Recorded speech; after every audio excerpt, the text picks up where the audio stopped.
3, 2, 1. We are live, so we're live streaming right now. Right, meow.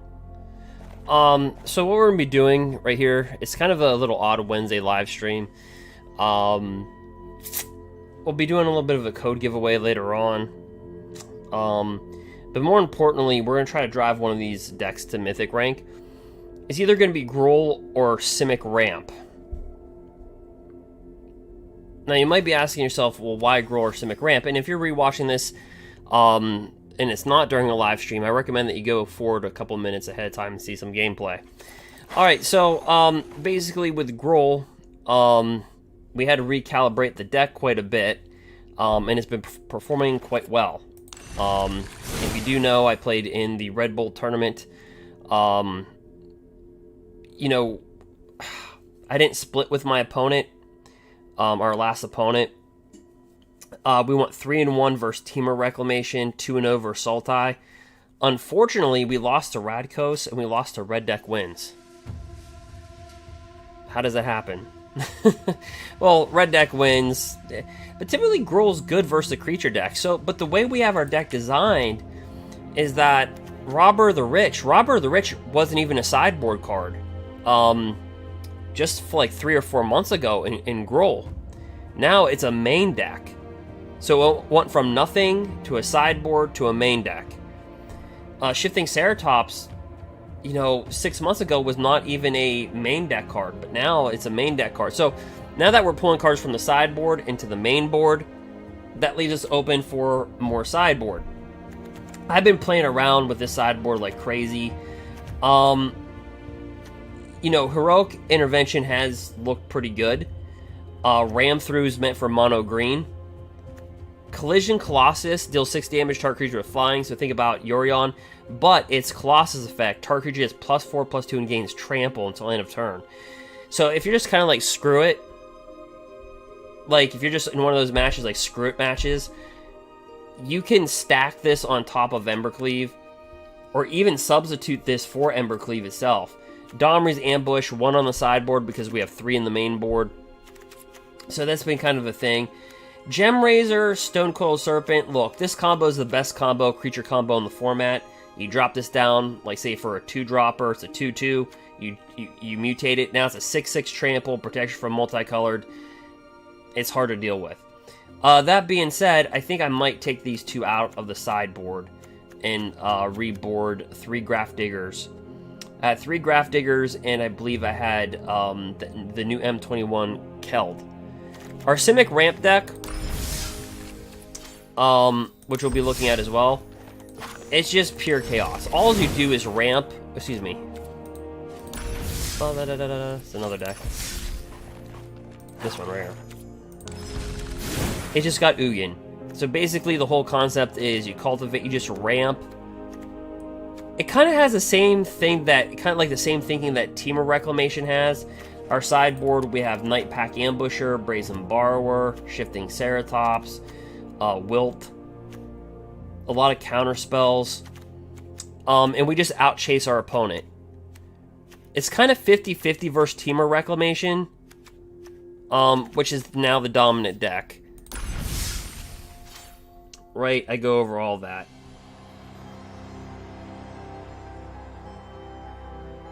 So, let me see right here. Make sure everything is firing right. Alright. Right before I get into some gameplay, make sure.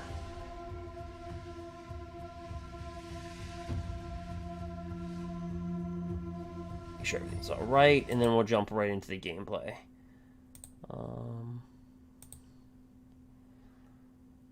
Alright, yep. We're good to go. We're GG. Okay, so we're gonna be running. Let's run a Gruul, or was it? Let's do Simic ramp actually. What was I running? All right, let's play with Gruul. Let's see if we can go into Mythic rank from Diamond.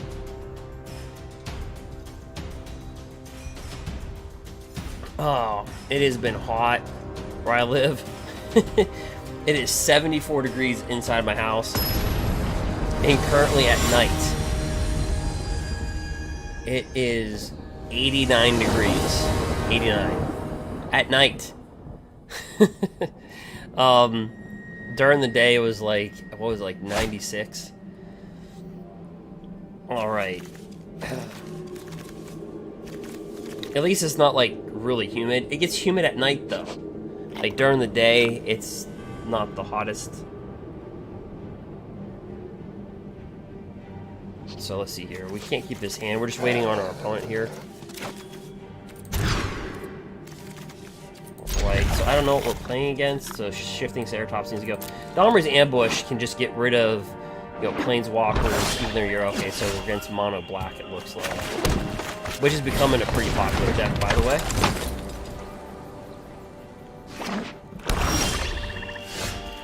Alright. So with another Eggroll Innkeeper. We're not attacking with this one because they have that 3/1 Knight that they can bring into play, the Paragon Knight. Pretty good. Oh, rot. So what they'd like to do is put Rotting Rotashore and that give that enchantment that gives his target creature +3/+1, and they attack with it. So we're gonna draw 2 cards off the Eggroll Innkeeper.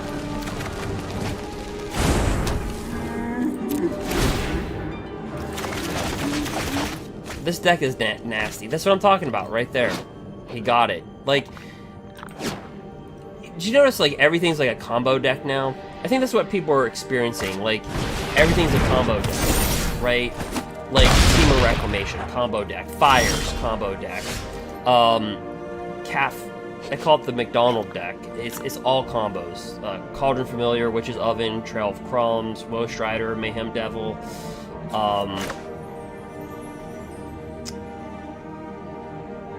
I have no way of getting rid of that.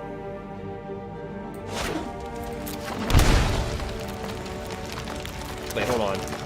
Oh, look at Domri's Ambush! There is a way.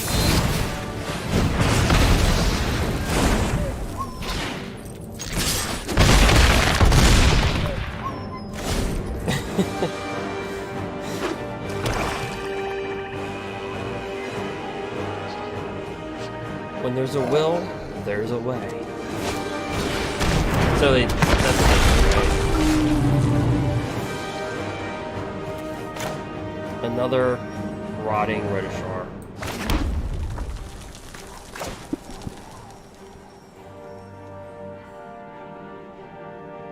Like, they always have this combo. I like, they always have it in their... It's like the Cauldron Familiar. But I think what people are experiencing in Standard, there's so many combo decks. That's what you're experiencing. It's like, holy crap.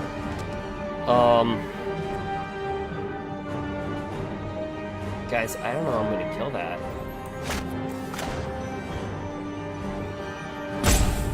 Like, if I attack with everything, he's got to block, but he can only block. He's only forced to block 1. Unless I just attack like I have Embercleave.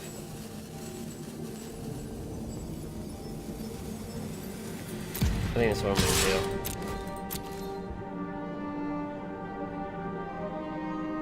do. He might think I have Embercleave. That's our only hope, is that he blocks this. Thinking that I have Embercleave when I really don't. I got nothing. Nothing. So if he thinks I have Embercleave, he's gonna block this. He's gonna take his chance. Yep. Smart move. Alright. I couldn't do anything.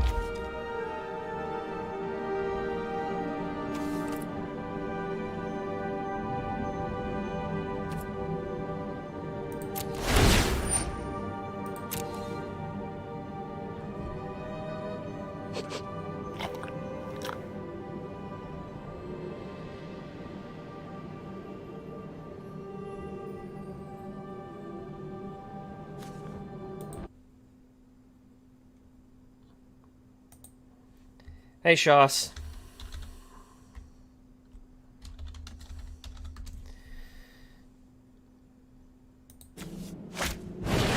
Yep, there they go. So he pays that 3 life. And there's just nothing we can do about that.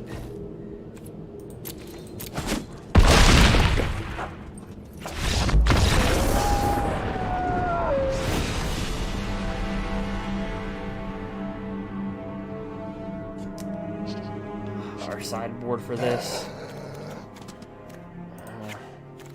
Take out one of those. Take out a shifting Ceratops. Take out an embercleave.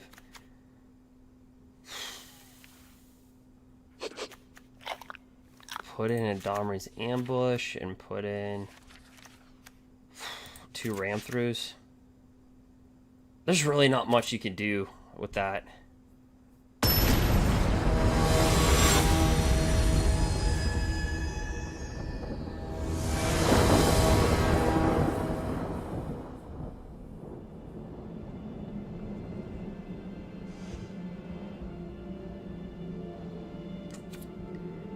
Right, so let's go here.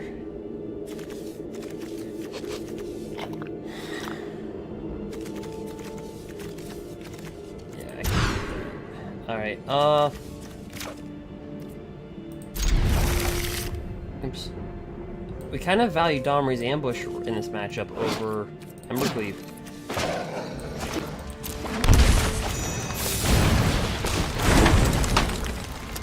This is a tough freaking matchup. Tough. Alright, so I saw this I saw this black deck at the Red Bull tournament, like I said. I have 2,060 people, we finished ranked 183. Not bad for not playing with like Temur Rec. Let's just shoot that.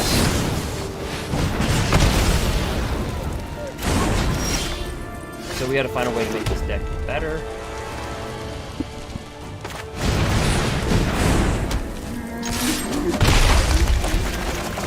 But I was kind of happy. We went 3-1 versus Temur Rec, 2 over Sultai control. Alright.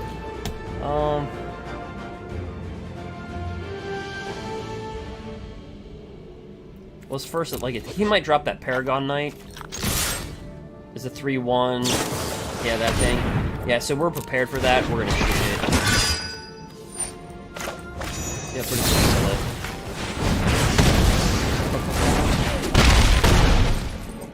Alright.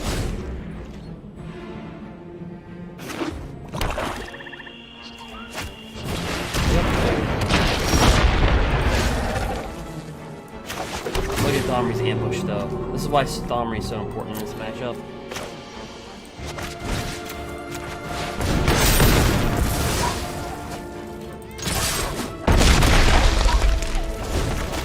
The one thing, like, with all these combo decks, like...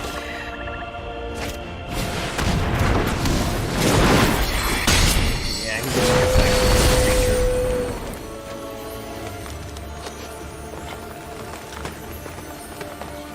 More than likely. So, like, that's the problem, right, in the format. Temur Rec's a combo deck. Fires of Intervention used to be a combo deck. Jund Sacrifice is a combo deck. Discard a card? Sack a creature.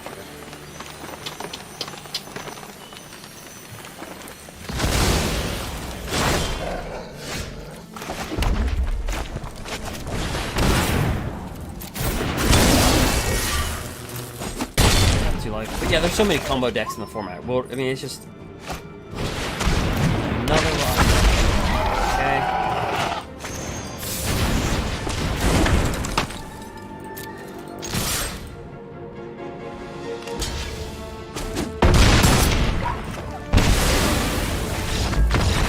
Mono Black's become a good deck. Good deal.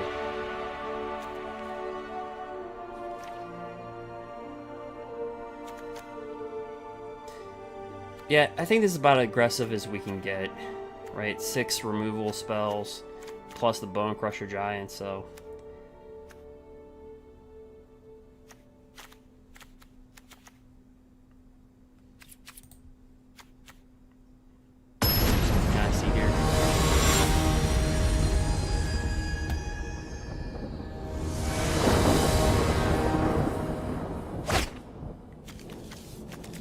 Right.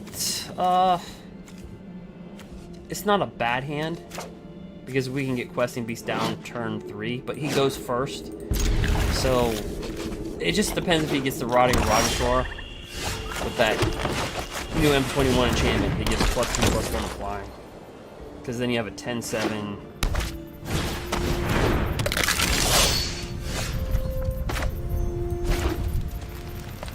Yep, so we're gonna bring out Paradise Druid.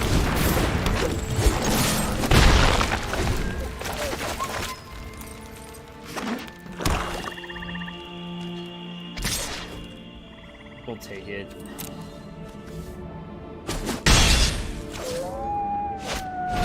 Yeah, three back-to-back games we had her on curve. Right. Well.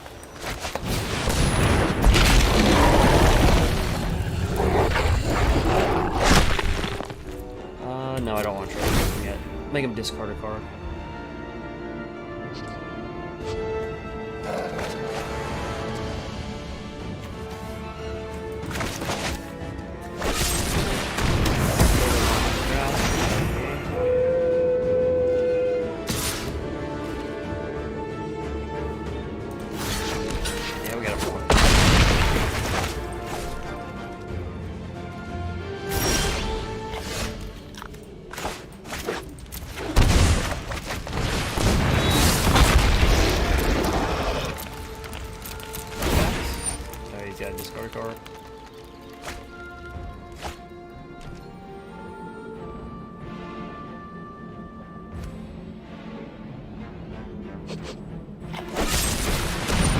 Another Noxious Grasp.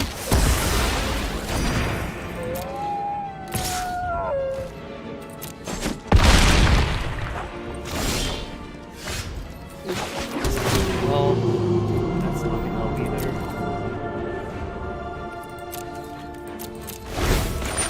He might have got us on this one. I think he got us.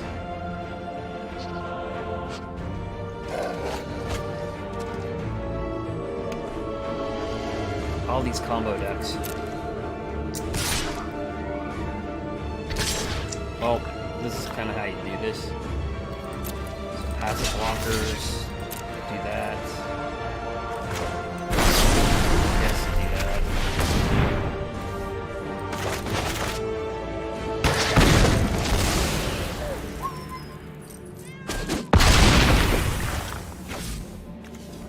Yeah, we literally just have like lands.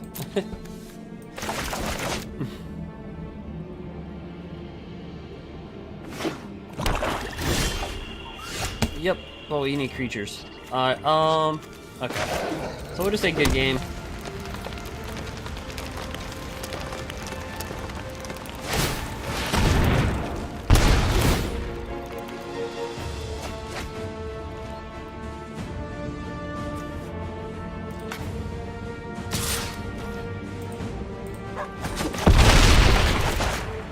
Yep.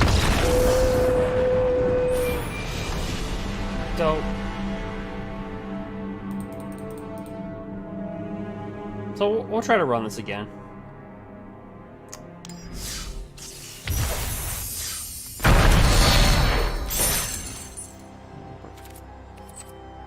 there anything new in the store really quick? I guess. So if you guys want to go in the store, get an Ixalan booster pack, I guess you can do that for $4.50.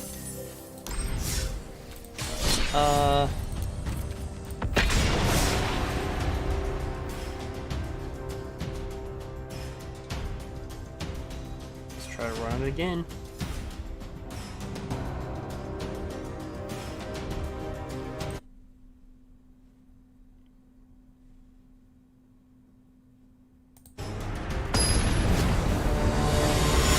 Yeah, like I said, I was happy with our Gruul deck, how it performed at the Red Bull, but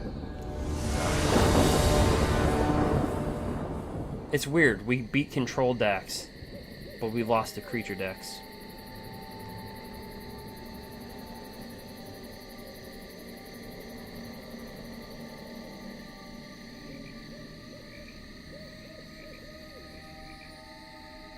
So we are trying to figure that out.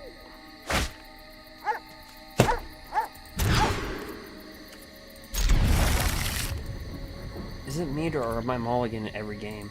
Alright, here we go. Alright, so anyway, we got 2 robbers and rich. Plus red beast. This is a rad This is a rad coast.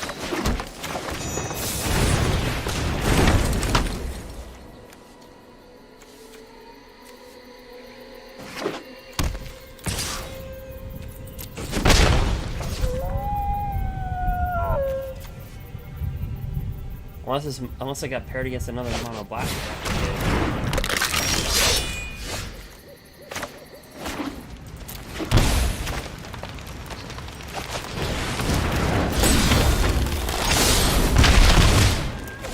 Might as well pack. I have no intentions of blocking.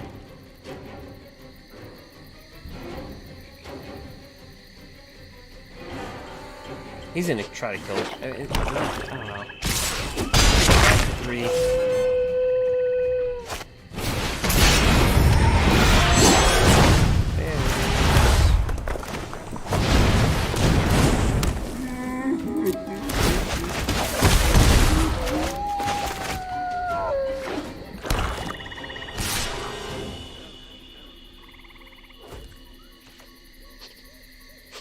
I mean, I guess we do have reach, but yeah, we're not gonna block that. Robert, he's got reach.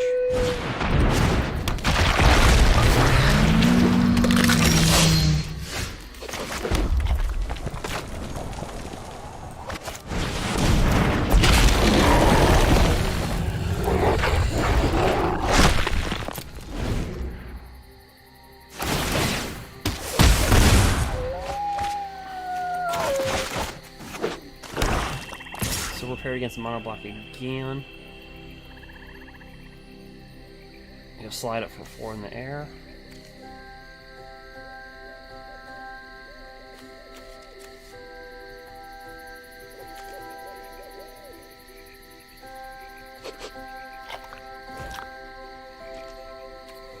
No blocks.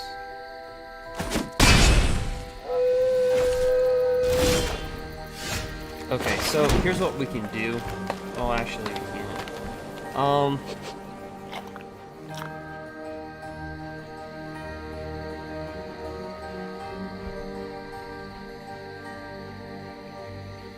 See, if this dies, we take 2 damage, right?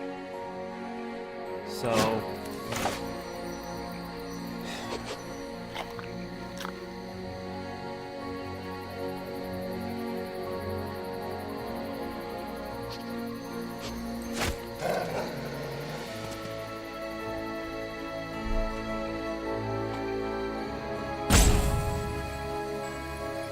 the only way we're gonna live...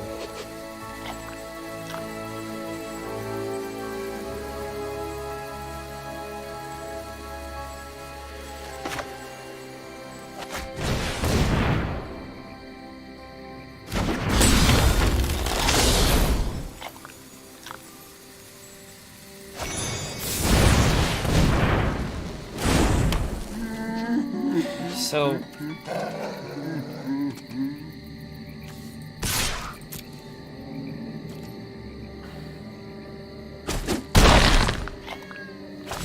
See, we'll take 1 damage each turn, right?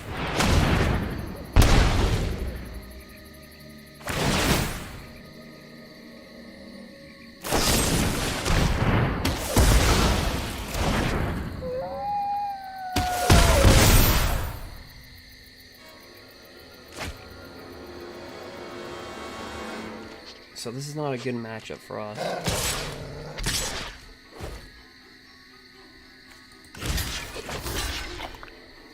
So effectively, here's the deal. We kill that, right? Now, yeah, we're dead. Is that triple? Okay, so...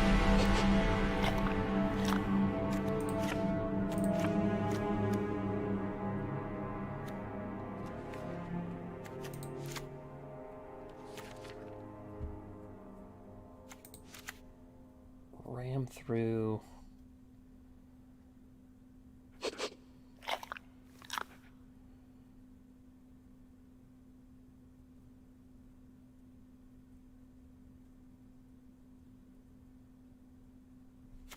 Think about Red Cat Malay.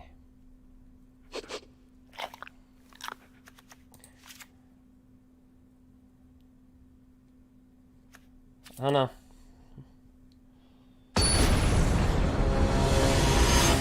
We got 6 removal, so. Bone Crusher is 10. Alright, we'll go for it. Alright, another 2-lander.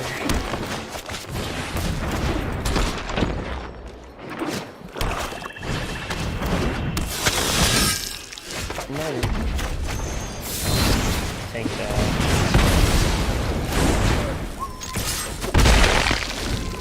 We do need a mana.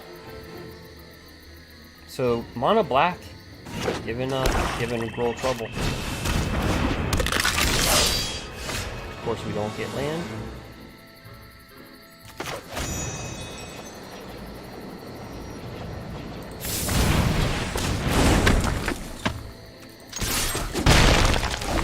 I will block my 1/1 to his 2/1 if he attacks, so he doesn't get Spectacle.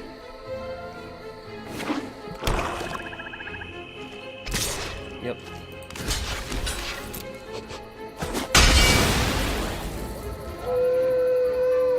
With that 4/4. Just need mana. Okay. Bring down the 4/3 because he can actually attack. This, you need a 1/1/4 to attack. That's all I was talking about this special thing. I knew he had it in his hand, right? So.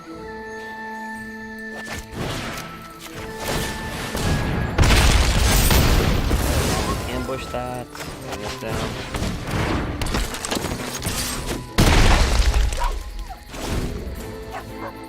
We could use a mana though.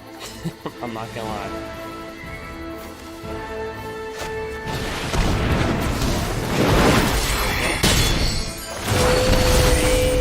Make us do what? Declare discard the card, declare sacrifice of the creature. We can discard this. And crap, I'll discard.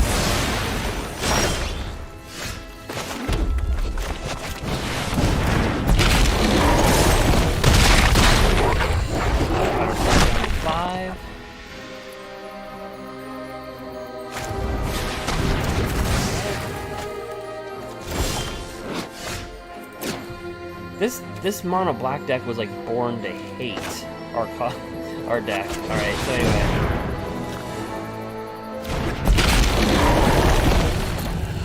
Feels like he's got another full spell, I could be wrong.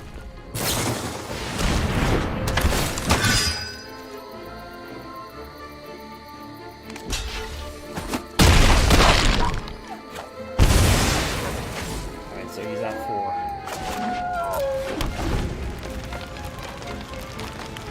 Here, she.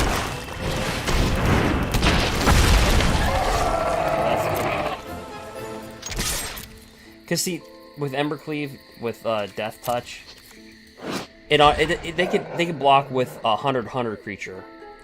Questing Beast will kill it on first strike. When you give first strike on a death touch, he knows it. So because a first strike will hit it first, and if it has death touch like Questing Beast does, it'll kill the creature before the creature can even block it. So the creature could be a million. Power and toughness, it doesn't matter. Alright,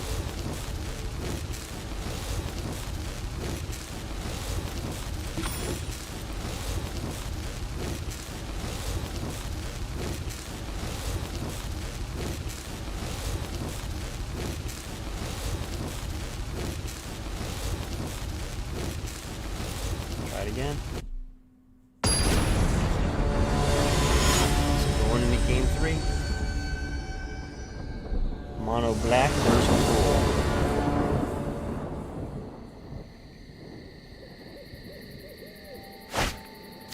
Another 2-lander. Okay.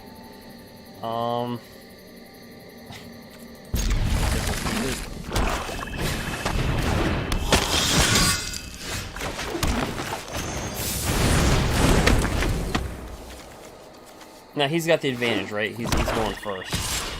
Yep, better take it.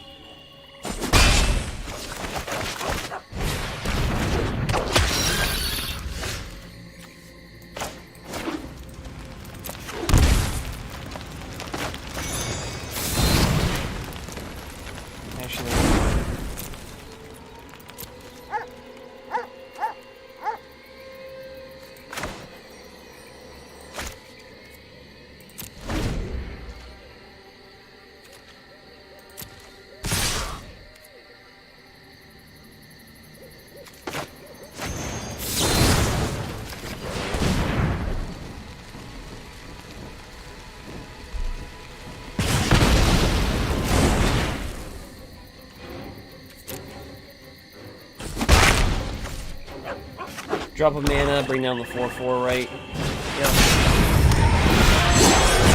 If you're asking me, well, how did you know that?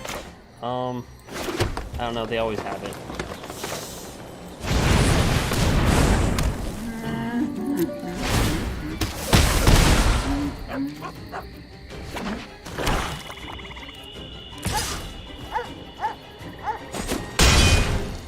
Take 4 on the air.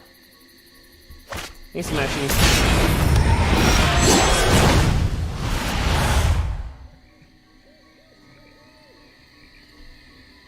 Alright, so he's got another one.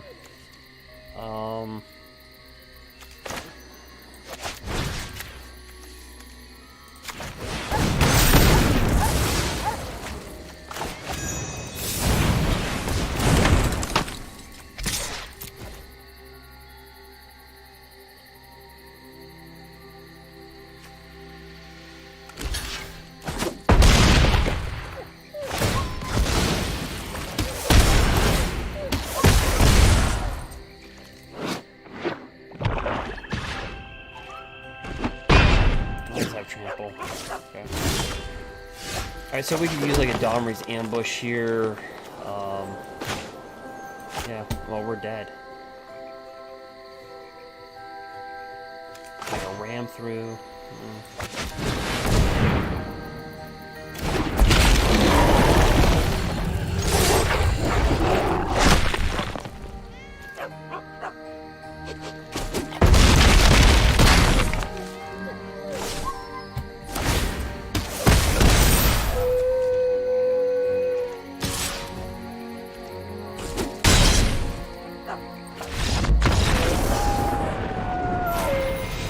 No, I mean that's a tough matchup, right? I mean, jeez, I boarded in 6 kill spells. I can't. They just get their stuff so frequent.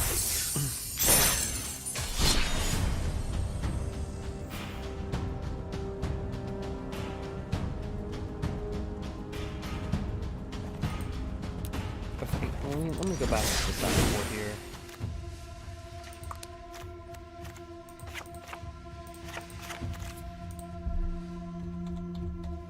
I'm gonna put in some Grafdiggers back in. Has nothing to do with the matchup that we played.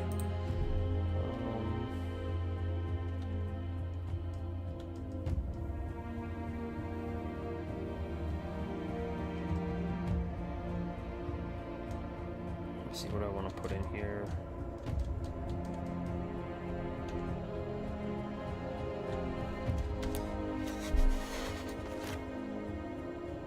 Actually,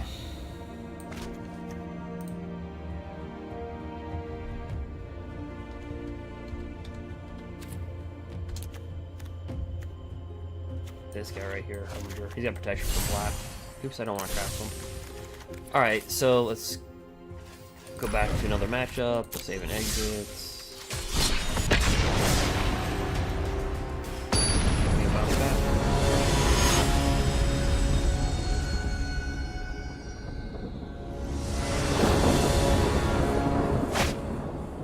Another 2-lander.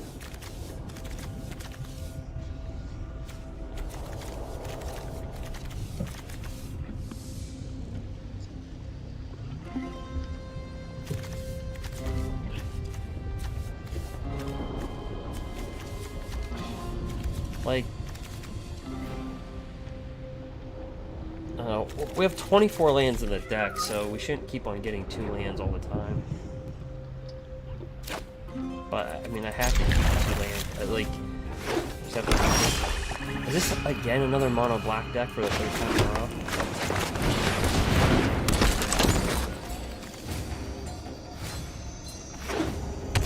It is.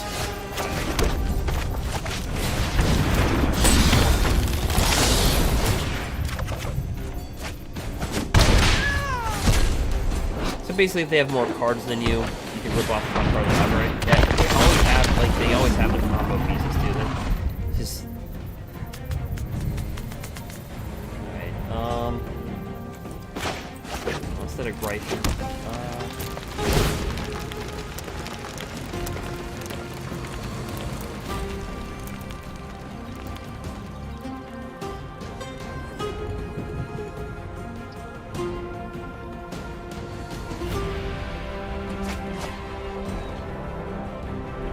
so 3 back-to-back matches with mono black. Yeah, they always have that.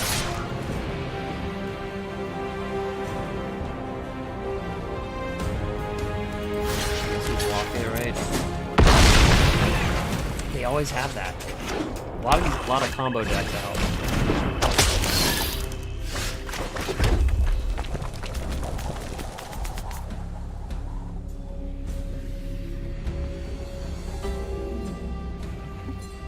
Hit him for 4 this turn. Next turn, I hit him for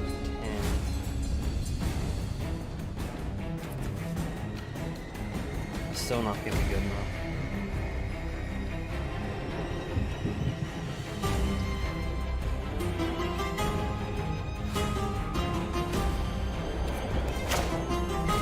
So I need to draw a zillion dominance here.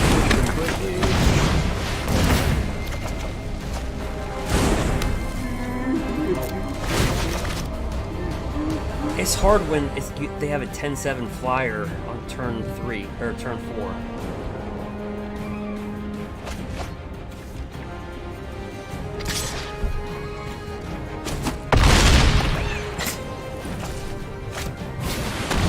Yeah, I don't know. They always have. All right.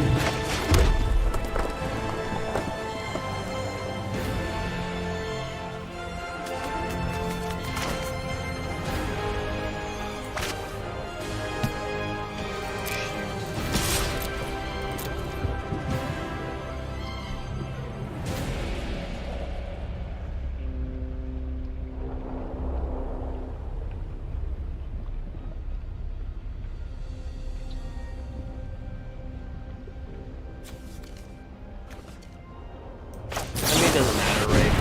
We still get open. This flies.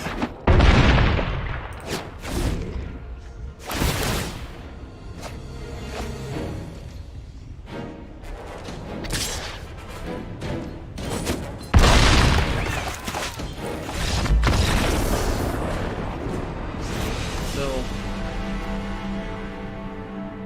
we're okay versus Temur Rec. That's a combo deck. Jun, Rakdos. These are all combo decks. Alright, you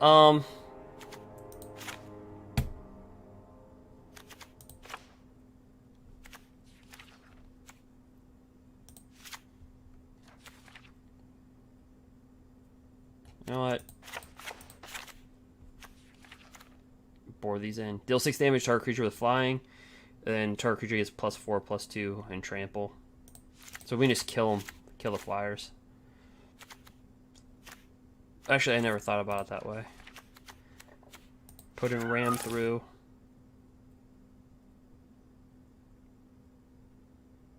We should have 28. We have 28 creatures. Shifting Ceratops can go. We'll put in a Harbinger. Protection from black. Alright, go. See how that works?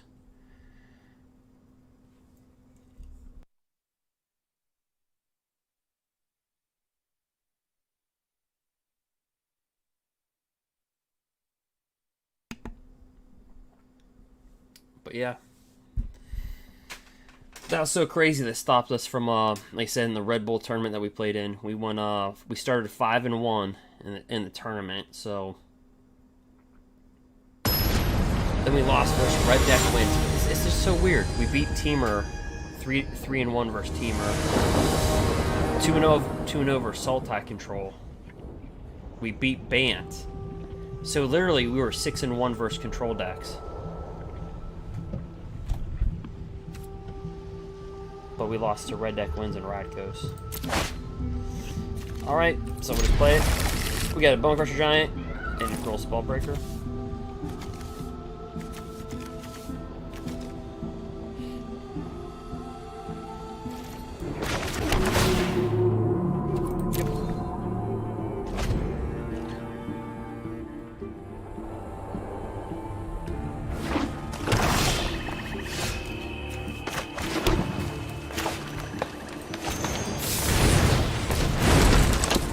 Put in our Love Struck Beasts.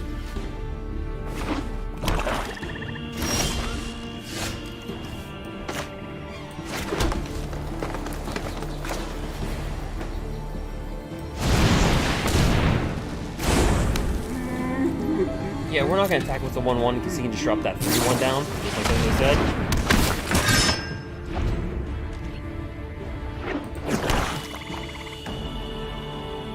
Let me guess, Rotting Redishwar.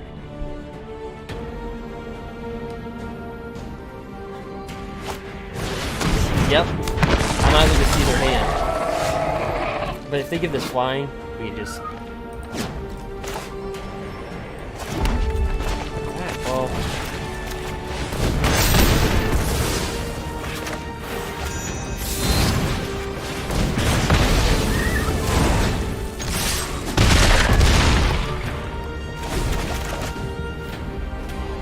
The only thing with Gruul is that all these combo decks, you at least throw yourself at them.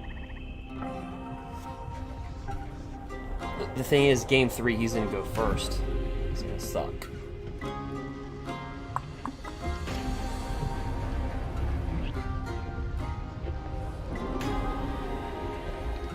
I'm gonna guess Noxious Grasp. He has.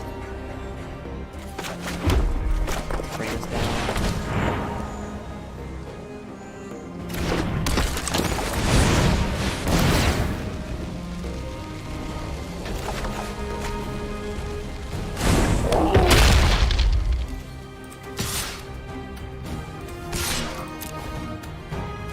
Yeah, it was kind of cool with that. So he can get a Death Touch and Lifelink.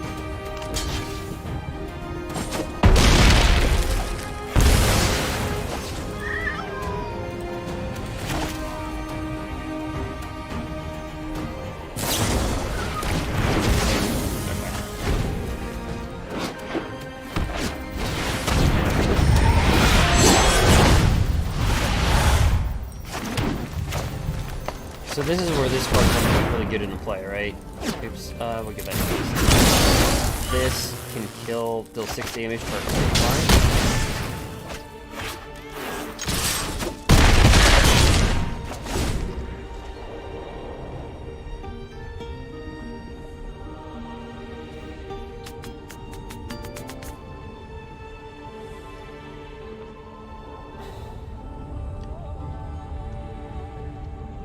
What's he have? Grass of Darkness, maybe? Target gets -4/-4.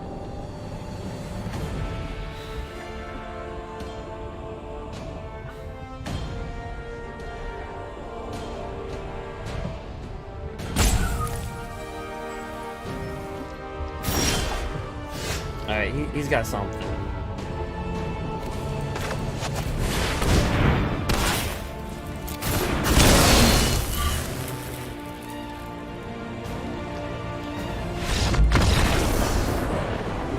I think he had a kill spell, but we just had too much.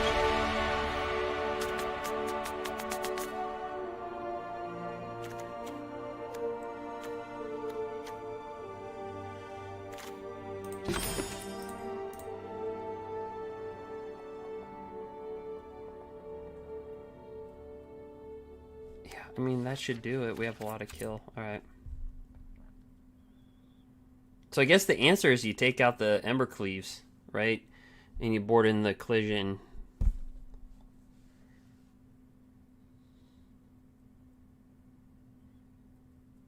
I think he goes first. So we saw this. We got matched versus Mono Black. 3 back-to-back matchups. As soon as I started this. The shuffler's like, you guys are going to... but it's a good experience. Each game we've lost game 1. Each game we've won game 2. And we've lost game 3. I think it comes to matter who goes first, really. After the sideboard, who goes first, right?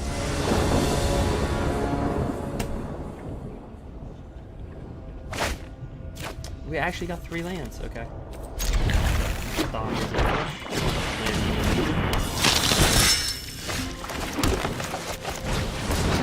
Very good card. I remember when this card first came out. This was like.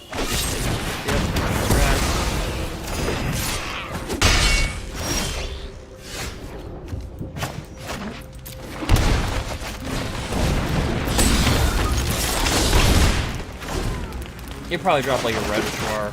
Please don't. Or that 4/4 flyer.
It's just them going first after the sideboard.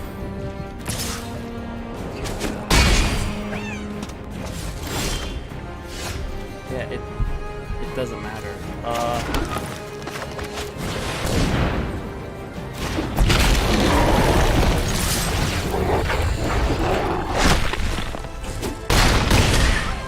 Jeez. Gruul getting pummeled by Mono Black.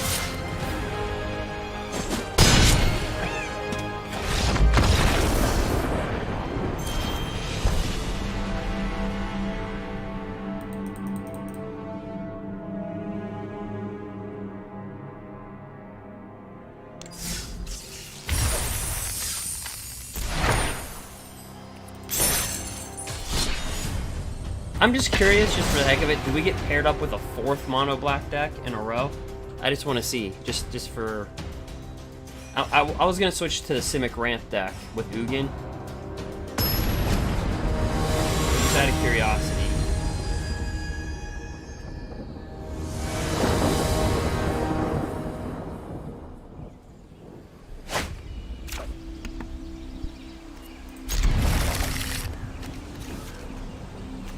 Bone Crusher should be Ceratops.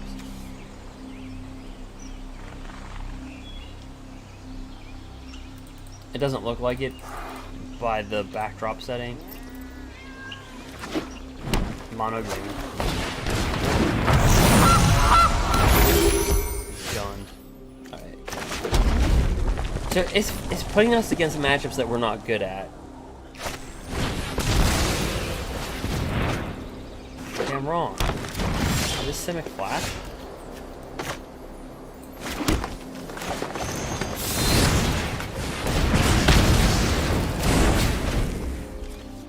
The goose in a growth spiral.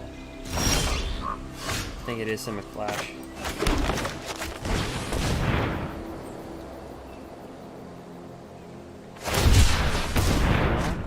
I don't know what this is.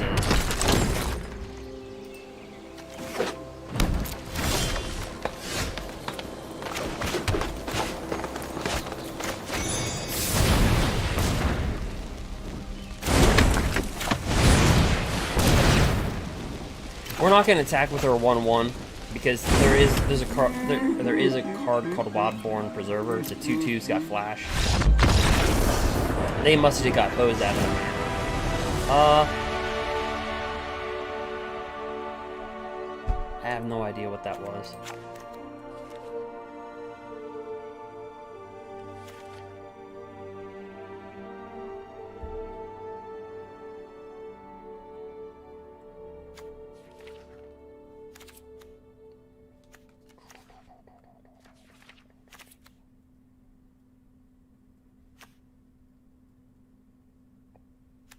Yeah, I have no idea.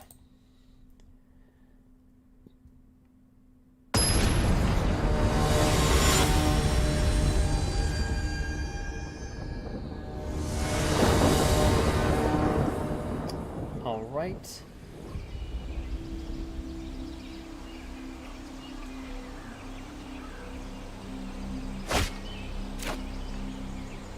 So we got a Robber of the Rich and a Shifting Ceratops.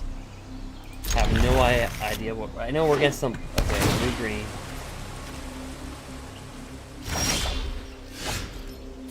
I mean, if they're running Gilded Goose, I'd put them on Simic Flash. Especially with all these tap lands, right?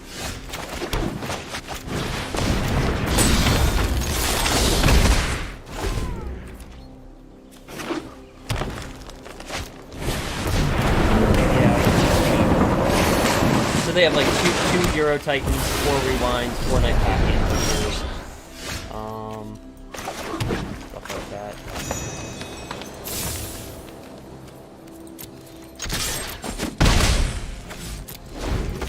Four Brazen Borrowers.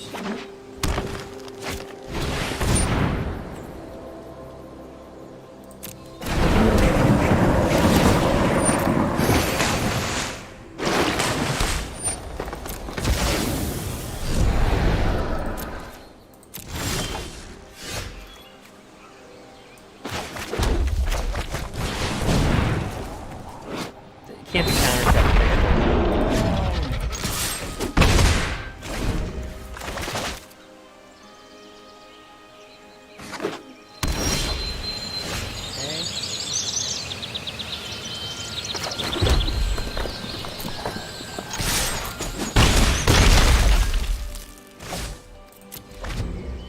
The reason why I haven't done anything with these is just because they have Night Pack Ambusher. I don't know. They could be playing with a ramp. Yep.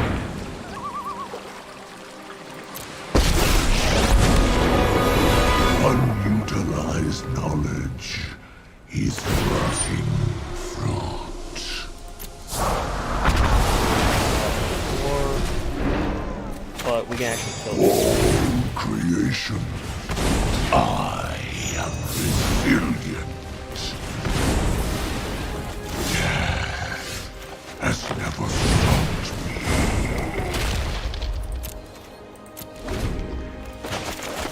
So they have like Hydroid Colossus. This is kind of like the deck that I was gonna kind of play. Strive for balance. My flames burn beyond perception.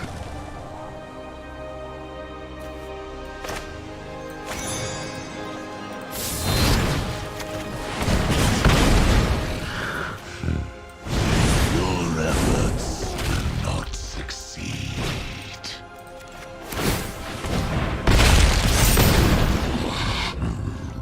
Restrain yourself.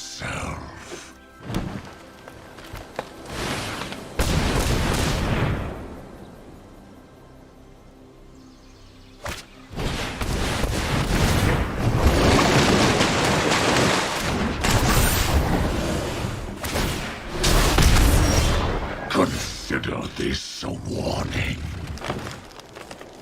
Yeah, there's no way we're gonna beat that.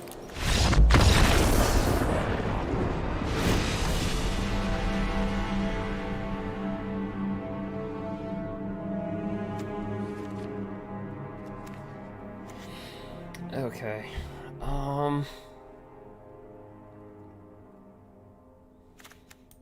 You know what? You take out all these.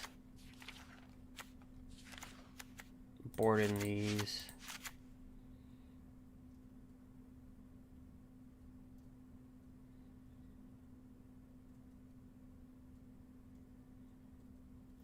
This won't do anything because UGIN exiles. So you can give your permanents indestructible all day and hexproof. They'll still die.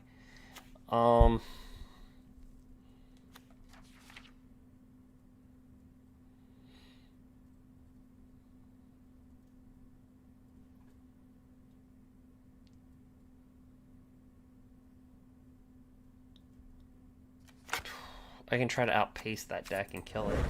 Oops. Okay, I need one more.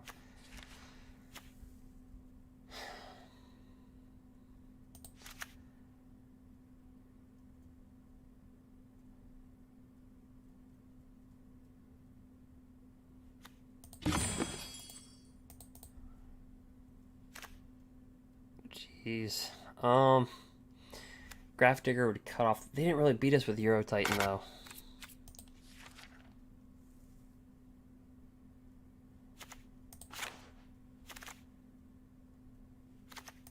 Yeah, I'm gonna run the 4 cleaves and just go at them with Colossal Collision. So we're just gonna have to stay really low to the curb. I thought they were Simic Flash, so we're going into game 3.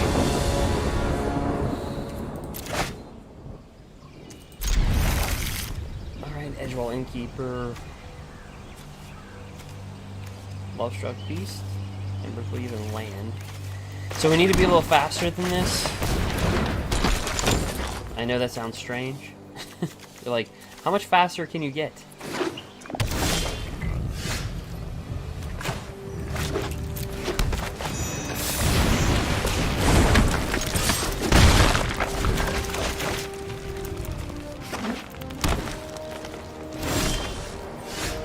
So he would have, like, right here, he would have, like, Ether Gust or Growth Spiral.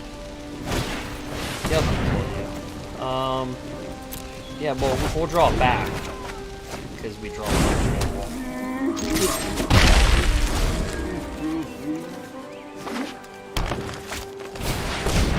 Cultivate, so they search for up to 2 basic land. They put 1 on the battlefield tap. Yep, we know that all too well. So we have to just kill them fast.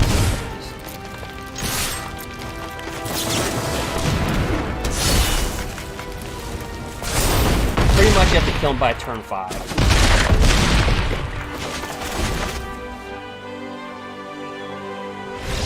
Yep, welcome to the new standard. You have to kill them by turn 5.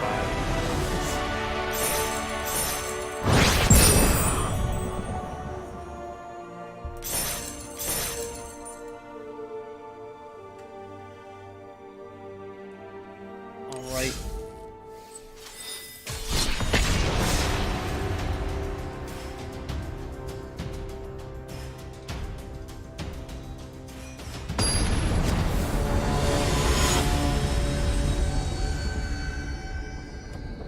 Can you guys hear the audio okay?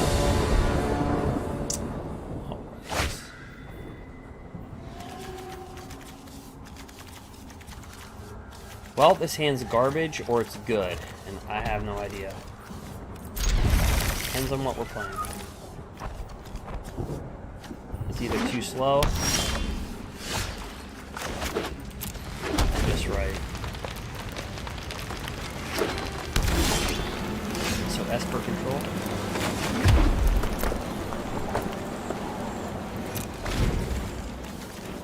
Is this the 4-color planeswalker deck? Got like 18 planeswalkers.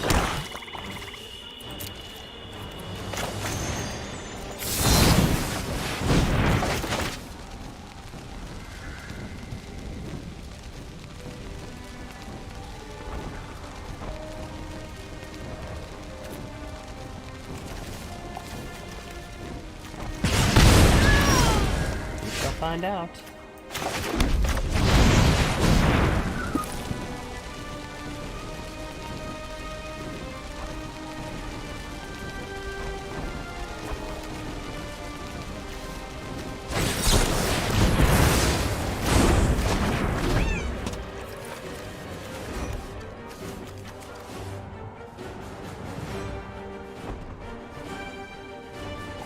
So he's got Watery Grave, Colored Fountain, or he or she is Swamp.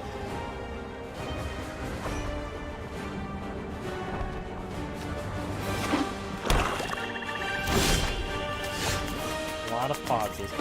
Alright, so since they're playing with counter spells, protection from blue so they can't Teferi Time Raveler it.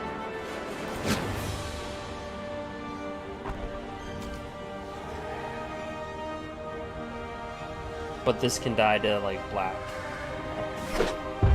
Yep, so it's the 4-color planeswalker deck, I presume.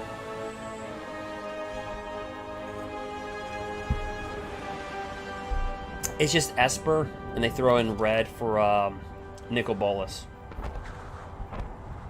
And, like, creature removal. Like, there's a white-red creature removal that says, creature deals damage. Like, as I just said. Now, Gruul can beat this deck. It's the only creature deck that can do it. So this deck has 18 planeswalkers. It's got 4 Tefuris, 4 narsets of the Ancient Way, 4 narsets of Partners of Veil. Minds crumble. So yeah, this is gonna be fun.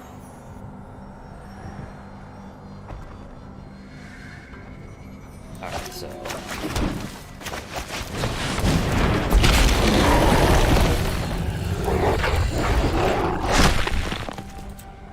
oops.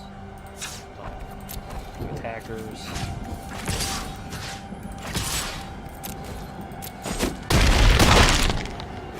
I will return one. Now, sometimes you don't want to drop creatures like that because they can have board wipes.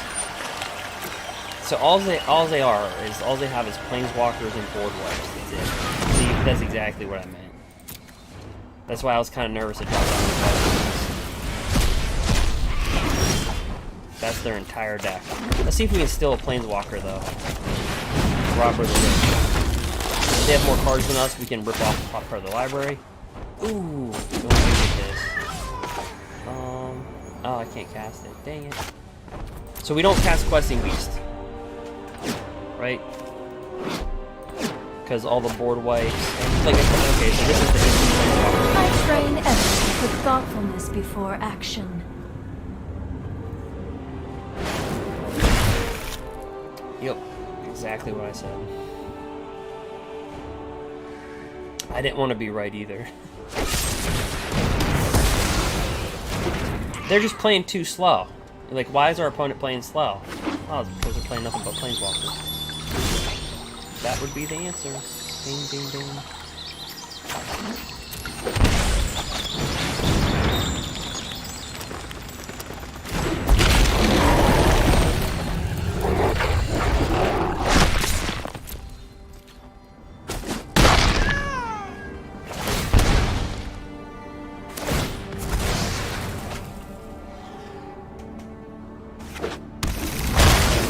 I shall miss your company. Yep, we got a creature.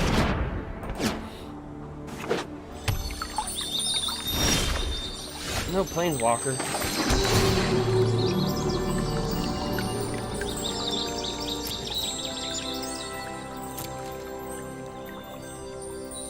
Heartless Act. Ghost.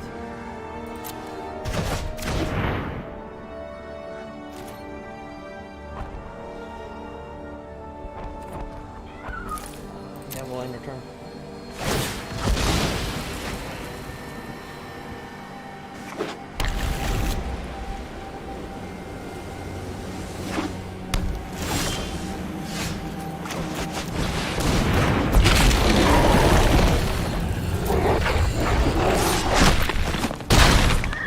Down to 4. You could have like an Elspeth's Conqueror's of Death.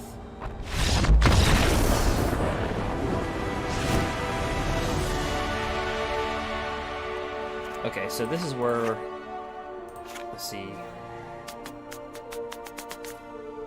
we can just get nasty. Target creature is +4/+2 and trample, or we can go with heroic intervention. But see, he's running the board whiteboard with the exile, so this does nothing for that. But he might start to board and shatter the sky. So we're gonna board in heroic intervention. And that's the thing about winning game ones.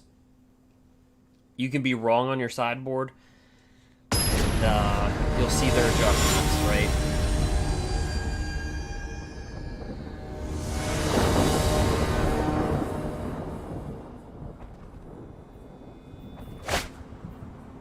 Alright, Robber the Rich, Construct Quester,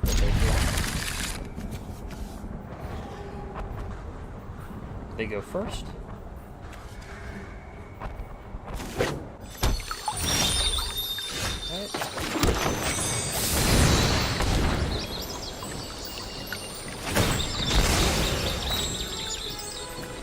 Fatal Passage.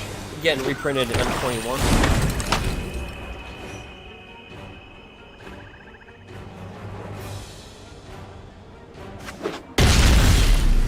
Speaking of M21, I should open up another feature box of that.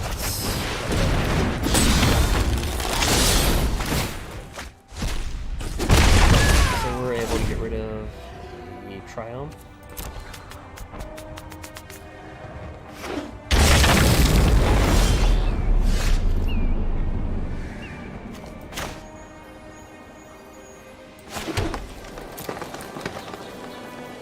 Yeah, he's gonna kill us.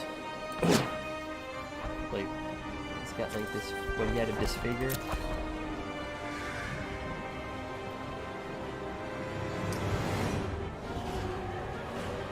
Heart attack.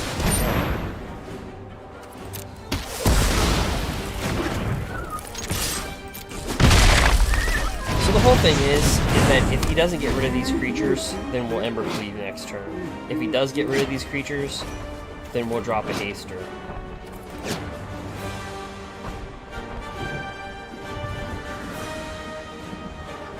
Because we have 14 creatures with haste, so if they board wipe, there's a good chance that we have a haste.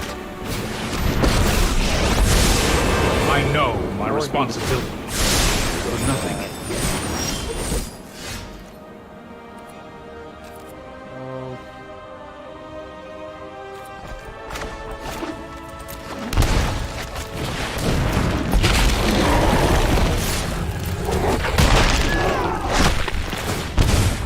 Really should have seen that coming. Questing Beast.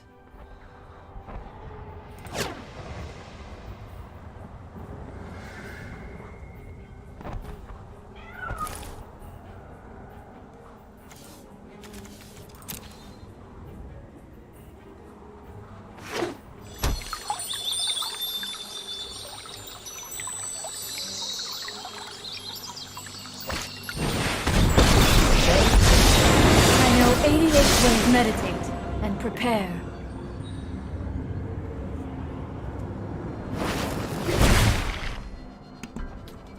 Alright, so he gets this right here. Destroy target creature with convertment cost 3 or less.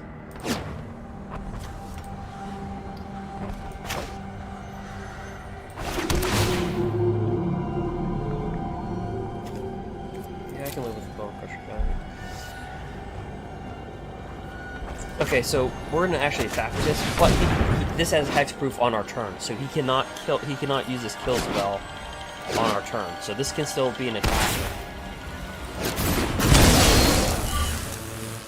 He cannot use this because this has hexproof on our turn. So we're just gonna full attack him.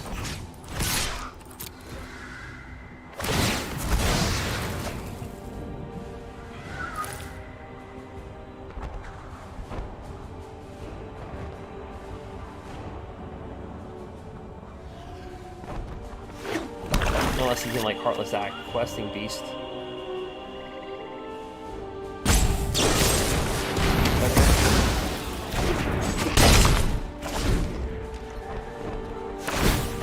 Hone your prowess.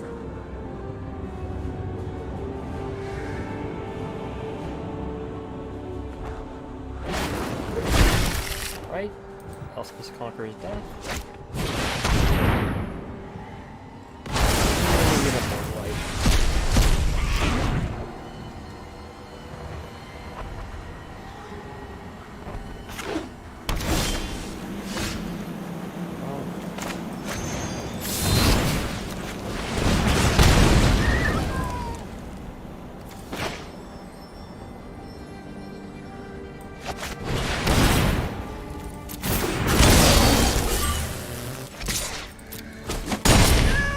Noticing I'm not focusing on narset. She's already used up. You can't nade this anymore.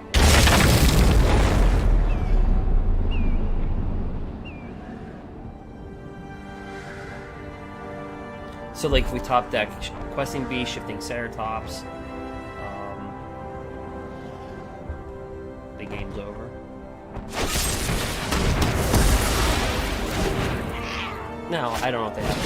Yeah, the game would be over. Let's slow this down.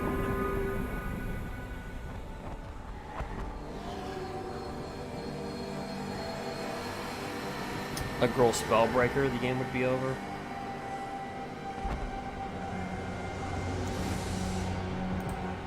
So if we draw one of these. Oh, I've done the hero thing before. Drew neither. That's fine.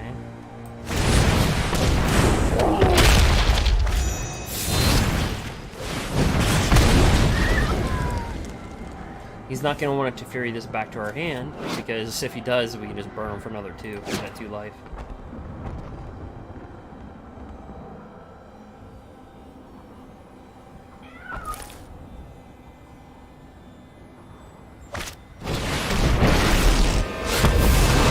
Gods once, I am one again. So now we have more outs. Robber the Rich, Bone Crusher Giant, Shifting Ceratops, Questing Beast, Gruul Spellbreaker. Let's try this.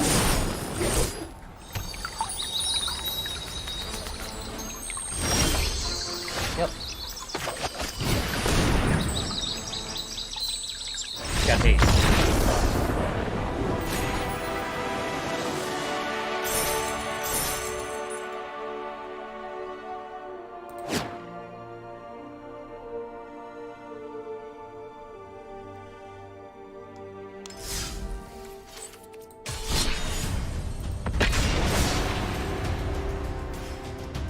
Yeah, if there's any creature deck that can deal with all those board wipes and planeswalkers, it's Gruul. Because it just has so many haste creatures. So you wipe the board, they got haste. You return something back, they had haste.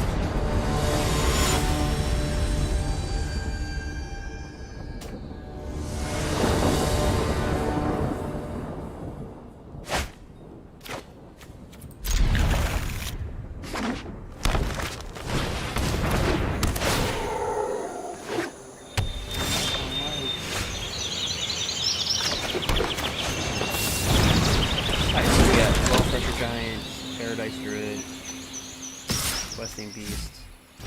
Love struck.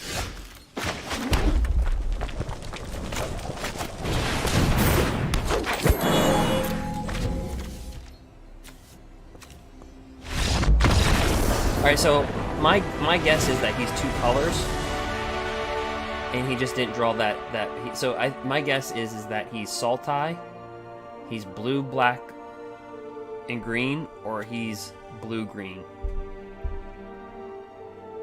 And he just didn't get his 2nd mana. So with that being said, let's just go with this.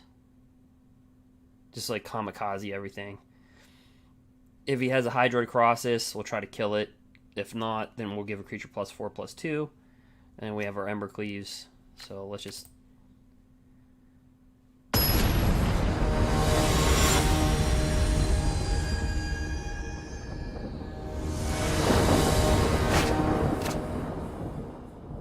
Well, one thing is gonna help. Gray up.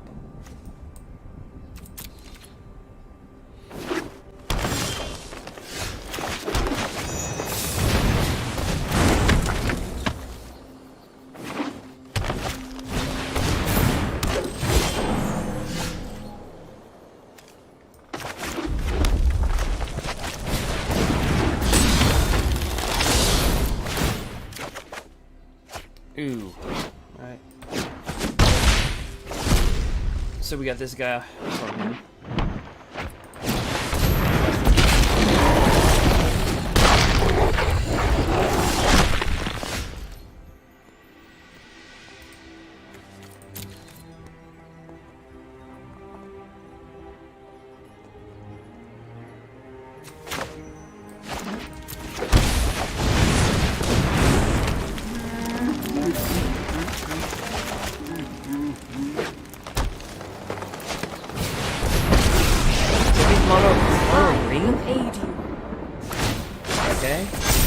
Fights for us.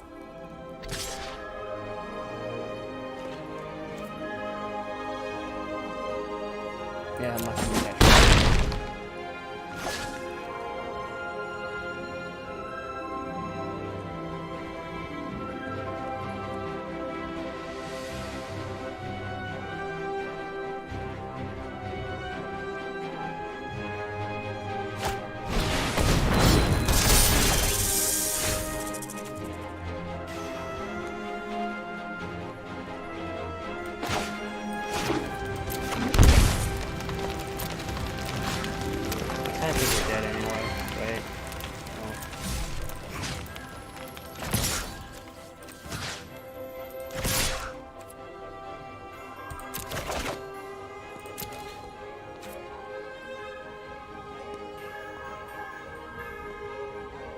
If he's smart, he'll block the 2/2 to the 4/4. Yep, and block. And just look at that.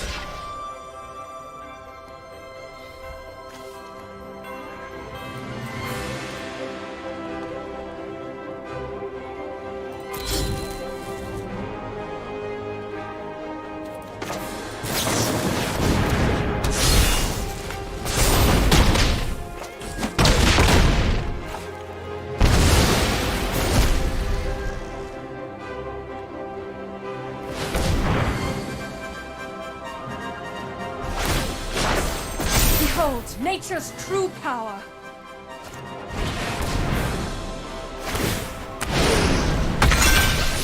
Alright, Ashman's Hysterics. So whenever this mutates, you exile a card from the top of your library. So you exile X permanents, where X is the number of times that this creature is mutated. Alright. Okay.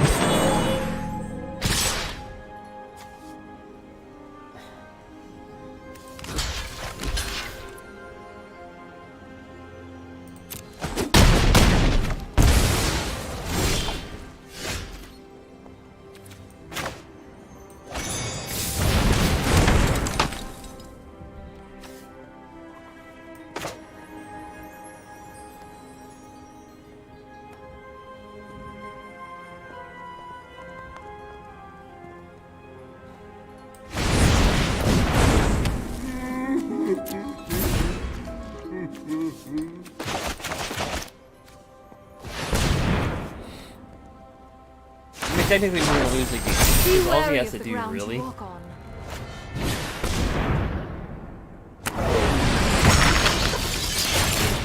Alright, so mutate twice.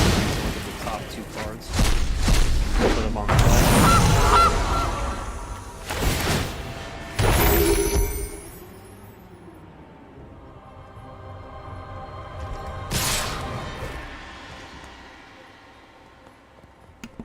I mean, we're pretty much dead, but...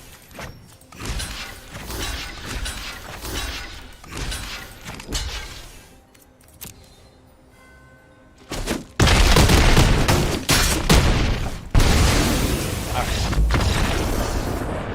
So we have the wrong side.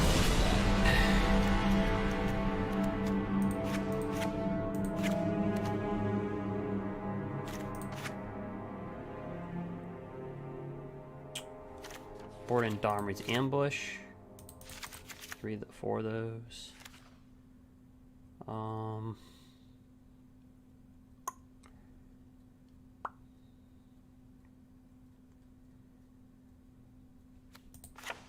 Take out 2 embercleaves. Board and 2 ram throughs.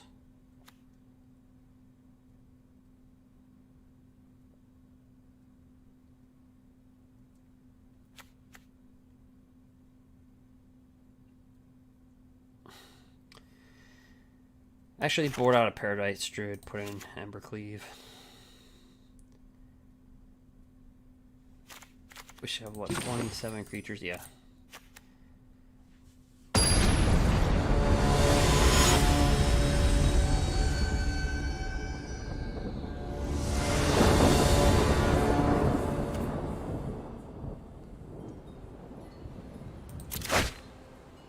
Alright,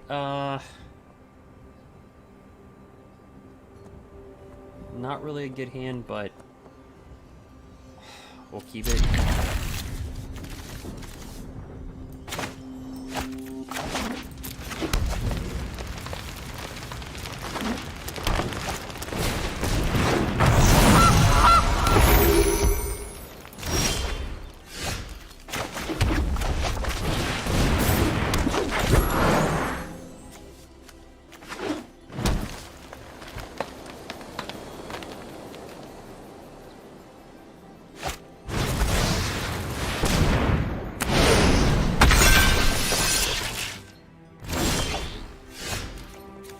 Big goose. 4/4 goose.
Whenever it comes into play, destroy target artifact or enchantment an opponent controls.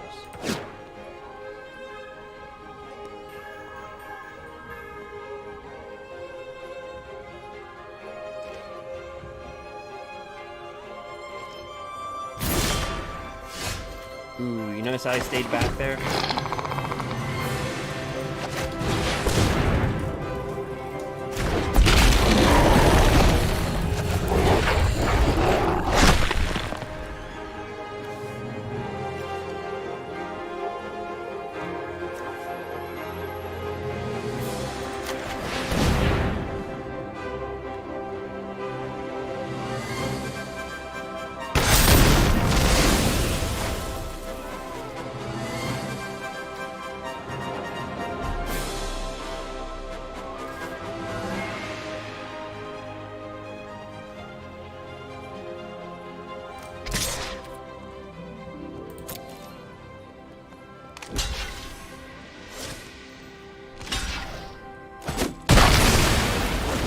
Alright. We have this right here too. You can draw a card, you can pay 3 if you control a creature with 4 or greater.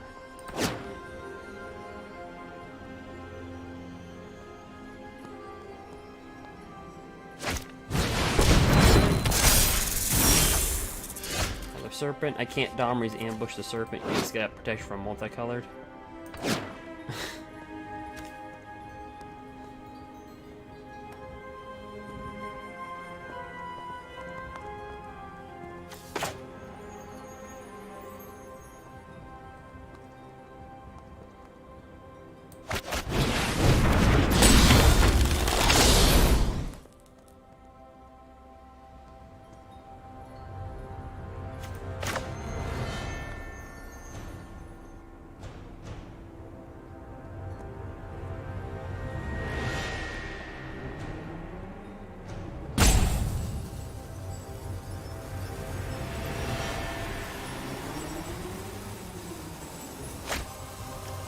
Let me do this.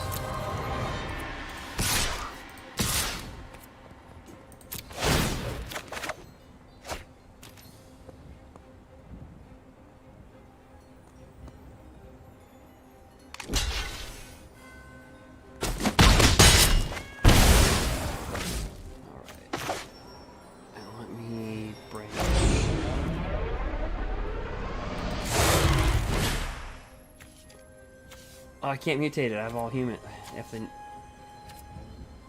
target a non-human creature. Oh, so I can't mutate that. Oh, that sucks. All right. Okay. Pass your turn.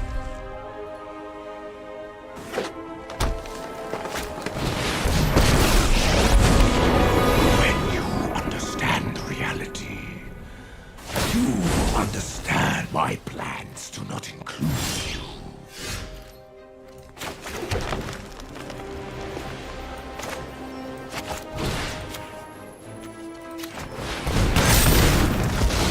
This experience still proved useful.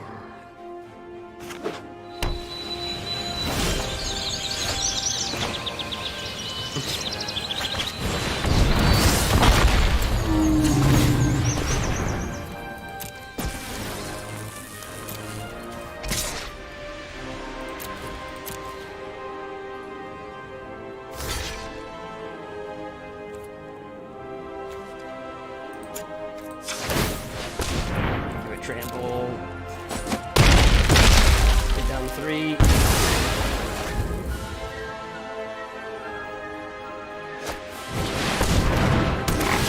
Okay, it's 7 for trample. Questing beast.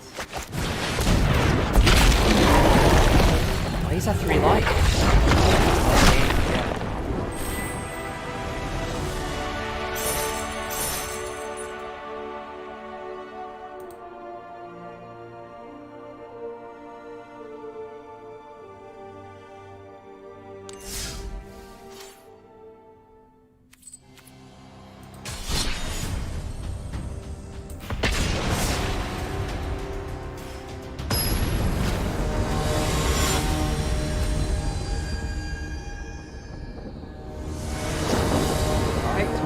Match. I didn't think that guy would die.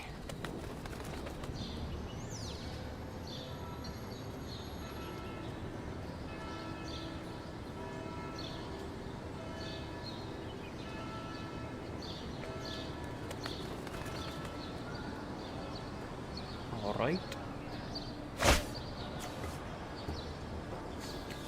Didn't we play this guy already?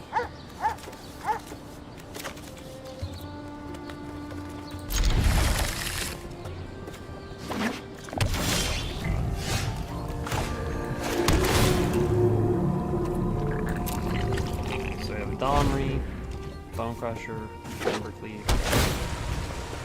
Is this the same guy that had the UGIN?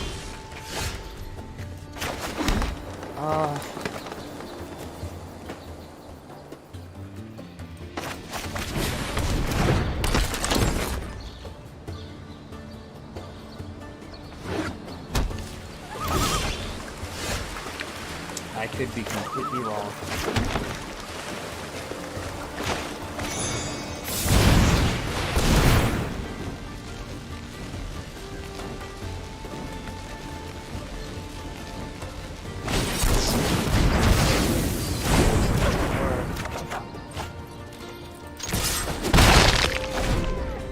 I mean, it looks like Simic Flash, but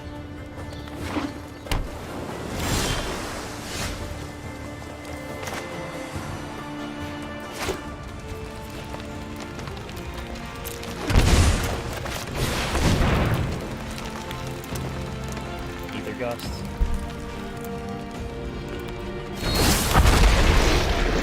I'm not going to attack with this because if he is playing Simic Flash, Night Pack Ambusher would come down. Yep. So this is not the guy that we played. Yep.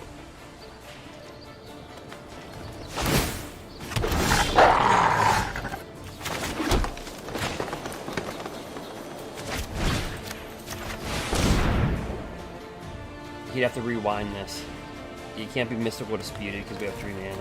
So he'd have to have Rewind right in his hand. Or Frilled Mystic.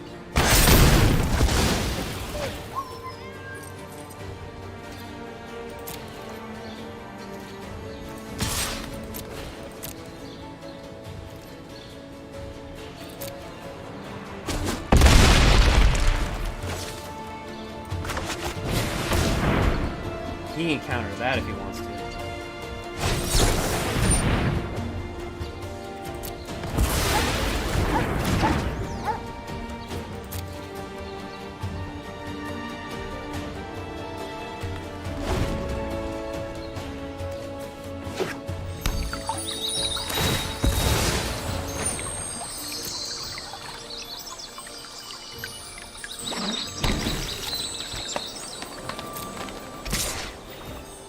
Yeah, I don't really care about that. Why would he attack for 2? I have no idea. But we're essentially he'd have an Ether Gust. The only thing he can have is can't be countered, he's got protection. How does that thing work?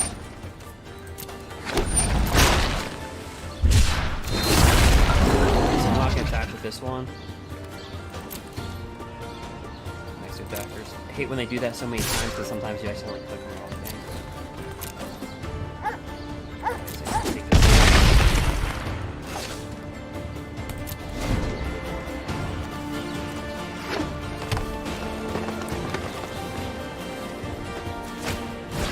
Oh, that's right. He can't. I forgot. These episodes. Witness the ties that bind us all. Rise, my elemental friend.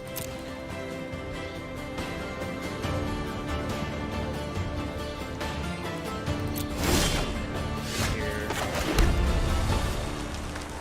1, 2, 3.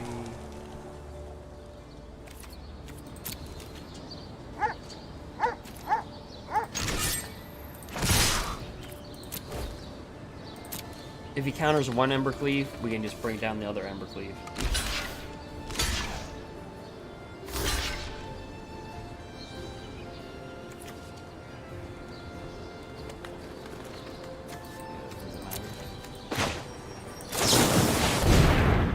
So if he counters this embercleave, okay, we just bring out the other embercleave.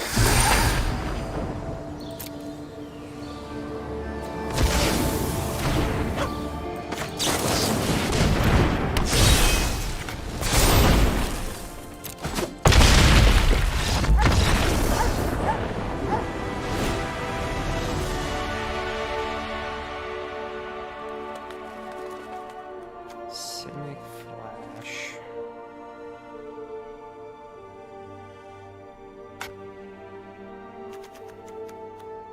Well, that deck is a pain.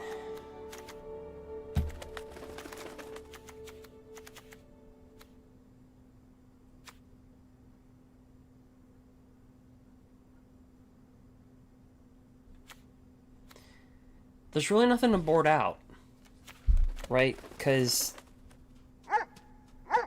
this already has protection from blue. This already is quick.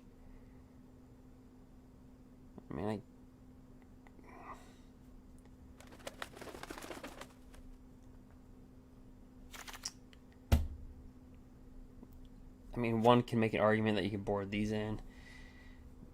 If you just want to just go kamikaze and just give your creatures +4/+2, you can turn a 2/2 into a 6/4 pretty quickly.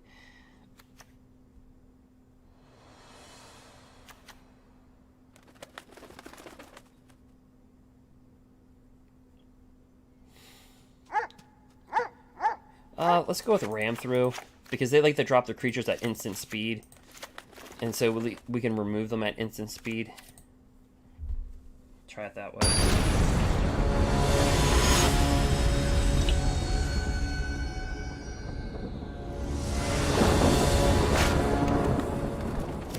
Holy ram through? Okay. No, we can't keep that.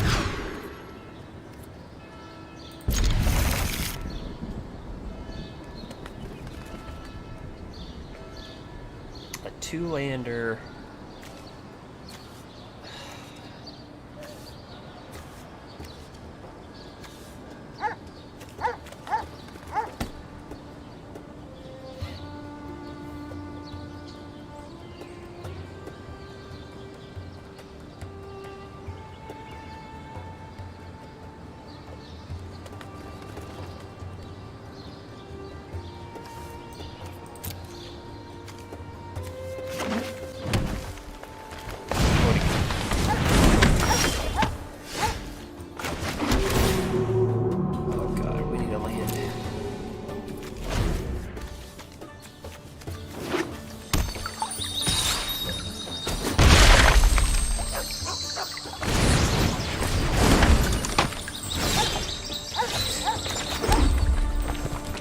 Hands are good.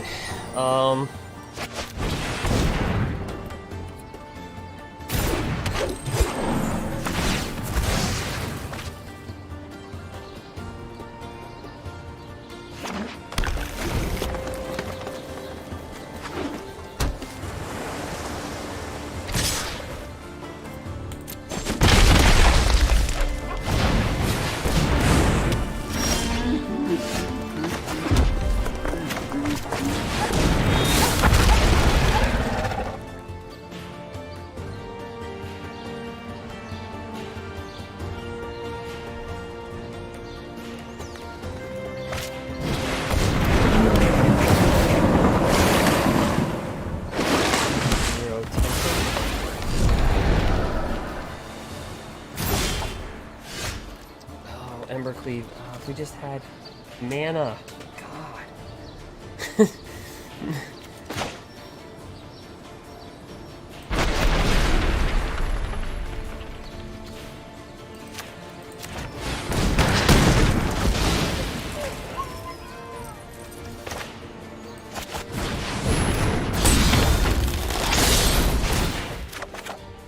Ooh, Shark Typhoon.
If we would have had mana, the game would be over. Just one.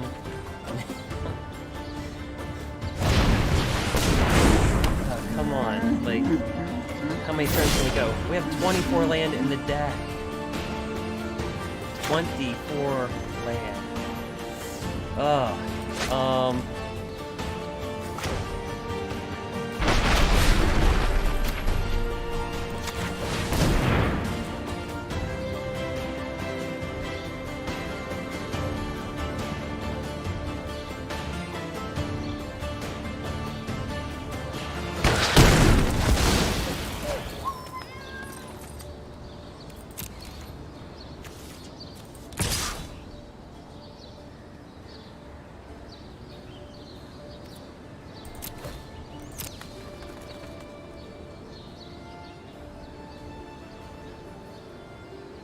I mean, he can take...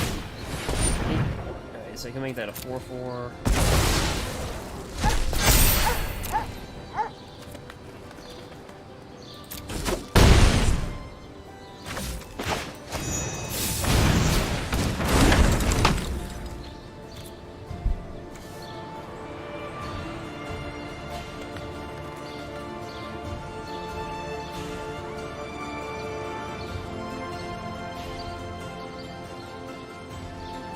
See, the thing is when you can stop, make them play Simic Flash, when you, because he sideboarded really heavy versus us, really heavy.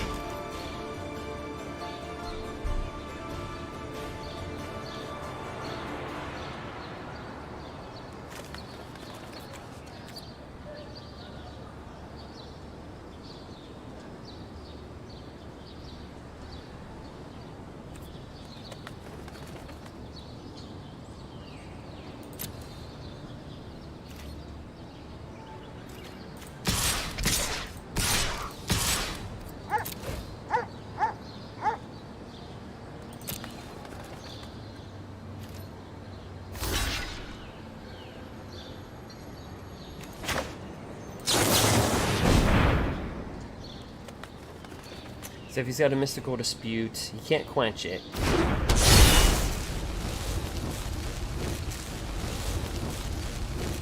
Maybe does he have Brazen Borrower? I'm still gonna put it on this because he might have Brazen Borrower. If you can't Brazen Borrower, he might have Brazen Borrower.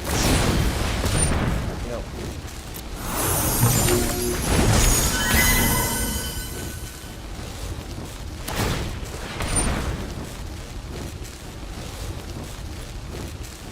But that doesn't make sense. You Brazen Borrower so I can just redrop it. He should have done that after during the block phase. Because watch, I can just redrop it.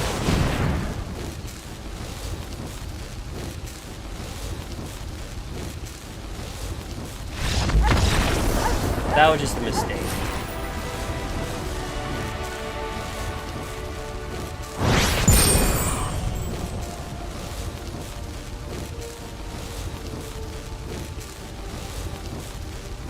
You know what I mean? He should have waited till after we declared our blocks. And then went for it.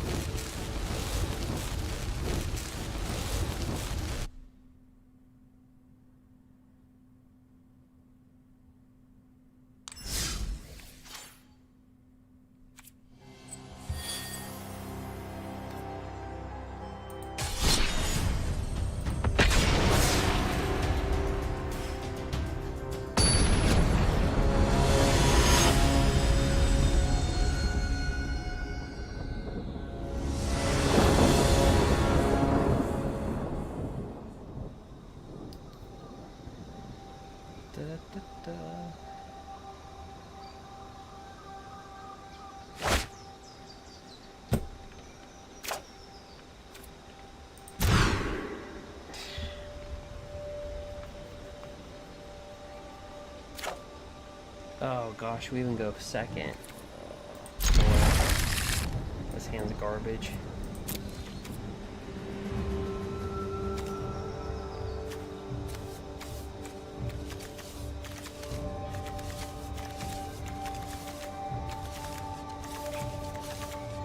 And the reason why we start at 98% Mythic and not like 94, we won too many games in a row.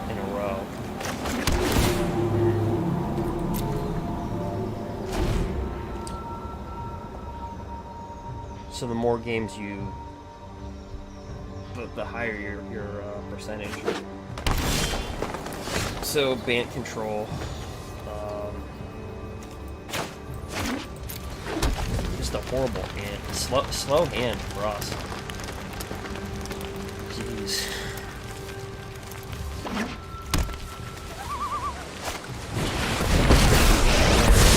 The good go +1. Usually, I always tell you, the really good players, they'll +1 to Fury, because they know, like, yeah, you can draw a card off of Fury, but he's not really doing anything for you at that point. Time for Plan B.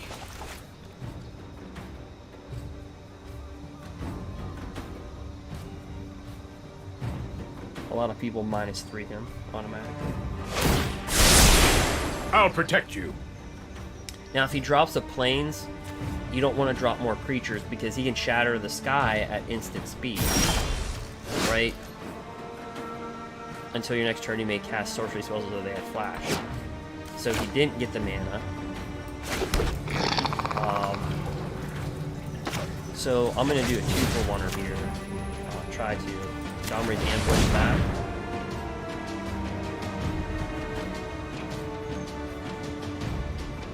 You can't Brazen Borrow this because it's got hexproof on a turn. So the only way he can do anything about Domri's ambush is actually physically counter it.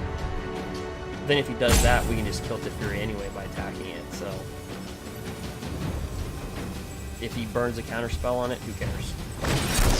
So I'd rather have him burn a counterspell on that than this. Right? So we can still kill him. That doesn't change. He could have a board wipe. So we're not gonna drop Edgewall Innkeeper.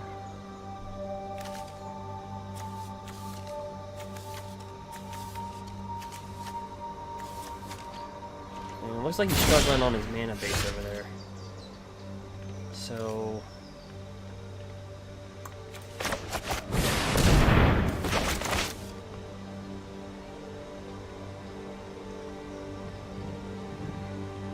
And like I said, if he counters this, that's okay.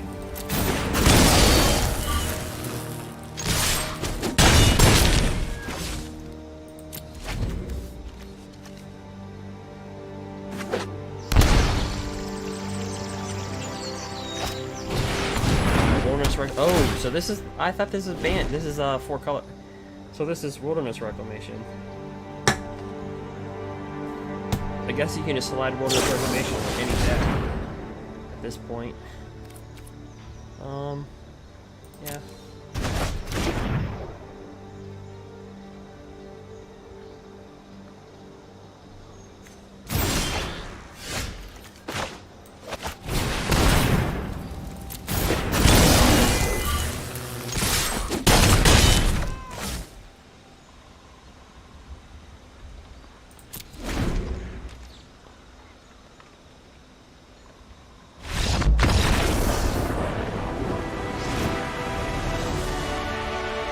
Card is so disgusting. It needs to be. It needed to be banned. I'm just gonna be honest with you. Even though we're 3-1 versus it at the Red Bull tournament, it's just people are just slapping it in 4 color decks, 3 color decks, 2 color decks. Like it's just.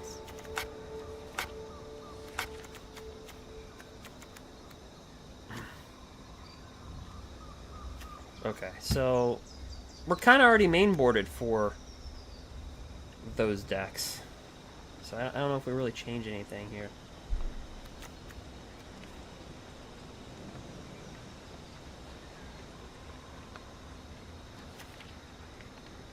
I mean, unless we just go with Colossal Collision. Or Colossus Collision. Just to give our creatures +4/+2 on top of the embercleaves.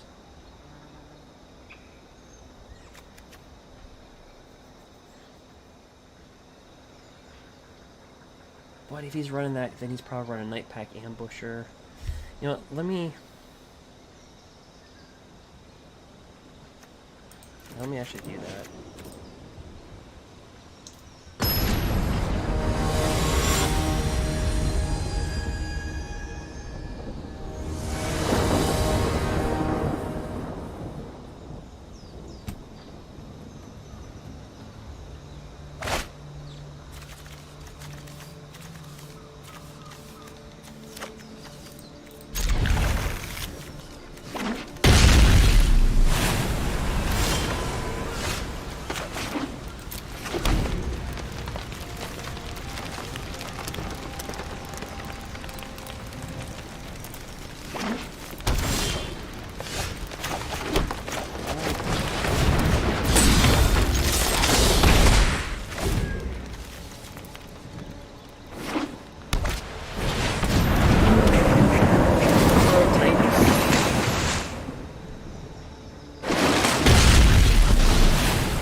Alright, so we'll be able to take one off the top of the library. Ooh, that was a good one. Brazen Barn.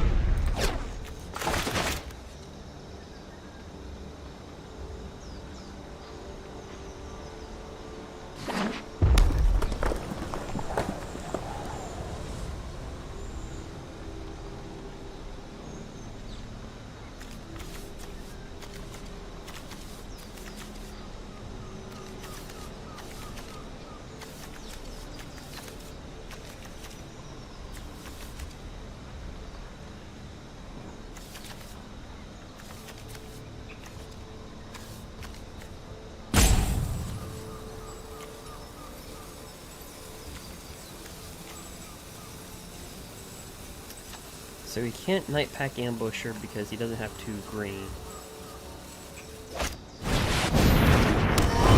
That works. Right.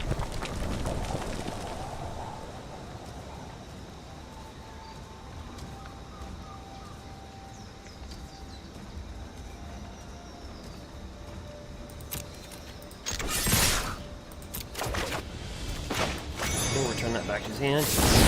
Petty theft. Another brazen farmer.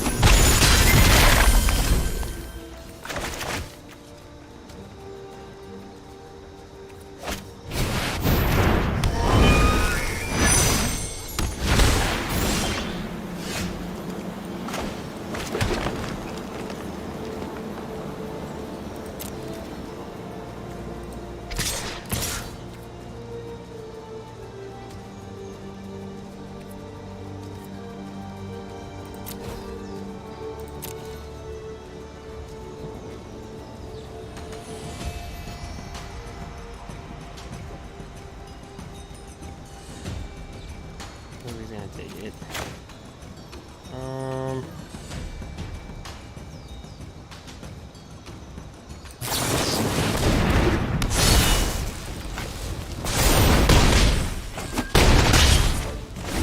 But understand, he can pay 3 mana and gain 5 life. And with Wilderness Reclamation, if he brings that into play, he can gain 3 life, 10 life on each of our turns. So his turn, 10 life, our turn, 10 life, his turn, 10 life. But that's kind of the way it goes.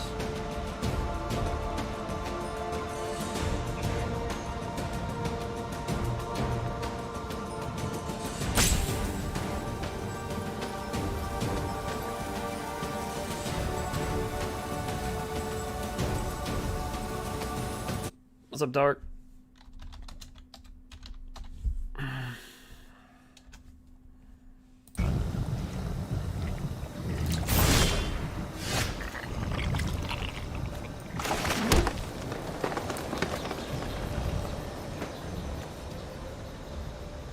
+1/+1 counter. You can do that once.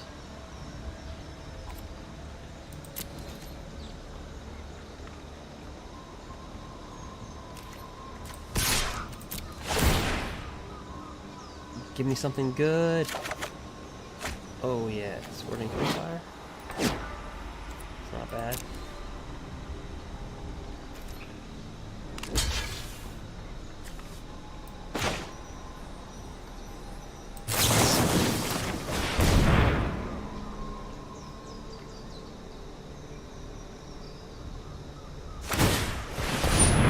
Alright. But he'll get burned for 3. He'll first strike it. So he'll block like a 6/3 right now. Unless he like Ether Gust my Embercleave back to my hand. Which in case we can just drop the other one down anyway.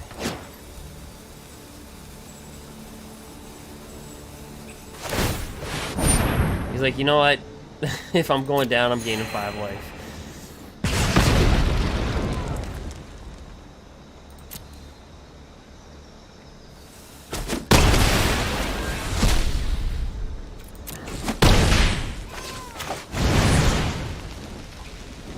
Oh, actually I have to have a mana to cast that out? Alright,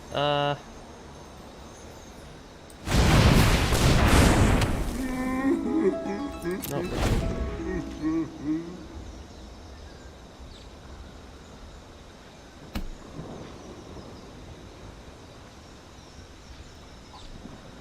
Yeah, it's a nice snag when you get a Brazen Borrower with Robber. Also the Dragonfire, yeah. Because technically he would have used the Dragonfire on our Robber.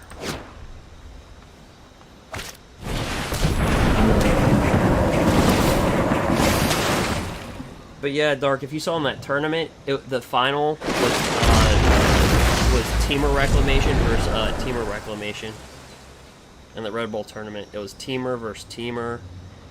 5 out of the top 8 were Temur. That's why the matches took so long, because we were just waiting for all the Temur versus Temur.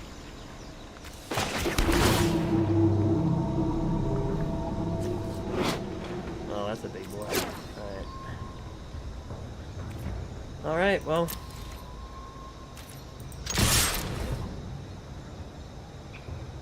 I probably should hit him for 2 and got Robert.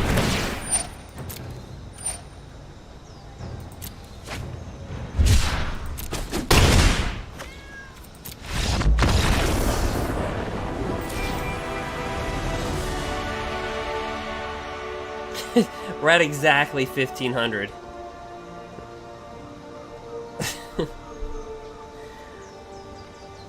It's like, how close were you to making the top 1,500? Exactly 1,500.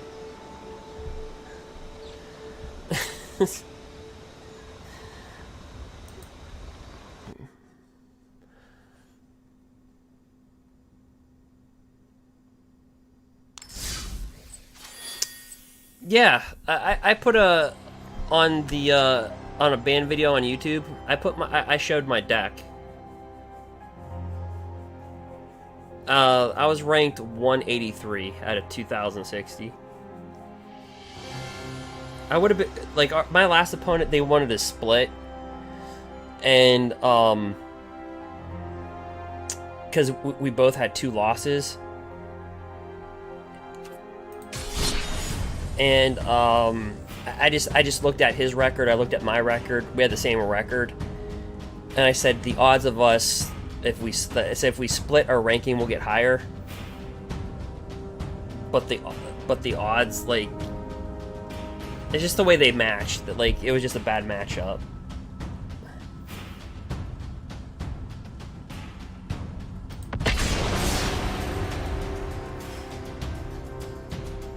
So for playing Gruul, I mean, if I would have played Temur, I probably would have gotten to the top 64.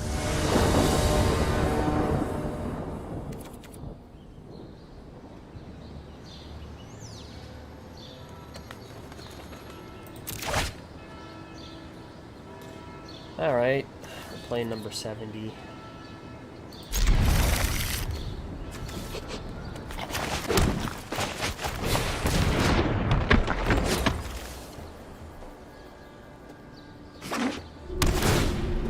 Oh, great. Urion with, so was this Sultai? Urion? Great.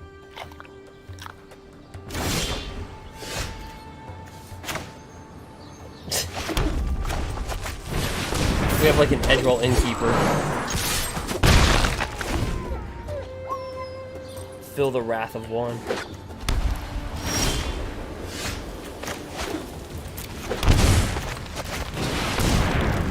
Could have a counter spell, I don't know.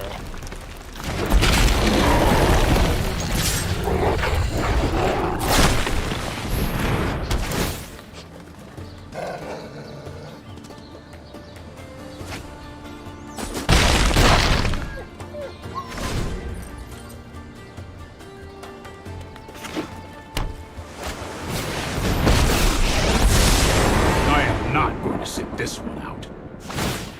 Don't worry, I got this. That's a smart move. I mean, the whole point of that is it taps you out for a turn.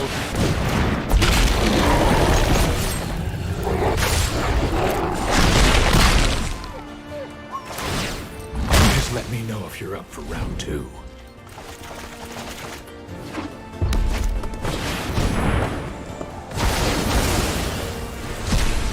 Just like that with a passion.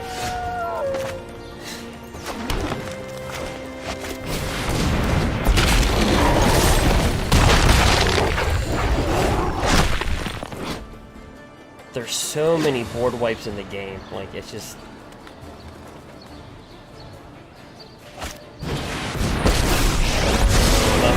My flowers. I have just the trick for this.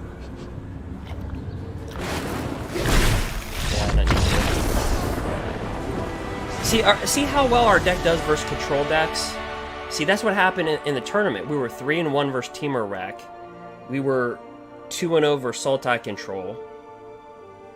We were 1-0 versus Bant, but we lost the creature decks. Like, that's the really crazy part. Like, we lost the Rakdos and red deck wins. Like, that's like the...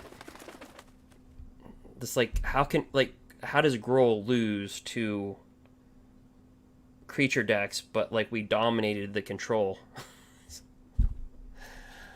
that's the odd part.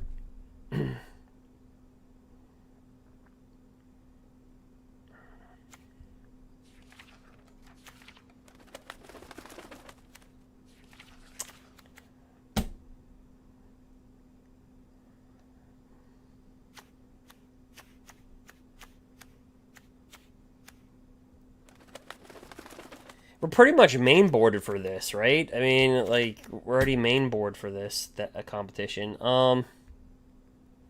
Domri's Ambush is kind of good in this matchup because, let's just say he board wipes, and let's say we drop, like, a Paradise Druid. We can still buff up the Paradise Druid and kill one of the planeswalkers, right? But I'm thinking if he's ranked number 70. So if he's number 70, I'm thinking he's got to play with Reclamation, right? I'm thinking he's playing with Reclamation. I can board in Heroic Intervention, but that's not going to stop the Exile.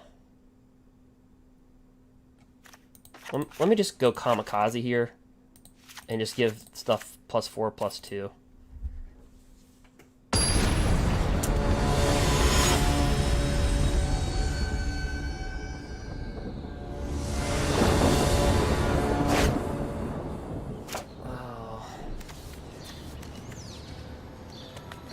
Why do you do this with the mana? So this is a good hand versus this deck. But if we don't get green mana, this is god awful. And for those reasons, I have to mulligan.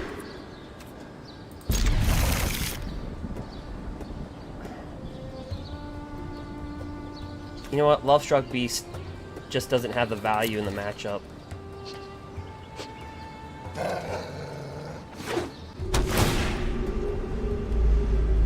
I mean, it's got value. It's like, yeah, you're gonna get it anyway.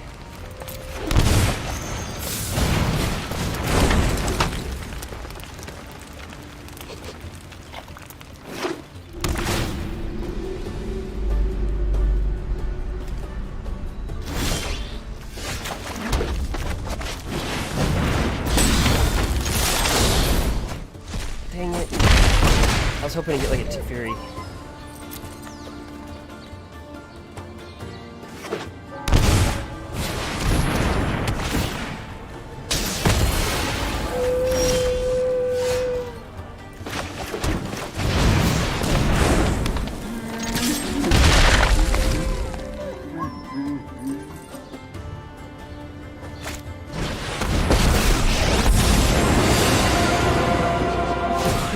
Am I dematerializing? Huh. This could be one of those decks, isn't it?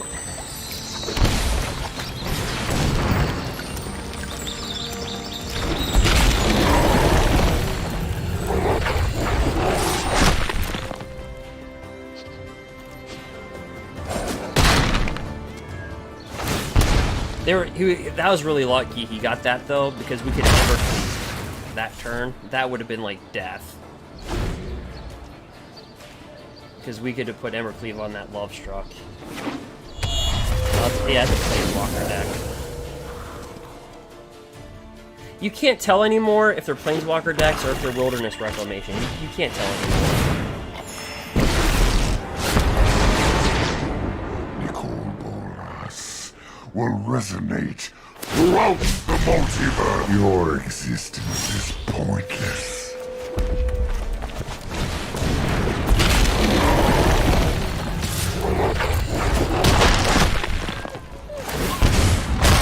Will wipe your bloodline from existence.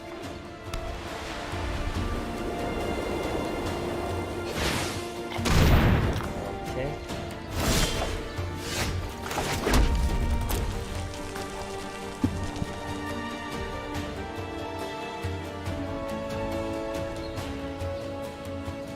He froze me. So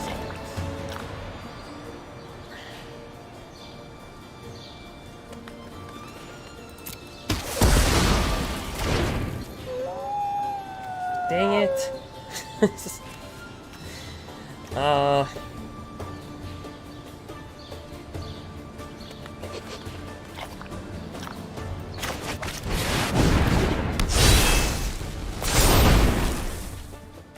Come on. Edgeroll Innkeeper.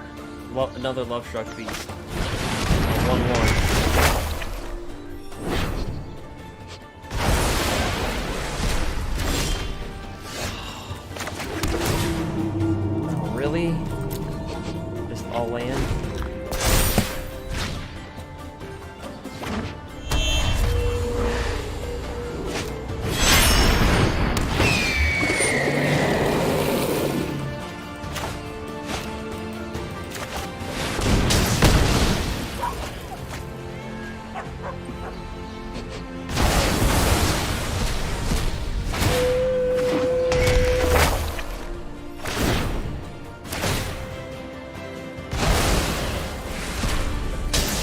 Creature? Like, I just seriously just need a creature.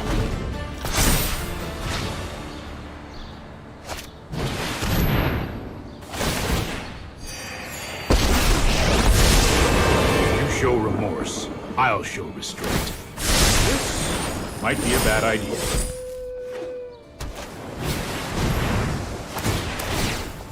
There's things called creatures. Compassion and enlightenment begins within.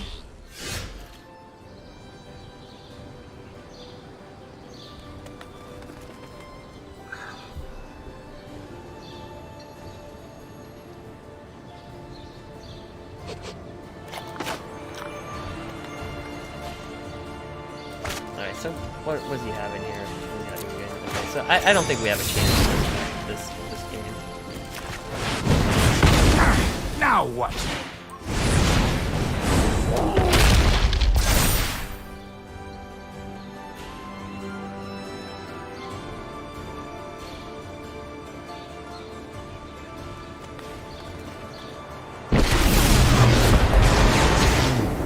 All will bow before Nicol's bolas. Yeah, Gruul Harbinger might be decent in this matchup because he does have protection from a lot of this bull crap.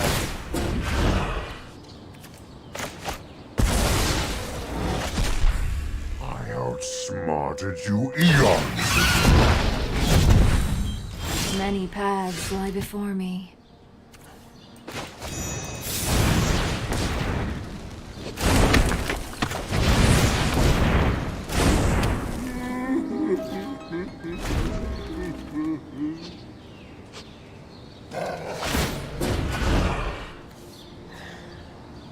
We have so many mana to pick from.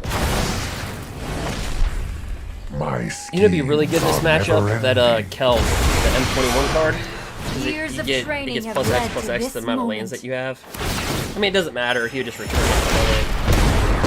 I don't want to quit yet. I Right want on to see schedule. what planeswalker. I mean, we know what he's playing with, right? He's playing with 4 Tapiris, 4 Narsets, 4 Narsets in Ancient Way, 4 of these. Like, we know what he's playing with. But I mean, I just want to make sure for the last match.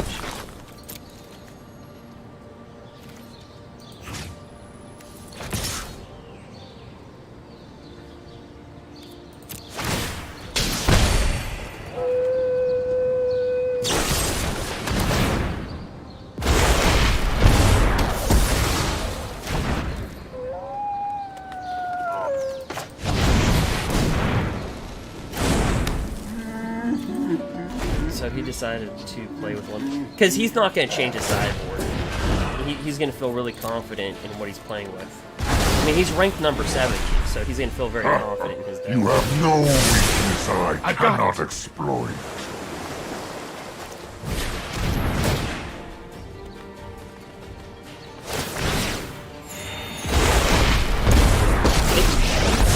This isn't that you a can fight have we can reclamation and this deck in a standard format. Trust me, It's just- I have a plan.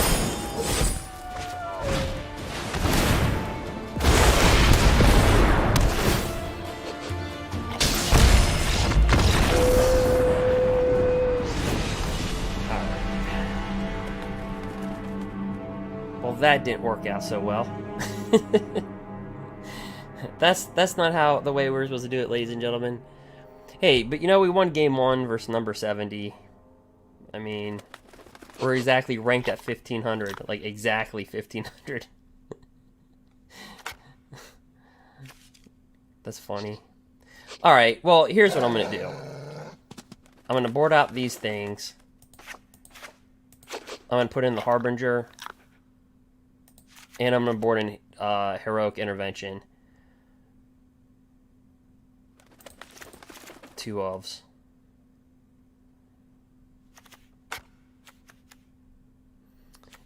Now, this will not stop. The board wipe he's choosing is that extinction board wipe from Ikoria, right? He didn't choose Shatter of the Sky, but against nicol bolas or something like that, this will have hexproof. Also against Elspeth, this will give it, so I think that's what we do. And then just roll the dice and say, he's playing with 18 planeswalkers. So it's number 70 versus number 50. Mythic rank. Here we go.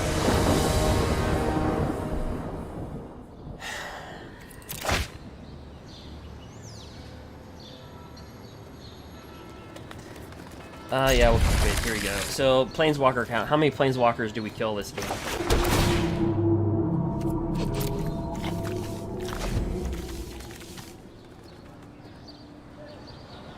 He's got 18.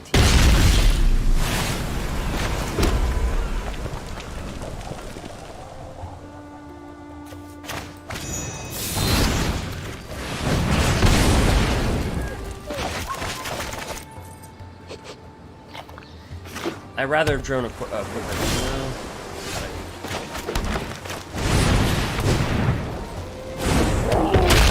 Like Robert and Rich would have been better.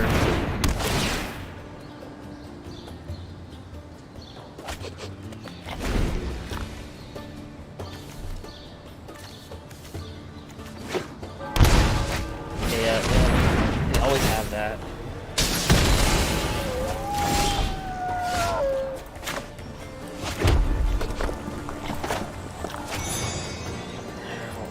He can bring Teferi Time Raveler down. So we're just gonna do this.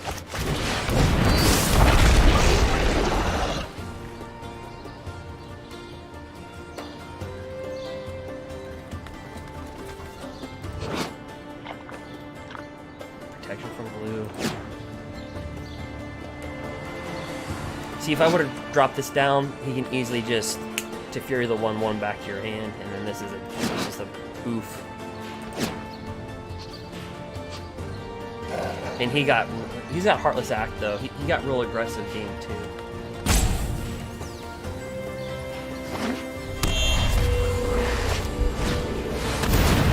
See, he would kill our 1/1. He would have killed our 1/1 right there. See, exile target Somebody only bothering permanent you. hero cost 1 I'm gonna make myself scarce. Okay, so you know what? I'm not gonna play with them. 18 freaking planeswalkers.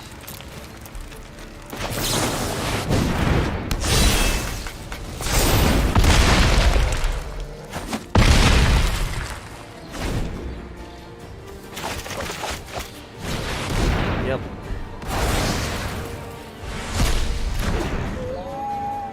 Just get a land. Get a land. Get a land. Want something banished?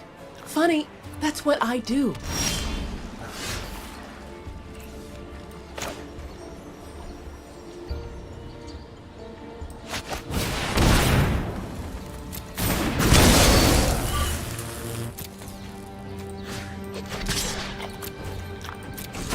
I could have embercleave that. That's what I was trying to get at.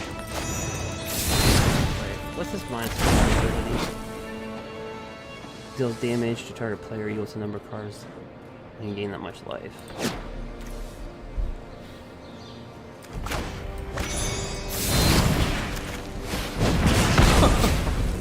Please.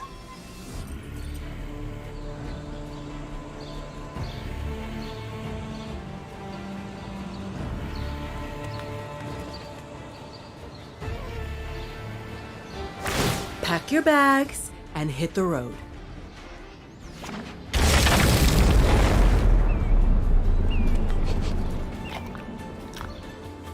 Well, we know this is gonna die. How's it gonna die? From nicol bolas, Elspeth Conqueror's Death, Extinction, Shadow to the Sky.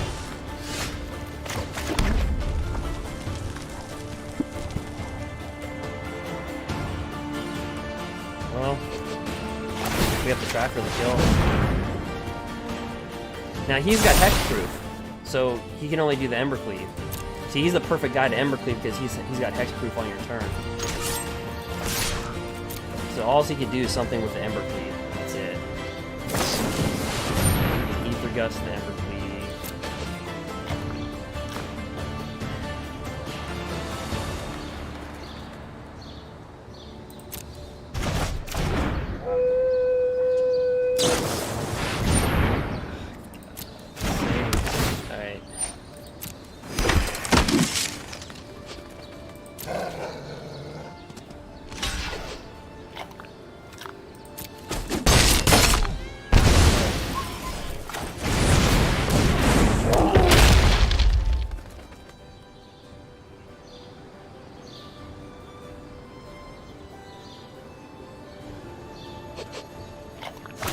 Good riddance to bad rubbish.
Let's see.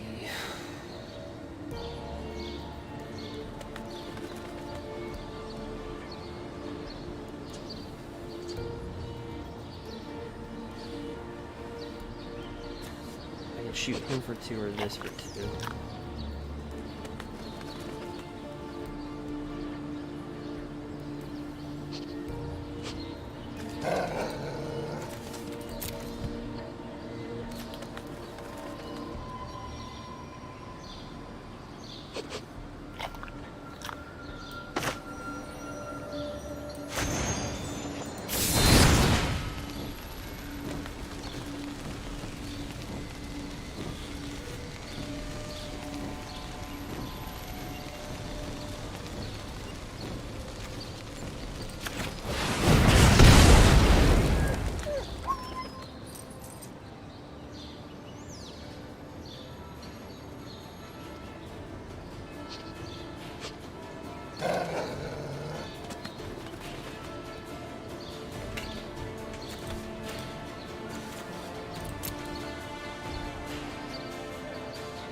That's crazy that he was able to get all the Ether Gusts in an 80 card deck. Wow. His Urion was his companion.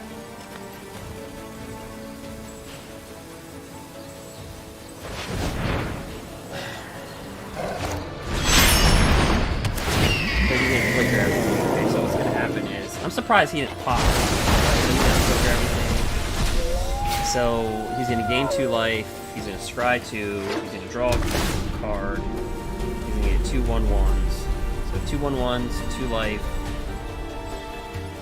Scry 2, draw 1.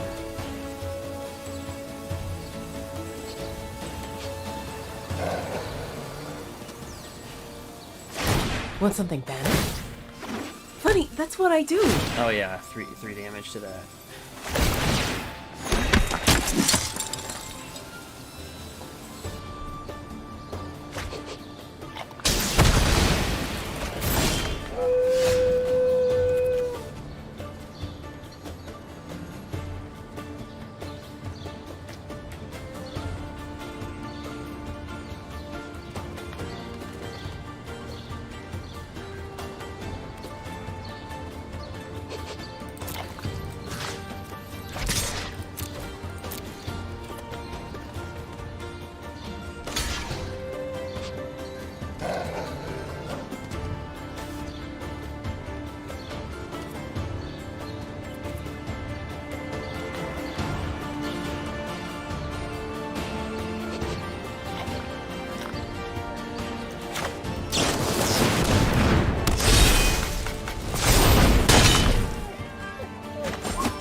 Sacrifice, scry 2.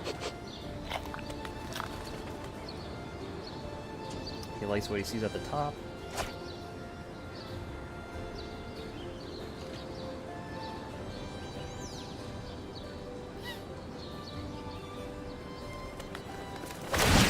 Am I dematerializing? Huh. Okay, so things that would probably get us out of the game. Questing Beast, Shifting Ceratops, Scroll Spellbreaker. Even Robber of the Rich. Unless he's got Heartless Act in his hand, right?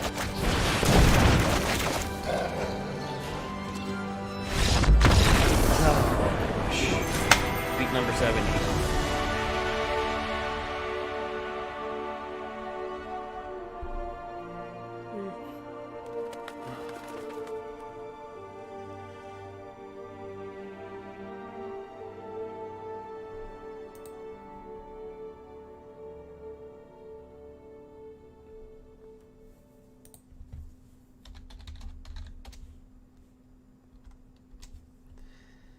See, what's frustrating with the Gruul deck is that, like I said, at the Red Bull tournament, we can beat the top 8 decks. Like, that's the thing. Like, we're designed to do it. It's just like, it's like the decks like Rakdos and like, that's what we struggled with. But like, pretty much like Simic Flash, like we don't really like mono green. We kind of struggle with. If Temur Reclamation wasn't so heavily played, I would say mono green would be a top 8 deck.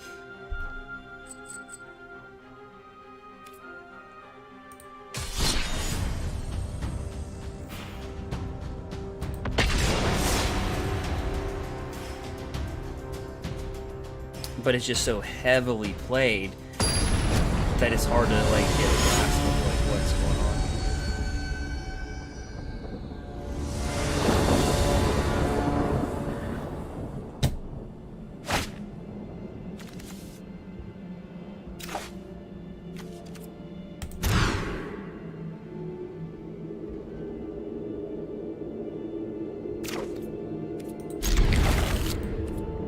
I guess what I'm trying to say is it's hard to grasp what the true meta is. When one deck is like played, like overly played. Oops, I made a mistake there.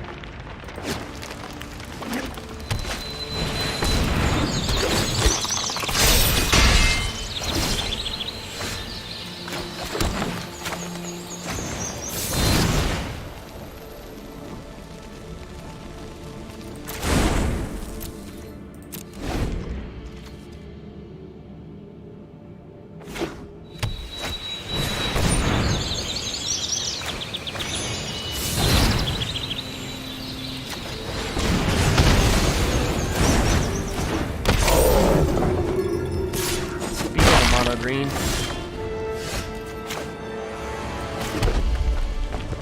Speaking of the devil.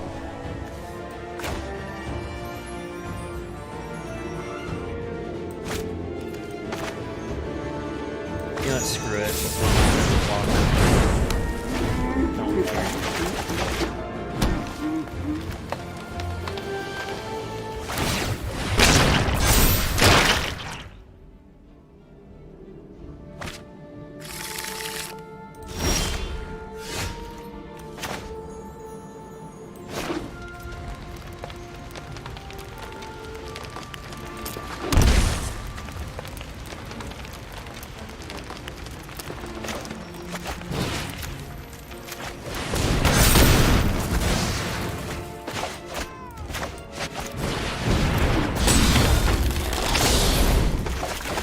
If we get another one of these or edge rolling deeper,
he could have a ram through, but screw it.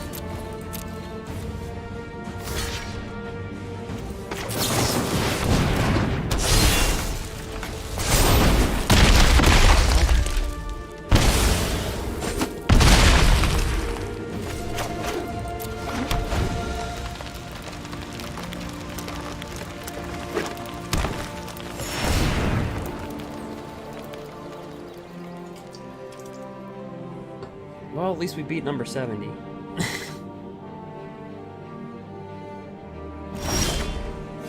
guess. See, like, he has 7 mana and 4 cards in his hand. And you're telling me that... So, like, what are the only non-creature cards in mono green besides the Great Henge? Ram through, right? So you're telling me this guy... He doesn't have a ram through?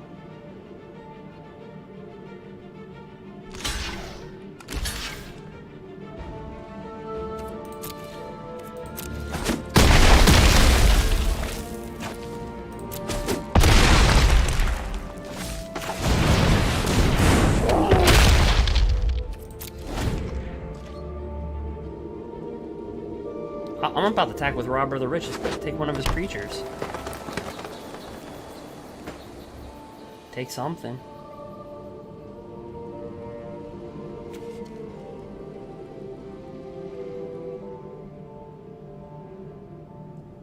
Like, what do you have? He might have a Primal Might in his hand. You know, that one where you pay 1 and X? Yeah. Yeah, unfortunately... When you have Embercleave, what's that gonna do? If he attacks, what are you gonna do? You're gonna die if you attack.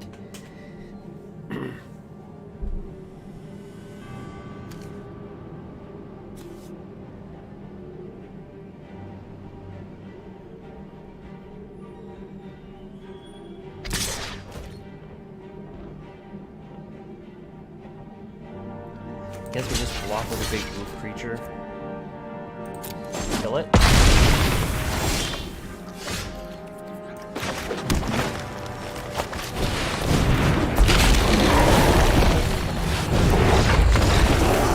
Survive that. Did he just like top deck, like, what was his 4 cards?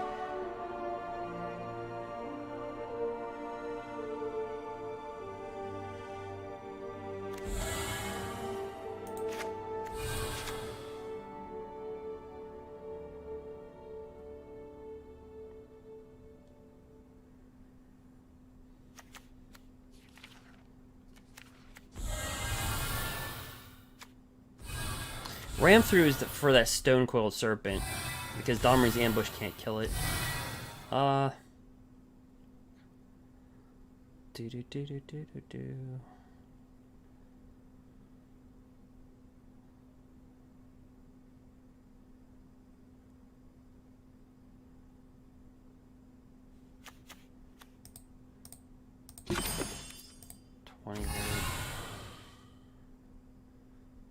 Paradise Druid.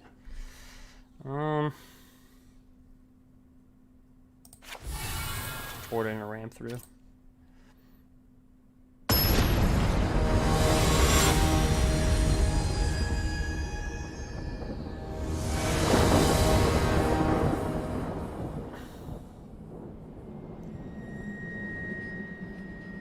So he must have had just like all Primal Mights in his hand.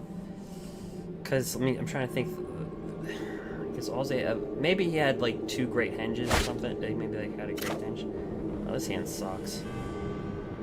But we're on the draw. I'll play it.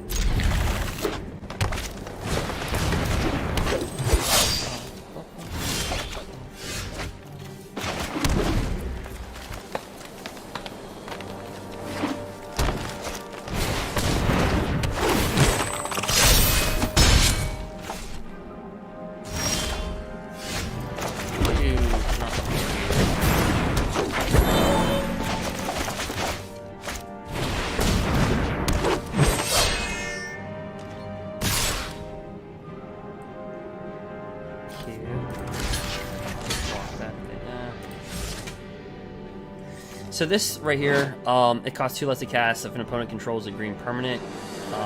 Whenever it deals damage to a player, draw a card. It's got Death Touch. I used to play this with the Eldraine drafts. Okay. I'll choose.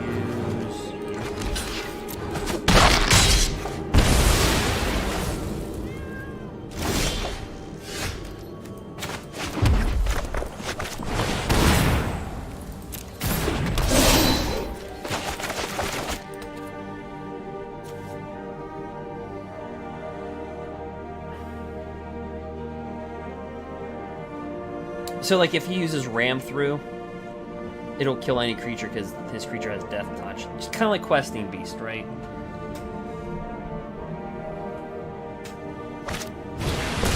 Or that.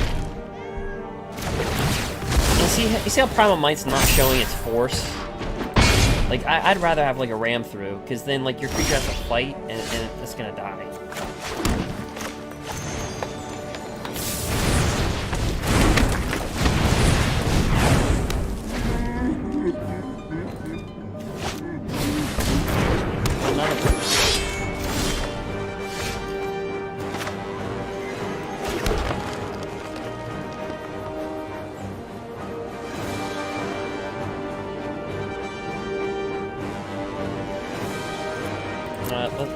Let's rock.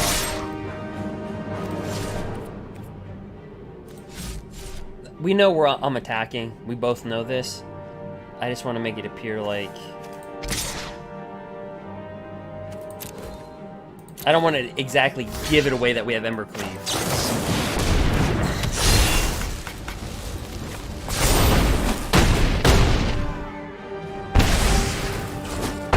And we don't die to Death Touch because we have First Strike. That's why Embercleave on Questing Beast is Death, because it's got First Strike plus Death Touch. That's like...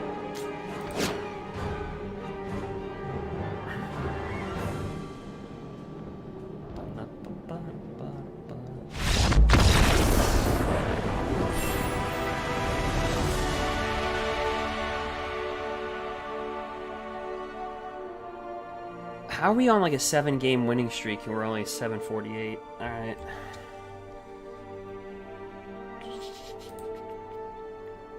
So we beat Reclamation, the 18 color planeswalker deck, number 70 was playing with. Bant. What else we beat a lot?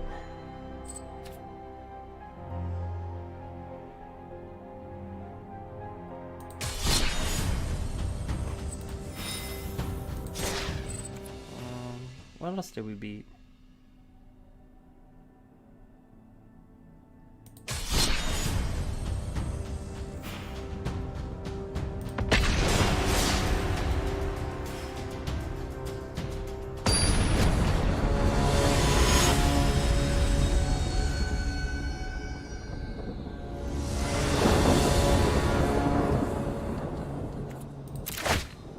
Oh God.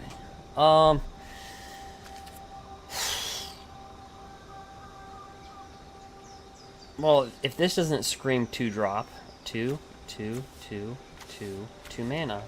But if we had green, this would be a good hand. And it just depends on what he's playing. You know, like this is.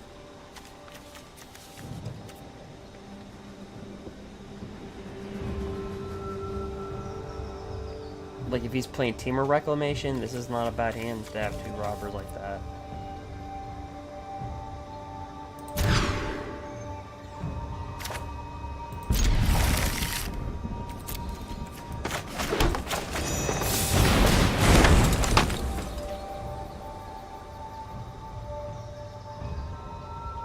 Watch, he'll drop like a Triumph. Okay, it's mono black. Yeah, so this is a deck that we suffer with quite a bit. Because they can get down a 7-10 or a 10-7 flying like 5-4.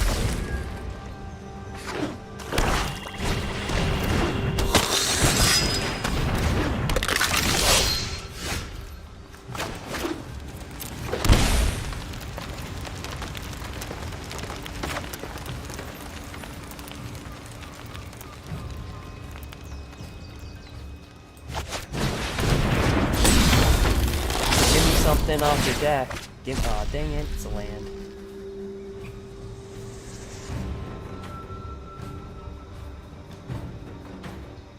Yeah, the flying dinosaur. Yeah, it's so hard to stop a 10-7 flyer turn 4.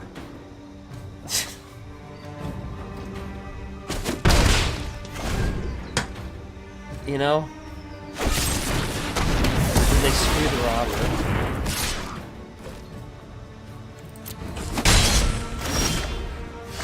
I figure if we can't beat him, we might as well steal his crap, right? But we got a mountain. Alright, so we're just gonna come in with the big guns here with artillery. There's no such thing as a word called artillery. I just can't pronounce it that well.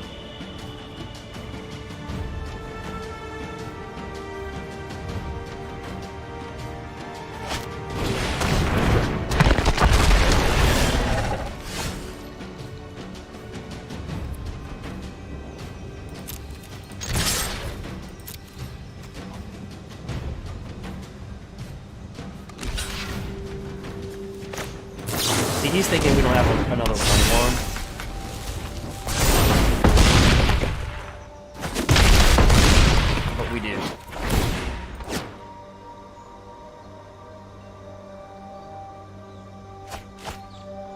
Ooh, he discarded that. That's a good one.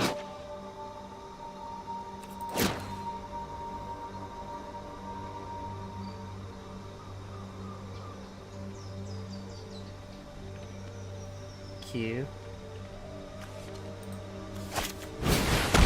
Yep, I told you, 10-7 flying. We're just gonna win though. That land shot him like a rocket. I'm not gonna drag it out. We're just gonna drop it out. But do you understand how hard that would be if you're not playing a deck? Like, it's just... hate that deck. Alright,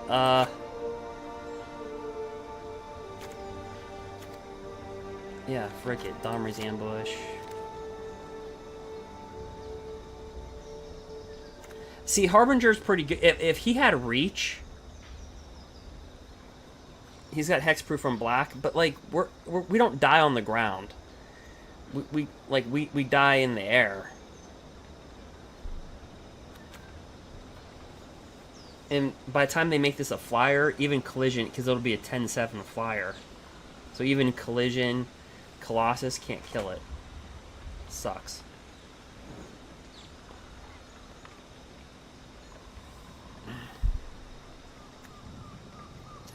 Well, we don't have any enchantment removal because the format's the way it is. Because of Jund Sacrifice, we have to, eat up a slot for Grafdigger. With all the board wipes, we have Heroic Intervention. So, okay, so I'm going to board in... Okay, I'm going to take out Paradise Druid. We're going to board in 1 ram through.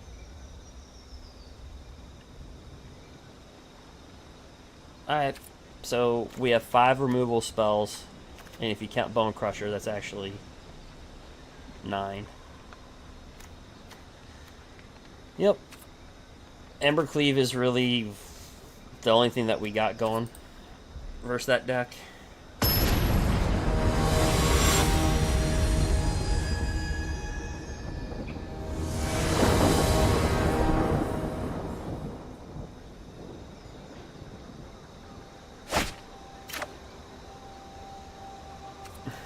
see here. Sideboard run afoul. Take this guy out. Domri, Edgewall, yeah.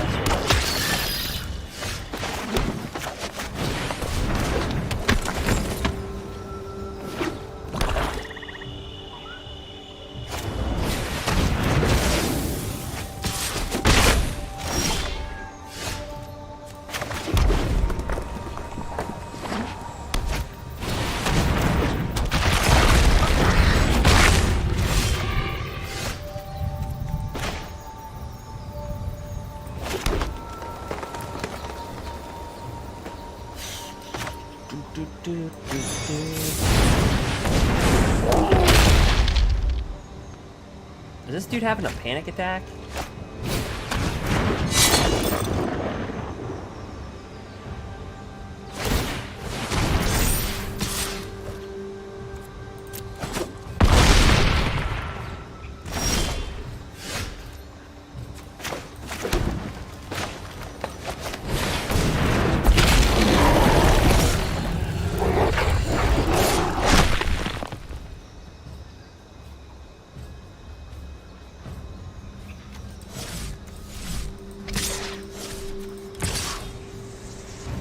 Hey, Gorse.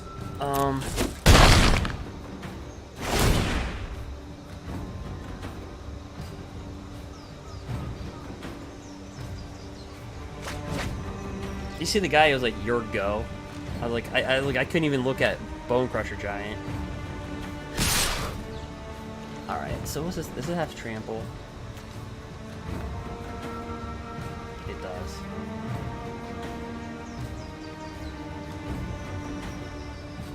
I can't kill him next turn either, can I?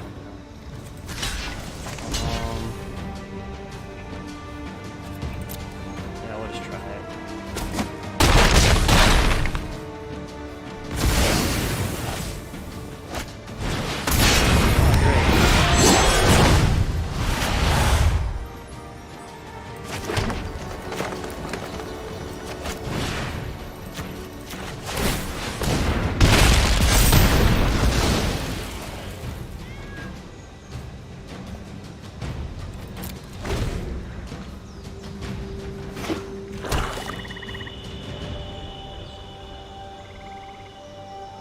So how am I gonna pull this one off? It's 32. If I block this sucker, I guess I would have to.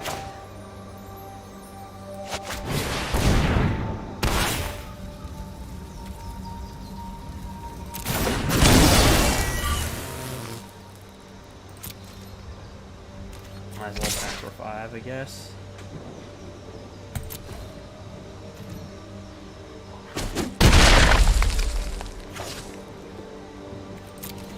I shouldn't be out of focus. Oh, there we go.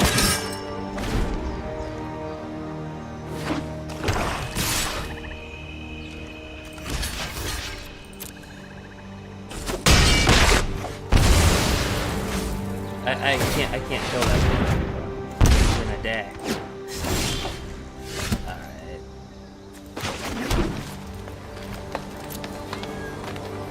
There's no point.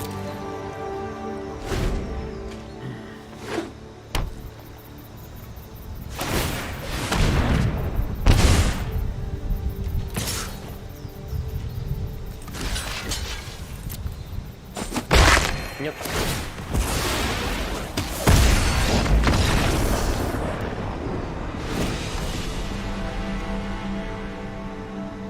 Warhammer.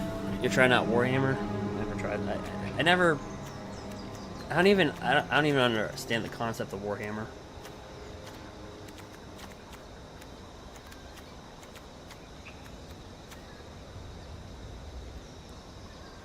Like when I'd go to F&M, I'd see people playing. Is that Warhammer?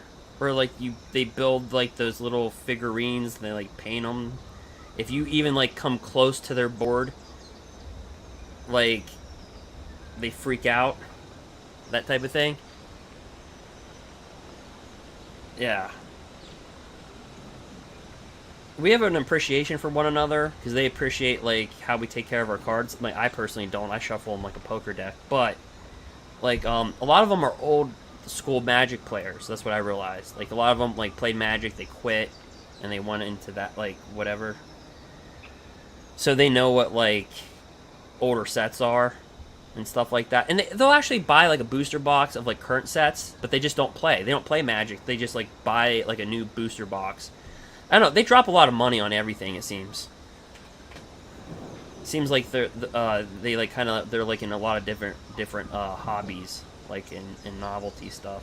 Like they'll buy a booster box of but yeah, I bought a box of you know, like Theros Beyond Death when that came out. Like, oh yeah, I bought a few of those myself. I'm like, you play Warhammer. But yeah, so they'll like open up boxes and stuff like that of Magic, but they don't actually play it physically. They just like the like nostalgia factor of it. I don't know if that makes sense. Anyway, sideboard.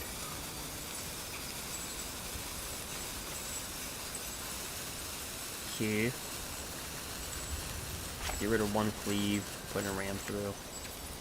Screw it.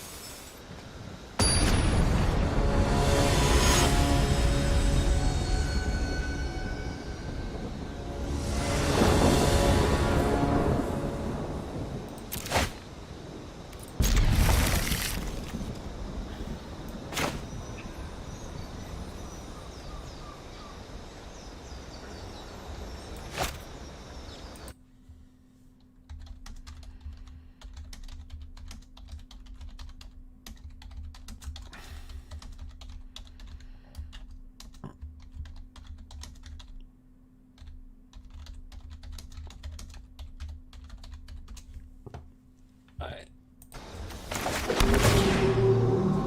Shifting Ceratops. Why not?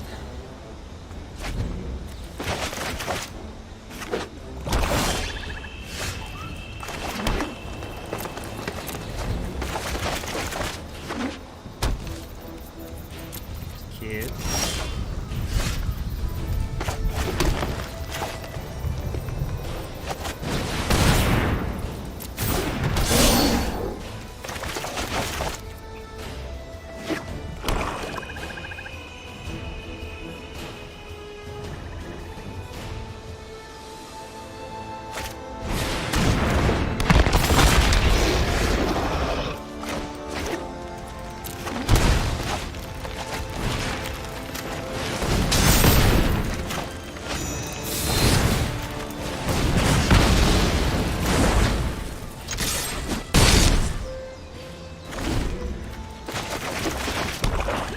Don't have another one.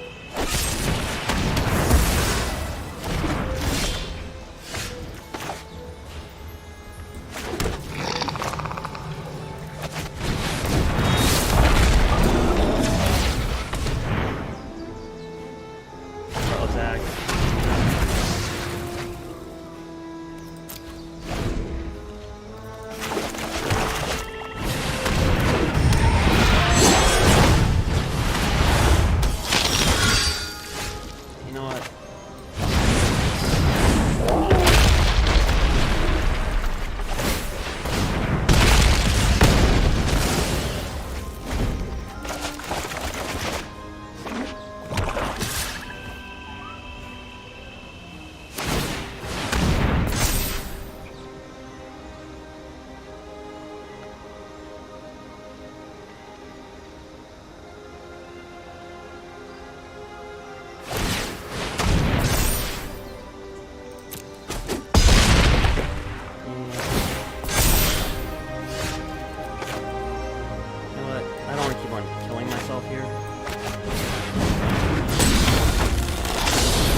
Oh yes. Oh yes.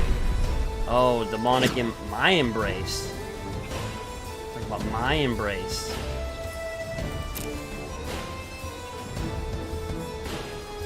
You ever see a flying you ever see a flying giant?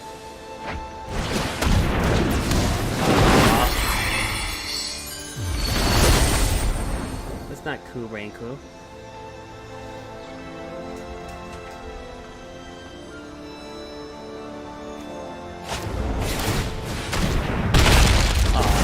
Kill my rogue. That sucks. Yeah, we sacrifice a creature, right? Is that what we're doing? Each player discards a card. Well, you know what?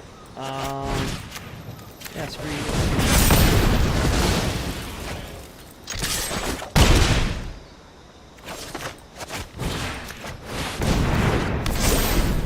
He flies, baby. Unless you get a Heartless Act. Oh, okay, he's a 3/1.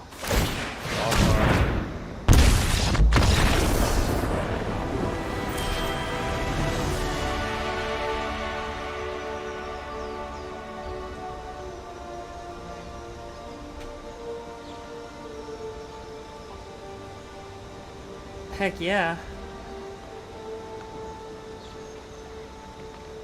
Here's my question, though. I have 8 wins in a row. Like...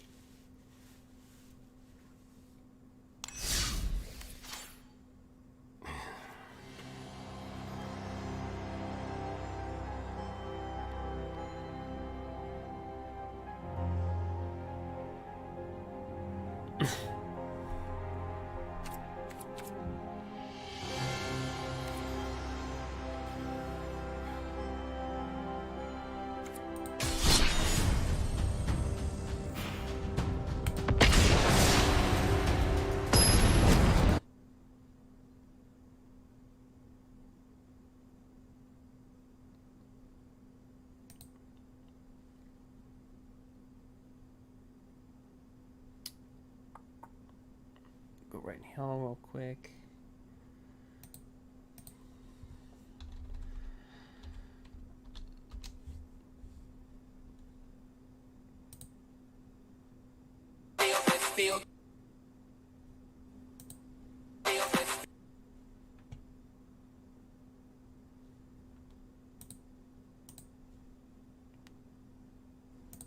Oops. Let's see. Oops. Let's see. Alright.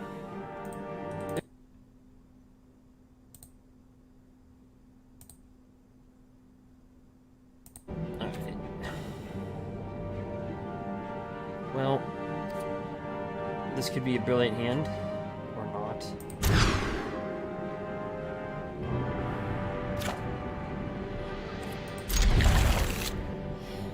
See, I don't know what we're playing against.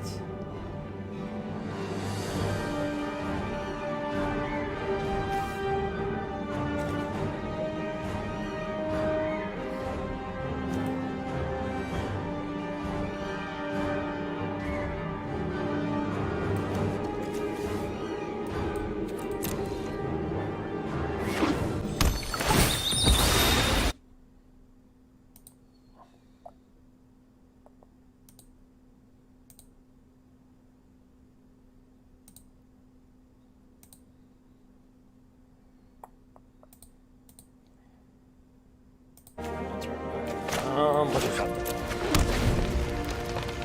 We're playing versus Rakdos.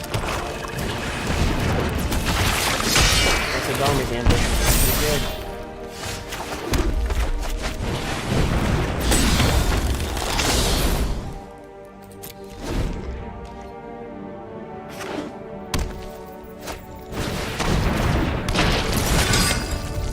Now let's just get it over with.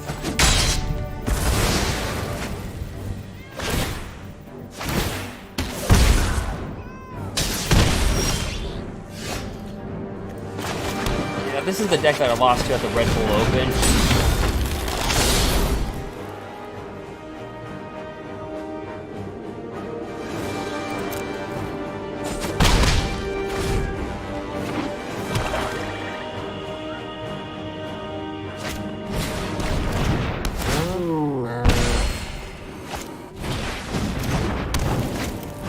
Oh, great.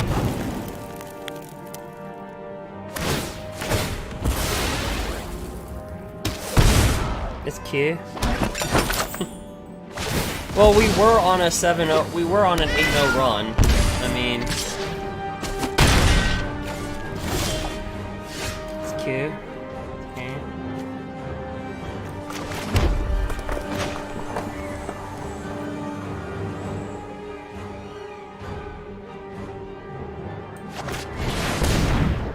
There's literally no point in him because he just gets more crap.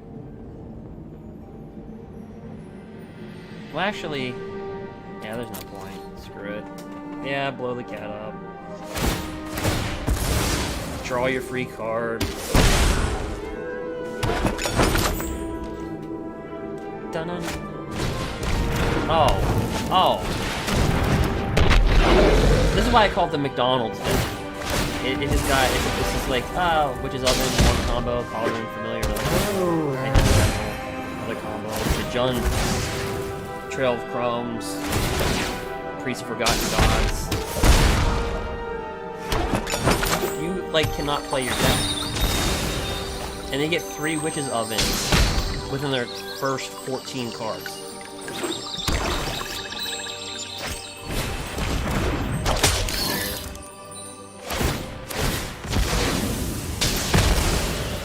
Well, you know what? He's just gonna get Carpal Tunnel. He or she's just gonna get Carpal Tunnel. Because we're gonna make him tap everything. Yeah, we'll die. We'll die if I save the cartilage in your hands. I'm just joking. It won't affect the cartilage.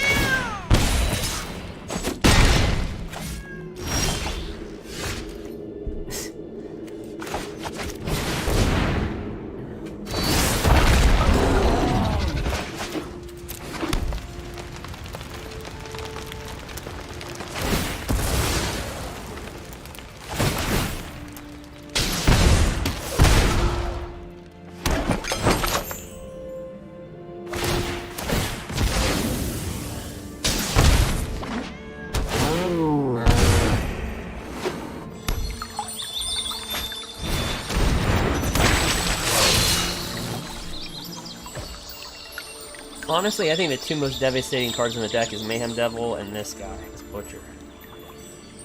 I mean, does it really matter what I block? Here, I'm not going to die to the Butcher.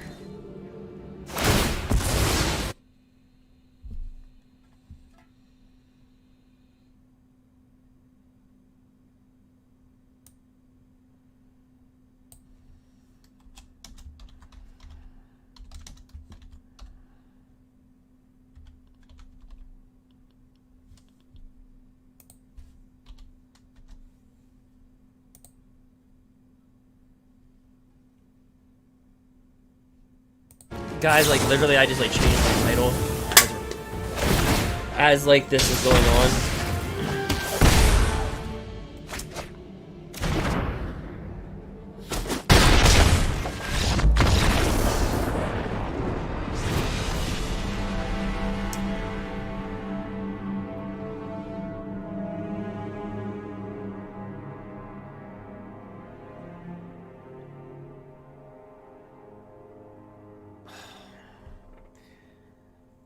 See, here's the problem. You put Grafdiggers in, and then they just slaughter you with Mayhem Devil.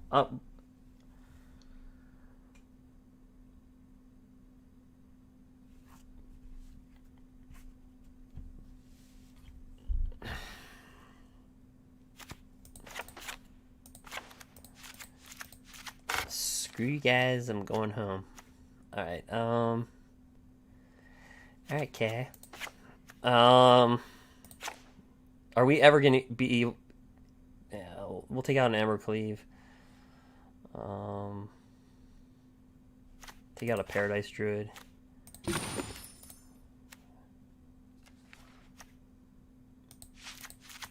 Or do I just go all kamikaze and just play Colossus? Target creature gets +4/+2 and trample.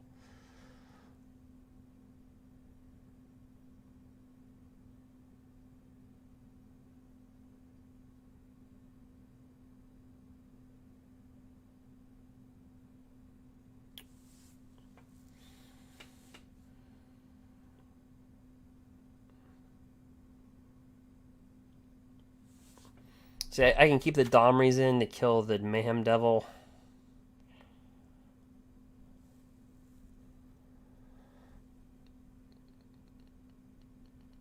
This is just when I'm just like, F it.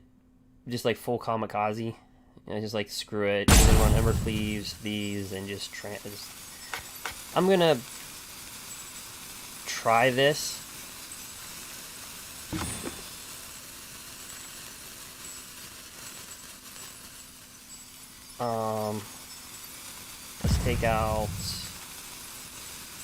Let's take out both Paradise Druids. You know, I'm not done yet. You know what, screw it. We're gonna kill everything. Domry, okay.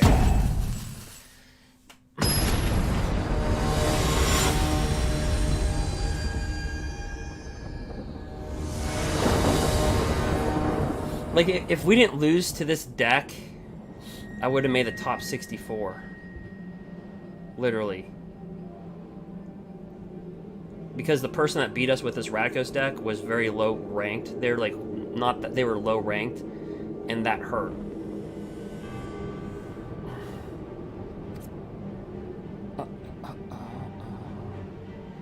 I'll put it this way, every player's good in there. You have like 4 top pros in there. Alright, oh.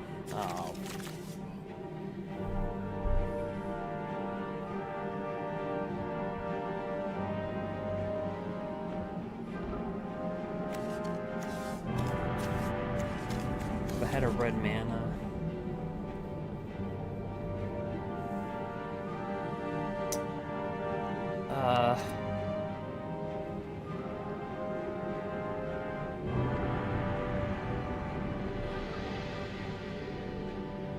You know what? We're keeping it.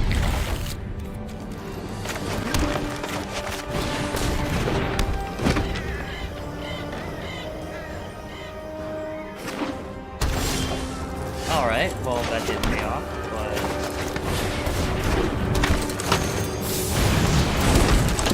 Even if we get a green mana, I can at least tap this out. Okay, God. Oh, you're kidding.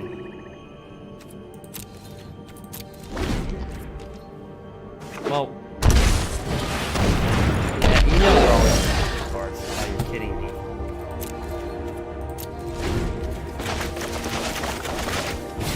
Just a mana. Just need a mana. Any mana. A mana. I don't even care what color it is at this point.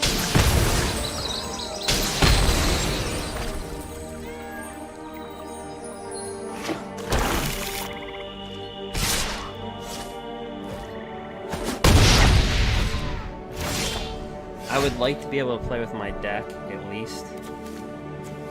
I mean, I would even take a green, a generic.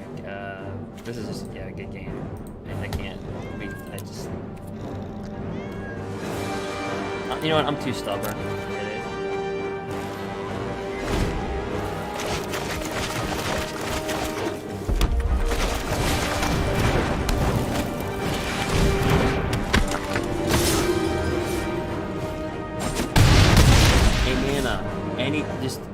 Just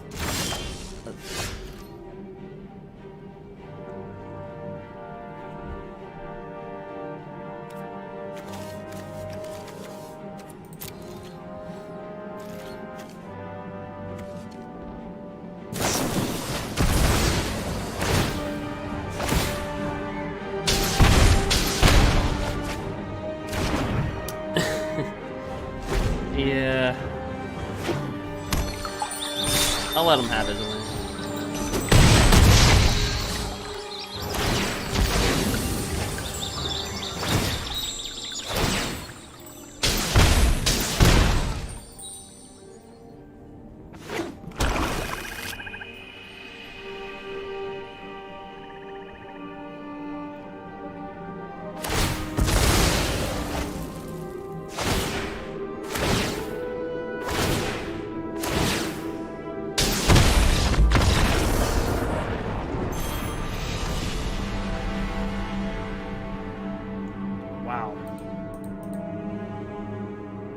That was the most pointless game. We dropped 400 points. We were 522. We dropped over 400 points to that match. And that's exactly what happened to me. Not that bad. If you watched the first match that I uploaded of the tournament, we actually beat Temur the first match, 2-1. But I lost to Rakdos and it came down to 1 life. 1 life. Because of that loss, we didn't get into the top 64.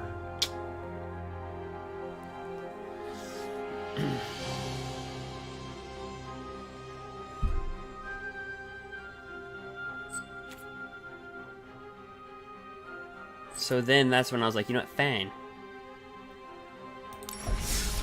That's when I switched my sideboard to Red Cap Melee, Heroic Intervention, Colossal, or Collision Colossus, 1 more Domri.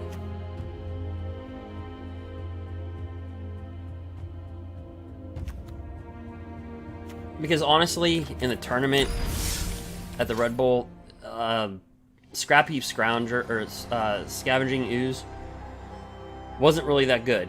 I never really used it on the sideboard. The format is too fast. Now, mono green, yes.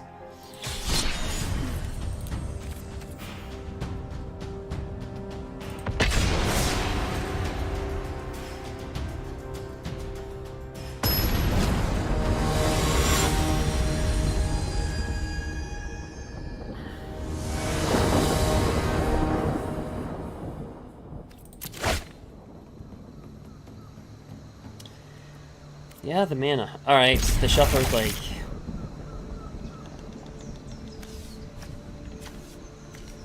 Here's the middle finger. Alright.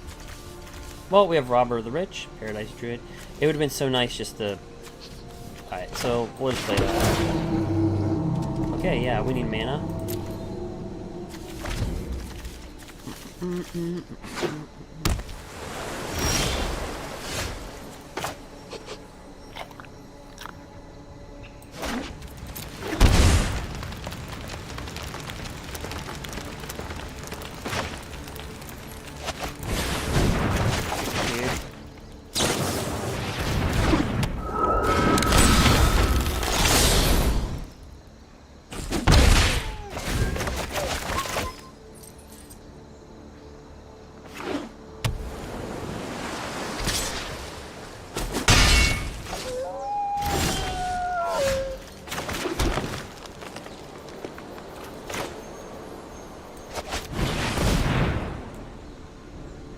He could quench this.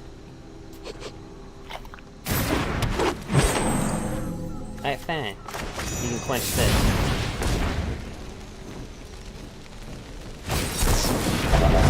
Negate it. Oh, yes. Oh, we get a card. Oh, we get quench. Yeah.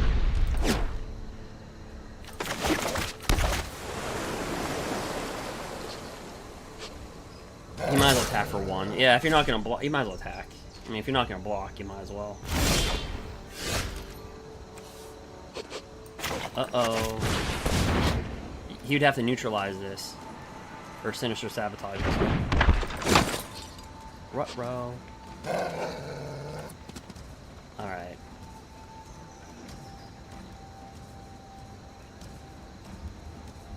So here's what we're gonna do. We're gonna attack with this. He can have a Brineborn Cutthroat.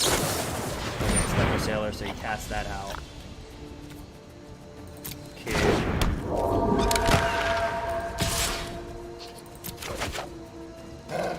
So I was gonna say we can counter whatever he tries to counter. Yeah. Double block it.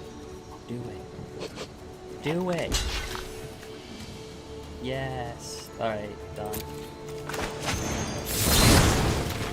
Oh, the robber, he lives. Oh, I can't quench it.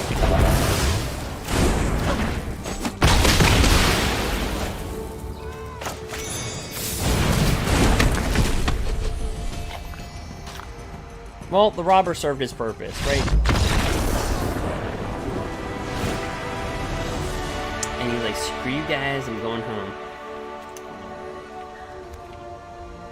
So he's playing...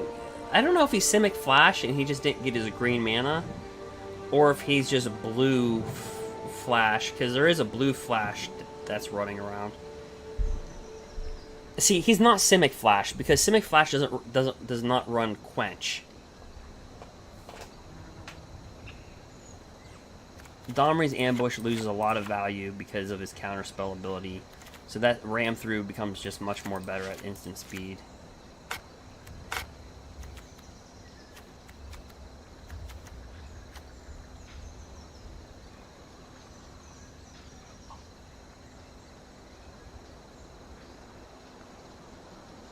I don't know, yeah, I don't know what he is. I would imagine that he's Blue Flash. Which we have nothing for our sideboard for, except to go just Kamikaze. But I think the Ram Throughs are fine.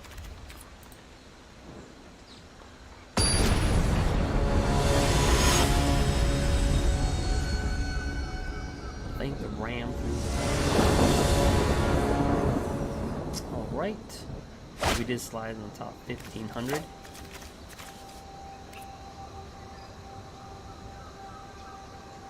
Well, this is a slow hand for this deck. He's playing his blue counter spell.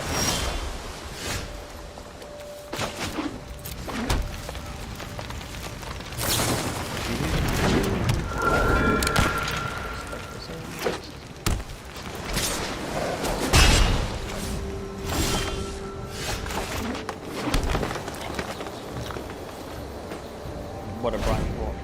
So, like, he's mono blue.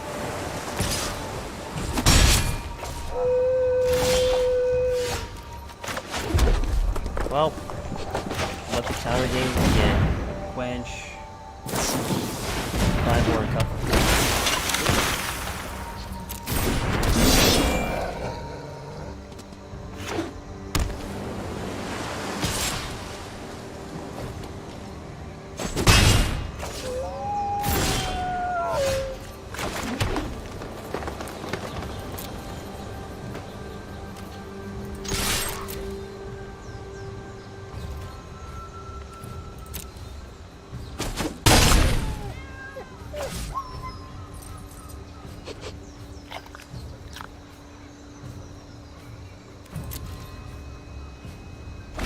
I thought he was gonna play something.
So it just comes down to this little... Is this a counter spell? Or is it not?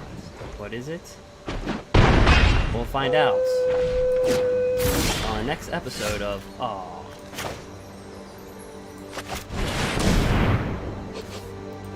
He has to have an Ether Gust, that's the only thing. Did he top deck an Ether Gust? Is he just waiting for me to spend my mana so he can just Ether Gust it back to my hand?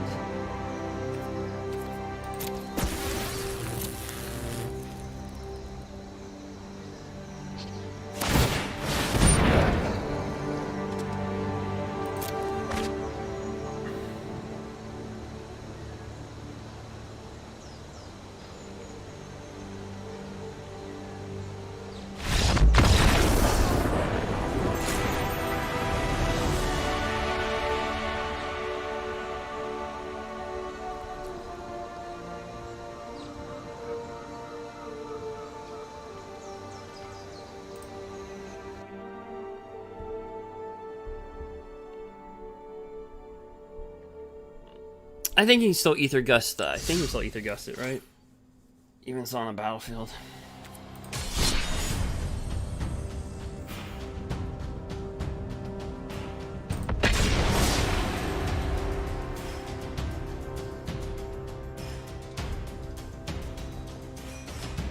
I mean, I know it's got protection from blue.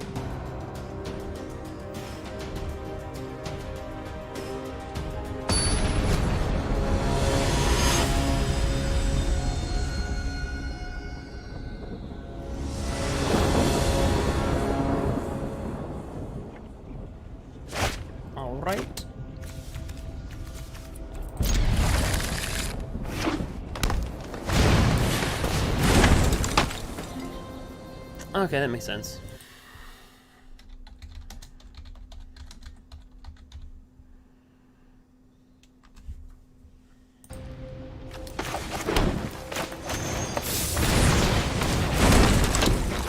Oh, please don't be mono green again. Oh. All right.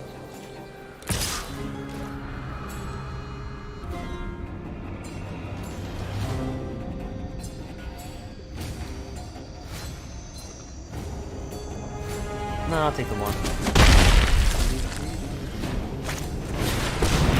I got scavenging games.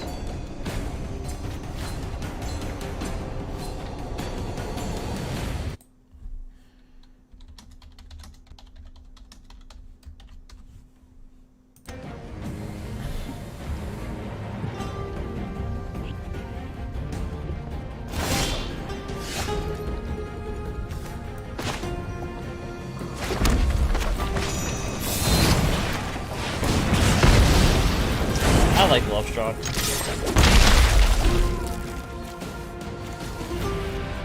Especially he's a big body for Dominity or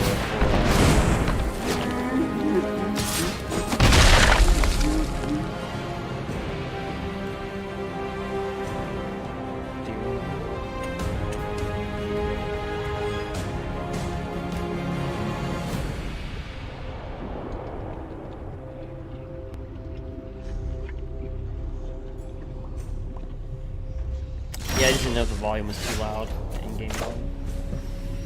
Alright.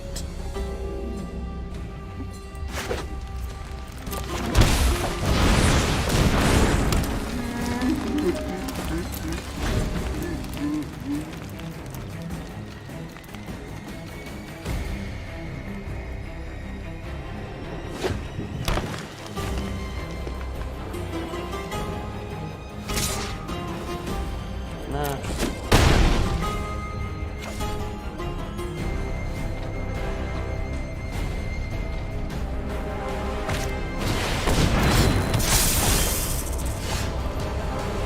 Oh gosh, Stonecoil Serpent. I'm so happy to see that card.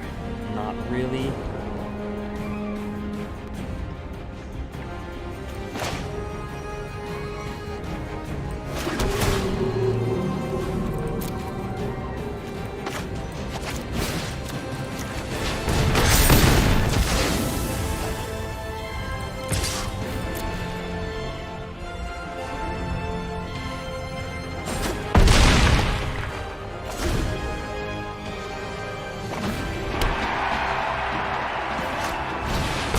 Yep. That's like the combo of combos.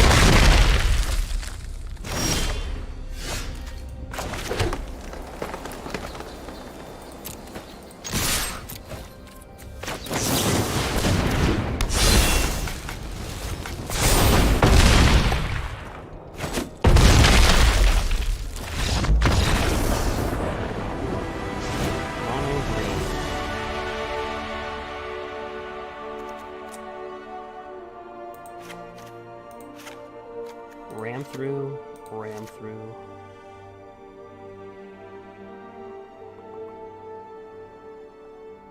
You know, I have a little notebook that I'm keeping around. Let me see, what was my... Okay, there's my Jun, there's my Sultai.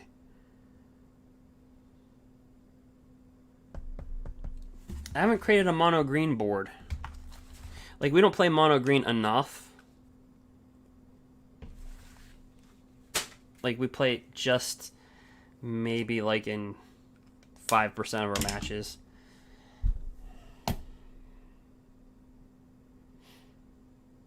So our power is embercleave. Their power is just their entire deck.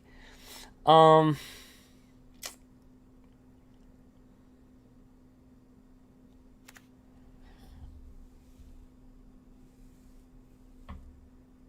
they're going to board in Primal Might. That one M21 card gives 1x.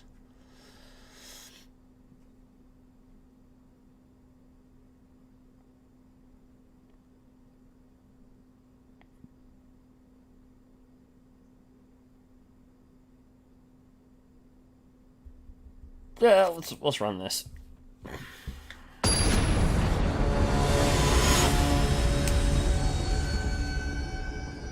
They went first too. They went first last game, so that was kind of impressive to beat mono green when they go first. In this matchup,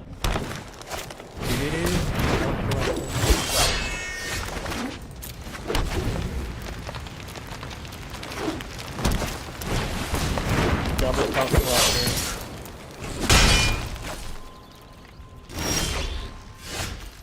Alright, so this is kind of odd. Like, because I really want to drop Robber down, but I also want to kill a Pelt Collector because he's going to drop down a creature next turn. It's going to happen.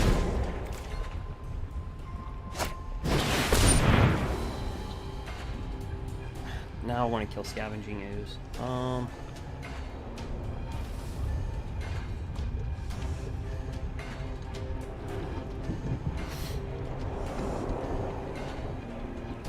Yeah.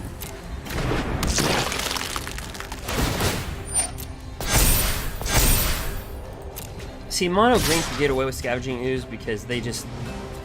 a lot of their creatures are just gonna die, even their own creatures.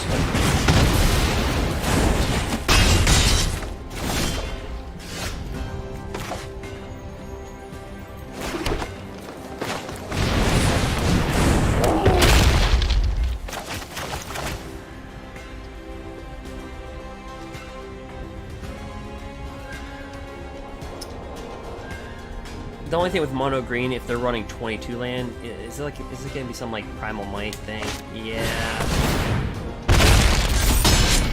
See, that's the thing about Primal Might though, like the creature dies, you know? Especially in a matchup like this.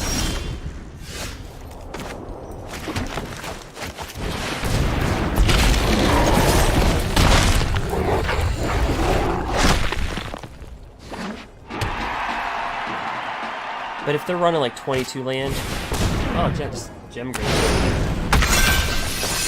Why not? We're taking it all the way.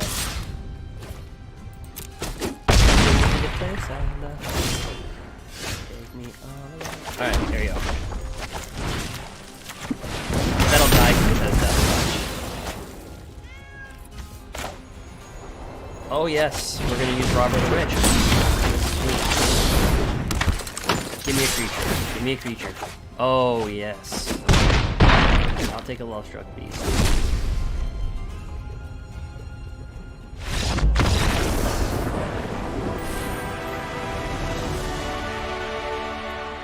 $450.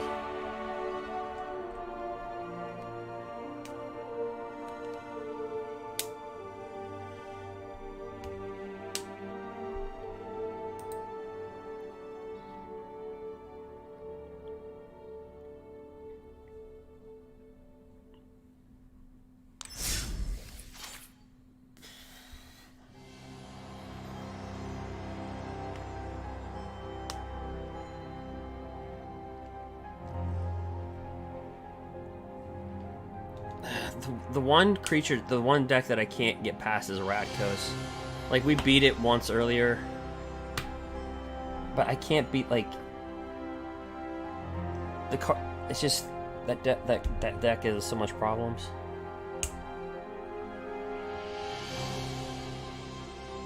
Can't beat it.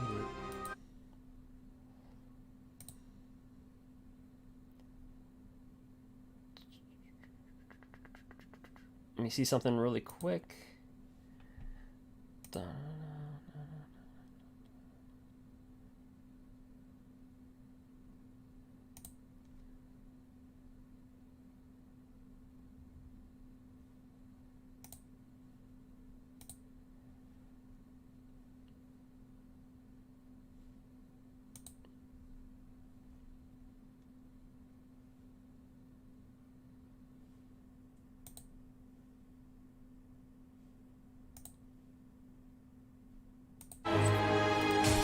Right. So we're in the top 500.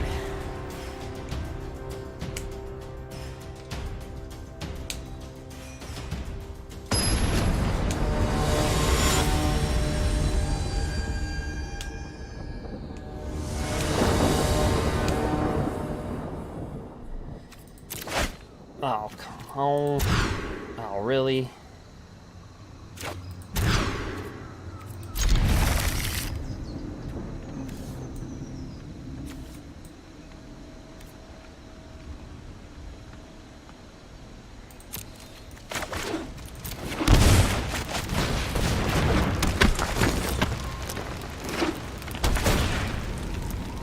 Mulligan twice.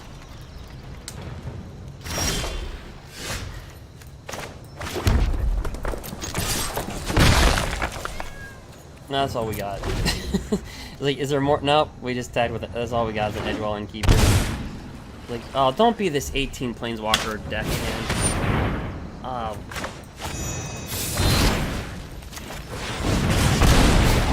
Hopefully it's not. For those that are just watching, we played an 18 Planeswalker deck. We beat it, but...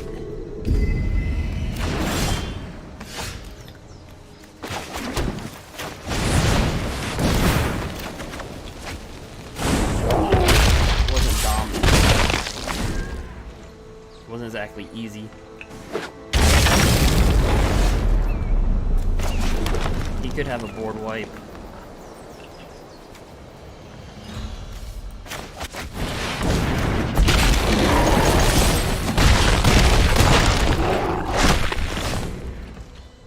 He's gonna have to.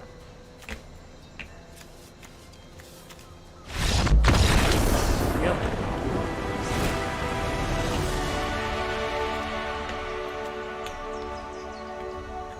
Domri's Ambush, take those out.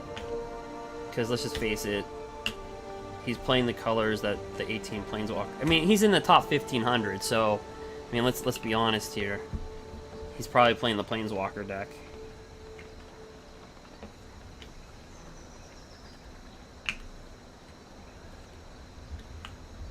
He or she.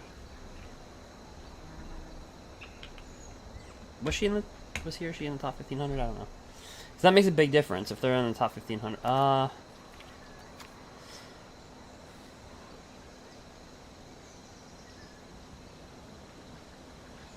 I'm gonna do a Harbinger and 2 heroic interventions.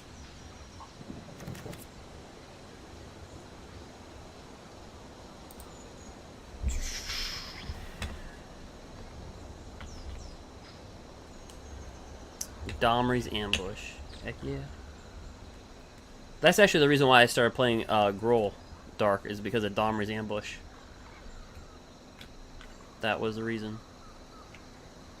Because at the time, nobody was playing Domri's Ambush. Nobody at the time, like, how can people not play with that card?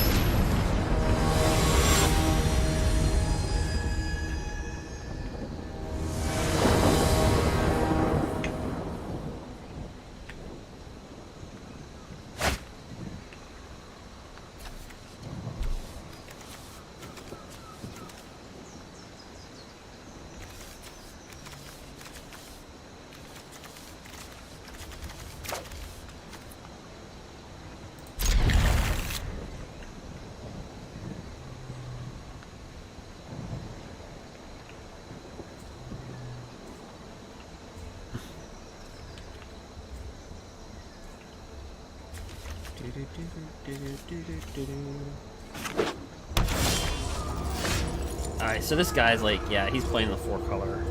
He's got the red in there for nicol bolas, more than likely. I don't know what he's playing, but I'm just gonna put him on that because he's in the top 1500 and playing with all these colors. Who knows?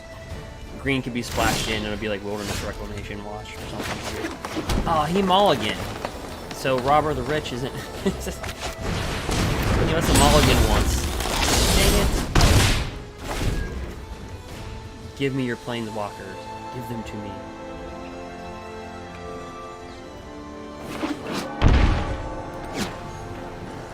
Was Teferi Time Raveler? Yep. I'm known for my excellent timing. It bounces back to our hand. Draw your card. That's more like it. Cast it, cast it.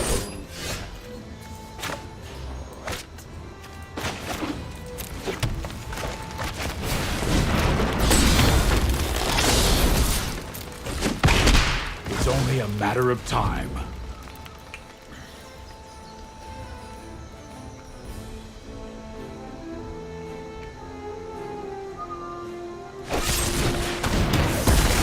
He doesn't really. Nobody likes Robber the Rich. What's up with that?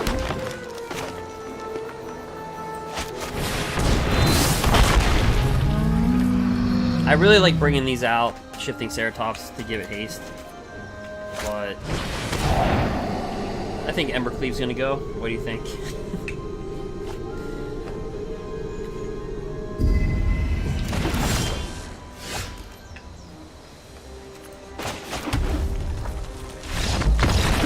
think I'm. Oh, it's the heroic interventions. He saw those. The heroic interventions.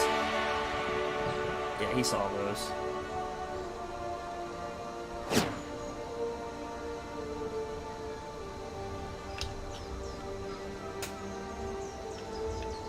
Yep.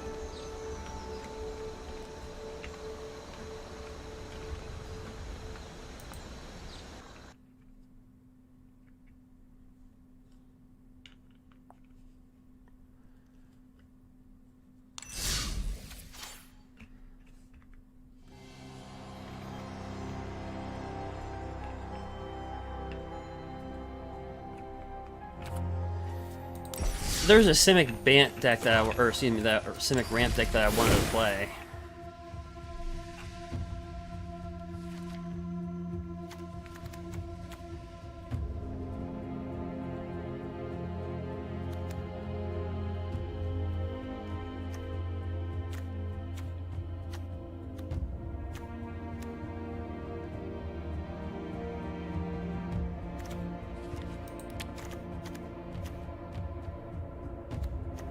This actually beats team. I'm 3-1 versus Temur Rec with this deck because we can actually out ramp Temur Reclamation with Hydroid Colossus,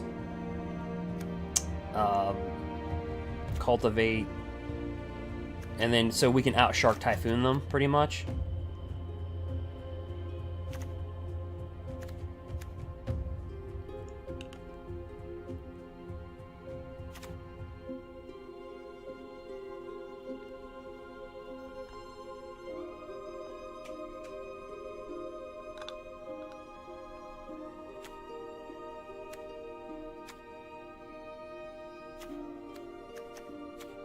But Gruul is taking us to number 302. But I really wanted to play this.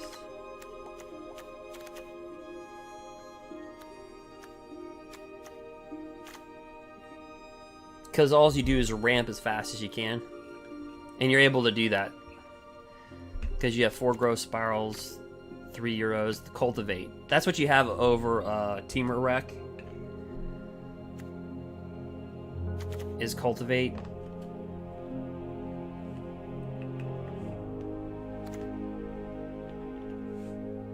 And Hydroid Colossus, so you're always able to get to your mana base. So you can out chase them, like it becomes a Shark Typhoon battle.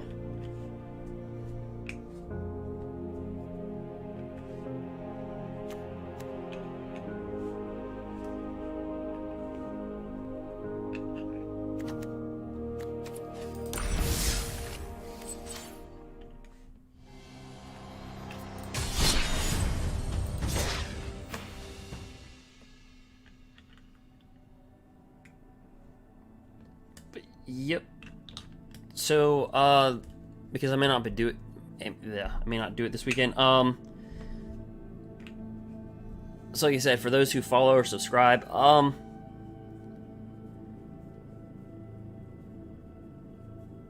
be giving away a code, MTG Arena. I typically do that on Thursday or Fridays, but I don't know if I'm gonna stream on Thursday or Friday. So.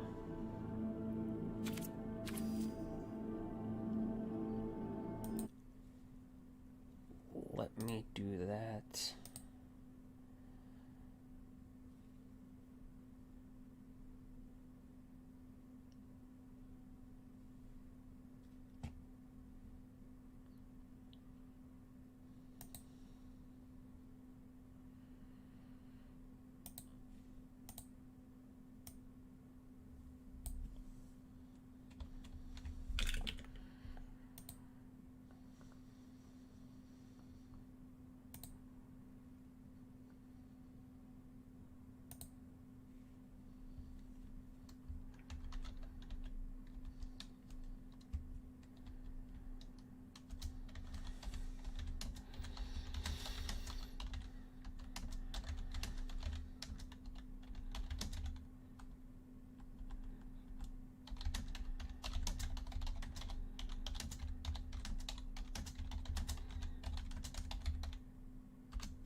All right.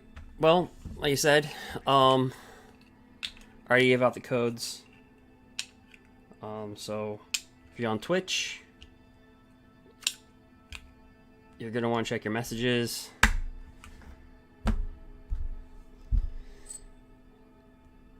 If you follow.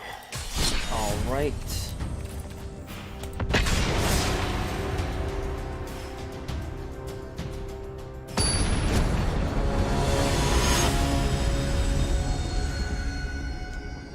Oh, we're actually number 301.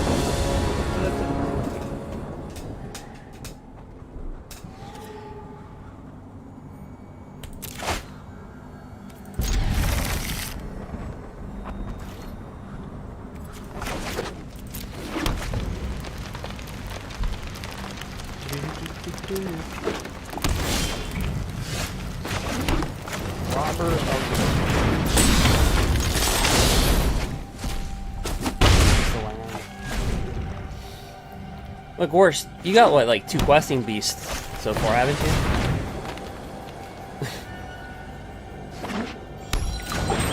Did you really get 2 or just 1?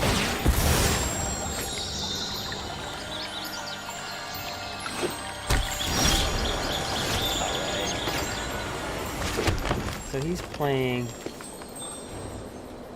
I don't know what he's playing.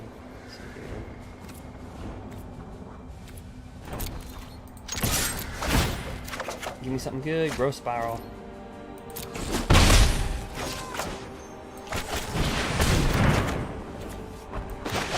Yeah. The only thing that sucks, it goes in their graveyard, so it actually feeds their your thing.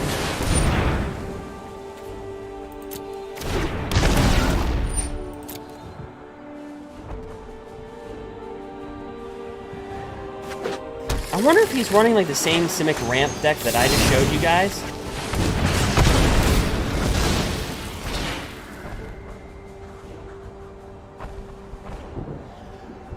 But just different.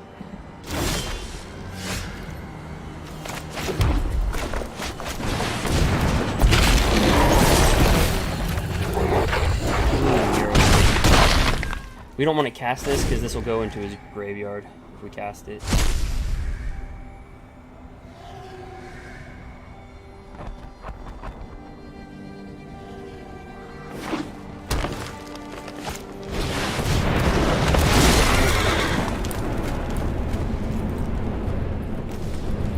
Oh, you know what he's playing with?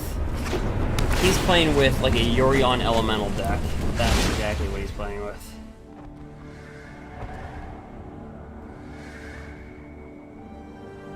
So all you do is you have a bunch of elementals. I built this deck. We actually milled ourselves. We'll get Dom. Wait, does he have anything in his graveyard that we care about? Not really. So let's Dom raise the ambush this guy.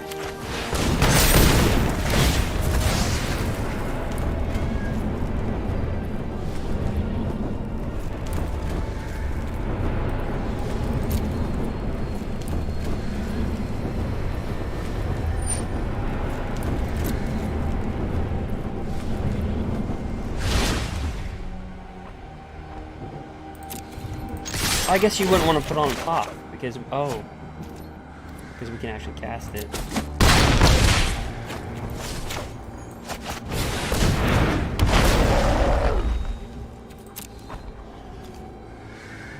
I need some red.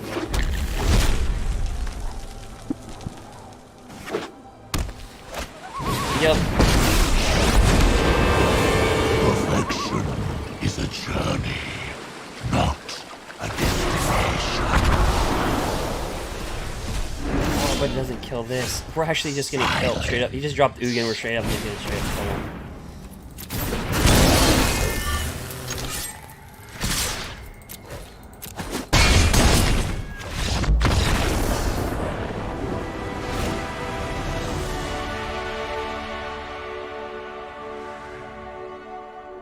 Well, see, heroic intervention doesn't stop UGIN.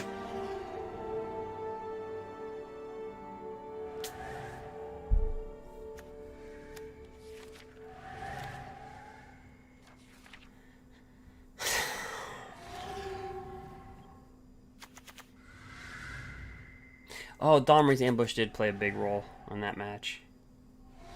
Pivotal role. You know, maybe we just stay in our little shell, our little base.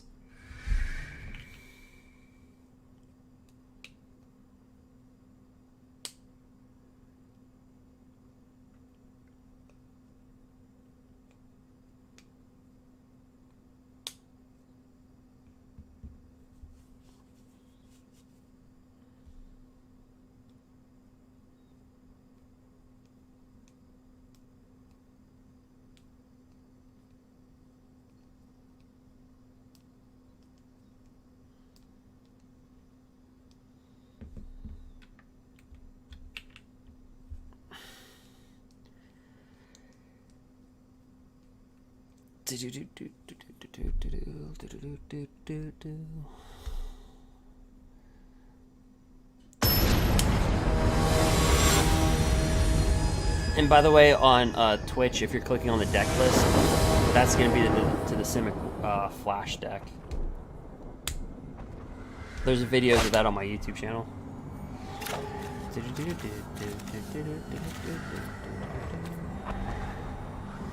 This looks like a hand that just says you're going to get mana screwed, right? But we'll keep it. I mean, mathematically we should get mana screwed, but...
Wait, Ether Gusts.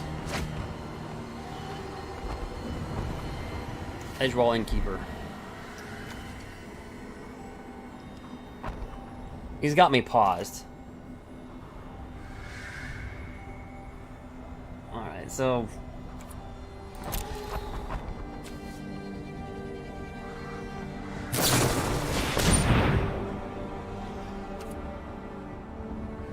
Actually, I should have... Yeah.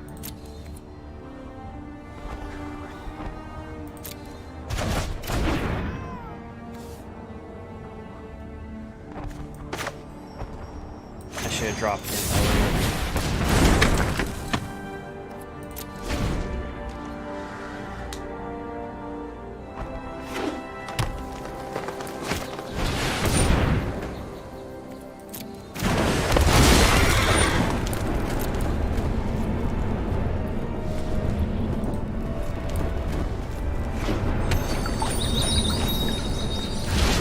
Understand his whole deck's purpose is to get the UGIN, right?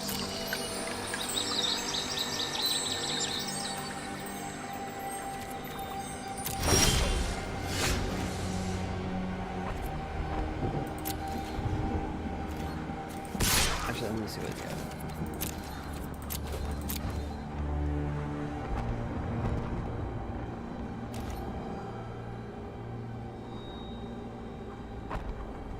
Attack with the 5/5. Block with 5 snakes.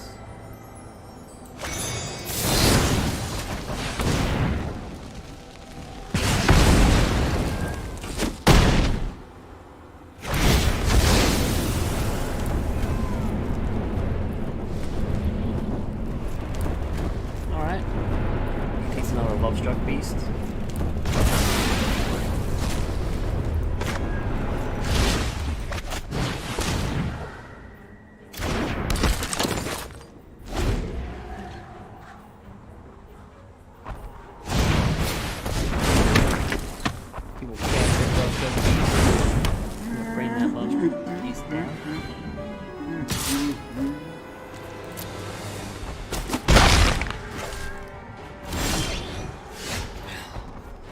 for mana. Alright, so let's try.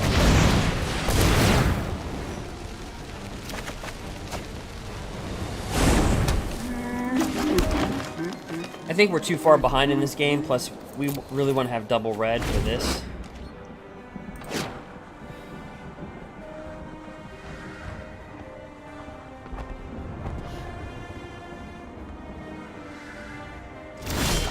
I mean, he's got mana to cast UGIN, right? Because he can tap this for 2. It's just we're not worthy of UGIN yet. He doesn't think it's time to blow it yet.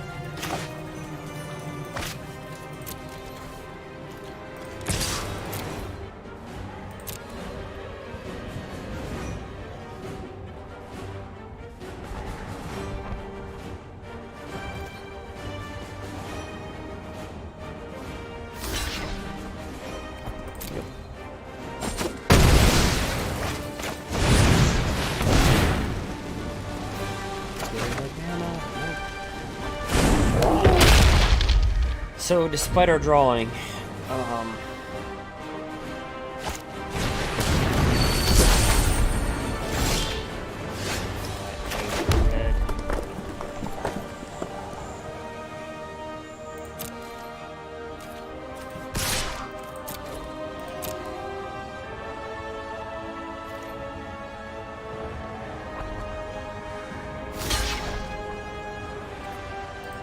now he could have Ether Gust here, Mystical Dispute.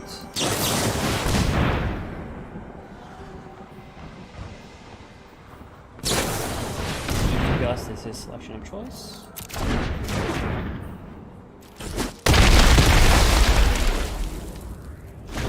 See, like now he has a reason to blow up UGIN, like to cast it, or not.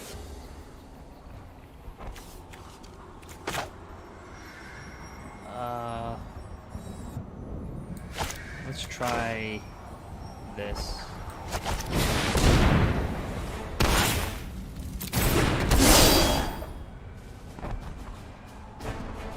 Like, I want him to put out UGIN, right? Like, I want him to blow... I want him to put it out.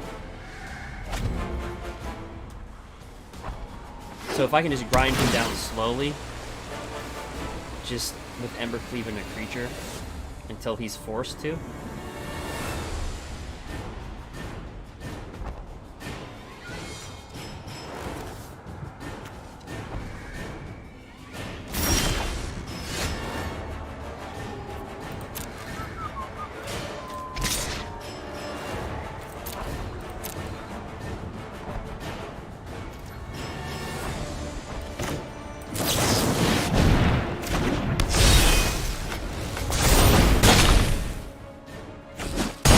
Okay, so now would be a good time for him to bring down UGIN now.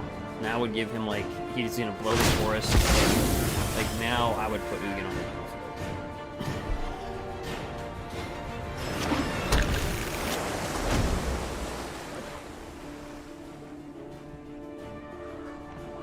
Because he's got all the mana on the road, guys. He's not countering anything. So, I mean, what does he got? Ether Gust? Another one? No, that's manipulation. I didn't see that coming.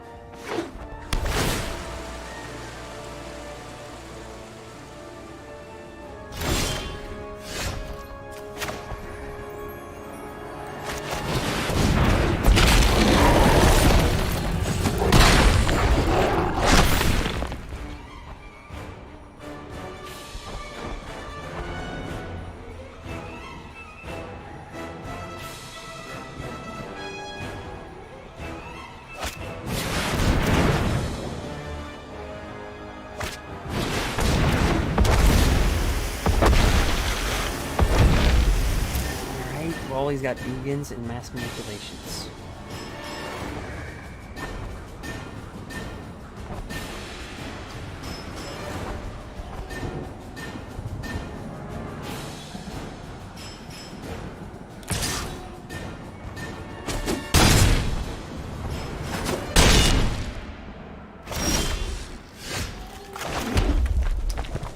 So we're nearly dying to our own creatures.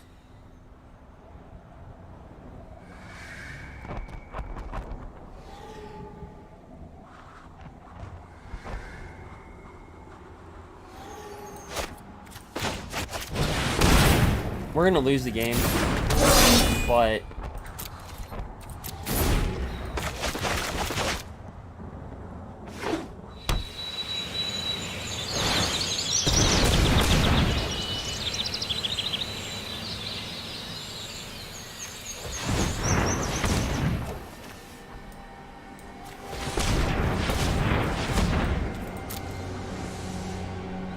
so this has got to be a Hydroid Cross.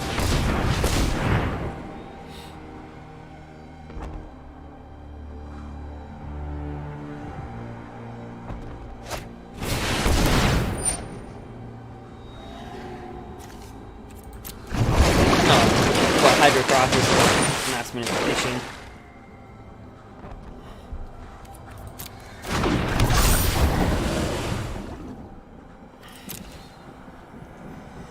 So we literally died to our own creatures.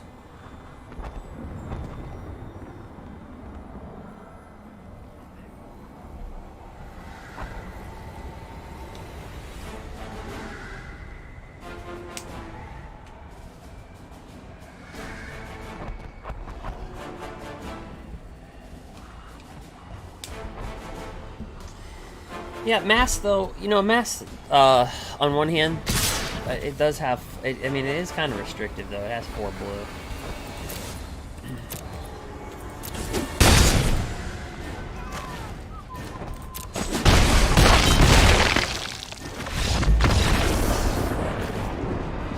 I was prepared for UGIN. We just sat too long. I just sat there. So this is going to be a tough one. Heroic Intervention. See, Domri allows us to plow through Cavalier of Thorns.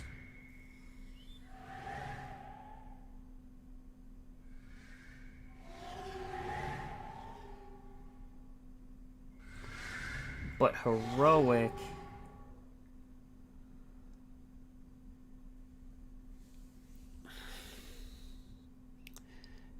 can save our butt.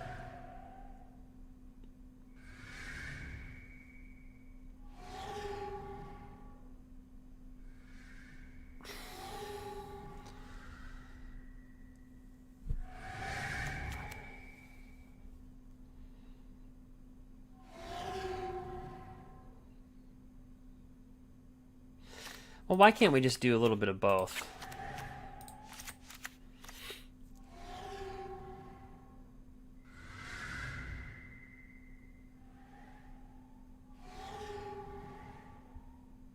Because we're bound, by the time he mass manipulates, even though we have 2 in the deck, we're bound to draw 1.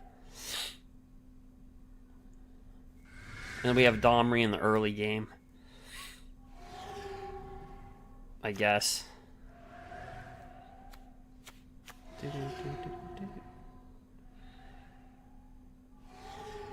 This is an awkward board.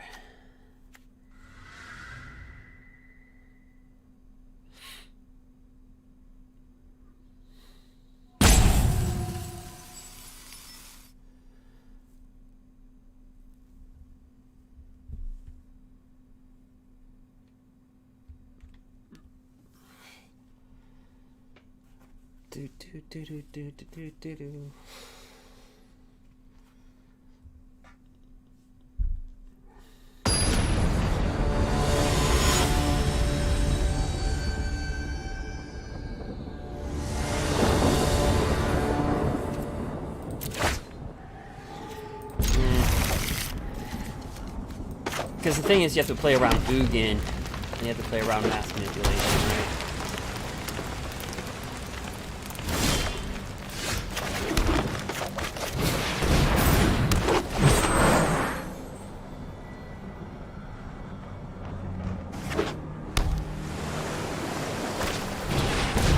Okay, perfect, because he can't gust.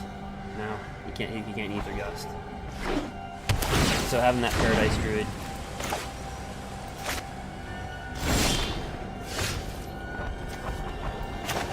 Alright.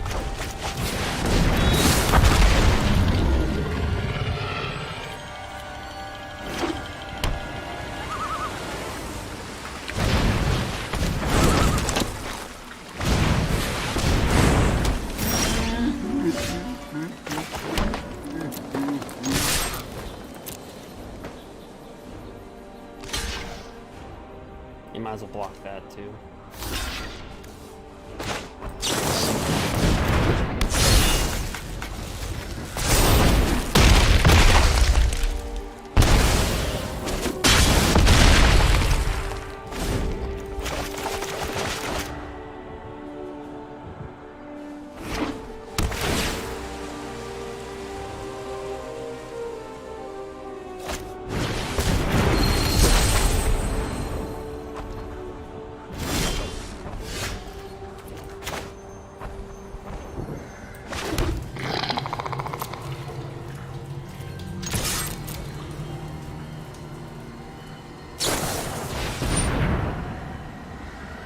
So he's an either guess that.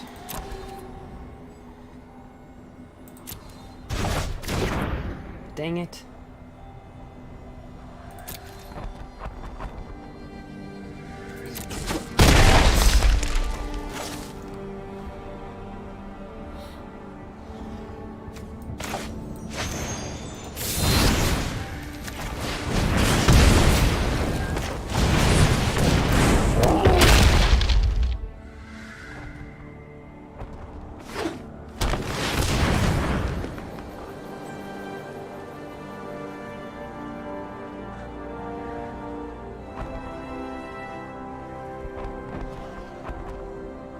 That was done with authority.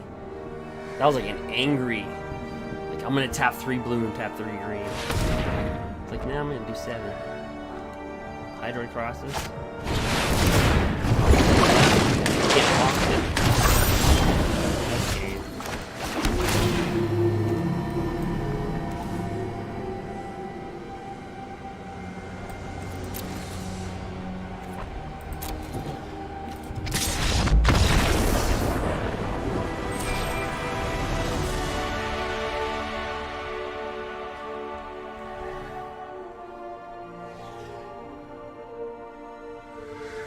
Gruul.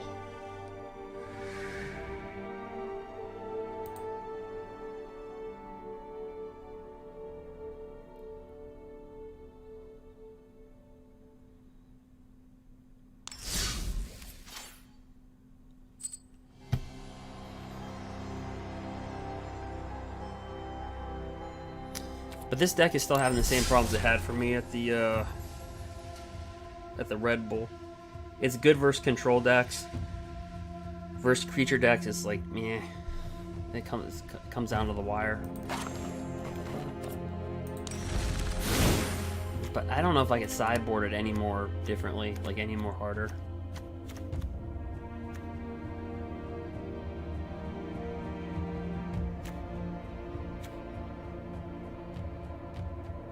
Because you can put like Dragon Fires in the deck and take out Grafdigger's Cage, but then you take out Grafdigger's Cage and then you're facing Jund Sacrifice, which how I've been beating Jund Sacrifice is really just killing their creatures through Ram Through and Domri's Ambush.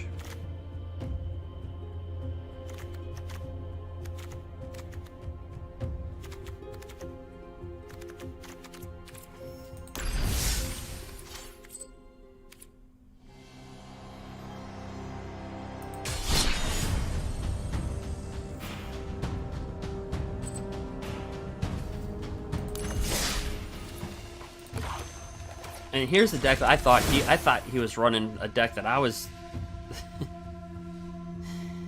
So the sole purpose again of this deck, which I want to run, but Gruul is just doing too good right now, is you can outchase Temur Reclamation, their ramp abilities, because you have Hydroid Crosses, they don't.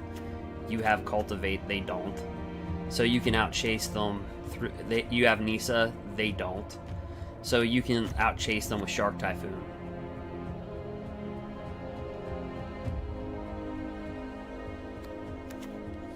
And you have Night Pack Ambusher on the sideboard.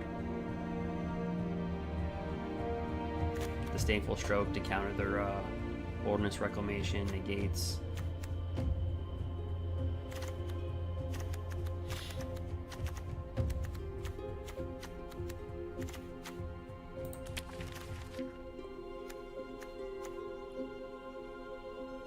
Yeah, I mean, this can outchase Sultai, Bant.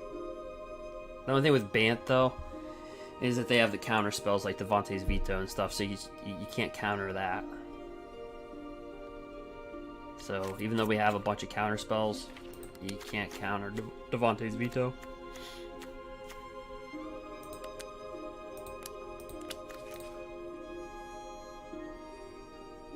But right now we're ranked, what, number 203? So, Gruul has been killing it.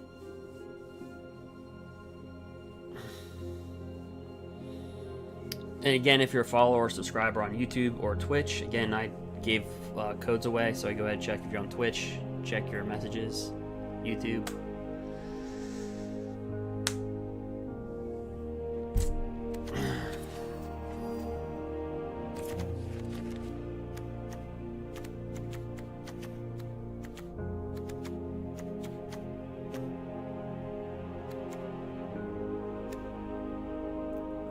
I'll be right back, and hope you guys are enjoying your night, or now morning. But I'll be right back.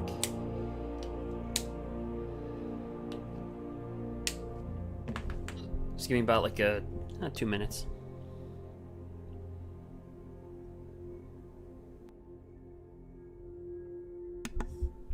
But yeah, does the audio sound okay?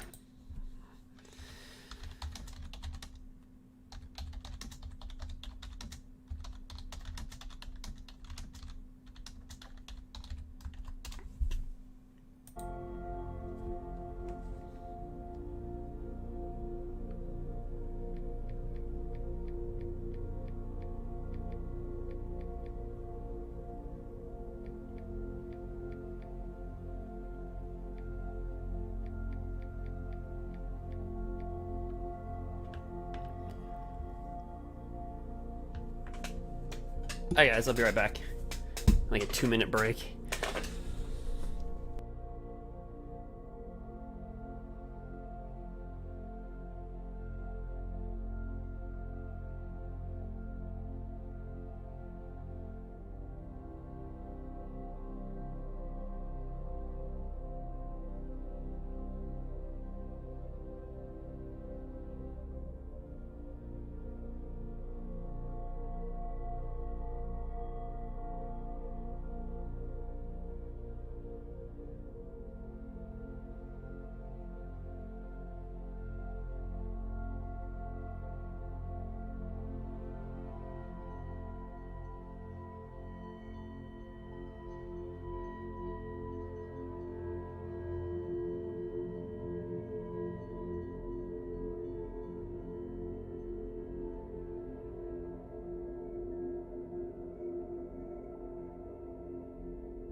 Okay, cool. Well, I'm glad the audio is good.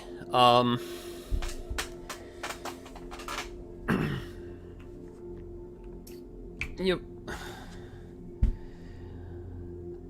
Okay.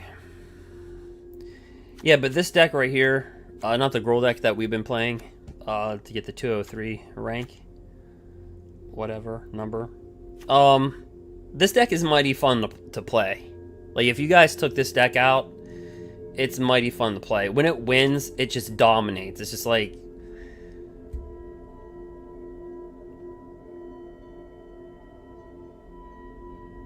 And all I do versus mono red is I'll drop in an additional Arbol Grazer. And it's so annoying because we have 4 Ether Gusts.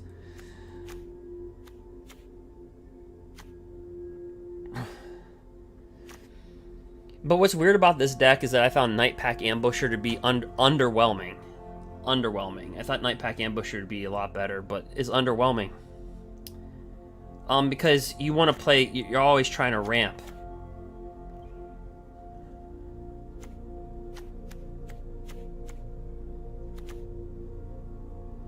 But yeah, we've created like a 25-25 Shark Typhoon with Nissa and Shark Typhoon. Yeah, that starts to get pretty ridiculous. And that's the thing. That's the thing that Temur Reclamation struggles with, because it's like, what do you do versus the 25-25 Shark Typhoon?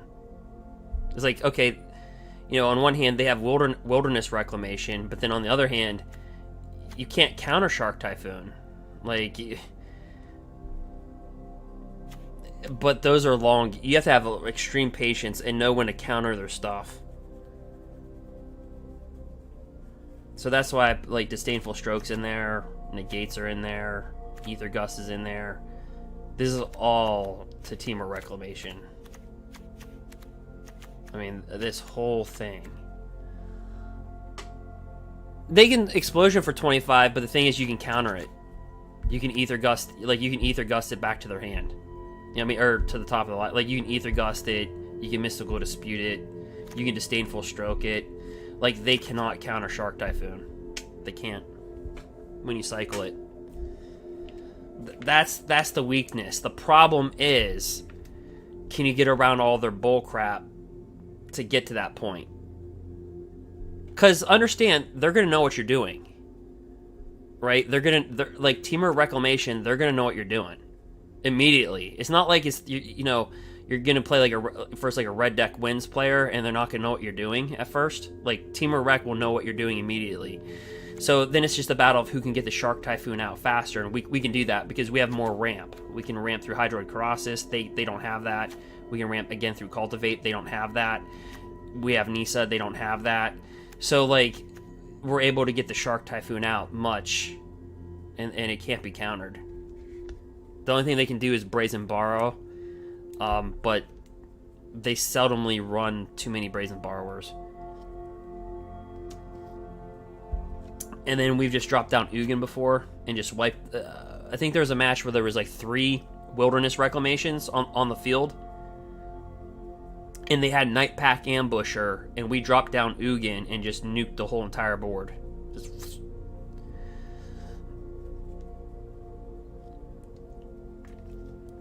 But since we draw so many cards versus Temur Rec, I go down to 1 UGIN. And I take out Arbor Grazer. And I board in Ether Gust, Negates, and Mystical Dispute.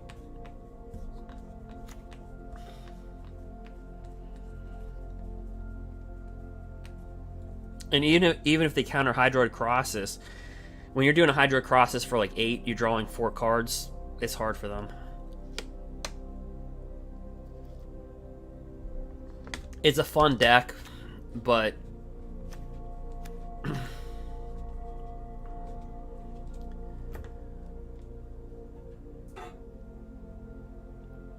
the matchups can take forever, though. So if you're not into like the best of 3 the long haul, then this would not be the deck.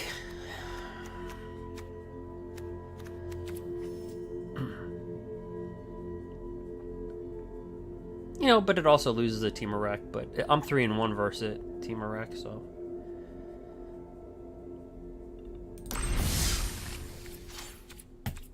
Alright, guys, just give me 1 second here. Let me put some Keld really quick.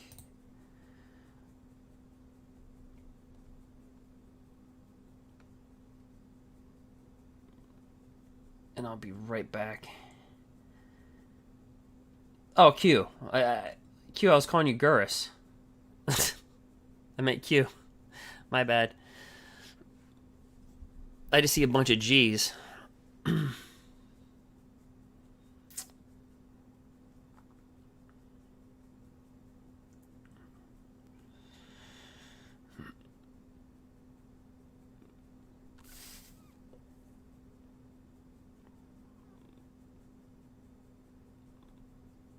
Yep. I think Keld is going to get a lot stronger that you're seeing on the board. After I tried to sideboard this card in the Gruul deck that again we're number 203 with, but like right now, but I just can't. I just never found a place to play her. But I think after rotation hits, because you have to understand, unless the next set is like uber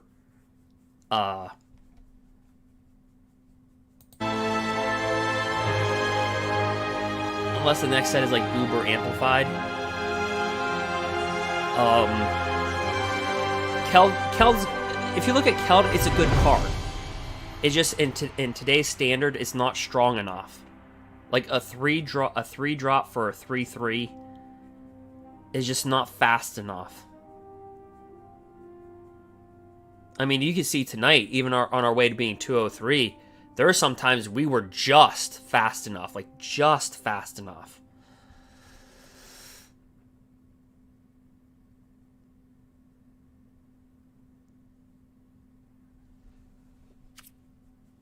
Oh, the sound went up? Yeah, I noticed that too. Like the sound just... boop.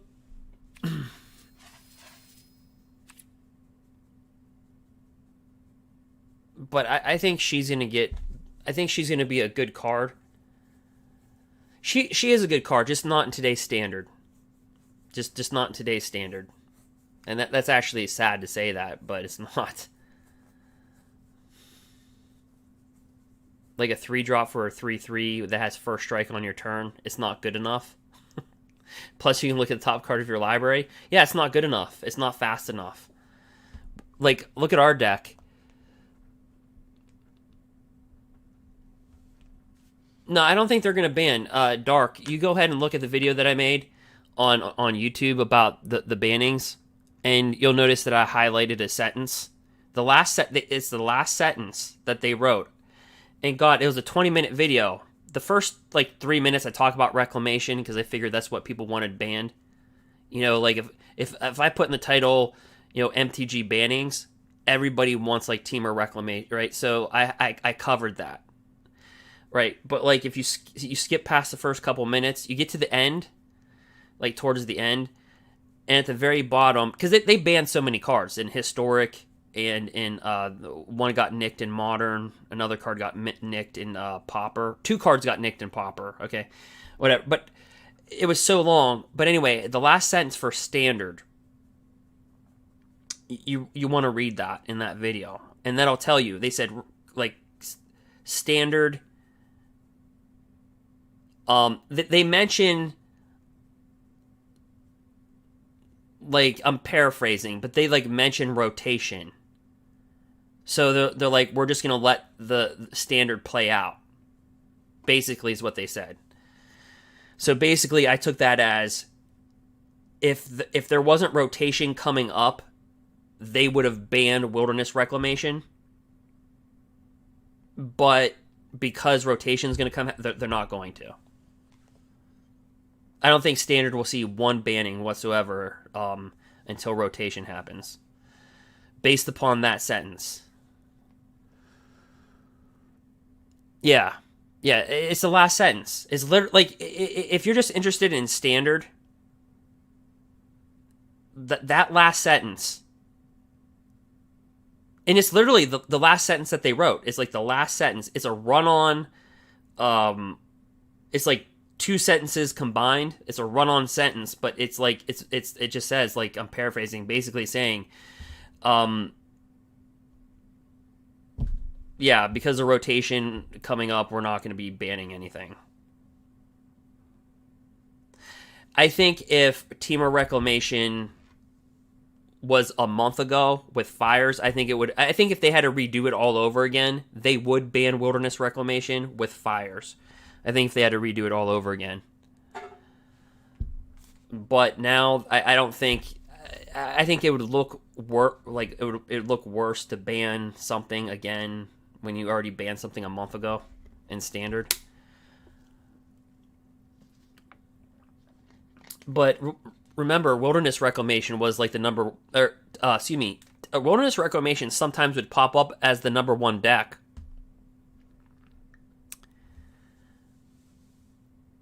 When Fires and Agent of Treachery was in the format.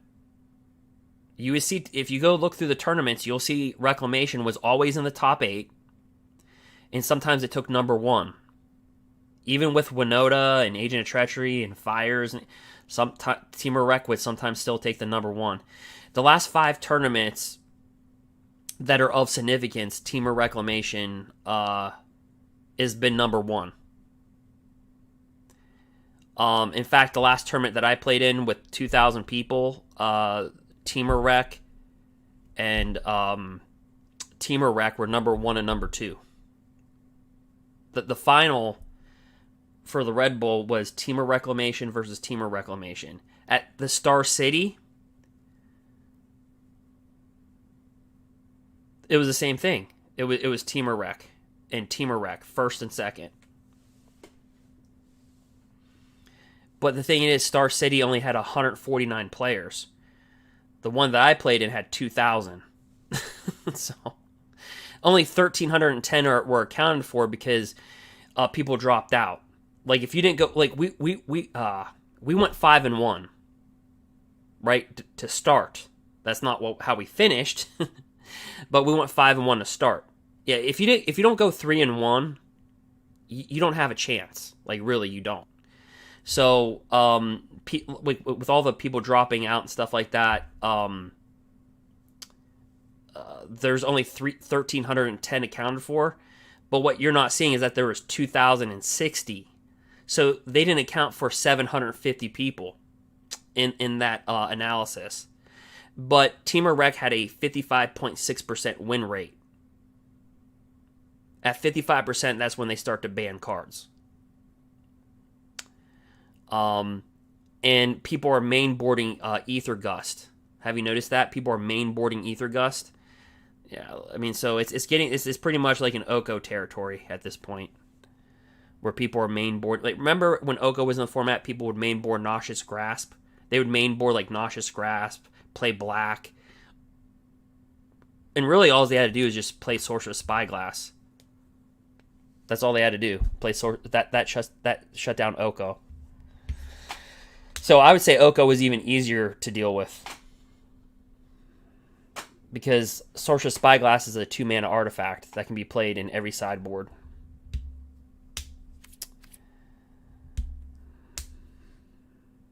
And there's more Planeswalker removal than there is enchantment removal in the game. Yeah, so I don't know if they'll...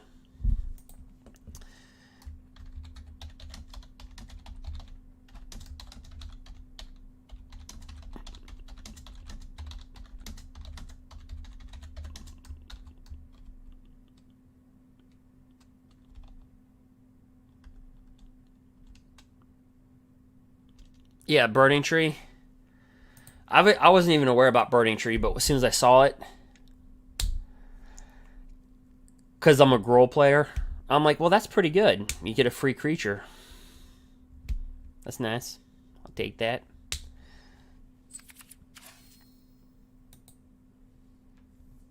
Anyway, guys, give me 1 second, then I'll be back. I haven't left you. I'll still leave the Keld out, then we'll get back into the gameplay. We're ranked number 203. But let me... I'll be right back.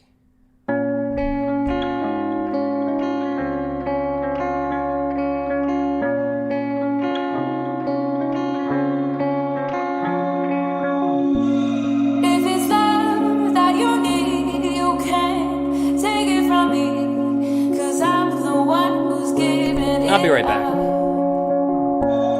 And I know it's been hard, but you've made it this far. No, I'm the one who's giving it up.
Oh, let me take down the Keld.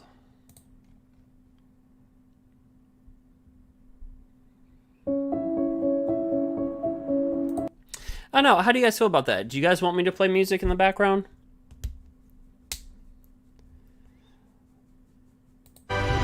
Or do you think it'll overtake the beautiful gameplay?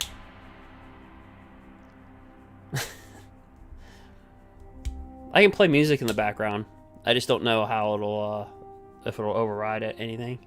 I don't know. Does it override my voice?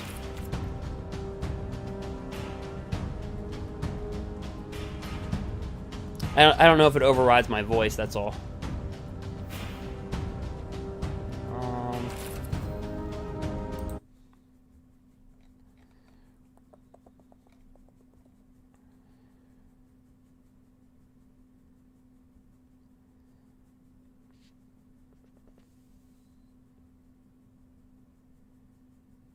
I can try it.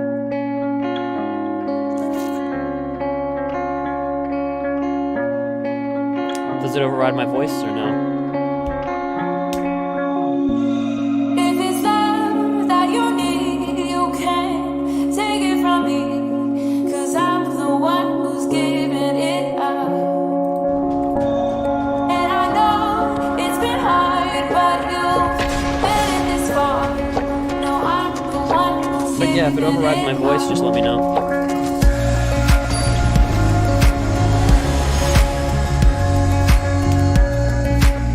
Or if too much is going on.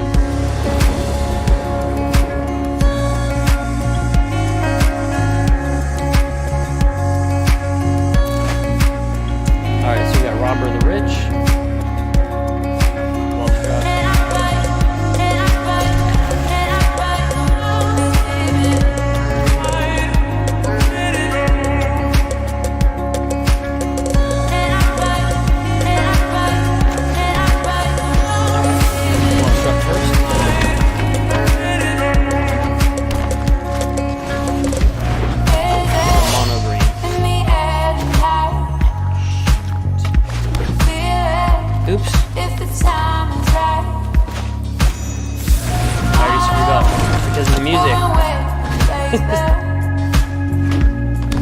I'm gonna give it to you. Is that easier or no?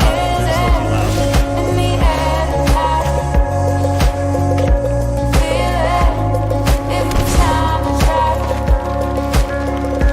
I know you've been waiting, baby. So I'm gonna give it to you. And I fight, and I fight, and I fight. Just keeping it. Yeah, if it's still too loud to you, just let me know if the music, the background music's too loud.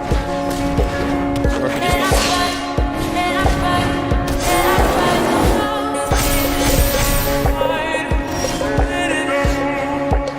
Okay. Yeah, we'll take it then.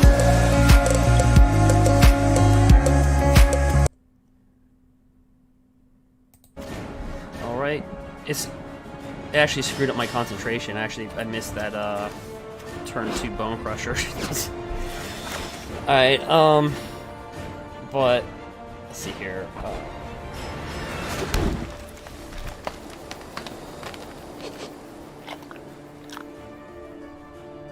Alright, so let's see.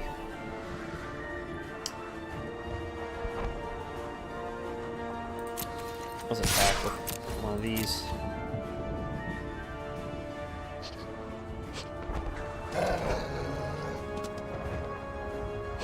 I'm taking that all the way.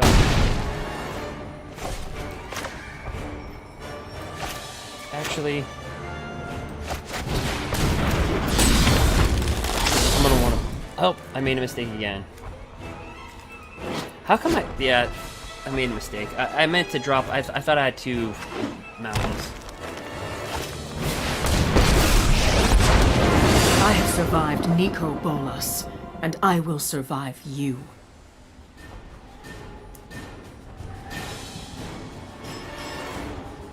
So we're currently ranked 206.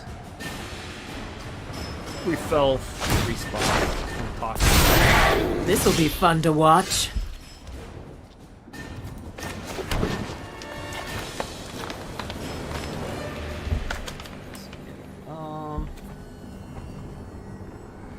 Ooh, only if we had two mountains, like I envisioned.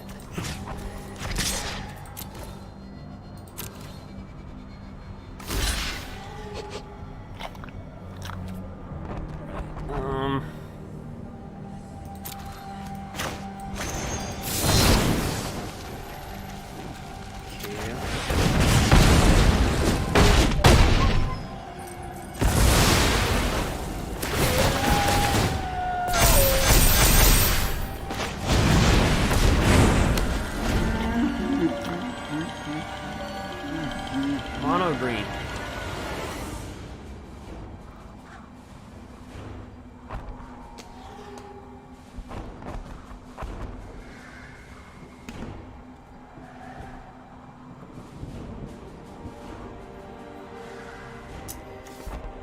Well, I made 2 boo-boos. There should be 1 less bone collector, or pelt collector, on the battlefield.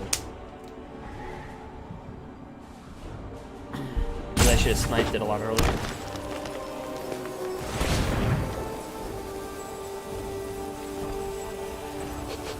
Vivian Arcbow. She rotates too.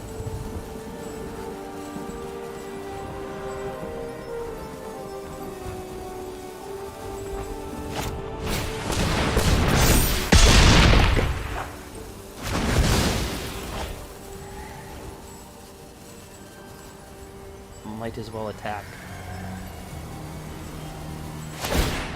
Or not. We're gonna tear you apart.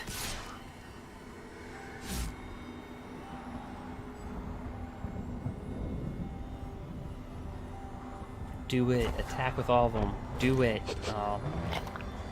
You have to take 8. Straight to the face.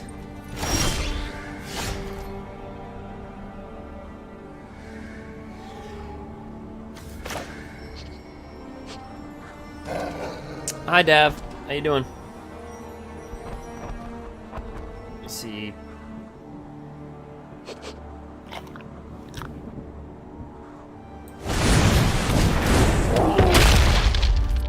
Yeah, I just suck in this game right here.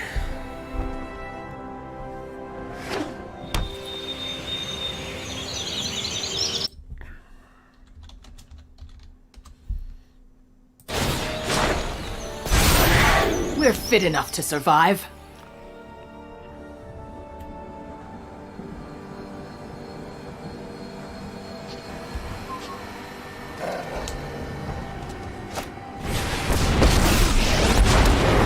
Civilization has crept too far. Tear it down.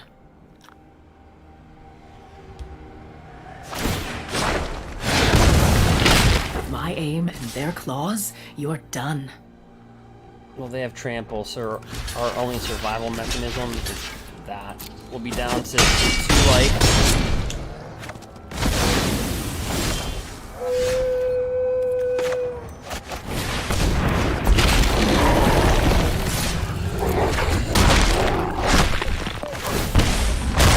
That's when you just do the whole good game. You haven't seen the last of me.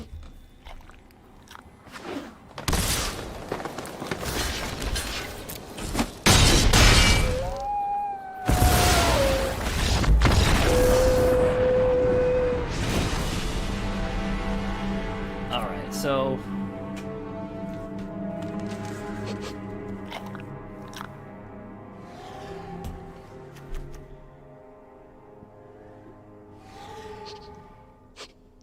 I forget what my last matchup was. I had...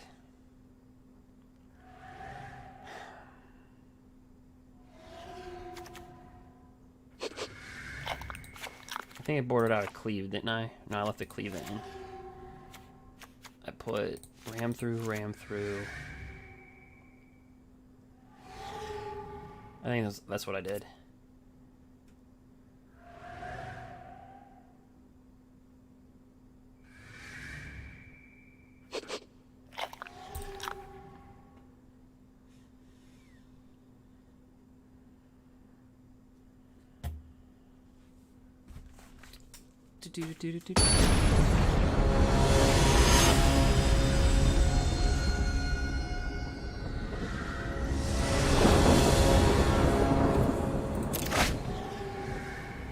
Yikes.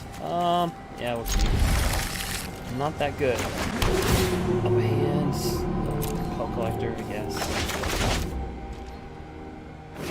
Versus me. Edgewall Innkeeper.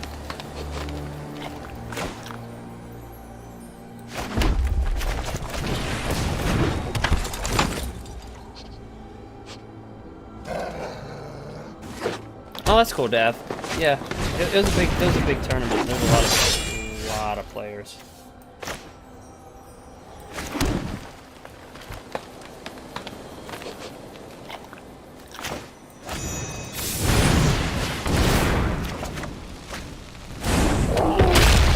So you notice all the time, mono green will always play this adversary because they can use that with ram through, probably just like they're gonna do right now. I'm presuming.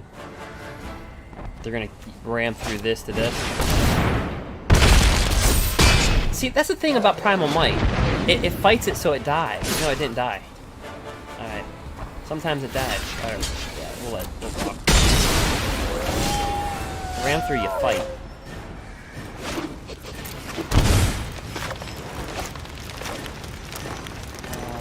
Yeah, we'll go question these.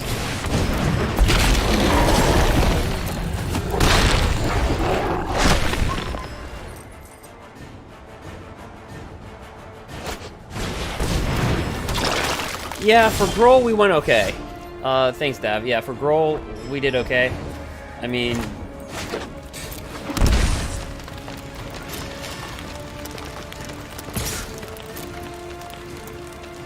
had I played Temur Rec, we would have went farther. Or, like...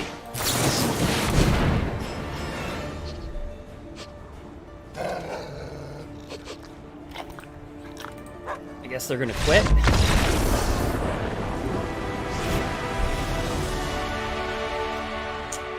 Yeah, I looked at all the tournaments in Star City, Red Bull. We were the 3rd best Gruul deck in the format.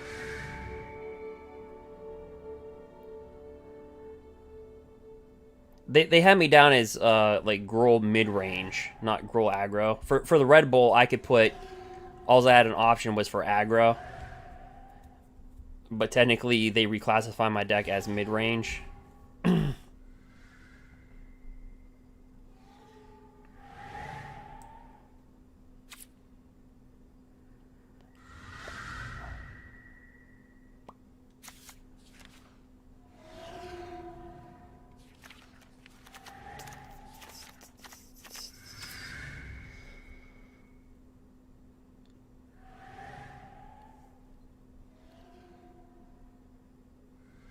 Yeah, the rounds were long because, like I said, you had Temur Rec versus Temur Rec, Bant Control versus Bant Control. Like, that, it was a lot of Temur Rec versus Temur Rec versus Temur Rec. It was like a lot of that.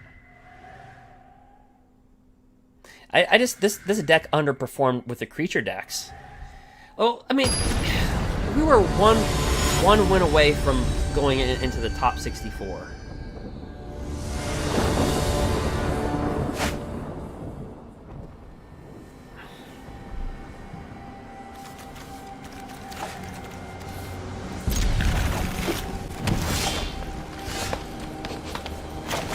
It's just we lost to an early Rakdos deck, and that player wasn't ranked that high.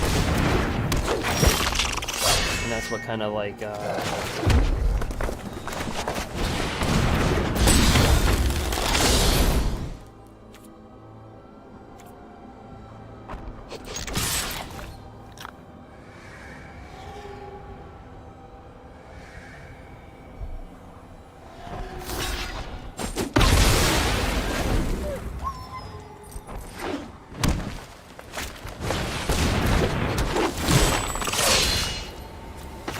Well, we need mana.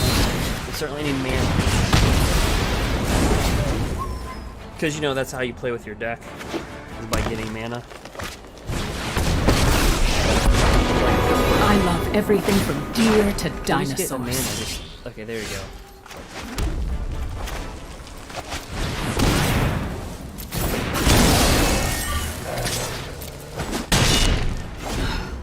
I'm a survivor.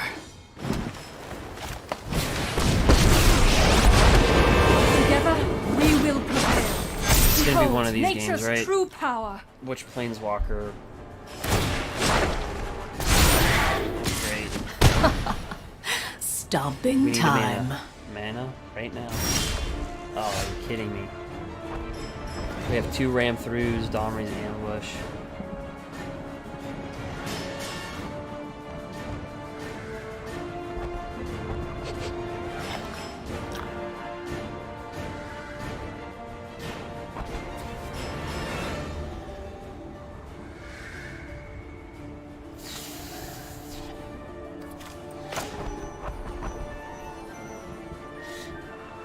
I don't understand how mono green can have more mana than we do.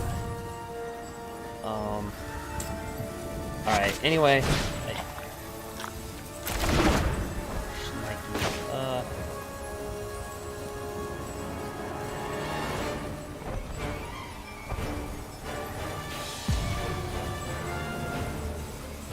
I wonder if we can do a 2-for-1er here.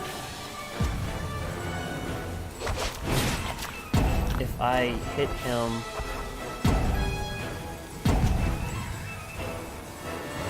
for damage, attack this.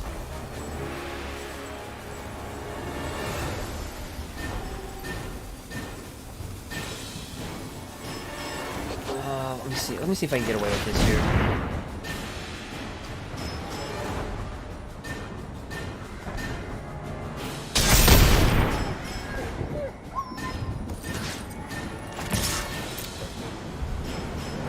Because if he blocks it, I still trample over. Oh, he blocked it. I still kill it. I've seen too many But species die already.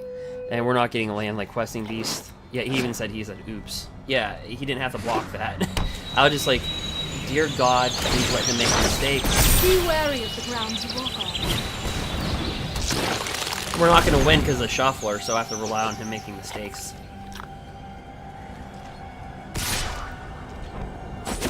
We're just not going to get it. Nope.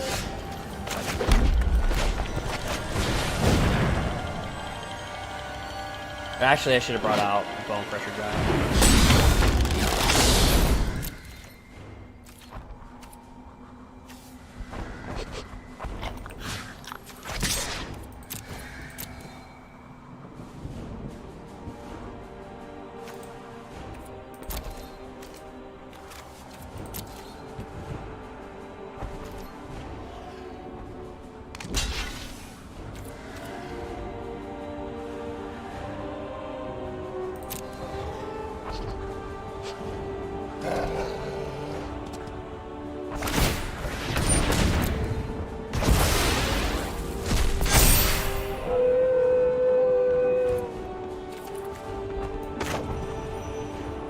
Yeah, we have all the big versions on this game.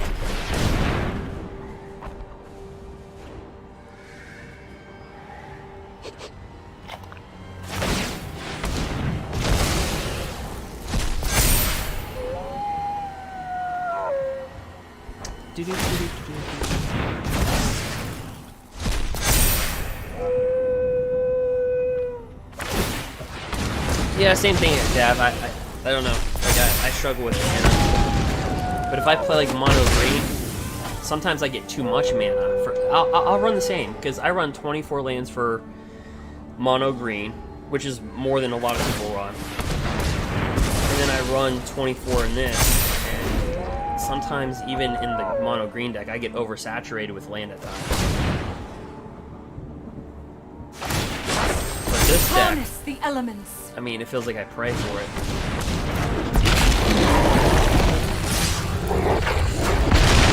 Alright, but anyway, good game. Our opponent can't handle it. He can't help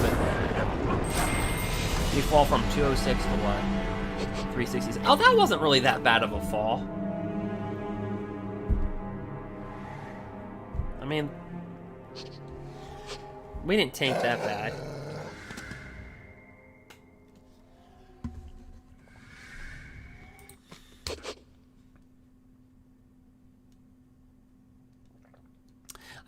Yeah, Dev, I think we would have won that game, though. Had we got our mana on, like, we had Questing Beast, Shifting Ceratops, we just didn't get, I mean, because think about it, if we would have had Questing Beast on the battlefield, then we just ram through.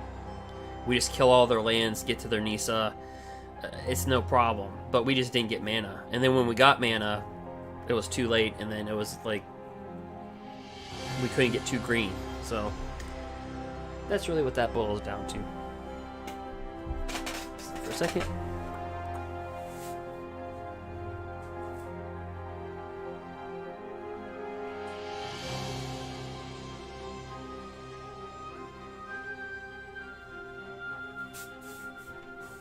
Boink.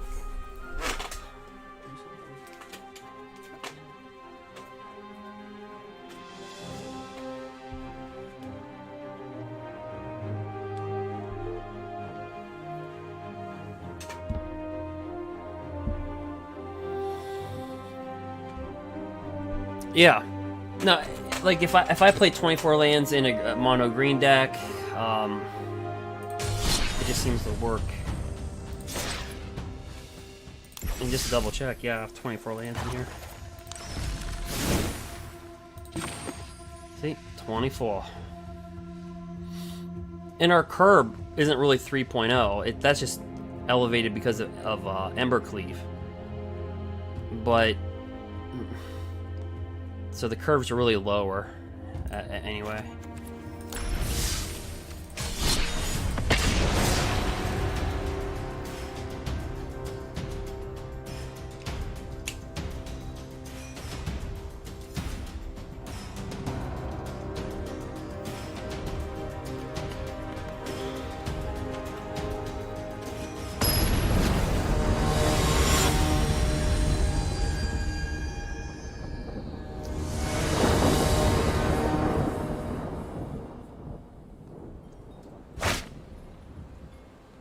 Blink. Now, is the audio okay to you guys? That's what keep it. It's not that good of a hand, though. Mono green again? Alright.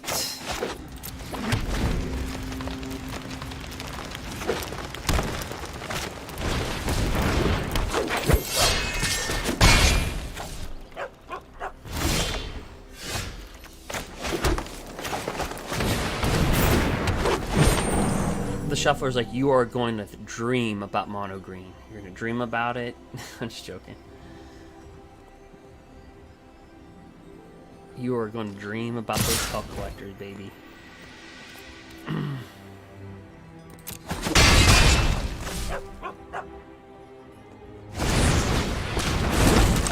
No, I don't run Fable Passage. Nope. I run 2 of these.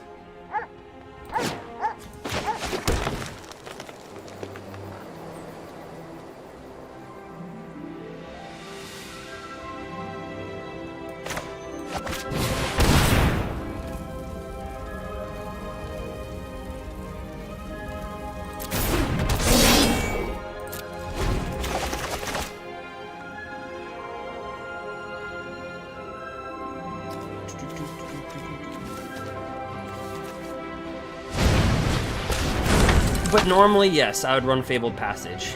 But I think Knight or Gurus was part of the breakdown. We played like 49 hours, and we played 300 hands in the top 1500. And then we had like a 3-hour streak where like our lands were just horrible. So I just had to get rid of Fabled Passage. If that makes sense.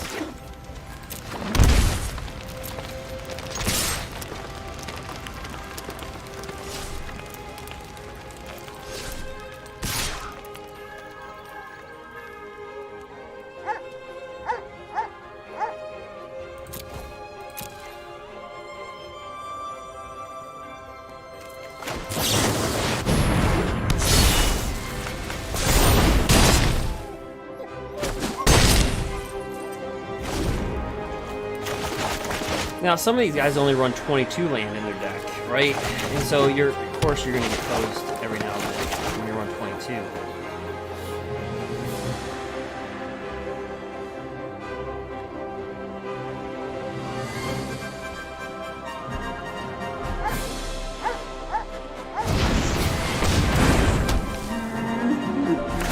Yeah, in theory, you should play Fabled Passage, in theory. But because of the shuffler, I don't. Because it thins out your deck. Oh, look at Domri. He's got an ambush.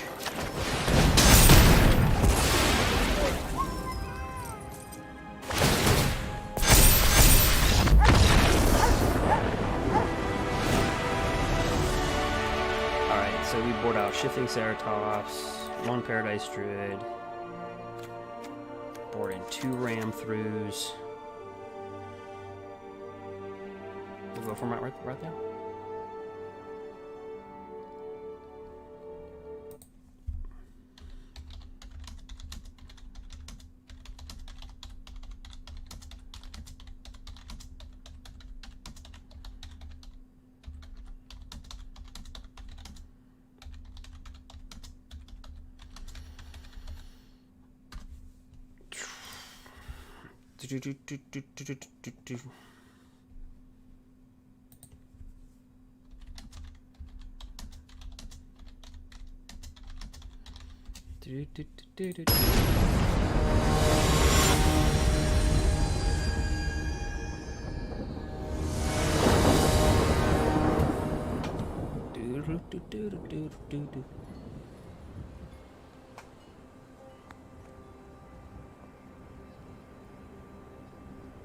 Mono green, mono green, mono green.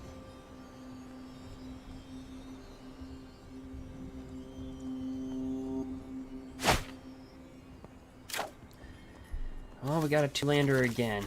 Okay. We draw. So by turn.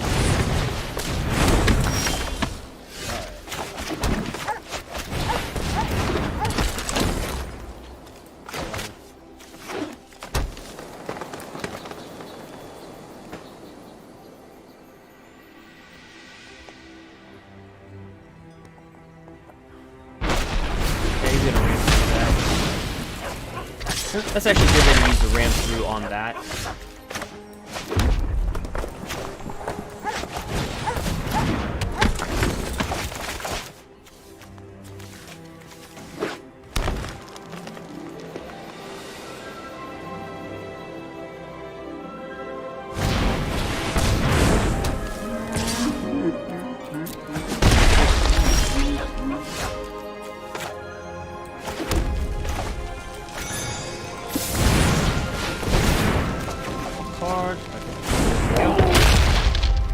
Especially when we have 3 Paradise Druids also. Because people forget we have 3 Paradise Druids. We have 3 Paradise Druids in the deck, plus you draw Edgewall Innkeeper, so you shouldn't have any problem with mana base. What are we gonna use? We got another Rain Druid. Alright.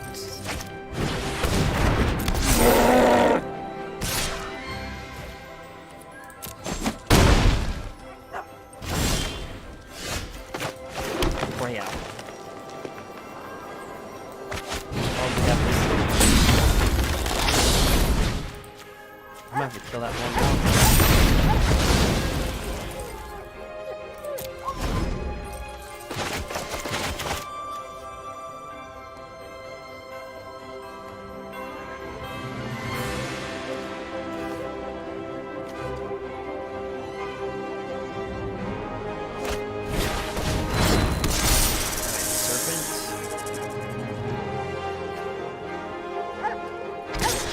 Oh, okay, that's the reason why I did that. Yeah, we're just gonna have to no block that.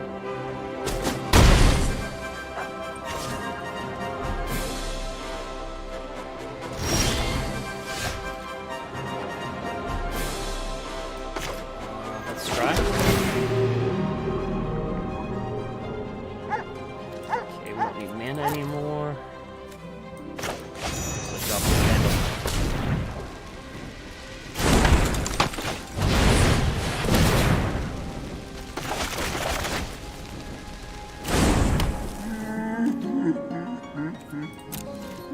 Oh, wow, we drew an Edgewall Innkeeper. Okay, when I shuffled around, it drew us a land.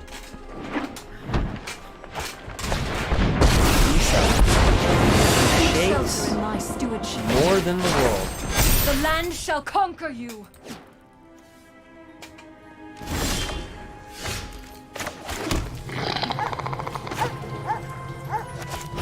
Well, you know what? That brought me off.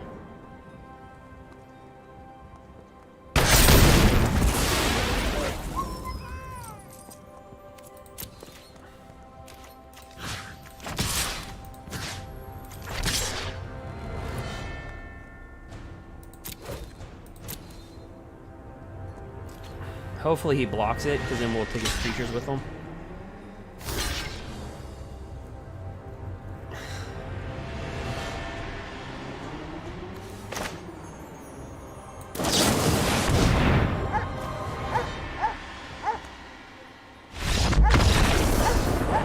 Alright. Back up to 262.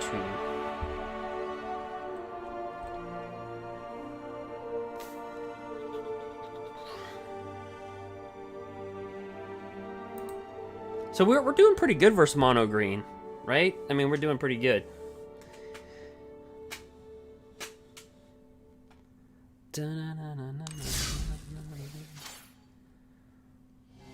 I think he quit just because he used all of his ram throughs so early, and he just didn't have anything else.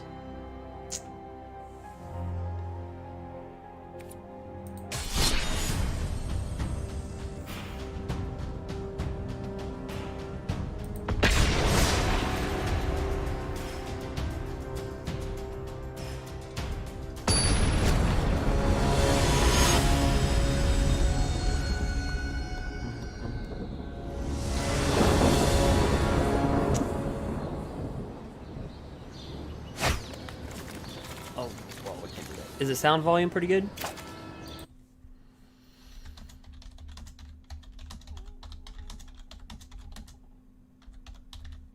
Boom. Okay.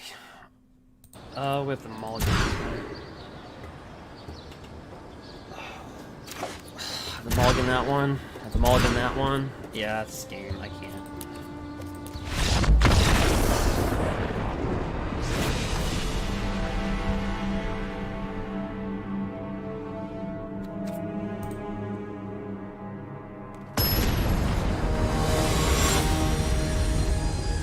Yeah, we pretty much dominated green. I mean, we're not dominating green, we're just doing good versus green. So that was a free win for our opponent.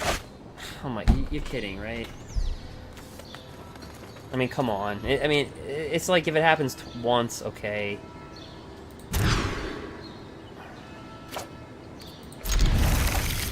Once in a while.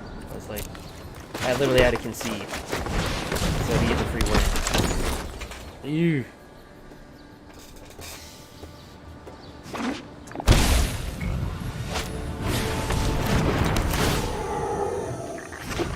Yeah, green, I think green's like the best aggro deck right now.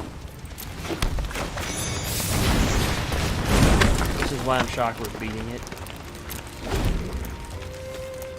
I mean, we lose a few. Like, I'd probably say like we're overall like maybe like 2-1 versus green. You know, like if we had like, if we played like 6 matches, we'd probably be like 4-2 versus.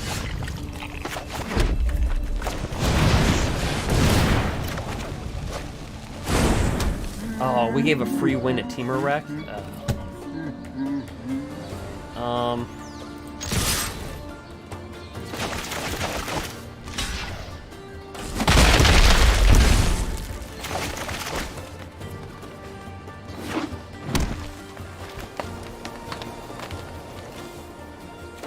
Or it may not be Temur Rec.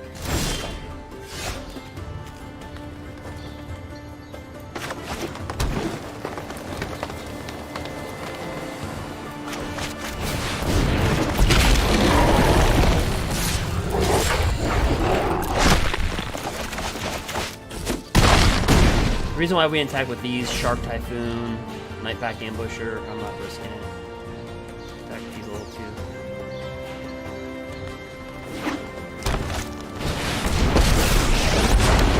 I will protect the virtue of this world.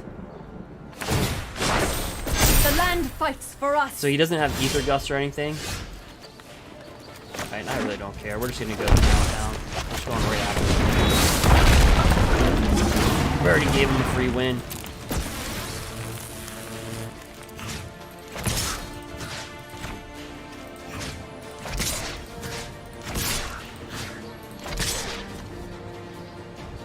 So hypothetically, let's see here. If he blocks these 2. Nope, we're sending. Wait, hold on. He blocks these 2, so there's 5. Alright, so it's actually better.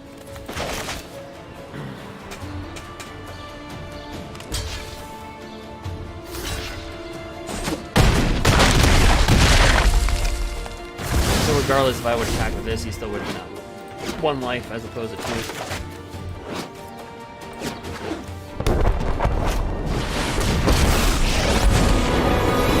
Unutilized knowledge is rotting through.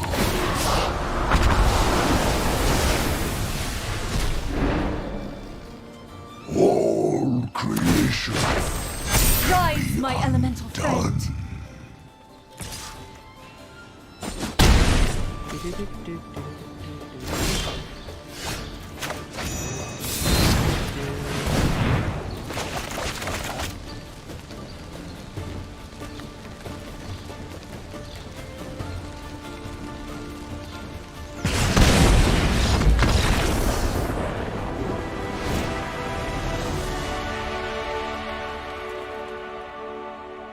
So he's playing that.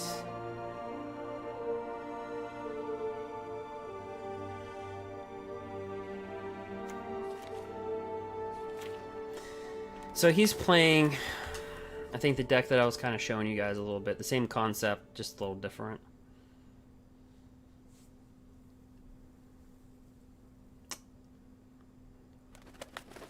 So Heroic Intervention does absolutely nothing.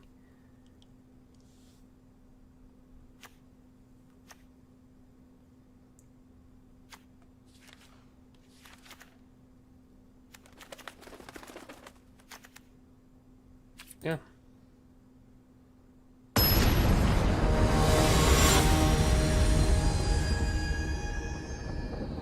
Okay, cool. Yeah, if you have a problem with sound, let me know.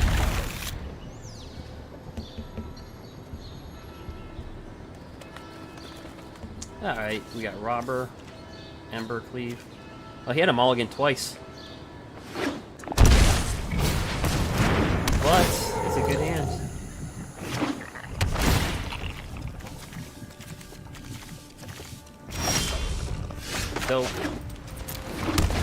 So Robber kind of sucks now.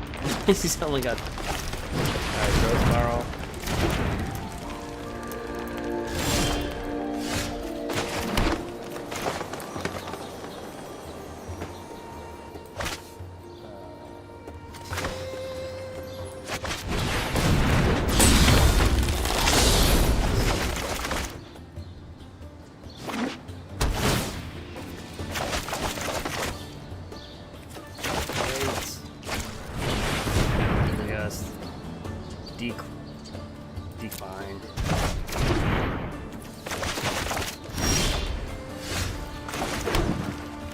Well, you got a very slow hand. I'll tell you that.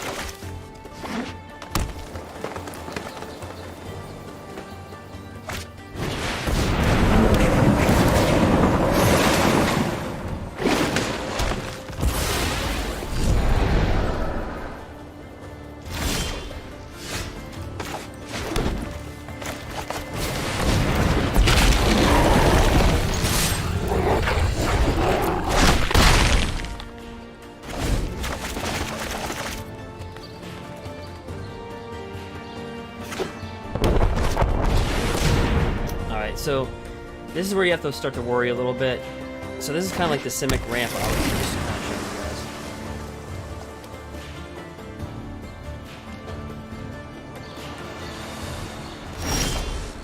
Alright, so let's drop this down.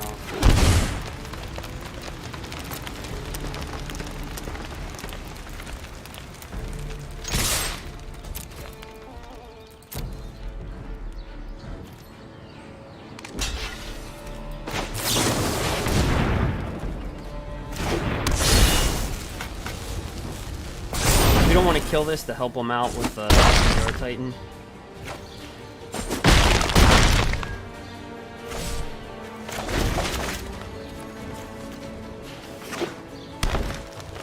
Yeah, that's game. Despite giving him a free win. Game 1. Through Mulligan.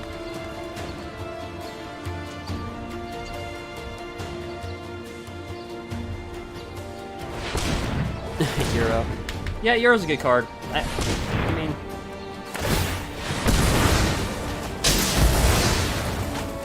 Oh, okay, he's gonna blast on his own creature. I got it, so he can bring out Euro. That's smart.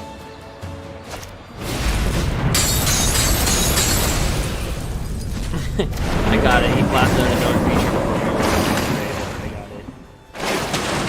I can dig that. I can dig it.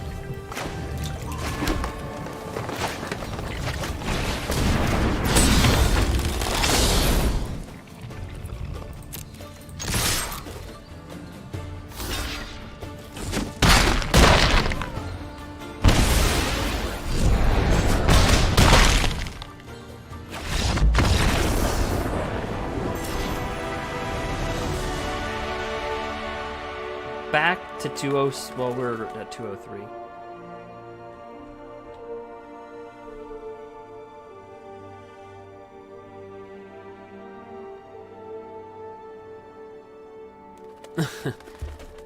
You still recall losing to a wreck deck when they mauled to 5? Oh, and they had 3 Euros. Yeah.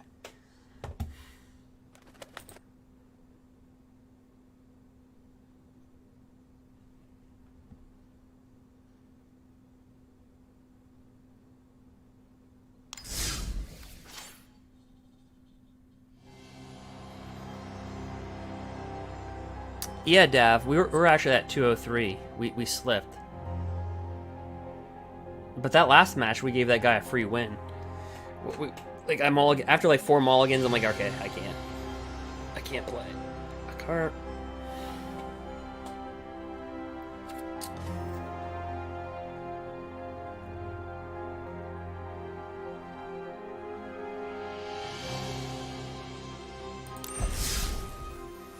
This is the deck I think he was trying to run, but I really think like he wasn't playing with Shark Typhoon or he wasn't playing with Hydroid Colossus. If you play with this deck, you cannot not play with Shark Typhoon and Hydroid Colossus because you have to be able to draw cards when you're just mana'd out. You have to be able to draw cards. It's not even about the creature. Even if this is like just a dumb blocking creature, who cares? Like it's the draw cards factor.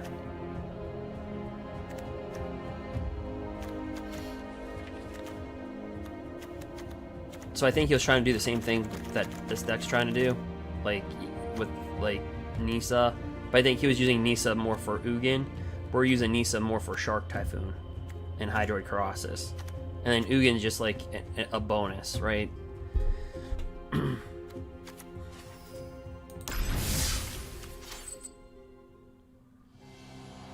Do you guys want to see how the deck works? I can play it in unranked. like,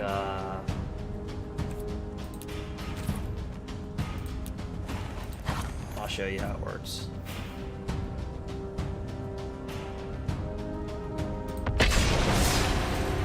Oops, wait, did I run the roll deck?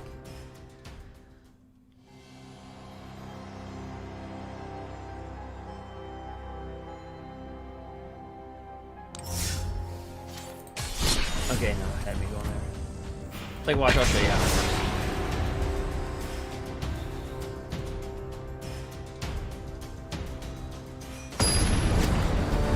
Alright, Dark, see ya. Yeah, I'm gonna be ending the stream anyway in about maybe like 20 minutes or so.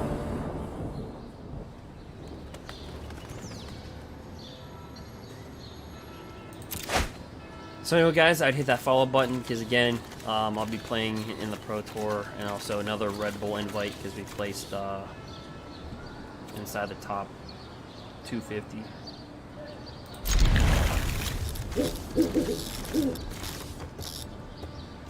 Basically, we placed in the top like 9%.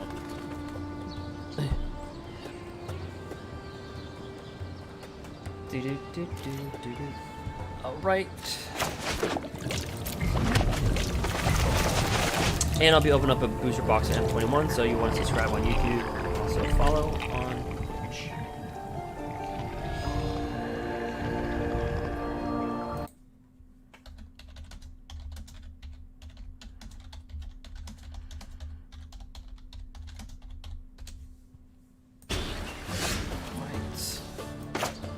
So you'll see really quickly how we can just outram our opponent. I hope they're playing with Bant, because this would be pretty good.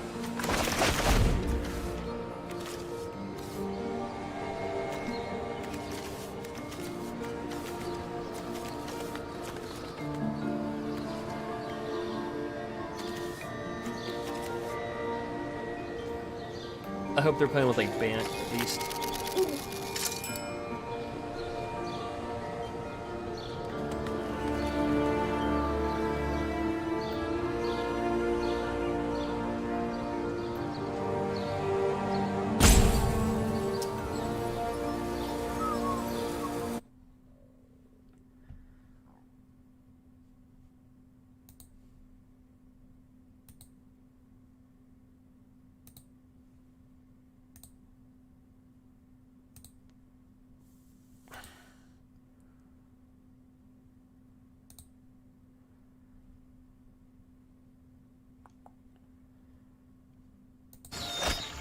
Alright, so he's playing with Bant.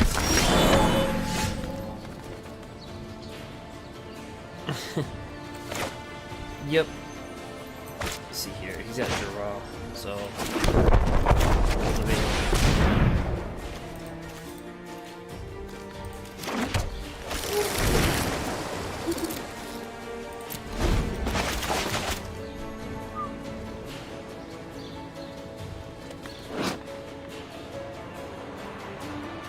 Pretty cool card.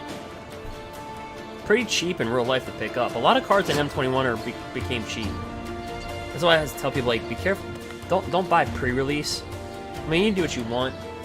I'm not your like financial advisor, but like pre-release, unless there are some cards that will go cheap and then they get really expensive. I did a video a long time ago about Euro Titan and the price skyrocket, and I said the price is going to skyrocket on Euro.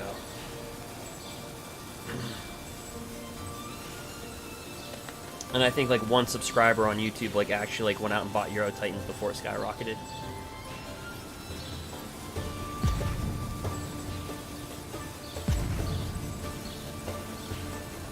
Yeah, Gerald, I mean, she's a win condition. I think she'll get better once like Flame Sweep leaves the format. And Storm's Wrath, right? She'll even get more better. But there's just so many board wipes. Like Red has the board wipes, right?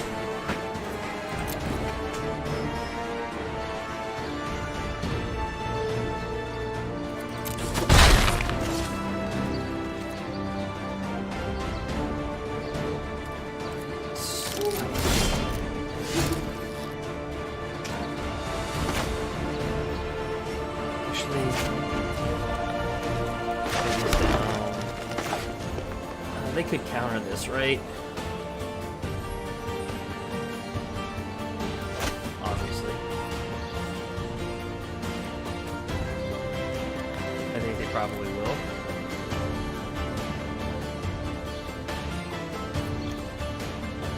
Well, we can try.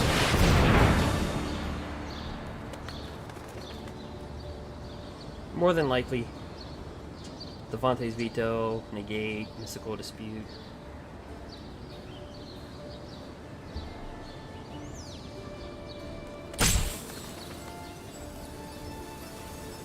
Yeah, Typhoon would have been the better, or waiting for them to attack with this. Yep.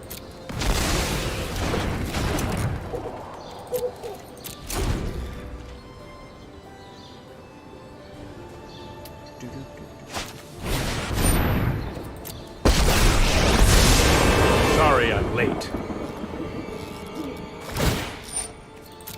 No! I am not making this up as I go.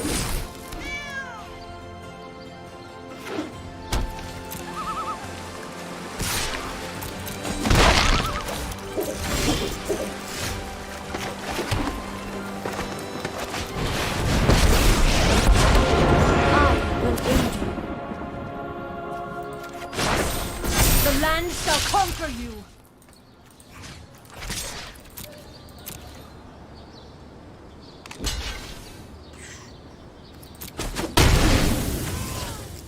But let's say even if we didn't get Nisa there, we would just play Hydroid Colossus, drew a bunch of cards. And I think our one last opponent was trying to play the deck like this, but you really need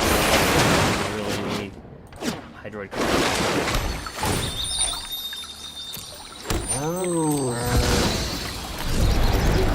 Zero Titan.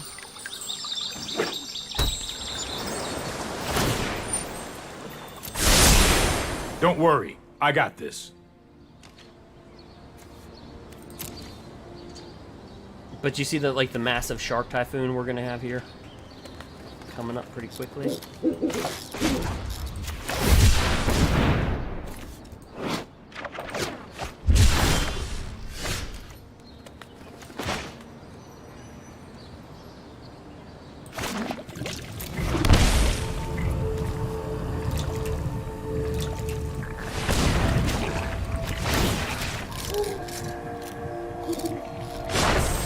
Harness the elements! 2, 4, 6, 7, 8. We'll do it for 8.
Still tap this out. Oh, because I need to. Nope.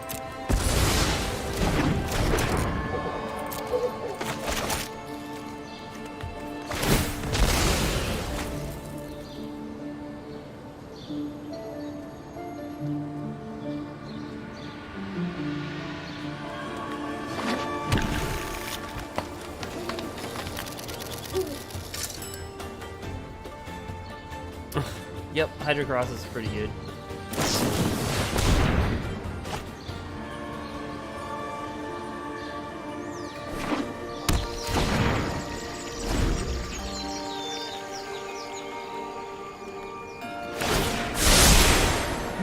I am not making this up as I go.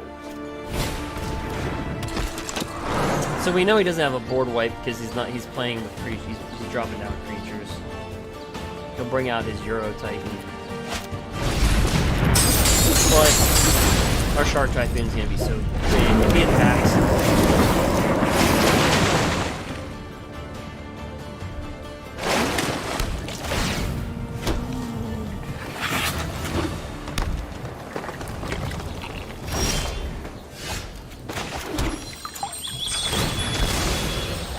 Grab a forest.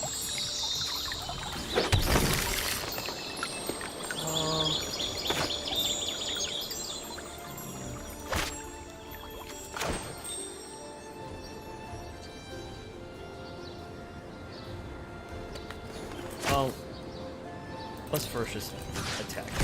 Kill that.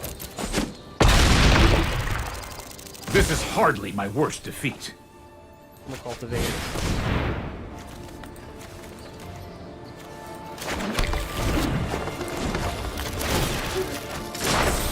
Be wary of the ground you walk on.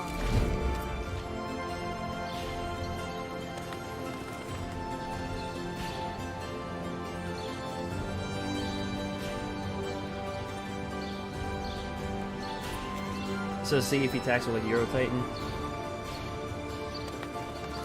And by the way, those new joining us, we're number 206 or 207 in Mythic rank with a Gruul.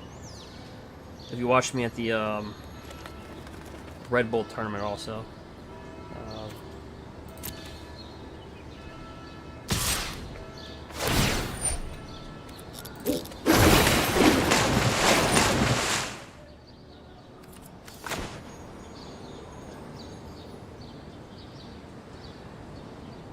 Shark Typhoon for 2, 4, 6, 7, 8, 9, 10. Is that right?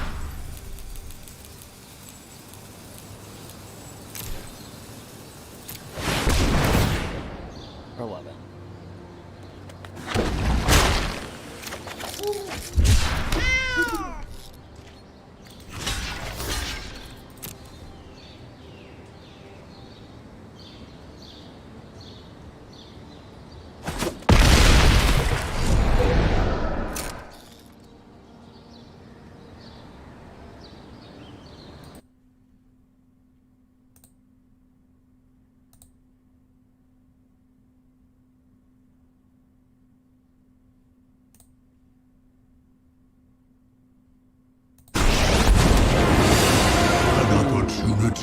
To act rashly is a chance to fail. In need of rest. Return to the essence of the multiverse.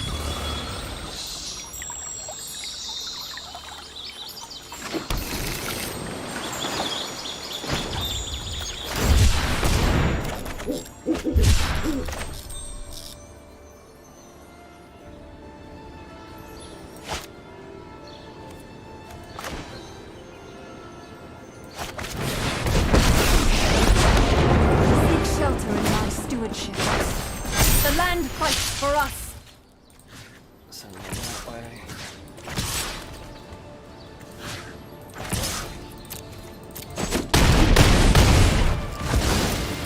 I learned much today.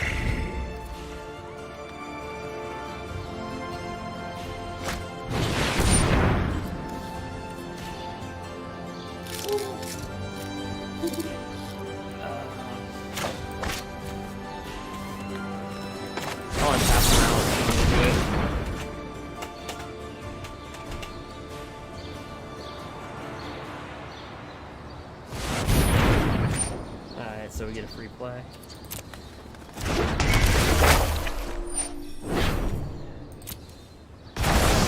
I must go.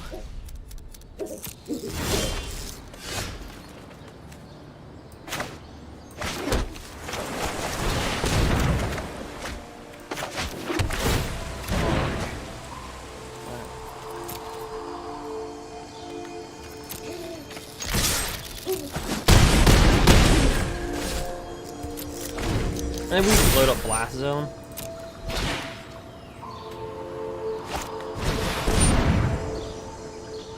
Alright.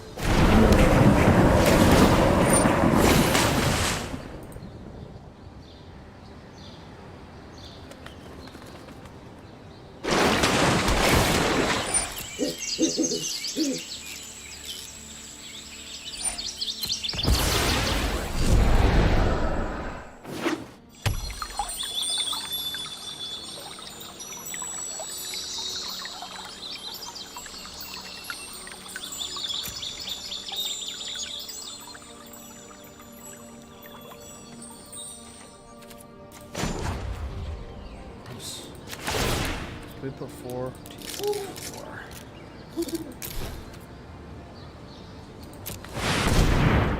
Because we want to prevent him from getting UGIN. Alright.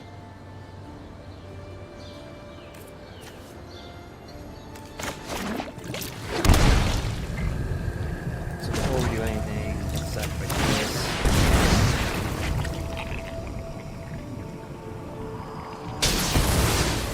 Do that.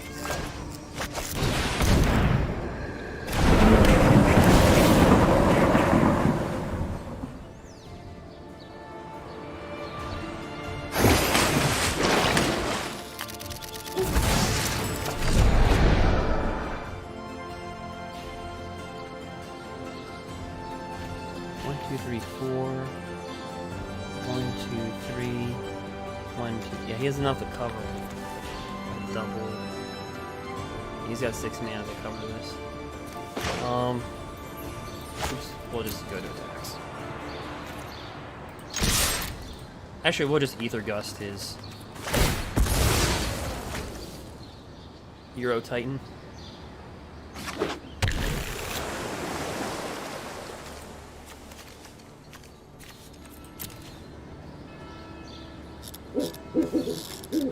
We survived again. Okay.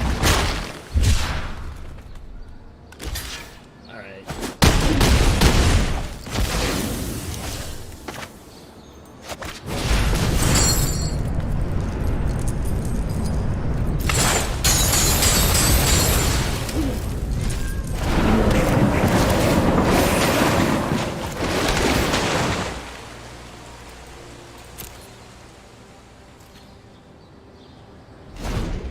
Alright, so he can cast Euro Titan, free and clear, we're tapped out.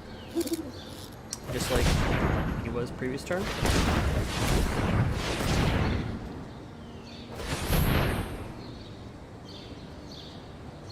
Or board wipe or whatever.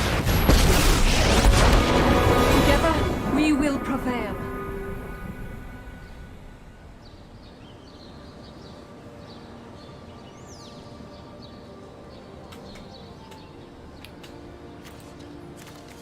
So, all things considered, surviving an UGIN board wipe.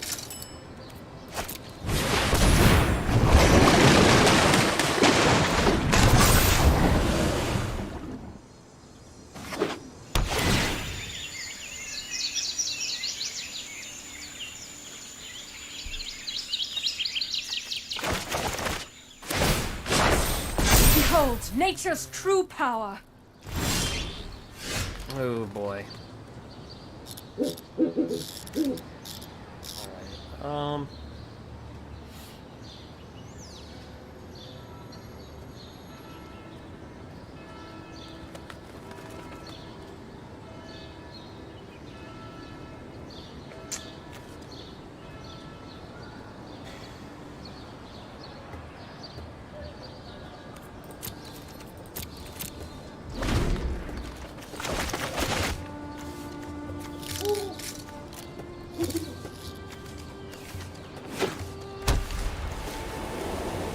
yeah, and Hydroid Cross is definitely a good. As you're gonna see, like even with us, that's how we rebounded over the UGIN board wipe, was through like probably exiled it, right? Yeah, Hydroid Crosses.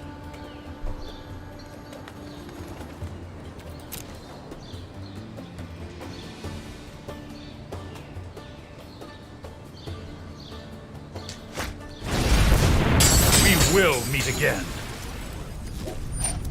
Yeah, we'll probably just keep it. But I'd say he's got the advantage right now. Clear advantage.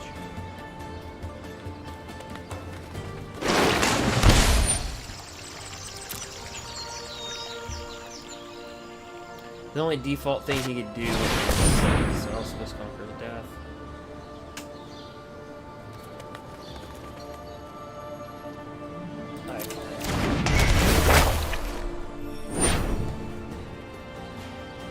Yep.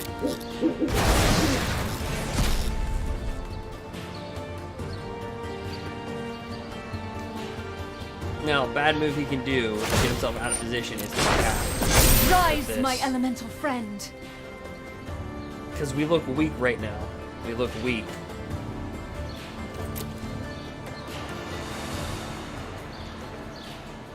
And he did not. That was a good move. Alright, 1, 2, 3, 4, 6, 7, 8, 9, 10.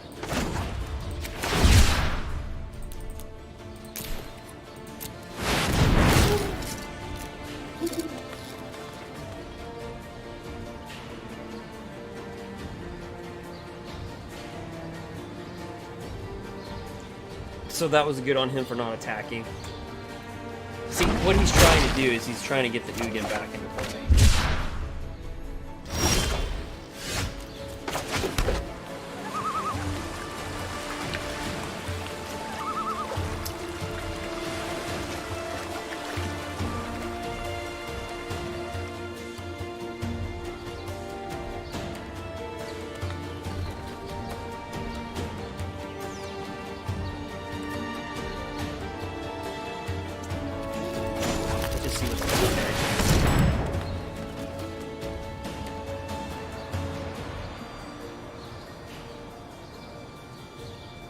It helps you just to get some intel. I mean, if you have all this mana, there's no reason why you can't just scry 2. Because if we top deck UGIN ourselves, I mean, actually I could.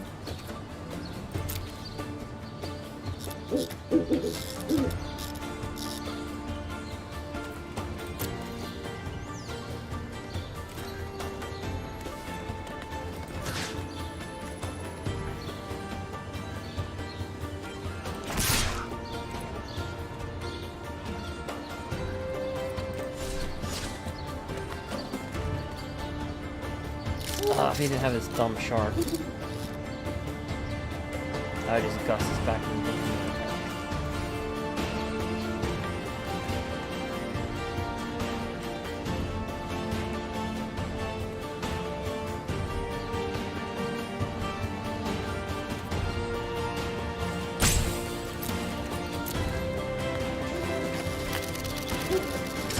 Can't get this UGIN back for sure.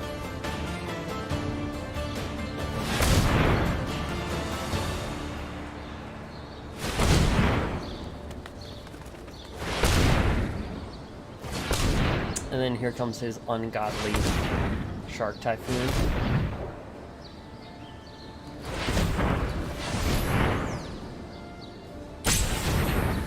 Just as godly as ours, so it'll be 10.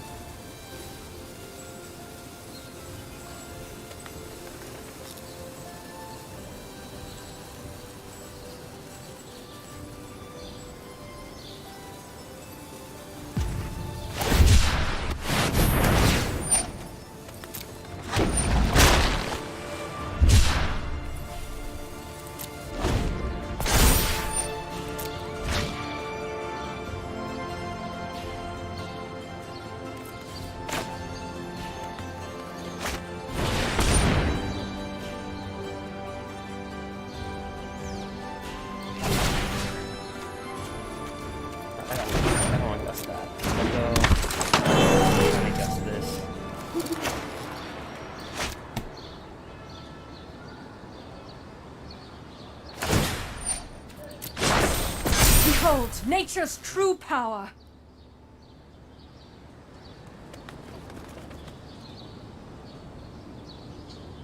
It looks like I'll probably have to go because he's gonna get that UGIN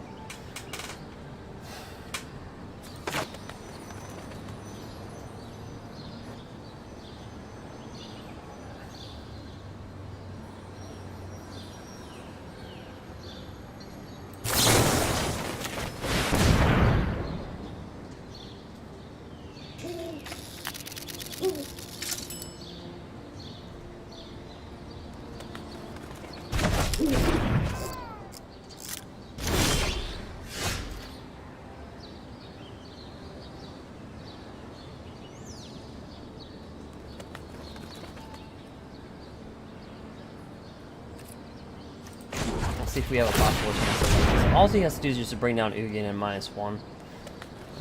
Hydra Cross is better than nothing, but...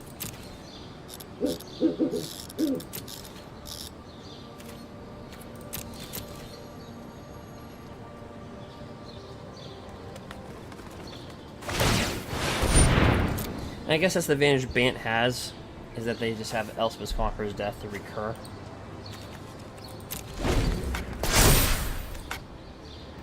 See his 3-spot, return target creature, card, or planeswalker. Yeah, and that's gonna be good. All he has to do is Always -1. This will blow this consider 10-10 apart. consequences of your freedom.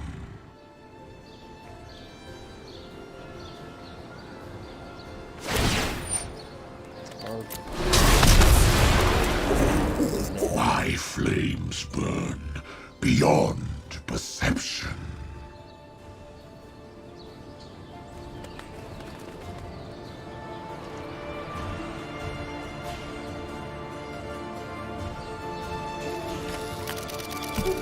Okay, I'll send you another one, Dav.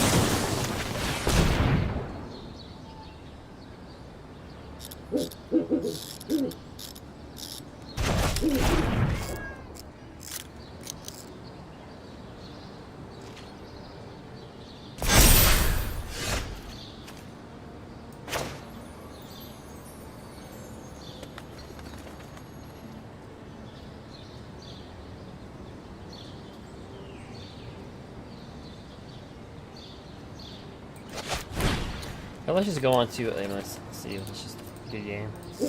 He's got us locked down.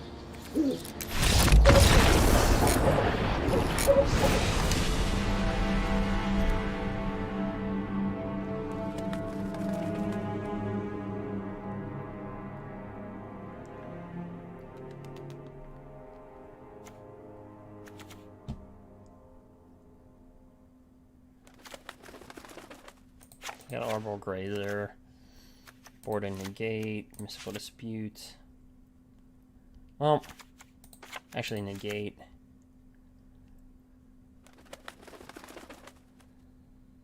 Take out one UGIN. Board and another negate.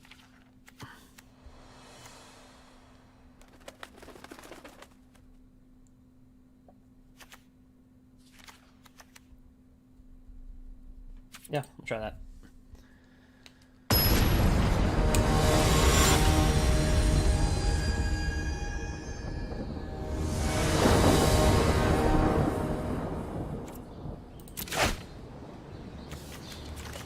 All right. Gust, Euro.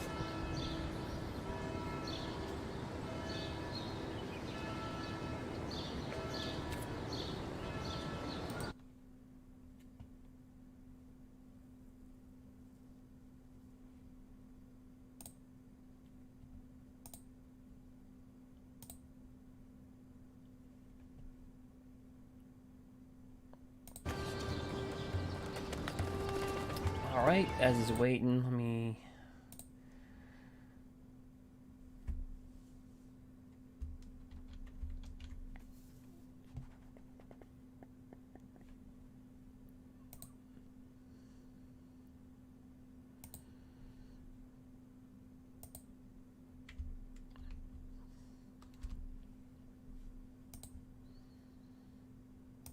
Alright, so we're just gonna bring down this Triome.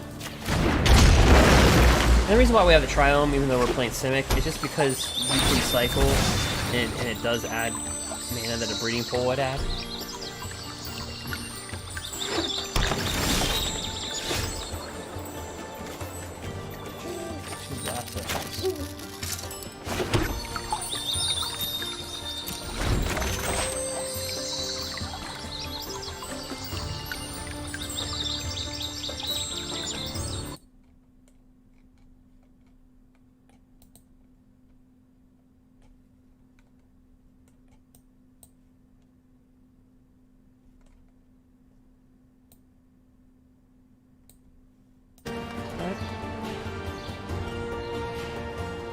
The only thing is, these are long games.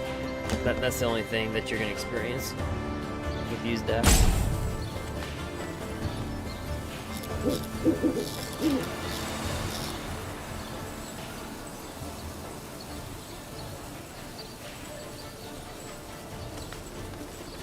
This is what we experienced during the Red Bull challenge. You had a lot of like teamer versus teamer. And there's us with like Gruul.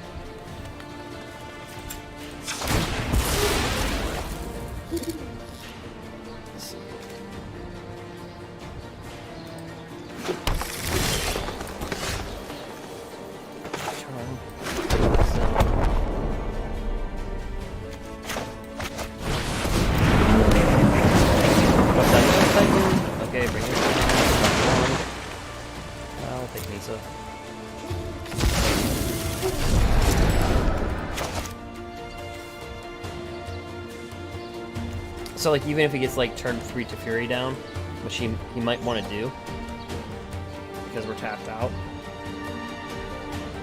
even though we don't have any negates or mystical disputes in our hand.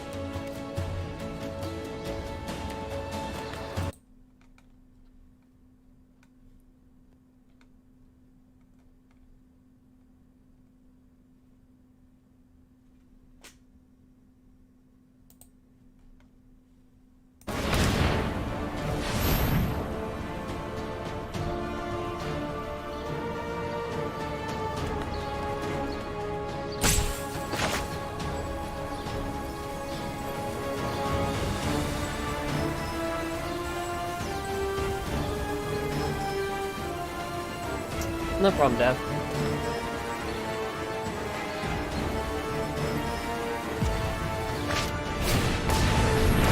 Scavenger Ooze.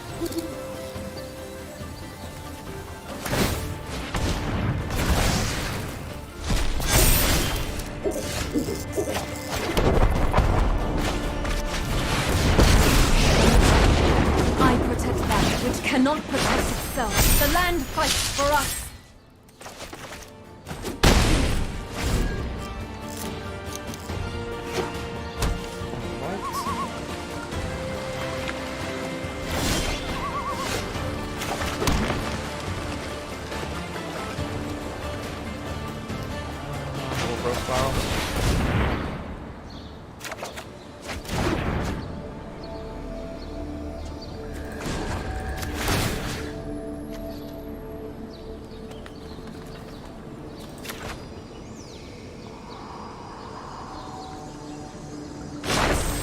The land shall conquer you. How many creatures?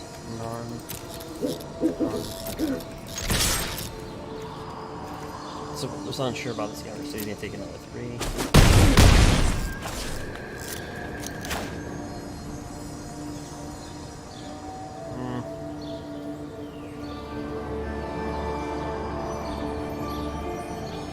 I'll just wait.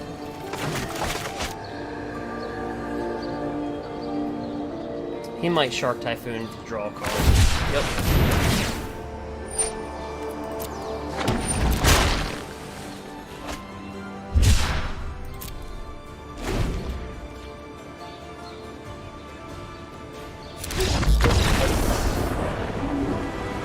Yeah, and you know, that was a pretty good quit because we had him on lockdown. Like, I mean, he just wasn't going to outchase the Nissa.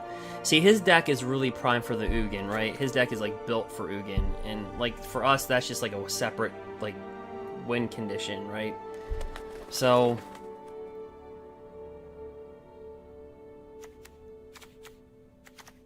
And it's not that one deck's better than the other, it's just one has a different strategy. Like, he's trying to control you more with, like, Bant and Teferi, and we're just not wasting our time with that. And we're just getting straight to the point. And that's just the fundamental difference between the two.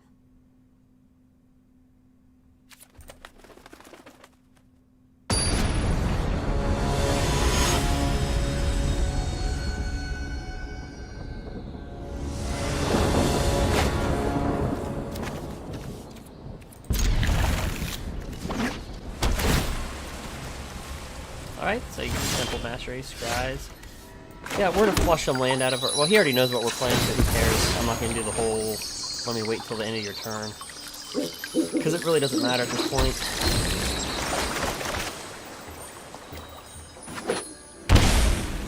You'll probably growth spiral.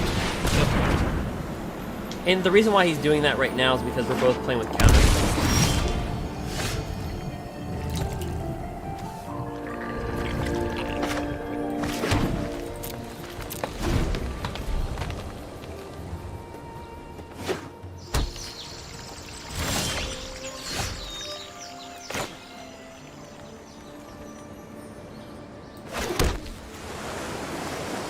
If he wants a counter.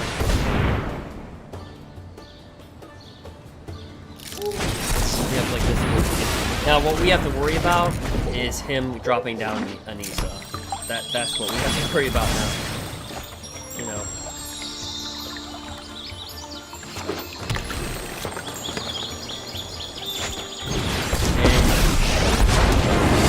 We will not fail.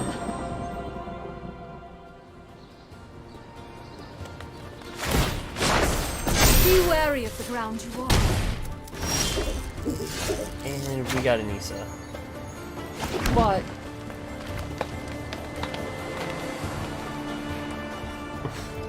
so all I can do right now is bounce this back to Dan and make him just tap out to recast it.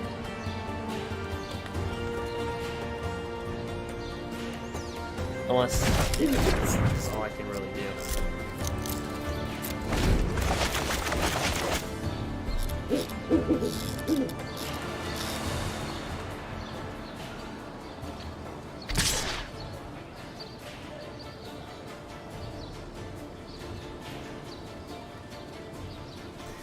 Yeah, I mean, as a Gruul player, I don't know, like, I mean, see, at the Red Bull, like I said, I was 3-1 versus Temur. 2-0 versus Sultai, 1-0 versus Bant. So, Rise, my elemental friend.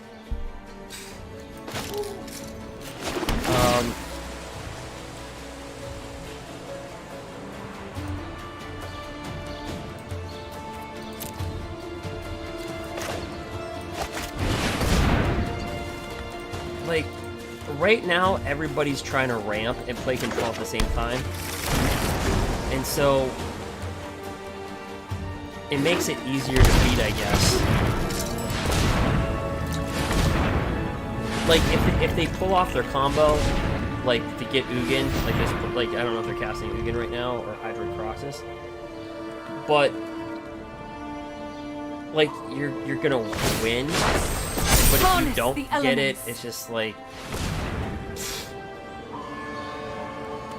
Gruul can eat you alive.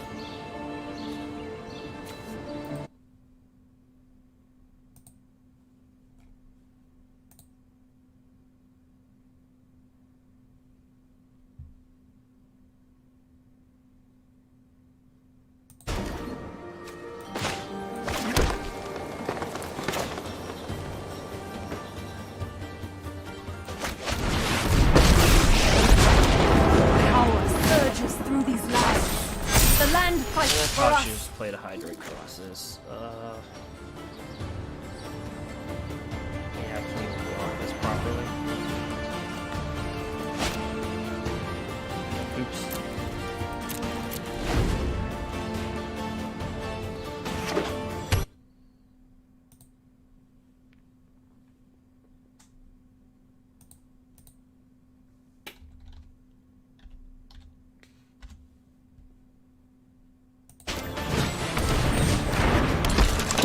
To answer your question, yeah, I like to add to the Gruul.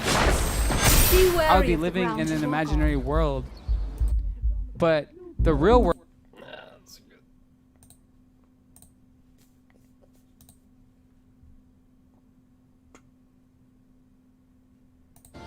Alright. Oh yeah, the game's over. Okay. I'm like, yeah, let me block. I think the game's... Yep.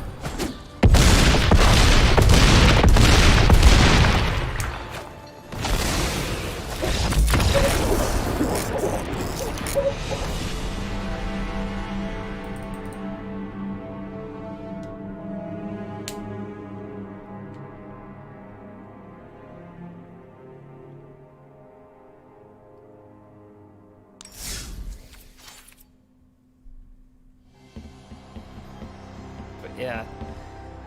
So at Dav, what'd you end up getting with your code? What card did you end up getting?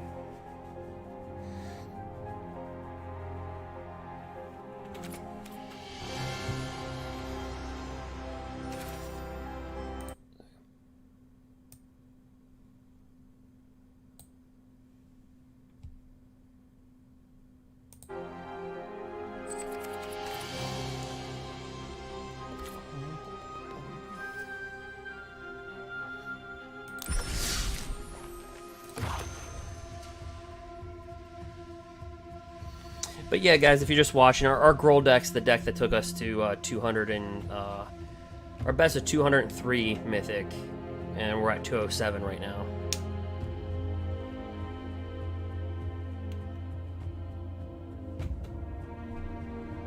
So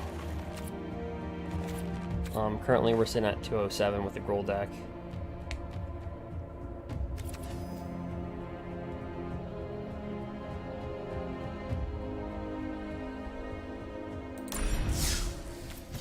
I just thought I'd play some, you know, Bant and stuff like that. So, but yeah, if you guys want to also see me, also I'll be in the next Red Bull challenge. I said we took Gruul at the Red Bull. I finished 183 out of 2060. And then right now we're 207 with our Gruul deck right now, the ranking. And then I just had some fun with in a non-ranked match. I just had, that's what you just saw.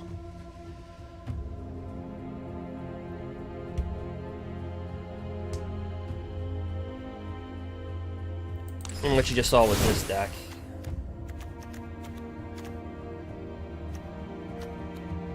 Which is the whole concept of you get Nisa down, huge Shark Typhoon, get UGIN, and then you just ramp through Arbor Grazer, Growth Spiral, Euro, and then Cultivate.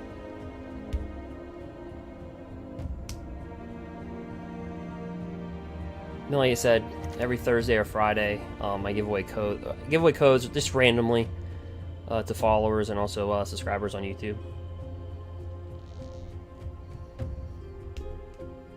But I decided to do that tonight, so. But anyway, yeah, we just have a chill time.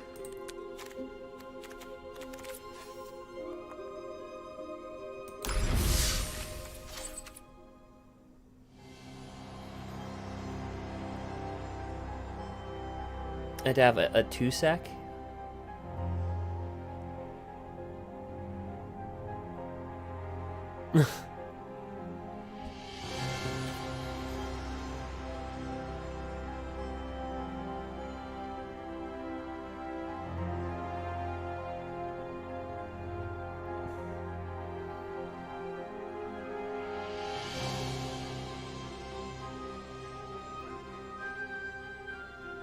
It says the name is 60.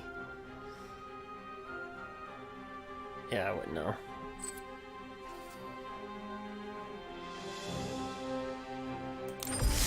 But anyway, I changed our Gruul deck a little bit. I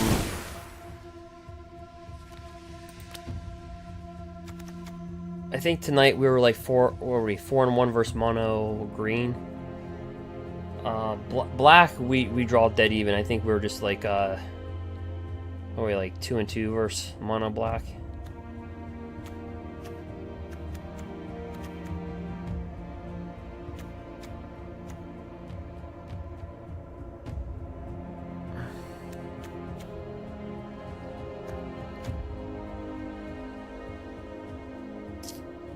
Heroic Intervention's pretty good. I saved our butt like in one game. Collision Colossus, so it deals 6 damage to target creature with flying. So like Yorion. And then Colossus, target creature gets +4/+2 and gains tramples and a turn. So that's kind of like when you're kind of like, did you ever get to that point when you're playing, you're like, oh, screw it. You get into like a game 3 and you just don't really know how you even got into the game 3. This is sometimes where you just play this card and you're just like, screw it. You know, like you can put this on Robber the Rich and, you know, make it a 6/4 with trample. Just with 2 mana, let's just like that, click it. Plus with embercleave. You might feel that some matches you need to be much faster, and you might have to board out your embercleaves. and play with these. You might feel like that. Also, it's a removal on flyers, which Gruul does suffer with. I mean, you have a flyer, that's pretty rough.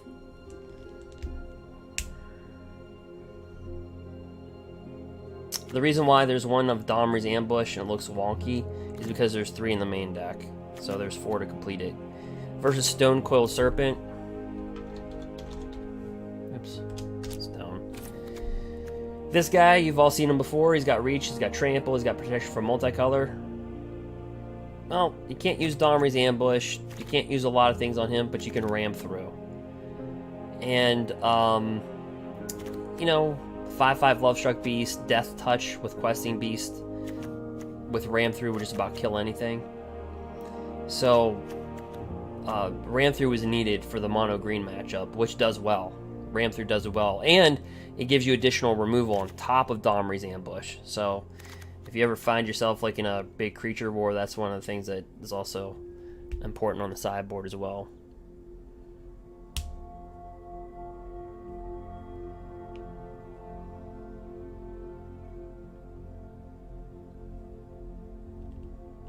That's weird. Usually the codes work. I mean, I'll send you one more, but you know, if it's not working. But yeah, let me see here really quick.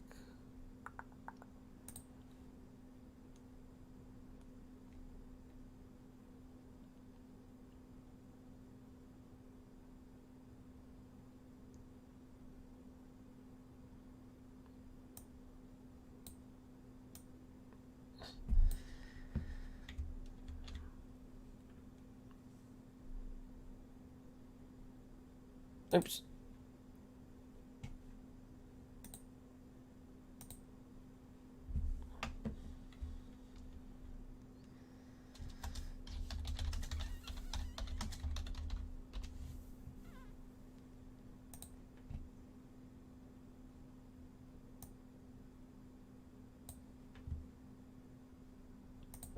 Alright, so that's kind of the thing. I really wanted to add the Keld card to the deck. But right now, it's just not fast enough. It's not good enough. As long as your turn has first strike, okay. It's got a really good ability, passive ability. You may look at the top card of your library at any time. You may play lands from the top. And then it's 6. It gets +X, where X is the number of lands you control. But it's just too slow. It's just too slow. I mean, like, Red Cap, like, this is better. Like, these are better.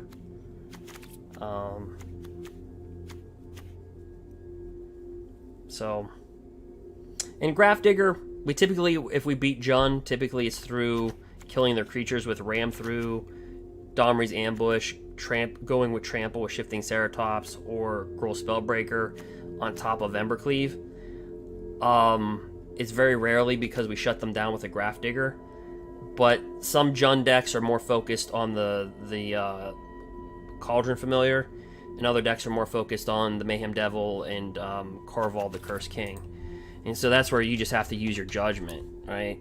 Because Korval the Cursed King, whenever it enters battlefield or attacks, sacrifice another permanent. When you sacrifice another permanent, put a +1/+1 counter on Korval and draw a card. So, you know, some are more focused like that, and when they're more focused like that,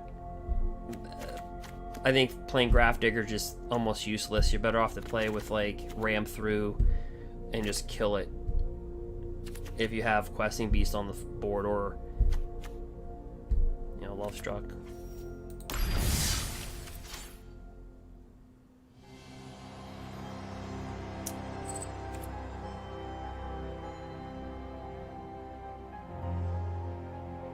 But, yep.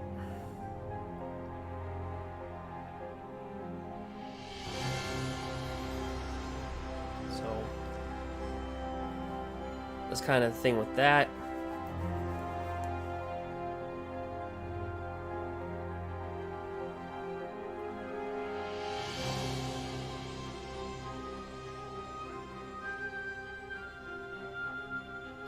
So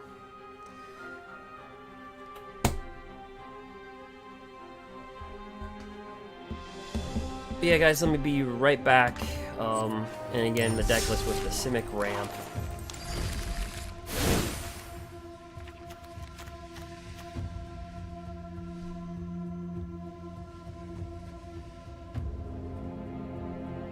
And there's Blast Zone and Fables.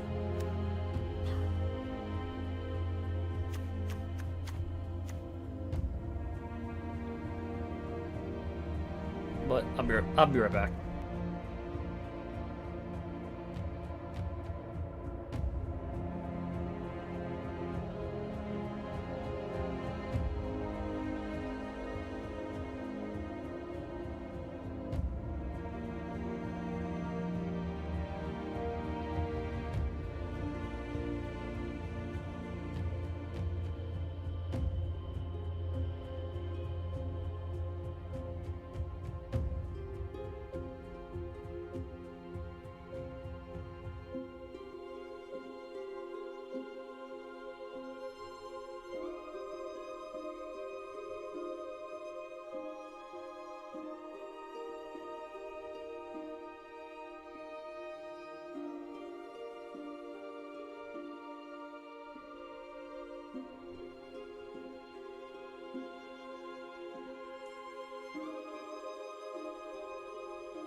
Alright, so I'm back.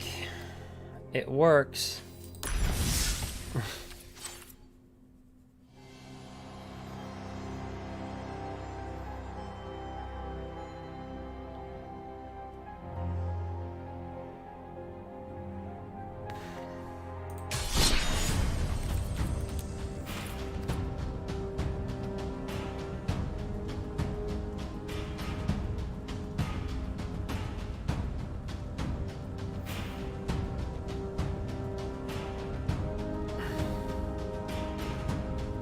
What'd you end up getting?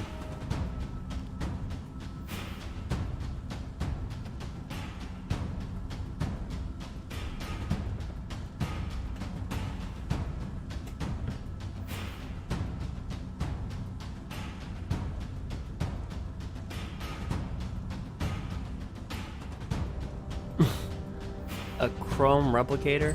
I have no idea what that is.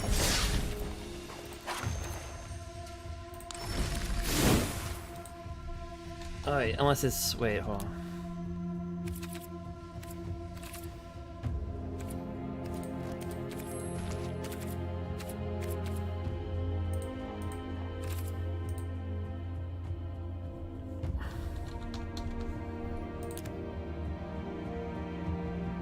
Maybe I don't have it. Oh, okay. M21.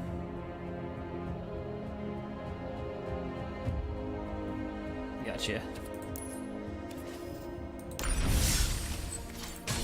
Yeah, we had one person get a questing beast. 2 of them. I'm like, what?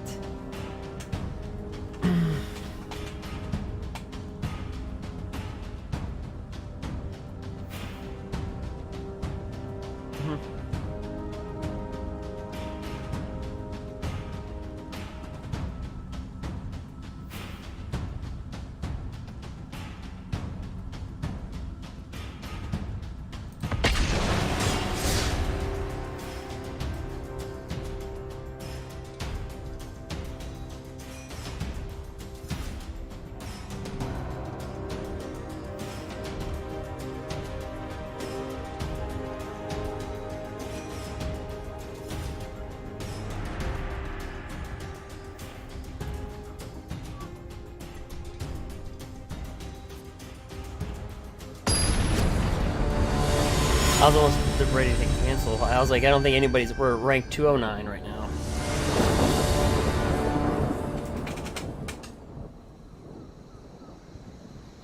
Well, I've played this person before.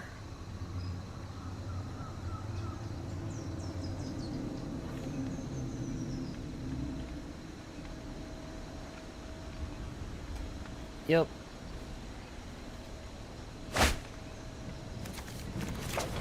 I'm not saying this is the best hand.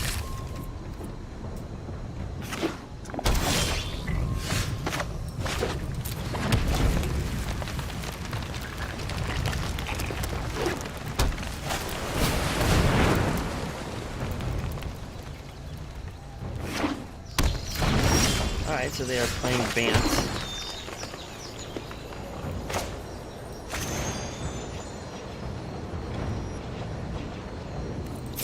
Let's...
possibly have a shark type in it. I don't know.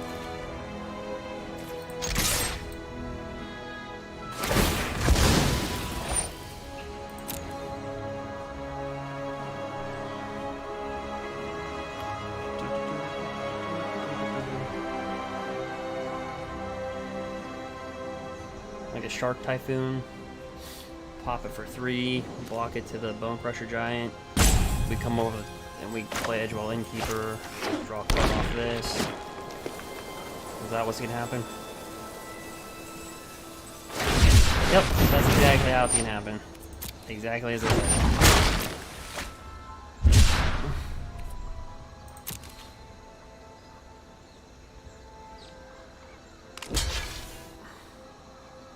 Yep. And we play this. And we want to draw a card off that. So it played out exactly how I feel.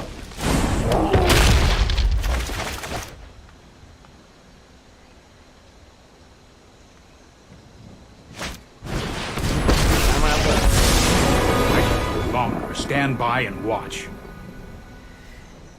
Yeah, it's tough to return a Bone Crusher Giant because you're giving somebody Might be a bad idea. You're giving somebody that latitude.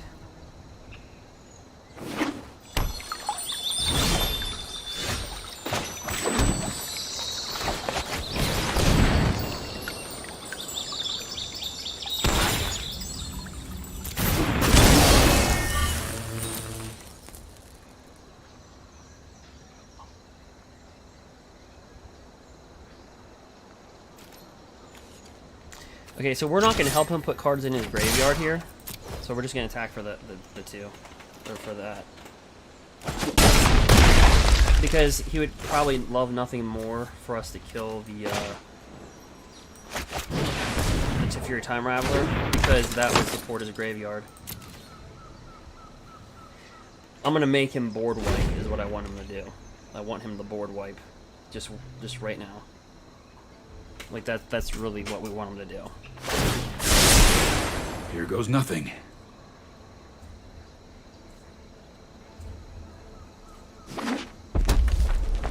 Okay, so this could be Temur. Reclamation. Okay. With Teferi. Yeah, right now we're 209. We work 2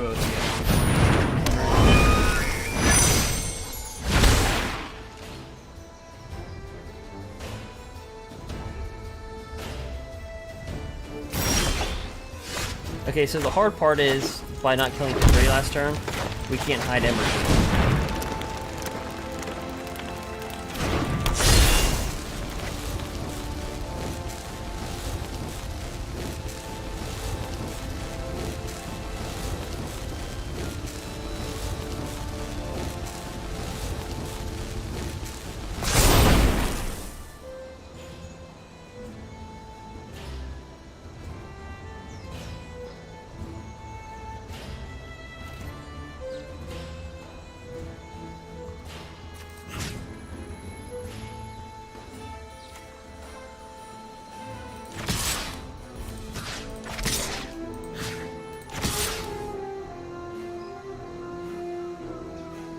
The reason why I'm attacking like that, I'm forcing him to block with Kenrith, unless he's got Ether Gust.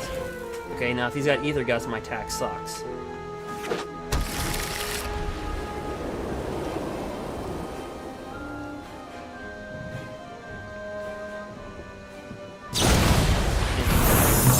Yep.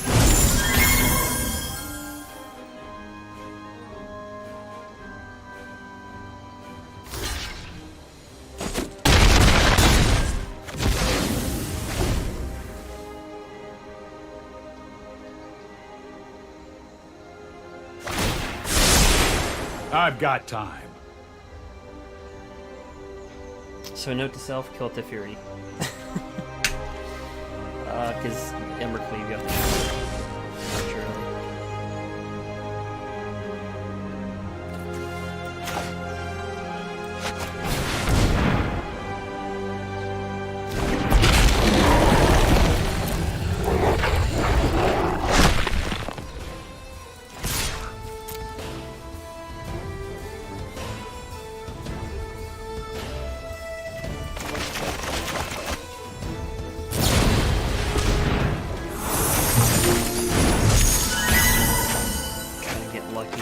Alright.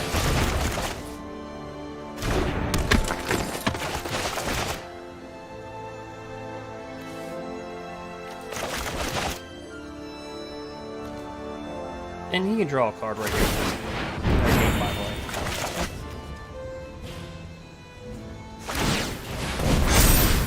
Sure.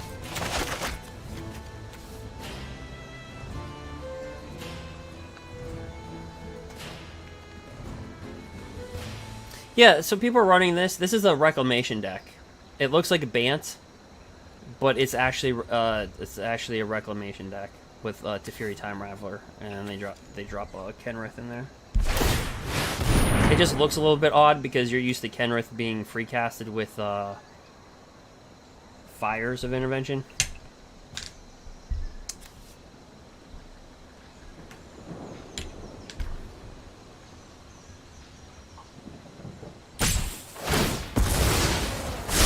Got it. So he must have another Teferi to blow that one. So he's been lucky with the 2 Brazen Borrowers. That's like the only thing that saved his life. Well, and Kenrith. That plays a role too. Kenrith plays a role. Maybe he's got like Mystical Dispute, but we have to run it. Like maybe he can counter it. We didn't draw a land, so we can't. Yeah.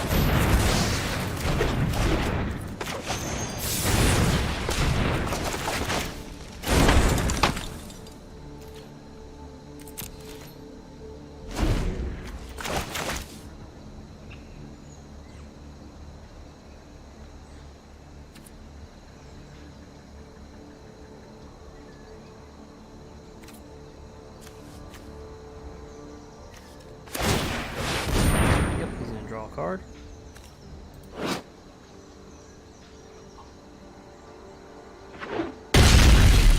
we gain 5 life.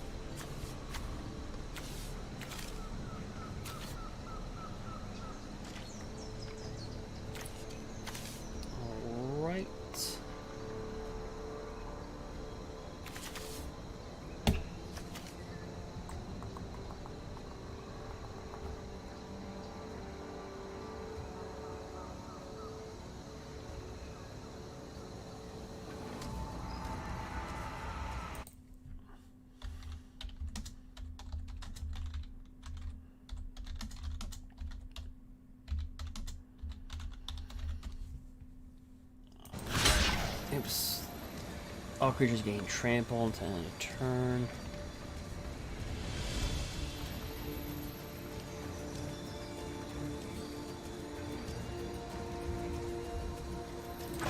Yeah, I mean, I'll make them pay the red.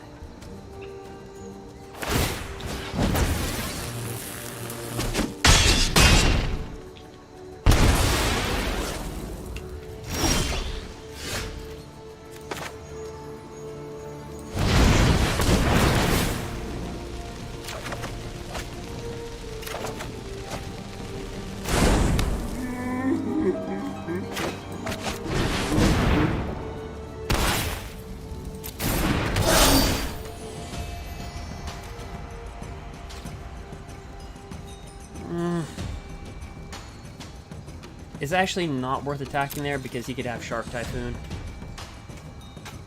And we don't want to risk a 1-1. Okay, gains 5 life.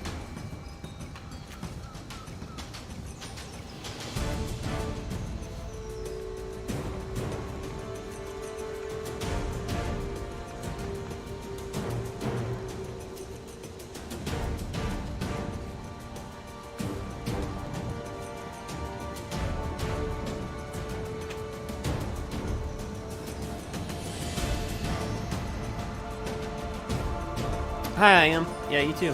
Thank you.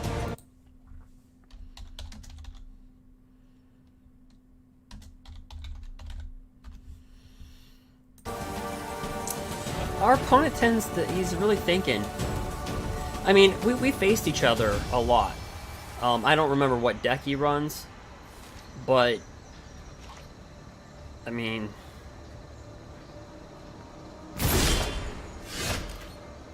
He probably knows that we're far from being done.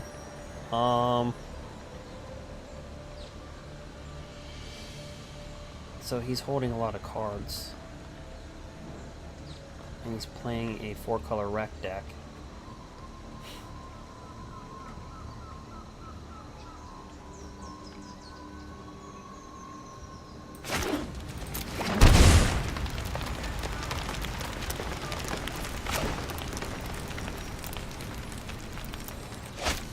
I mean, consequently, what it's going to boil down to is it's going to just come down to this. I mean, the rest of this game can... I mean, let's see, how many +1/+1 counters can you put on this? A lot.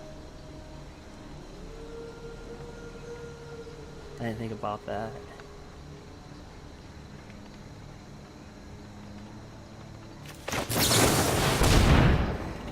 I don't know.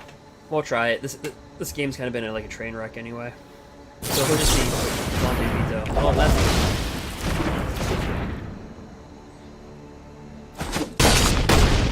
Eeks. Alright. Let's drop down Paradise Druid.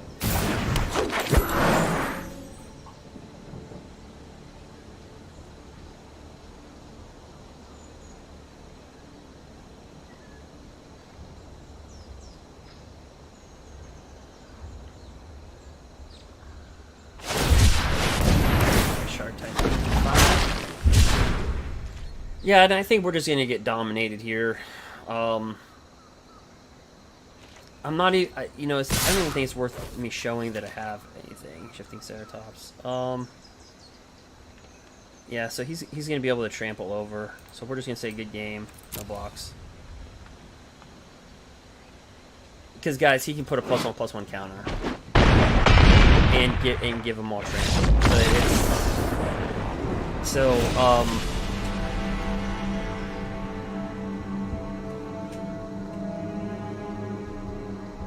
That's the thing. Okay, so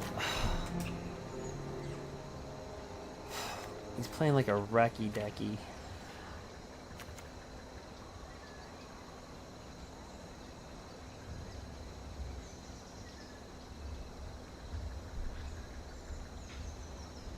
So this helps us versus board wipes.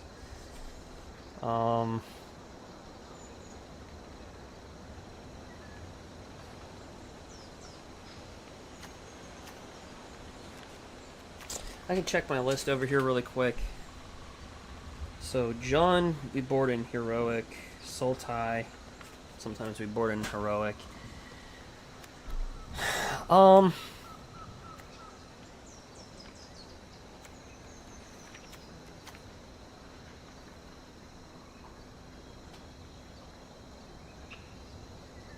Yeah, it's a strong card. For sure, Dab.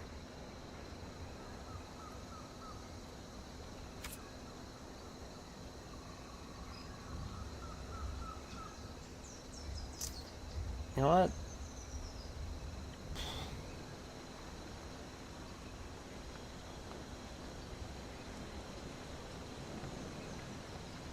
I think we just run it. I mean, like, our base is good enough for them. He's still sideboarding.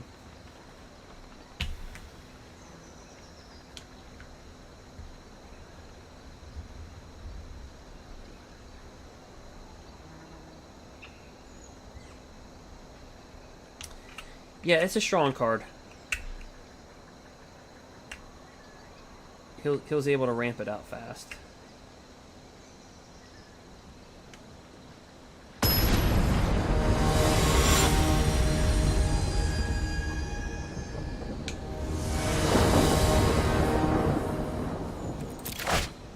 Alright, so Robber, Bone Crusher, Love Struck.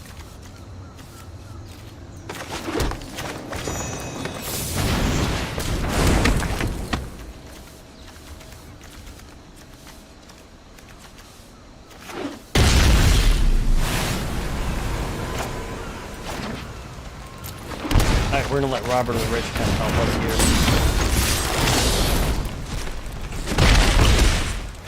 Alright, so all we did was get Castle Vantros.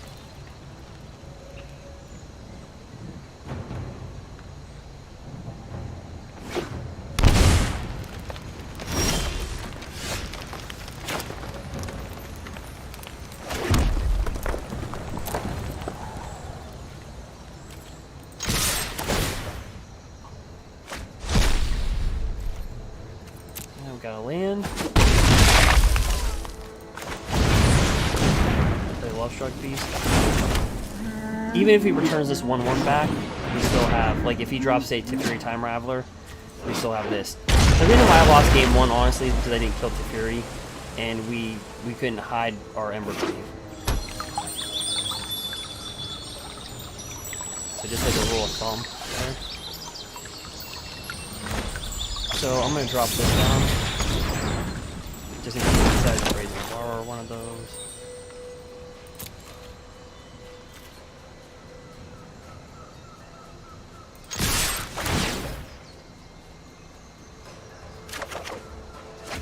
We got a growth spiral.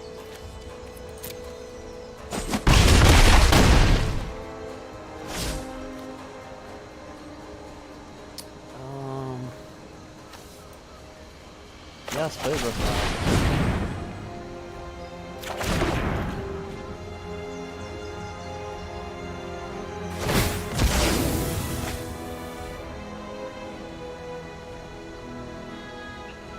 Kind of needed a mana there, right?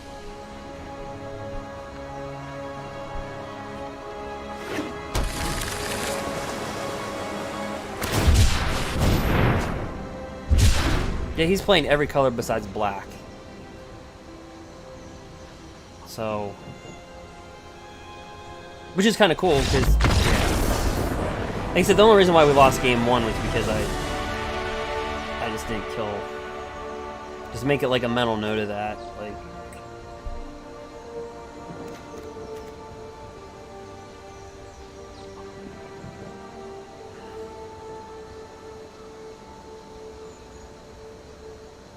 Yeah, I'll play it.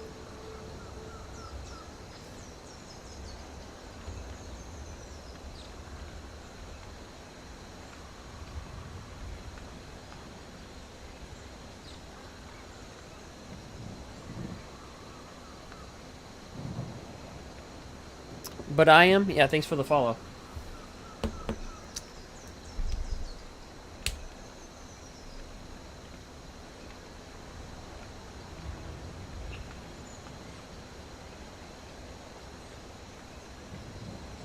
Lovestruck, he's a 5/5 for 3 mana, and with Edgewall Innkeeper, even if they bounce your 1/1 or they kill your 1/1, you could draw another Lovestruck. You can draw into another Lovestruck Briefs or Edgewall Innkeeper. Plus versus mono red. I mean, he's just like an offensive lineman. He's he's like a big wall. Okay, so this hand would be good if we had mana. I guess you could say that for most decks. Like, this hand would be good if we had mana. Oh, like,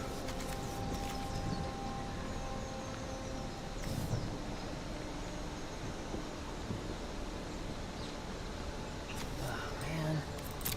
All right.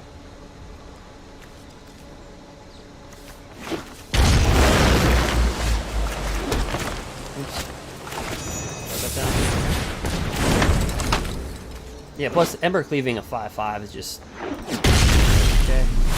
So we get a Robber of the Rich down again. We disrupted the game last time. Let's get it to Fury. Dang it. Let's get lands.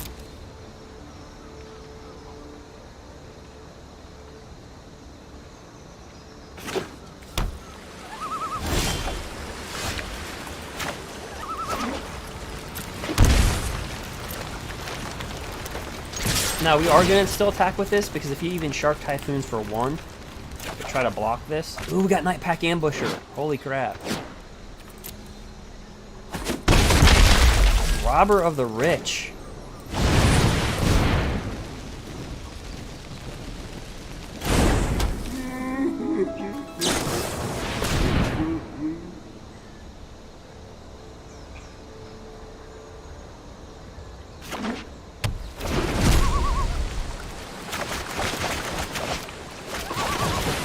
He's 4-color reclamation. He's okay.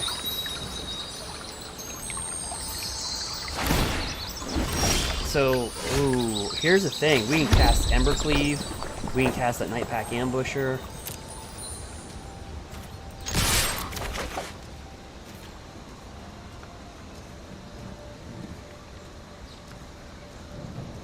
So I go for the kill shot right now and just end the game. Does he have a counter spell in his hand?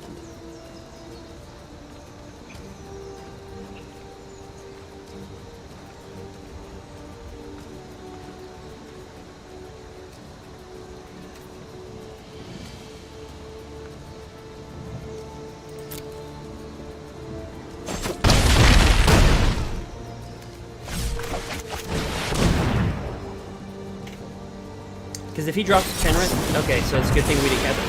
If he casts Kenrith next turn, he's going to be tapped out. And we'll just end the game. If he drops down Kenrith next turn. Actually, not really, because he's got Wilderness Reclamation. So he can tap out and untap.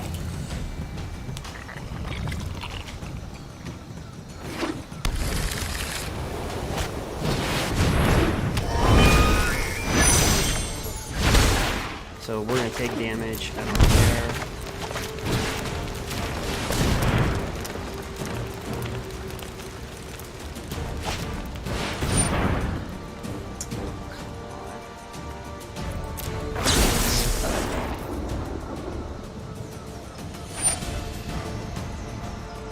Really? I should never cast that.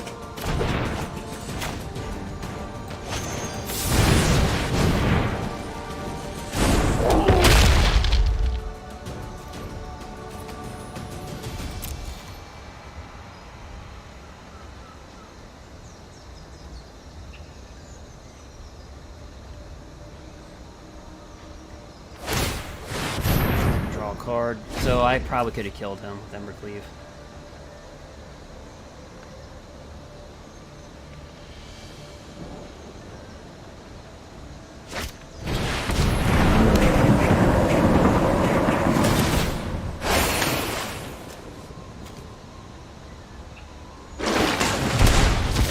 Man, this guy's popped up like crazy.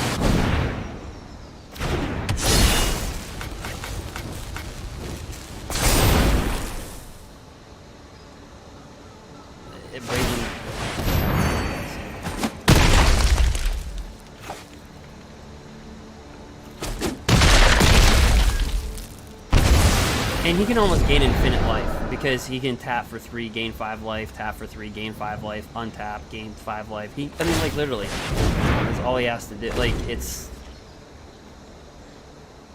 Ugh. It's such a broken...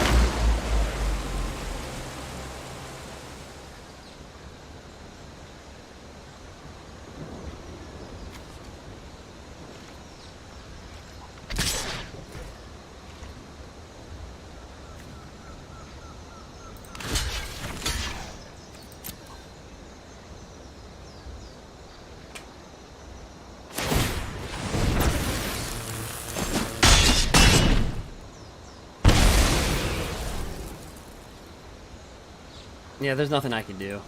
I should have cast the embercleave when I had it.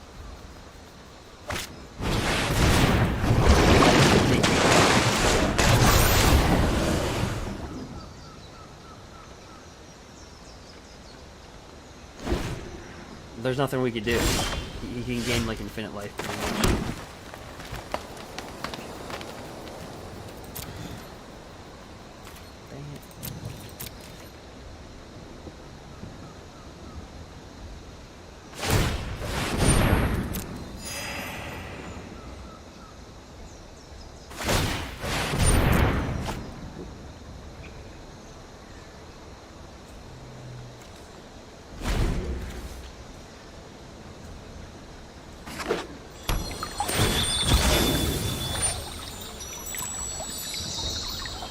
Like you see, you can just pay 3 life, gain 5, gain 5, gain 5, draw a card, and everything on tap.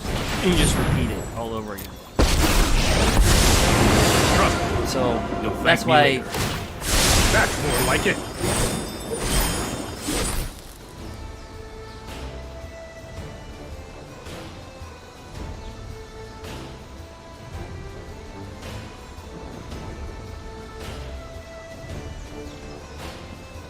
So I guess the takeaway is you just have to go after them.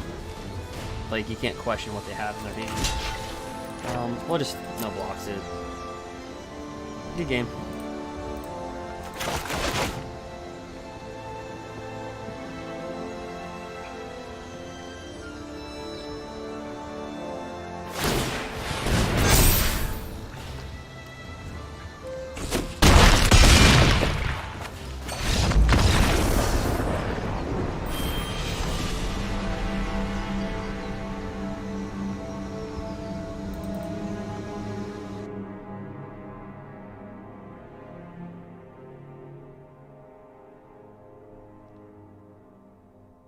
We fall to 383.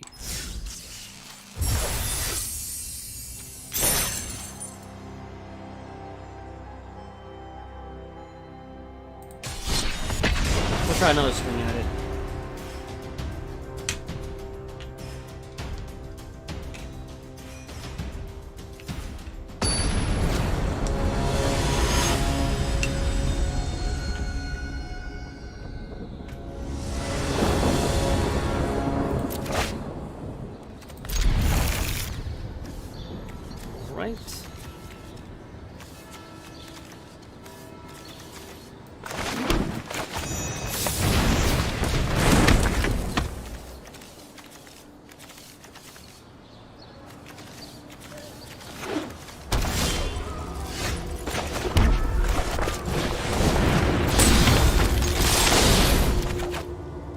Oh, great.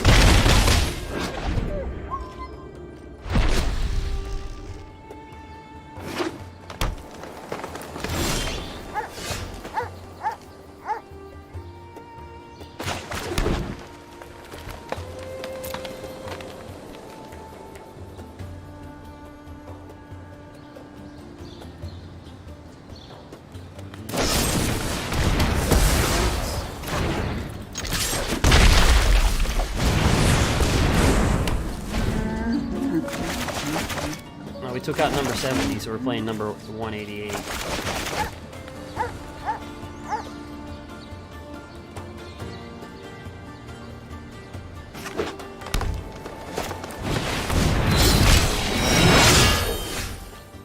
Playing with Clothis.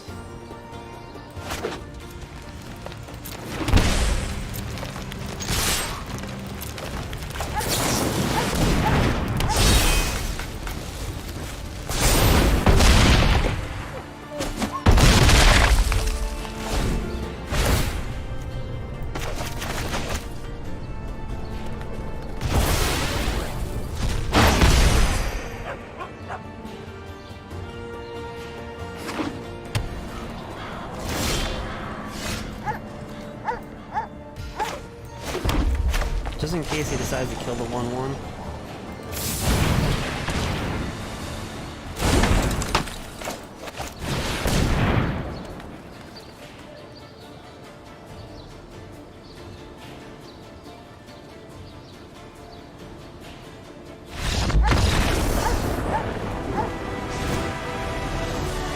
I have no idea what he was playing.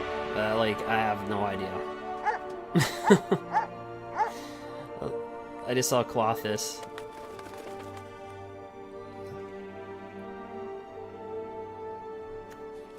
So your guess is as good as mine. I mean, I'm assuming Garruk's Harbinger is probably good in this matchup. I'm just gonna guess.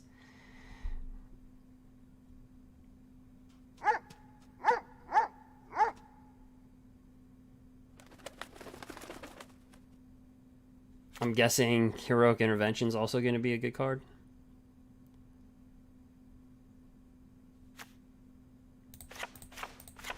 Actually,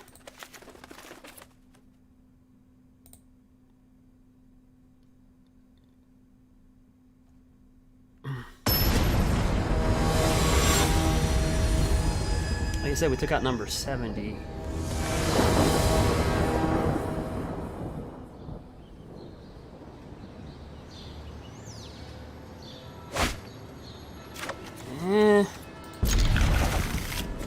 Kind of a shaky hand there, but he mulliganed once. When people mulligan, it actually hurts that. Actually hurts Robber. Okay, so he's more in a black base shell. If anything, he gets 2 in, he gets a kill spell away. Because he's going to think about Robber from last game, right?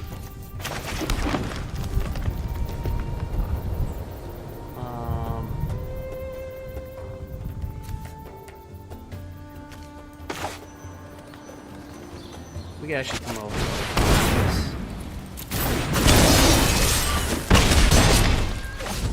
He might have a board wipe here.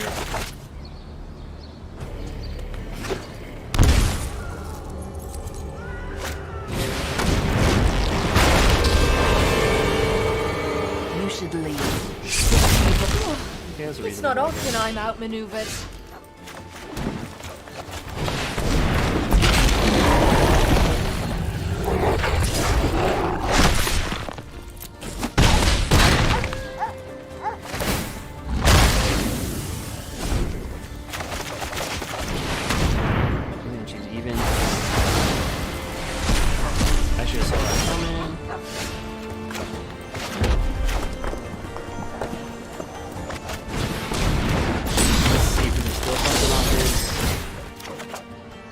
Bone Crusher Giant. I'll take that. Yep.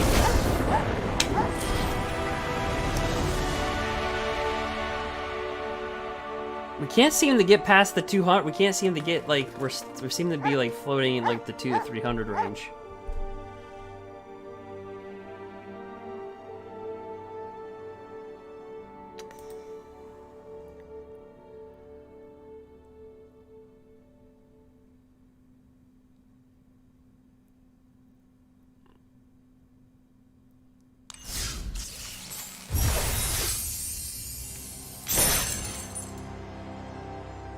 Does anybody know what that was? It was I know somebody mentioned something about Vraska's value possibly going up. Or like a Vraska, like too bad it's too late to use Vraska or something like that. I remember, where was I? Oh, I saw that when I was at the Red Bull tournament.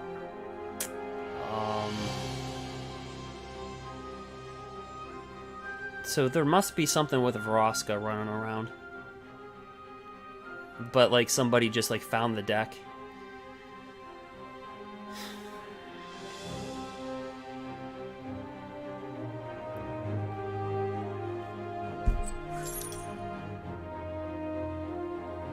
I can't think of anything. Vraska's a good card. It's just like Vraska is a good card. It's just unfortunate she's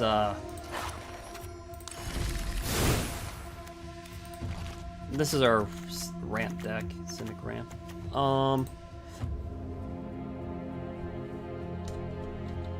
I can't imagine what she's used with. Like, she's really good. She gets rid of Teferi Time Raveler. At one point in time, she got rid of Oko. And you do know this, right? You can sacrifice another permanent if you do gain 1 life, draw a card. You can still +2 it.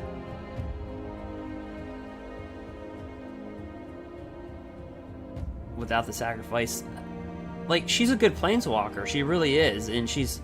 But, like, the format's gotten so fast. Like...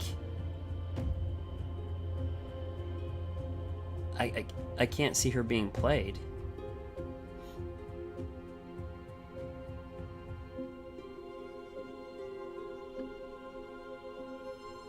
I mean, essentially, we're seeing turn 5, turn 6 UGINs.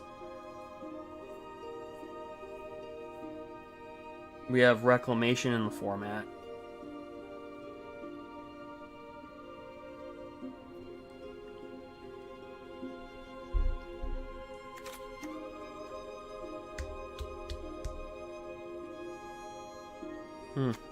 I don't know. It has to be a deck, though. That number 188's running it. So, I mean...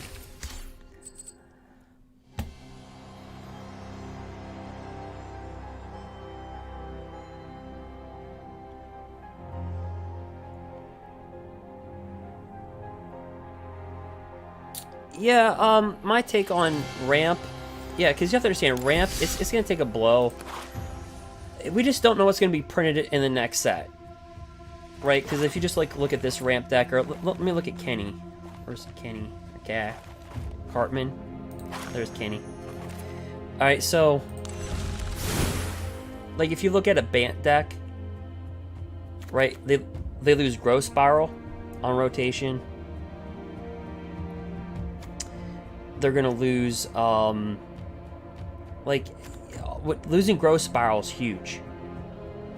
Because it's played in Temur, it's played in Bant, it's played in Sultai. I mean, people, I think just because it's just a common and people are just so used to seeing it, they don't realize how good it is in the standard format. And it'll be good in Pioneer. I think it'll start to see as things shift. But you lose Growth Spiral. You know, you lose Teferi Time Raveler. They lose Narset. They lose Tamiyo. They lose Nisa. So to me, Bant just gets stripped. That's the number one. To me, that's the number one deck that gets hit. Stripped. And what I say, I think Sultai is the number 2 deck that gets stripped because they run Growth Spiral, Hydroid Colossus, Nisa. They don't run Narset, but they do run War, Casualties of War.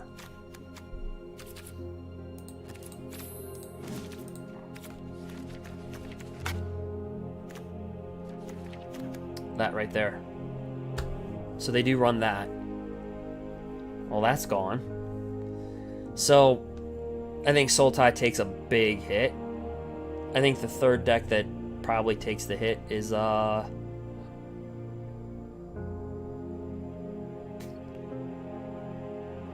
probably say Reclamation by default of just Wilderness Reclamation and Nightpack Ambusher rotating out.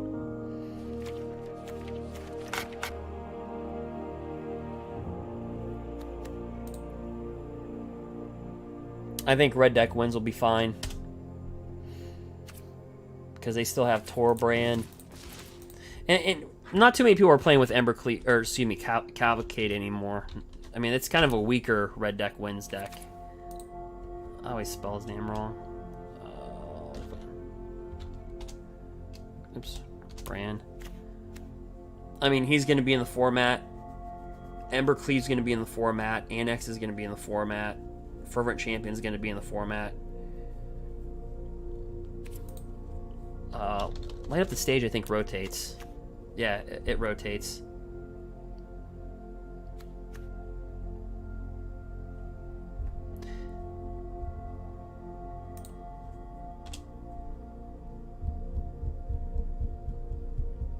Then Simic Flash. Simic Flash takes a beating, right? Because let's look at our Simic Flash deck that I have up on the YouTube channel. And if you want to check that out, go ahead and subscribe. But yeah, I mean, it loses Growth Spiral itself. It loses Spectral Sailor, which is huge in the deck. They lose Nightpack Ambusher, which is like half the point of the deck. Frilled Mystic, a good counterspell.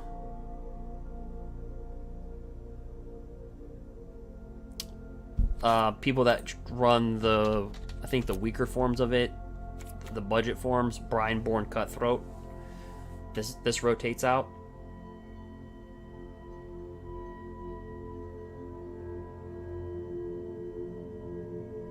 But we have no idea what they're going to reprint either, right? So you have to consider that too.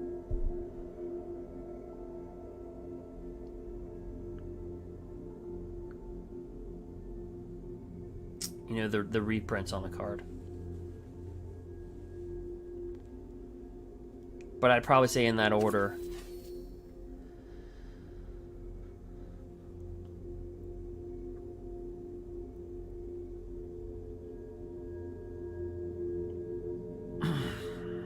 As far as our Gruul deck,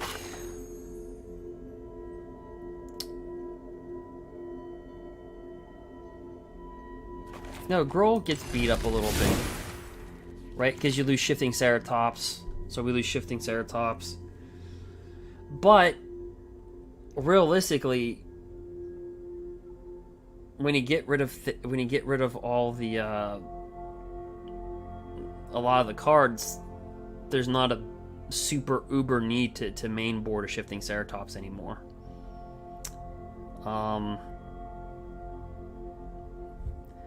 But Gruul Spellbreaker and Domri's Ambush are certainly big blows.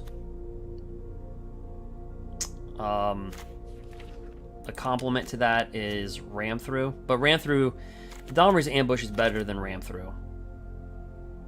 Having your creature get +1/+1 and doing what Ram Through does, and it can also target a planeswalker. Ram Through just targets a creature.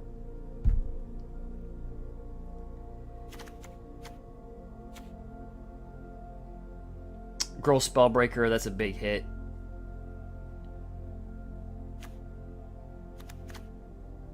They'll produce another Mana Dork for 2 at the 2 or 1 spot. There'll be another Mana Dork reprinted or printed.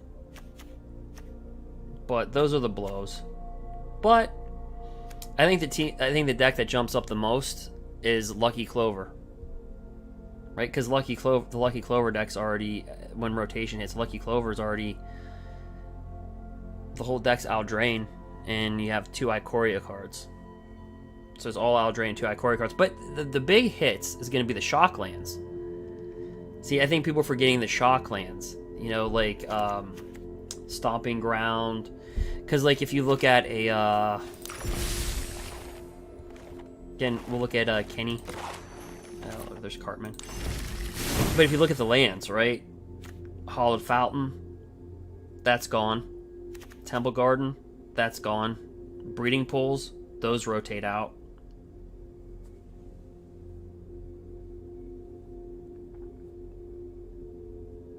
Yeah, I'll miss Domri's Ambush too. And who knows, they might reprint something, you know? I don't know if they're going to reprint Shocklands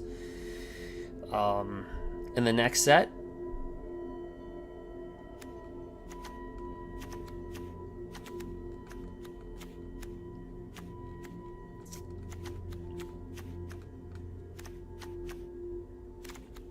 Now, of course, like, Lucky Clover becomes dominant, right? Because Lucky Clover's pretty much, what was it, deck 107?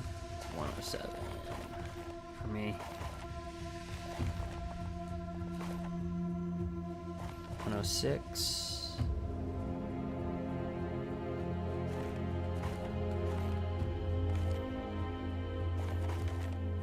Where's deck 107? Okay, there's deck 107. Okay. Yeah, this whole thing stays in the format. There's not one card that leaves the format from the Clover deck. Now, that being said, have fun running 3 colors when all the shock lands go.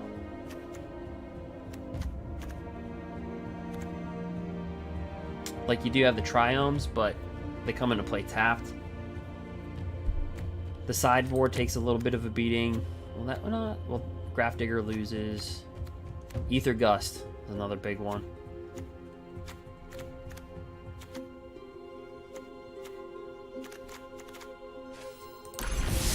But I think the winners are going to be lucky. They're going to be the Clover deck. Mardu Knights. That's going to be a winner for sure. The only thing that doesn't rotate out, the only thing that rotates out is Knight of the Even Legion.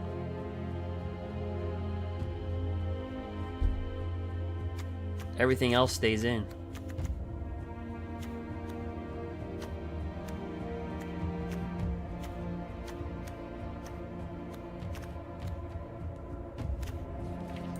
The sideboard, the Spark's a big blow. But you don't have Wilderness Reclamation anymore, so Experimental Frenzy goes. That's a little bit of a blow.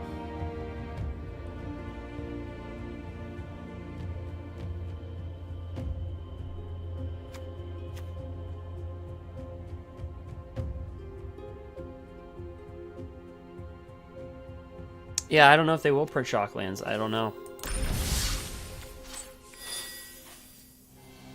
Like I said, usually the power sets in Wizards, they come out in the fall. Like Dominaria, Aldrain, those were all power sets, and those all kind of came out in the fall. But understand, a Planeswalker like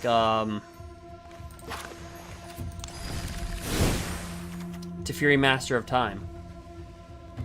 So he's a good Planeswalker, but you have to understand when the sets come, when everything rotates, things are only going to be 5 sets. There's only going to be 5 sets.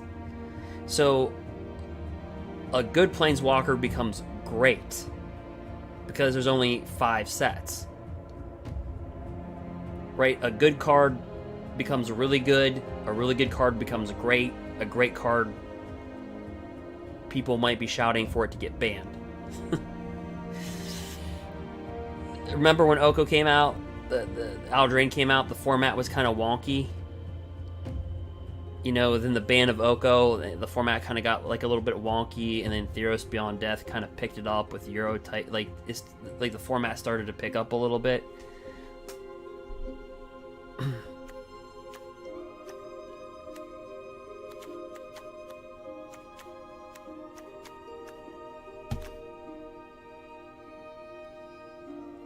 And if you're asking what is the idea behind this deck, yeah, so do you know, like, Elder Spell? Destroy any number of target Planeswalkers.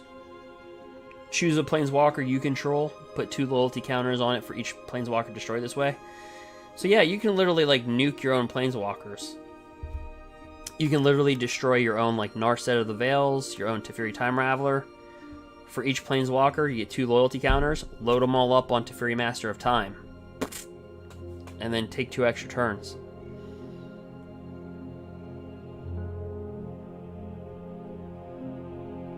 Just go doink, doink. That's it.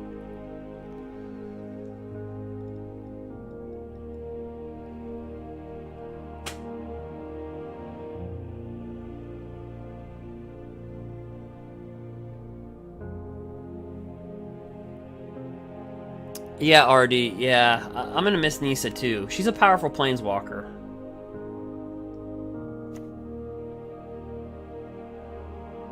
But she's a 5-drop, you know?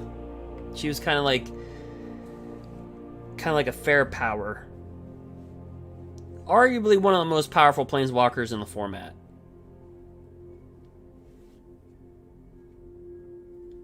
But people can live with her because she's, you know, she's a 5 cost. And people can live with Teferi Time Raveler because his loyalty is pretty weak. I mean, how many times have you killed Teferi Time Raveler? A lot, probably. They -3 it. It's got 1 loyalty left.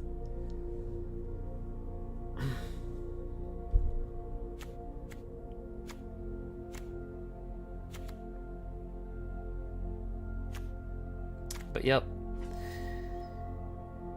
I think those are the decks that are going to suffer. Jund will take a hit, but they'll still be functional. Because they'll still have Corvold the Curse King.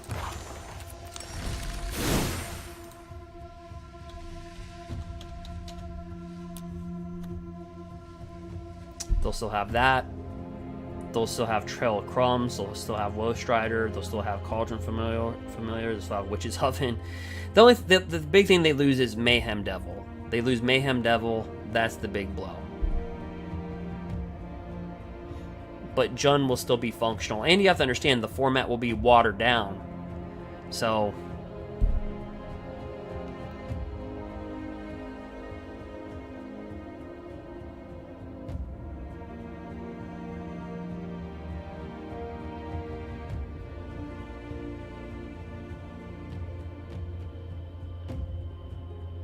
a replacement for Pelt Collector. Yeah, Pelt Collector is kind of unique. I just, for our Gruul deck, I just think he's too slow. I know it sounds like weird. Pelt Collector is too slow, but functionally in our deck. But mono green, yeah, mono green, he's good. If you look at a mono green deck, I think that's also going to be another winner. There's different variants.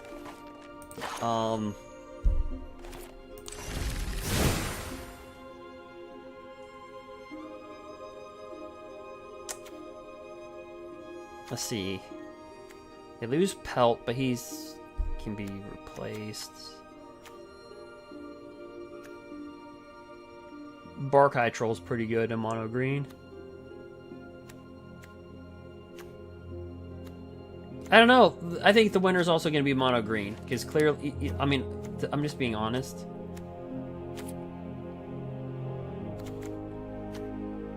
They don't lose much. I mean, they lose Arc Bow.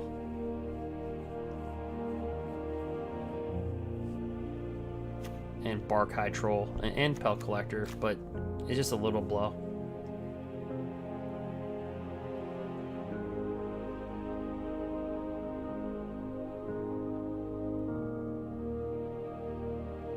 Yeah. I mean, I agree Pelt Collector is a good card. I had to take him out of our deck. I mean, that's the reason why our deck is like 230 right now. What are we, like 230? I don't know, 234 or something.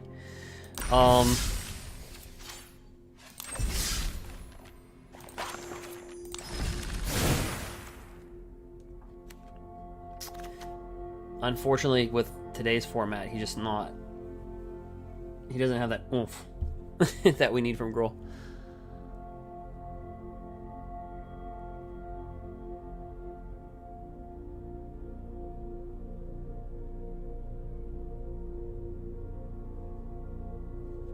Yeah, if they don't reprint Shocklands, then yeah, I think most people will veer from 3 colors. Unless they like print like Birds of Paradise or something like that, which I doubt it because there's Gilded Goose in the format.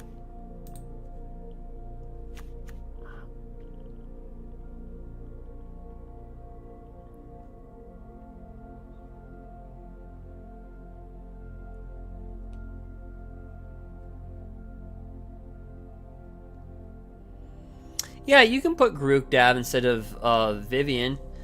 The one thing is, Vivian Arcbow is just way more better. It's way more better. I mean, we got wrecked one game by Mono Green because of Vivian Arcbow itself.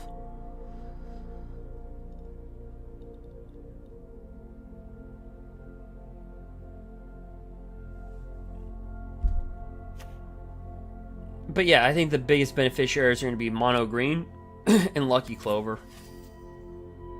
Without knowing what's coming and reprinted and stuff, but with all the spoilers and leaks that happen, I'm sure like in 4 weeks we'll start to get the leaks and stuff.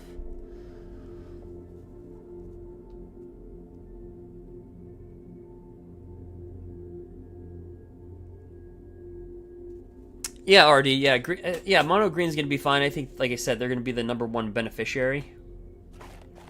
And again, it's all subjective. But I think, yeah, Mono Green is going to be in Temur Temur Clover. And then I think Mardu Knights will get a big benefit. Azur's Control. My blue-white is not updated, so... Let me see. What's this right here?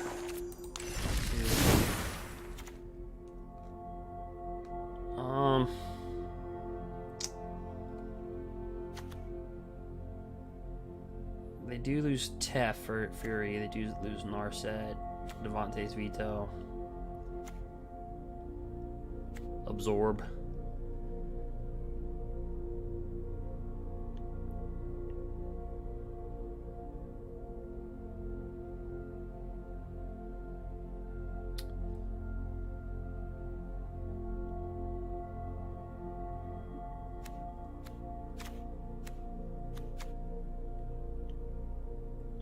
I mean, they'll just have to run different counter spells.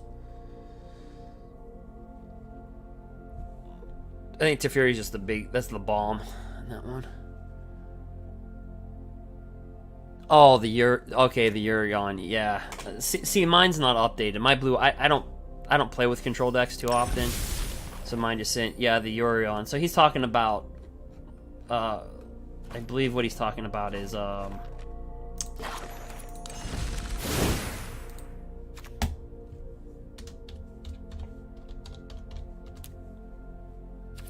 Charming Prince. So this states you can read as all that's ability, but it's last sentence. Well, it's last run-on sentence. Well, 2 sentences. You can exile another target creature you own, return it to the battlefield under your control at the beginning of the next end step. So basically, you can just exile a creature, and it comes back at the beginning of your next end step. And then you have Urion, which we all know.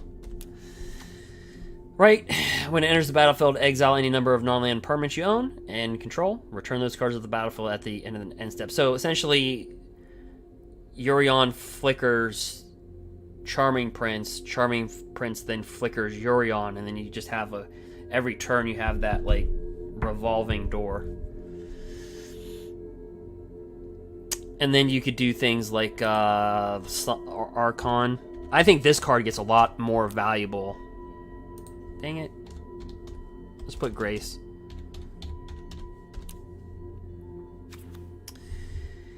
It says, creatures you control have lifelink, but it's whenever enchantment enters the battlefield under your control, create a 2/2 white Pegasus creature token with flying, and it's going to have lifelink, right?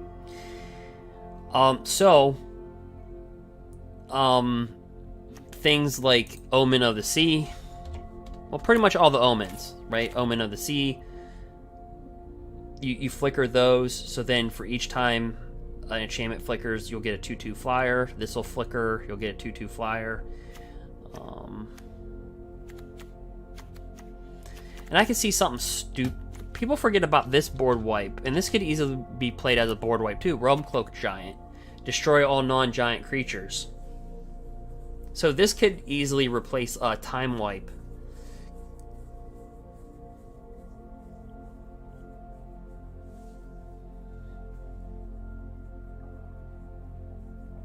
You feel it's an infinite combo?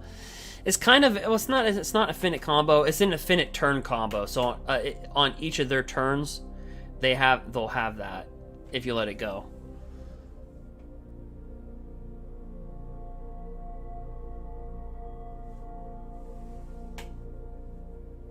So they'll still have Realm Cloak Giant. That'll just replace Time Wipe pretty much.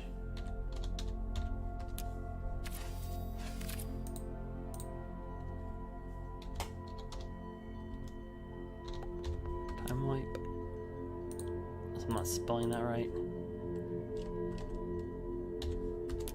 Whatever. It's that one where you destroy that right there. Okay, I just put 2 words. Okay. I'll replace that.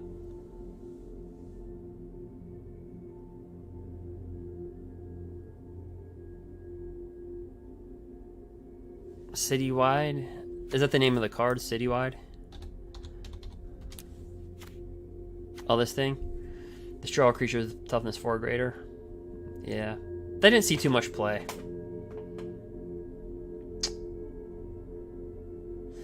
I wondered though. Let's see. Archon.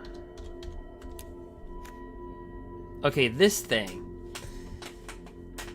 is a 4/5 flyer. I remember when this came out, I'm like, okay, that's gonna be like stupidly good one of these days. It's a 4/5 flyer for 6. That's not fancy.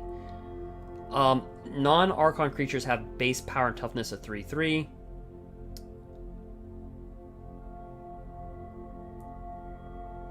When this Archon enters the battlefield, create 2/1/1 human creature tokens. So basically, all creatures turn into 3/3s. But then you create, when this comes down, you're going to create, instead of 2/1/1s, it's actually going to be 2 3/3s.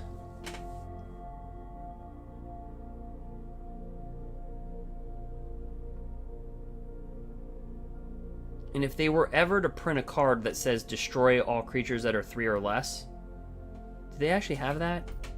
That would be crazy, because you could just board wipe. You could drop this down, the next turn board wipe. This would still stay alive.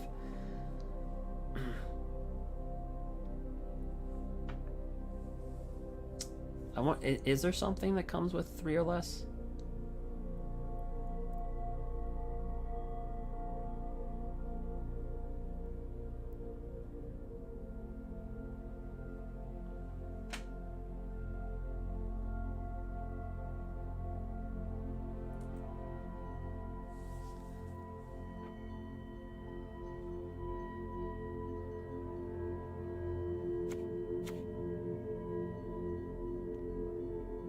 Yeah, I can just see something like stupid being done with that. I mean, as in stupid, I mean as in good. Because this is an Archon itself.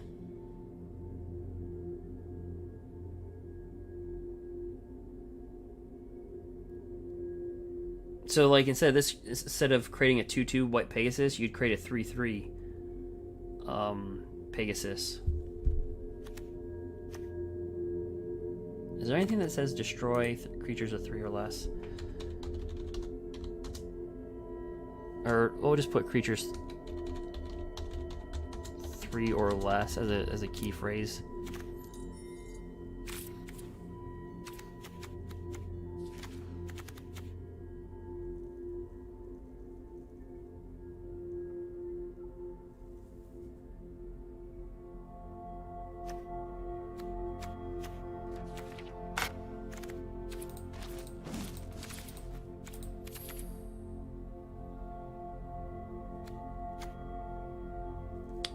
Okay, creatures of the chosen creature type. Yeah, I guess you could do that. Because the creature type would be, let me read Archon again.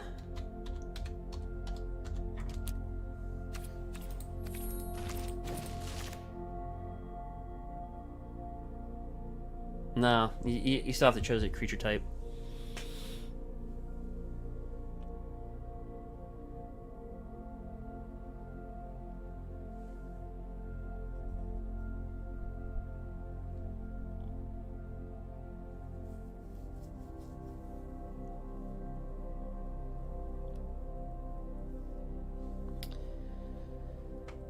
Yeah, so I think if white can find a way to do that,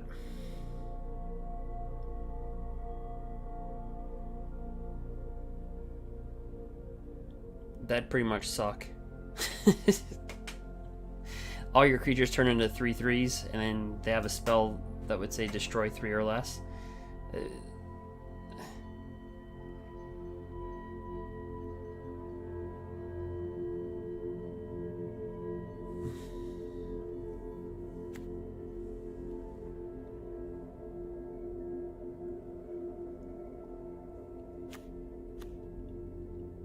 But yeah,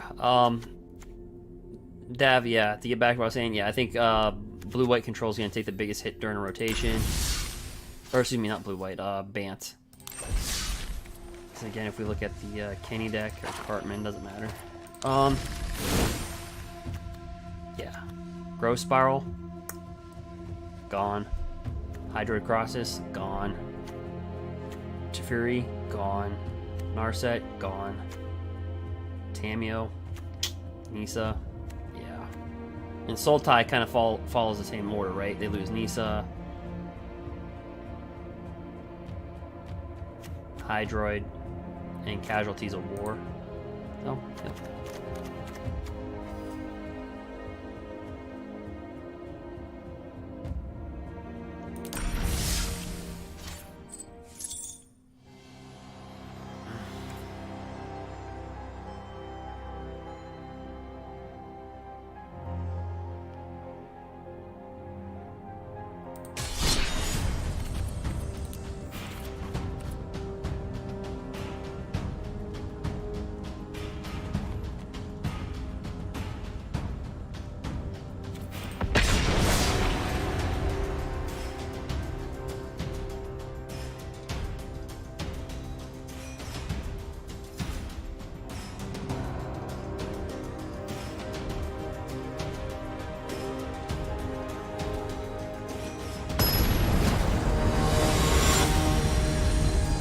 So far we're ranked 238.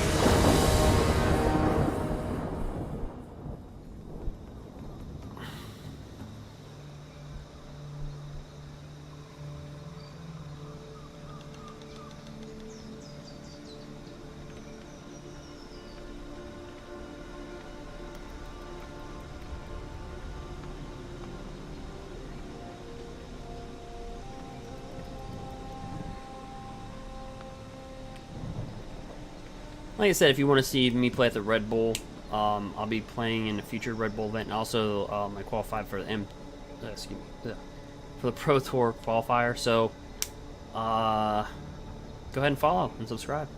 You also see my previous gameplay in the past tournament that just happened this past week with 2,000 players.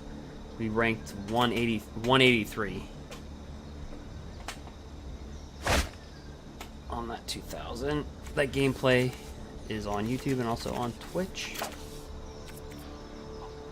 In this hand, we'll keep it because of Paradise Druid, but I'm not confident. I'm not confident. We'll just keep it. Mono green.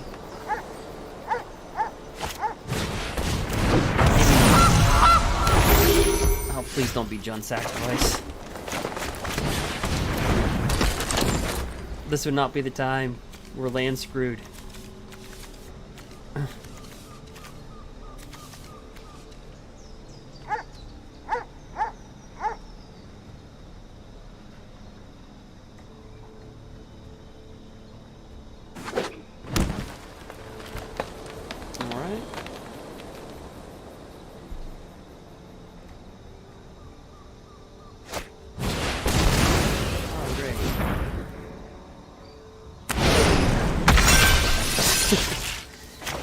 Well, you know what, let's take one. How about that?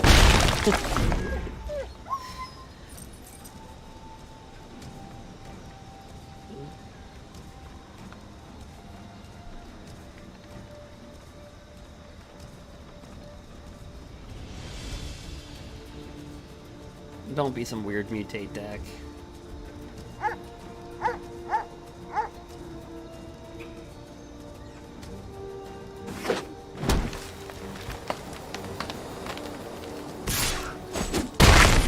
We're gonna have to take it.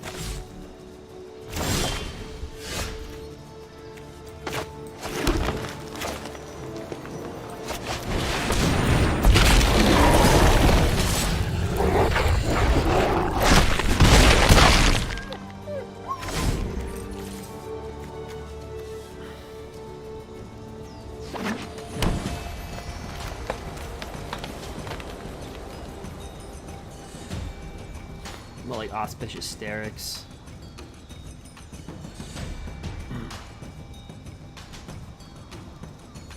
Stone Cold Serpent.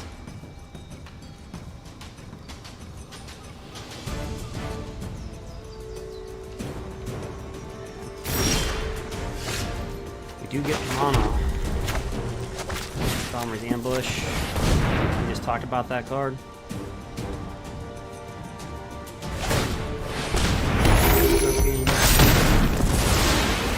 He's gonna have more cards than us, so let's go after Robert Witches.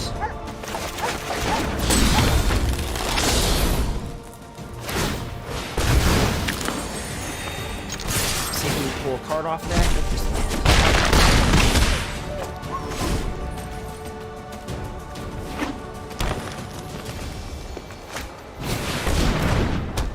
This is why during the we're good versus control decks.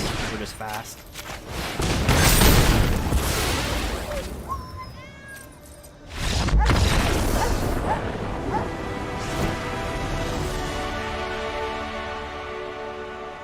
Alright, so I'll take out Shifting Ceratops and board in Dahmer's Ambush. I think we can pretty much stay in our base.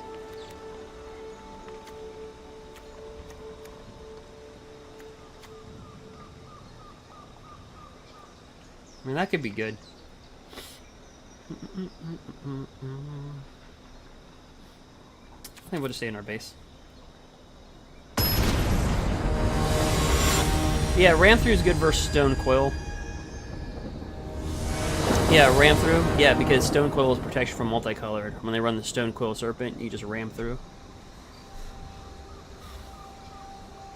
Plus, if you just want more elimination versus creatures in general.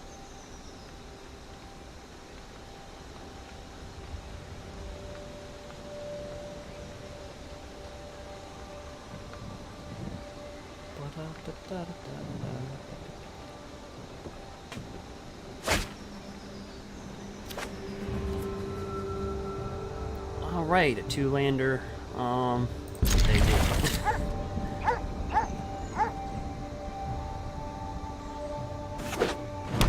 Ran through to kill mutate these. Edge ball in Cuba.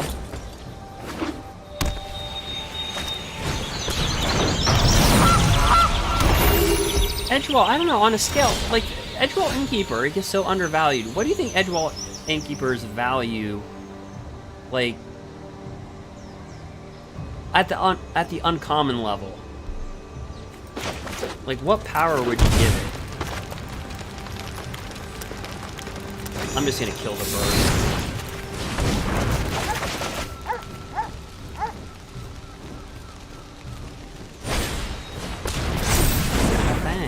Give it hexproof.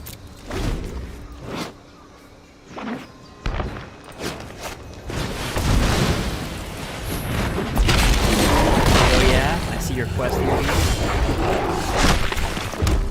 Like I see you.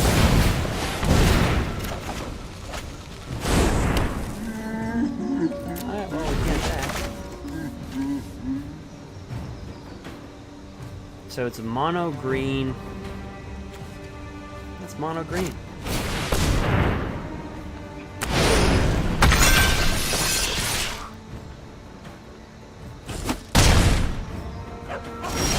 That gem razor.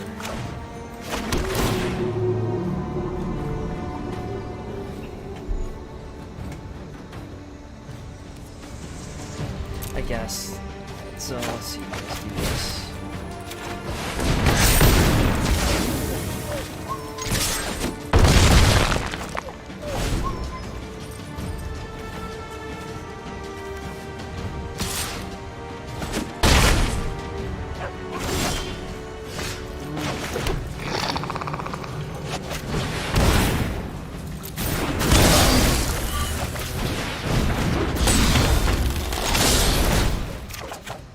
Ooh, got Nisa.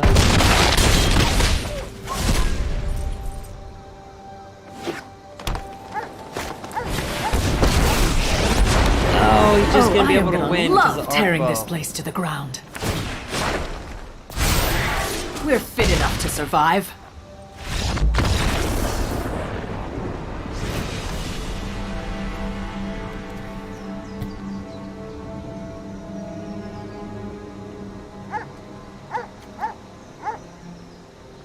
Just able to pull it off. Put one more ram through in there.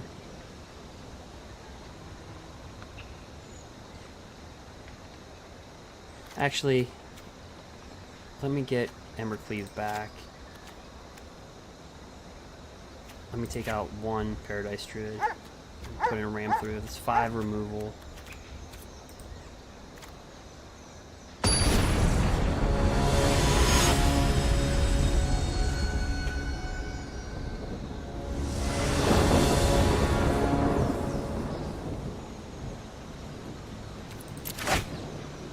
Gosh, he had to be smiling at that top deck.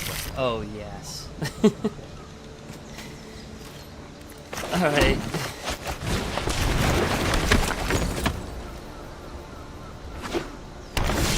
No bird.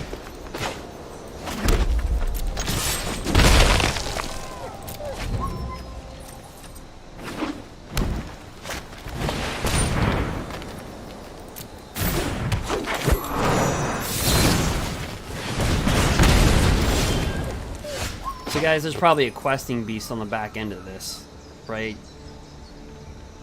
Just so like we're on the same page.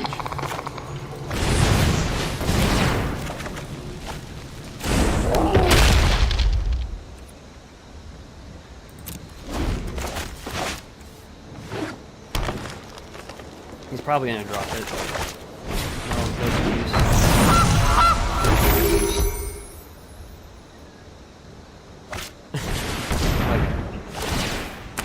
So the whole concept of the deck is to ramp up.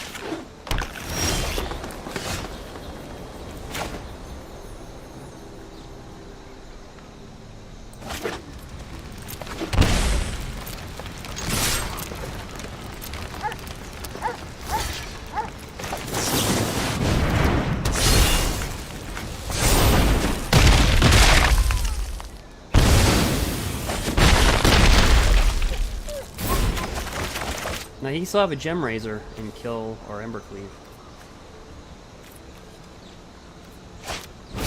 Well, this match isn't going to last long either way, right? I mean, he's... Alright.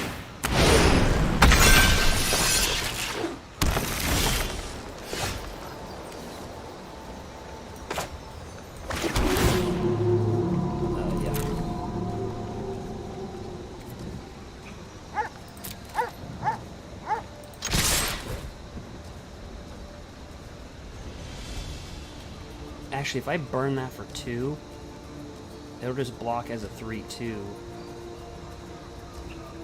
We'll let it go.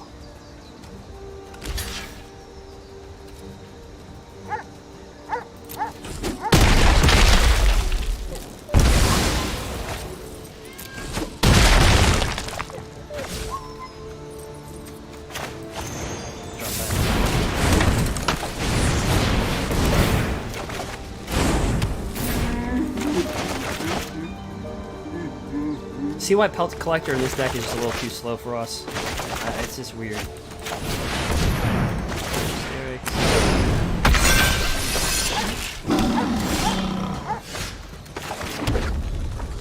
I'm not gonna mess around.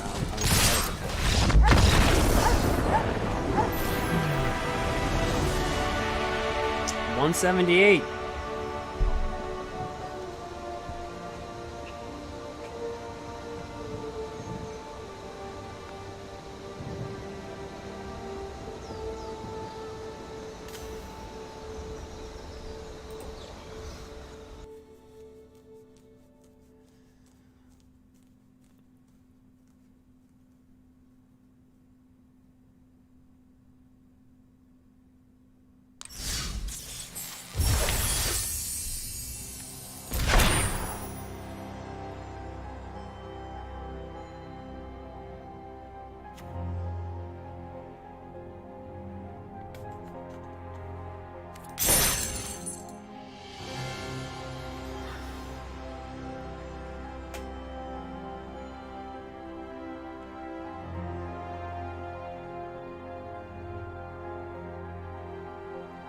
Can I play mono green?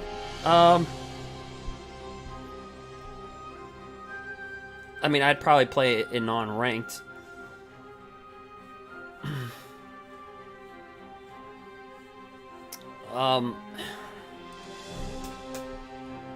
Like, I think mono green's like the best aggro deck if they can hit their combo off.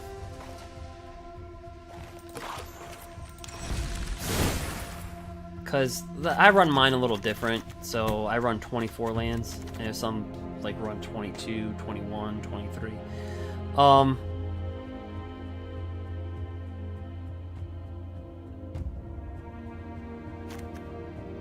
But Stonecoil Serpent with Gem Razor, like, say turn 2, like turn 1 pop Pelt Collector, turn 2 drop this, right? It's 2/2, so your Pelt Collector is a 2/2.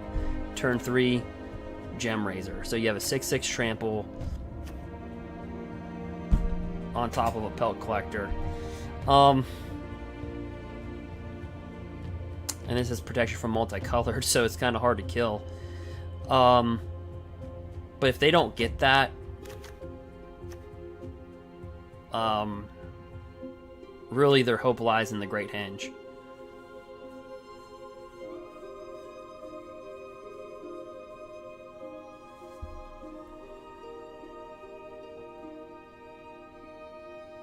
Oh yeah, mono black's good too. Yeah, because they'll do the whole. We struggle with mono black. Right now we're 4-1 versus mono green.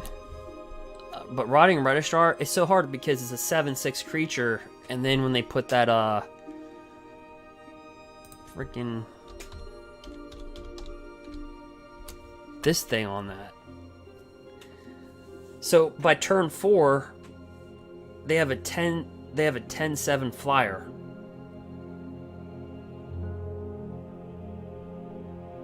And that's just really hard to deal with. Unless you are just running black yourself and you're just running creature removal. I mean, that combo is just... How would you guys rate that? Would you rate... So, a turn... Because they'll typically go turn 1, Knight of the Ebon Legion, or something like to that effect. Like Knight of the Ebon Legion, or turn 1, Gutter Bones. Then they'll run this, turn 3, and then turn 4, put that on as a 10/7 flyer. What do you think's a crazier aggro combo? This or Stone Coiled Serpent with Gem Razor on top of it? How would you rate that? On one hand, you have a 10/7 flyer, but at the beginning of each upkeep, you discard a card. On this other hand, by turn 3, you have a 6/6 trample that's got reach and protection from multicolor.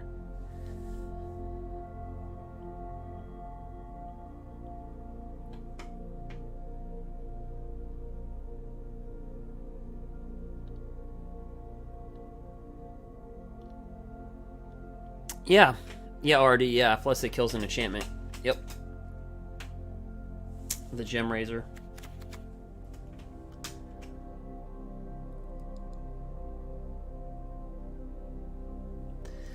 But man, if these decks miss this combo, if they miss, they're pretty reliant upon the Great Henge, and this deck's pretty reliant upon just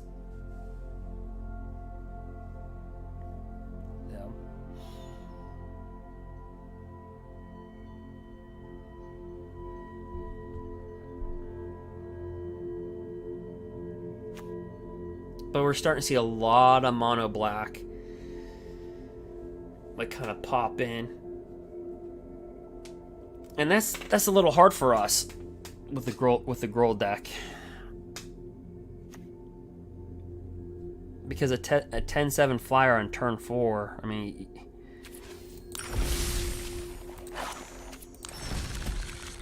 like you can't even take it out. You know, deal 6 damage to target creature with flying. I mean,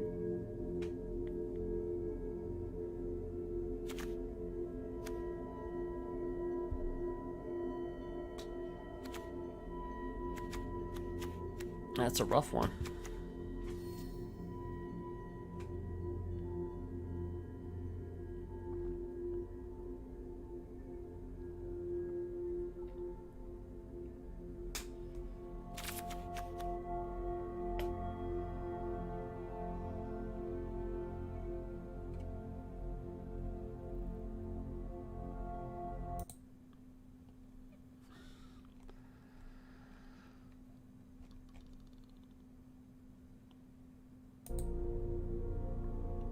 But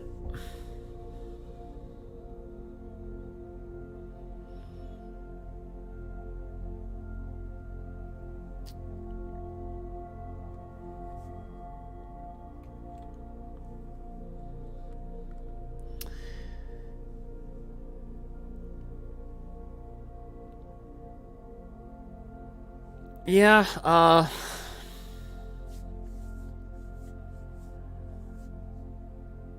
yeah, I mean, I agree. I think a lot of people like mono green.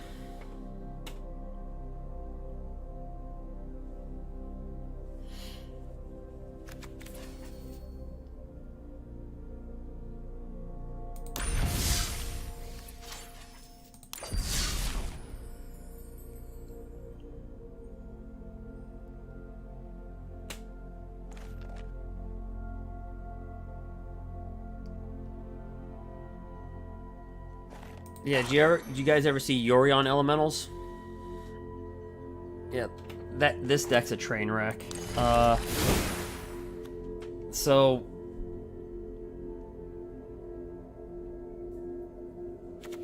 it's got Genesis Ultimatum, UGIN. So color spells cost 2 less to cast. -3, destroy target creature that's 1 or more colors. So basically, just destroy something that's non-colorless. UGIN. Then you have Omnoth. So its bottom phrase is whenever a land enters the battlefield under your control, put a +1/+1 counter on target elemental. If you have 8 or more lands in this deck, you draw a card.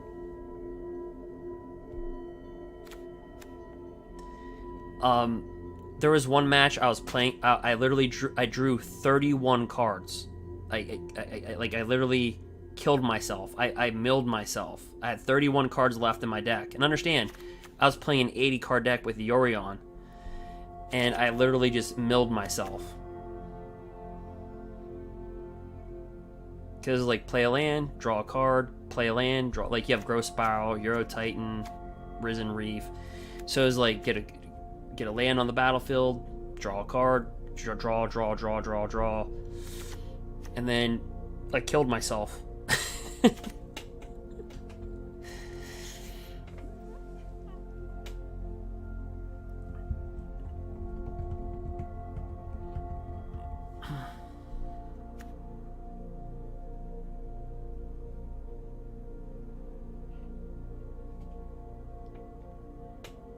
I think this will help replace a little bit of ramp, right? It enters the battlefield, you may search your library for a basic land card, put that onto the battlefield tapped, then shuffle your library. Between this and Cultivate, there'll be ramp, but the ramp's a lot slower, right? You're not going to have ramp at the 2 spot with Growth Spiral, or at the 1 spot with Arbor Grazer. So ramp will still be a thing, but it'll be more at the 3 spot, right? Cultivate, Euro Titan, this, more at the 3-4 spot. Plus you have Keld, which I'm assuming would be in ramp. You may look at the top card of your library anytime, and you may play lands from the top of your library. I don't know, sounds good to me. Oh yeah, that reminds me. Yeah, so the number 1 deck I think that'll be affected is Bant, number 2 Sultai, number 3 Elemental decks. Elementals, because people forget in M20 all the Cavaliers, Cavalier of Flame, Cavalier of Gales, Cavalier of Thorns, and people kind of underestimate how like Cavalier of Thorns is played in a lot of ramp decks. But yeah, Elementals would be the 3rd deck, because you lose this, you lose Risen Reef, yeah, you lose pretty much like the elemental.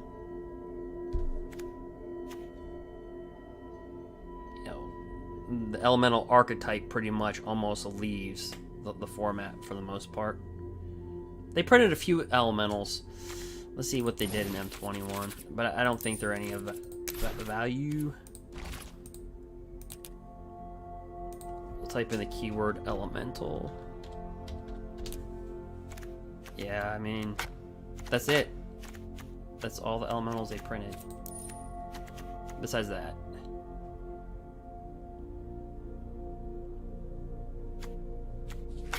Not much. I'm assuming they'll print more elementals.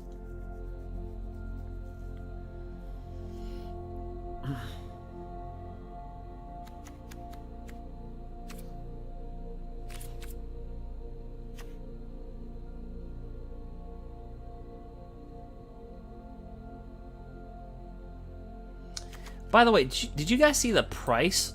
The value on this card? Oh my, in real life, it's that one thing. It's M20. It deals damage.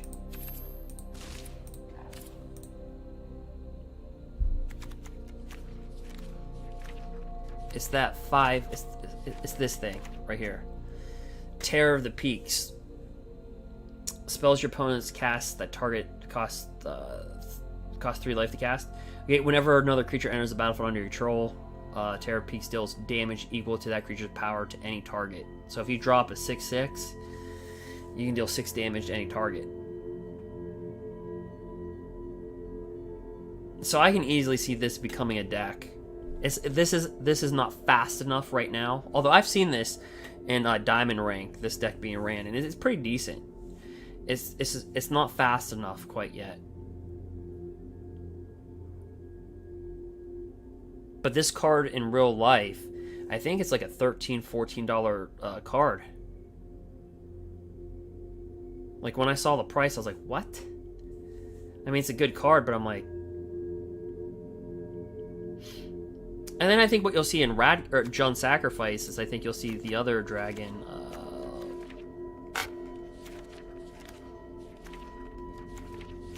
This. Godrock.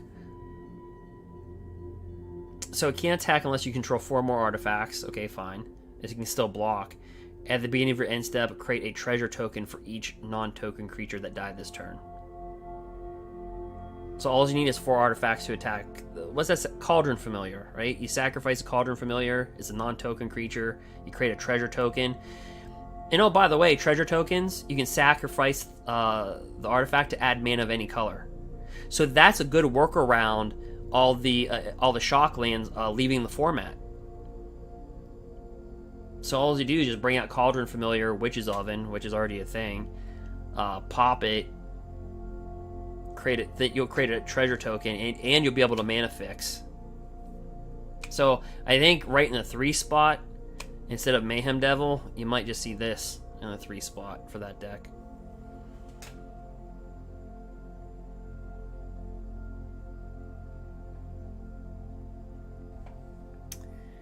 Yeah, Terror's is used in Gruul right now. I played it for. What they do is they try to ramp it out. So they'll use Arbor Grazer, and they try to get this out by turn 4, or maybe like they'll use like Paradise Druid. But when the deck works, it works. But man, like if you kill this creature.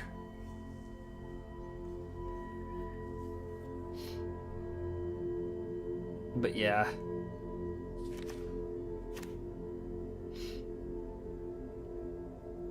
And what about this card? If a source you control would deal damage to a permanent player, it deals triple. It makes Torbrand look like a baby.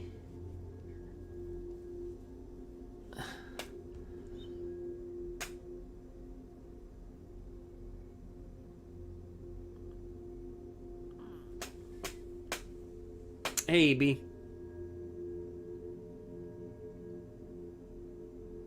Yeah.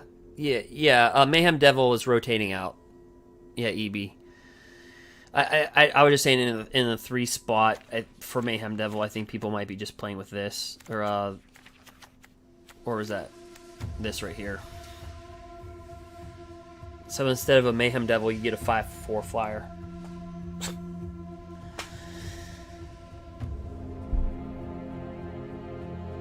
Let's see, you have a Bone Crusher Giant, Goblin Arcanist, so that's the one.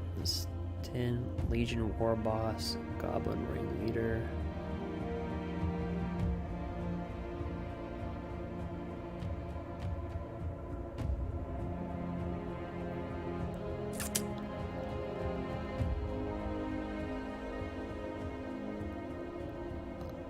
So you're running 2 Torbrands. Yeah, are you talking about a red deck to survive rotation? Or just the deck just in general? Because I think Goblin... Oh, okay. There you go. I was thinking the other one. I was thinking about... Alright, so...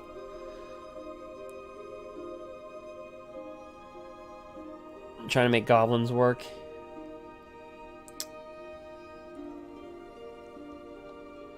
Well, if you're trying to make Goblins work, I think they'll print Goblins, right? I mean, because if they're pushing Goblins in M21,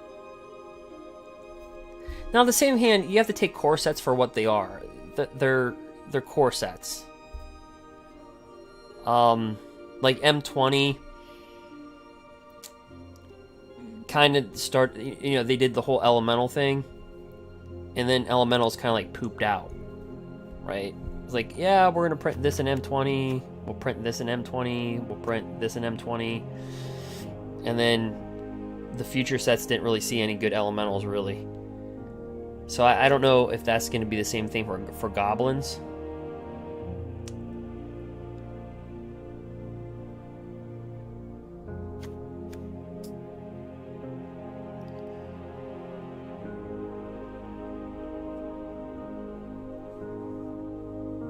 But it sounds like a cool deck.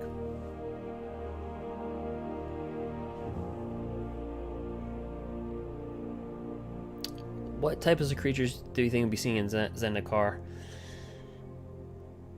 I don't know.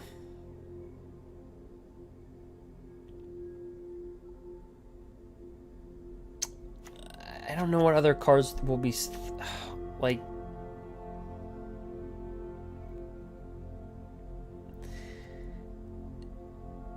I mean, honestly, I wouldn't be surprised if the new set just comes out with something completely new, like Eldraine. Now, again, you have to remember, all the sets that come out in the fall, like the end of the summer, the fall, like Dominaria, with Teferi, Hero of Dominaria. You remember that whole era with, like, Settle the Wreckage, Teferi, Hero of Dominaria, like the blue-white control decks. Last year you had Eldraine. I don't know, but I would not be shocked if we saw another strong planeswalker enter the format. I would not be shocked to see if because that's what we saw in the last two. We saw in Dominaria in 2018. We saw Teferi, the first Teferi ever. We saw that one. And then last year we saw Oko. So we saw strong planeswalkers come out of the sets. So I would not be shocked if we saw another strong planeswalker. I would not be shocked if we saw like a complete new mechanic being introduced.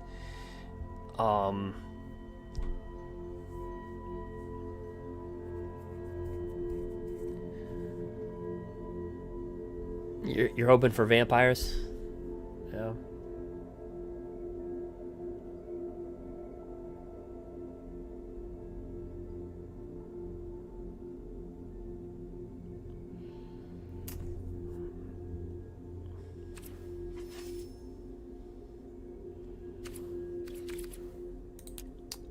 But like I said, with Rakdos and Jund Sacrifice, it'll take a blow through Mayhem Devil. But again, I think this God Rock will be played.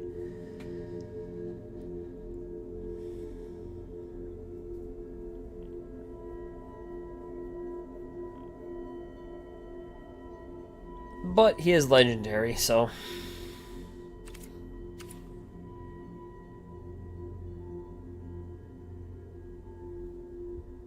You miss pirates. Well, they did print a pirate, but Foot Looter, or he's from Ixalan. Was it Foot? Oh gosh, isn't he like Sail? Okay, there you go.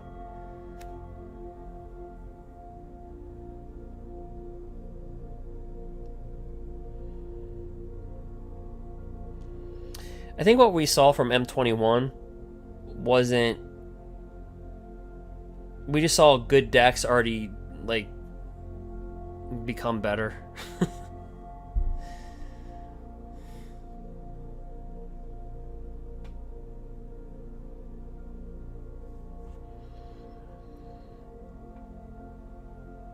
Yeah, well, like I'll show you a combo like really quick. So this might like kind of blow your mind a little bit.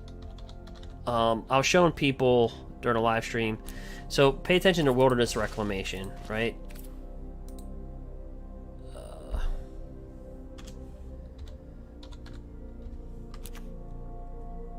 Am I not spelling it right? I guess not.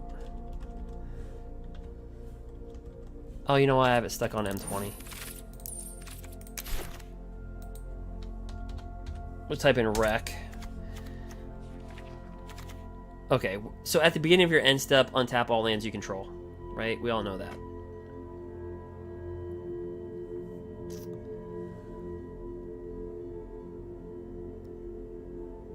Oh yeah, Annex and Embercleave, yeah. But if you look at...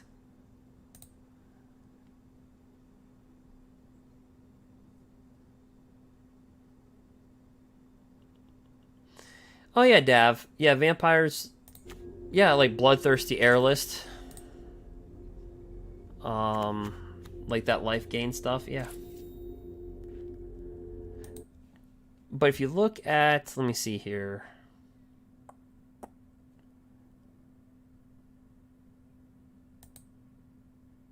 Okay, so I didn't lose you guys. I'm still here. Let's see here, but I'm just trying to show you. So you can stare at a containment priest for a second.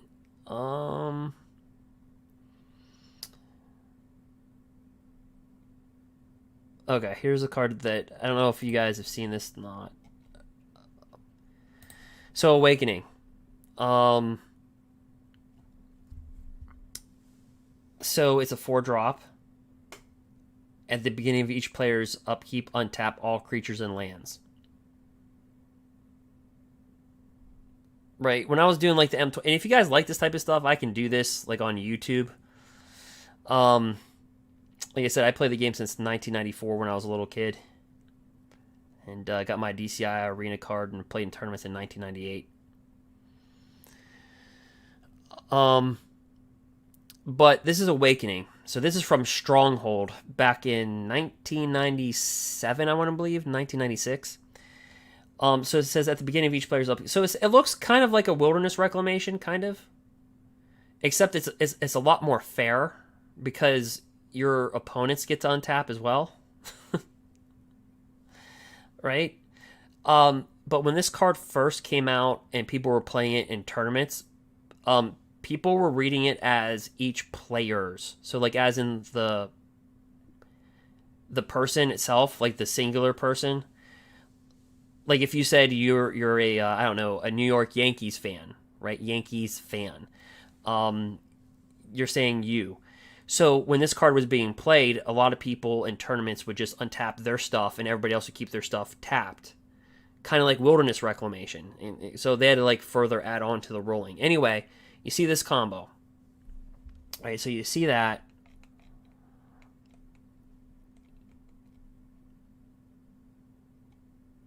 Then you see Gilded Drake. Now, this card is now worth over $125 a pop. I'm glad I saved my playset of them. They were like $55 a couple months ago. Now they're jumping up through like $125, like $150 territory, almost $200 now. So when it comes into play, you change control of Gilded Drake for a target creature they control. So you steal one of their creatures, and then you give them Gilded Drake. You're like, that kind of sounds like Agent of Treachery, except a little bit more fair, right? It's a little bit more fair. They get your 3/3, you get their creature. So you start to see how like Wilderness Reclamation looks like Awakening a little bit, right? Except Awakening was a much more fair of a card. Gilded Drake on a 2-spot, they get a 3/3. Well, there's this thing called a Tradewind Rider. So tap 2 untapped creatures you control, return target permanent to its owner's hand. So like literally, you would drop down, you'd have Awakening.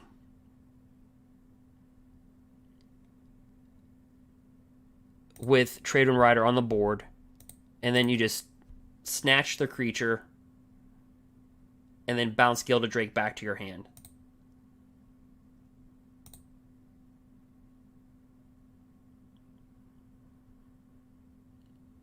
And then, just like Wilderness Reclamation, you would play this in a blue-green deck where you would have counter spells. So I don't know if you guys know about that or ever saw that, but that was like 1990s, like some 1990s combos. That would be equivalent to standard today. Back then it was called Type 2. Now it's standard, but you know, that was a combo back then.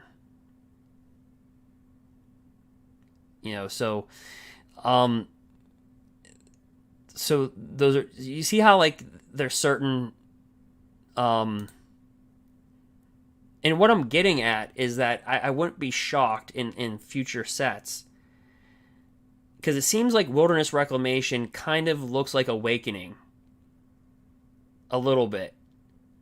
You know, and it seems like Agent of Treachery kind of a little bit looks like Gilded Drake.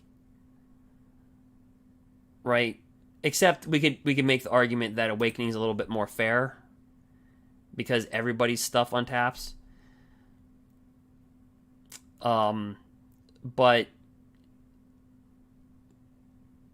you can kind of see like now that you know, maybe if you don't know about these cards, now you can start to process it and go, ooh, wait a minute. I would not be shocked if this continued in Magic the Gathering. I would not be shocked if they grabbed old ideas and just kind of revamped it. Because as soon as I saw Wilderness Reclamation, I started thinking about this. Like that's what went right through my head. Back in the day too, there's Jazam Djinn that you'll see right there. So he's Arabian Nights. He's 4 mana. He's 2 colorless, 2 black, and it's hard to see that 2 colorless. If you can see that 2 colorless pretty well, it's a fake card. It's fake. The 2 colorless, it was hard to see. You know what I mean? And that's what kind of made the card a little bit weird. Now, back in the day, this is from Arabian Nights. So it's a 5/5 for a 4-drop, and it deals 1 damage to you. So back then, if you had a creature that its power and toughness was bigger than its casting cost, that was considered big. That was big time. And understand, you didn't have planeswalkers back then either. So here's the deal. Yeah, Gilded Drake can take any creature, yeah. So like if you dropped like an Ulamog, like Sealess Hunger, you drop like an Ulamog, they're like, yeah, you know what? I'll just take it. I'll just snatch it.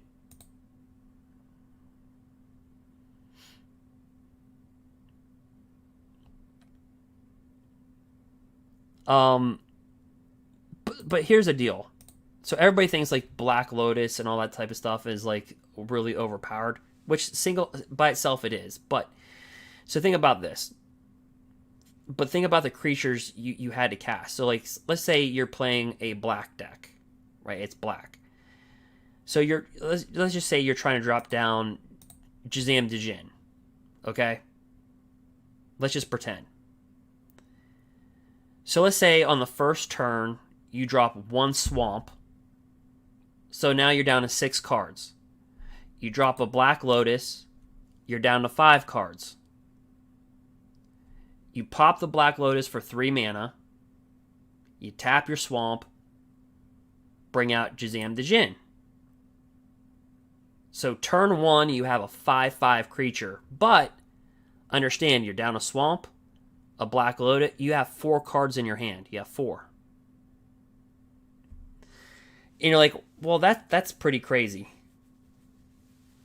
That's pretty crazy.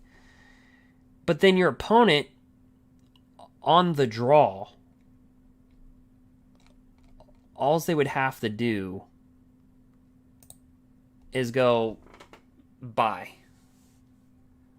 Target creature is removed from the game entirely.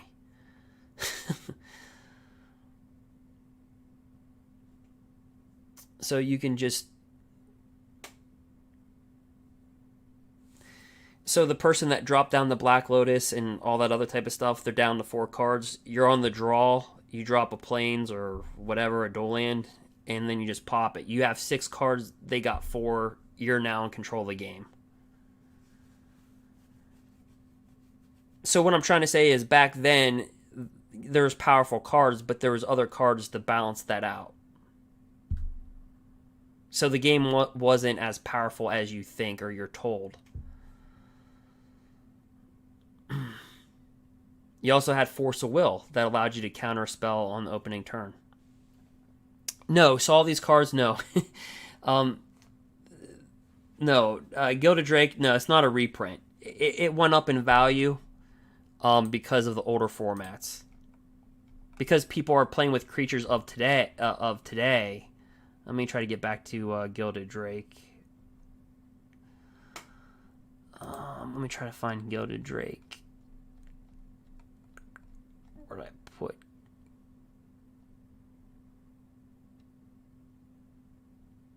Oh, I put them right here. Right here. Yeah. So, no, this is not a reprint, and I would imagine they would never reprint this card. So the power level of the creatures are significantly a lot more. So you have people like in older formats try to get out the creatures that you have today, and then you have people still playing this card, and like, well, I'll just take it.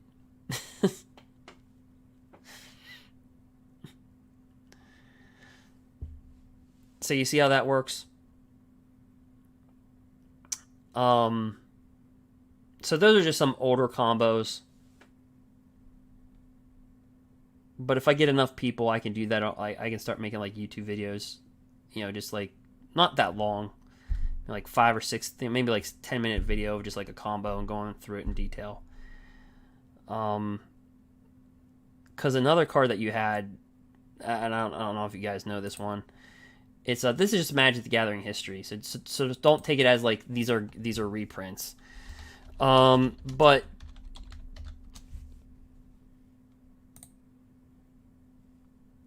and by the way, if you're just joining our Gruul deck, we're ranked number 178 in Mythic rankings.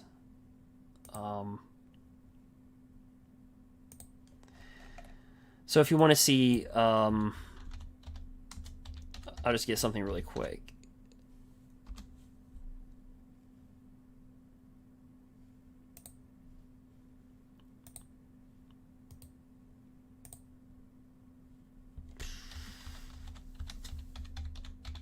Just give me a second. Oh, Black Lotus. Yeah, they'll never reprint that card.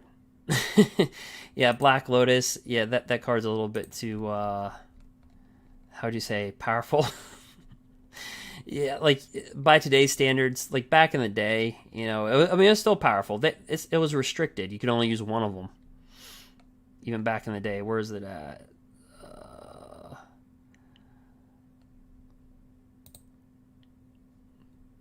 Let me see where the black... Oh, yeah, Black Lotus. Yeah. Yeah, that card was just crazy.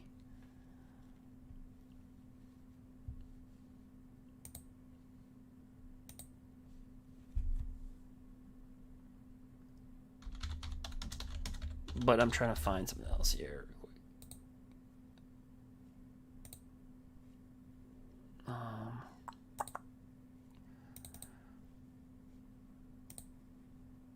Okay, so right there's Oath of Druids. And then let me...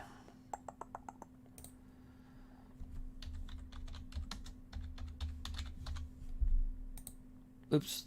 Let me do this again.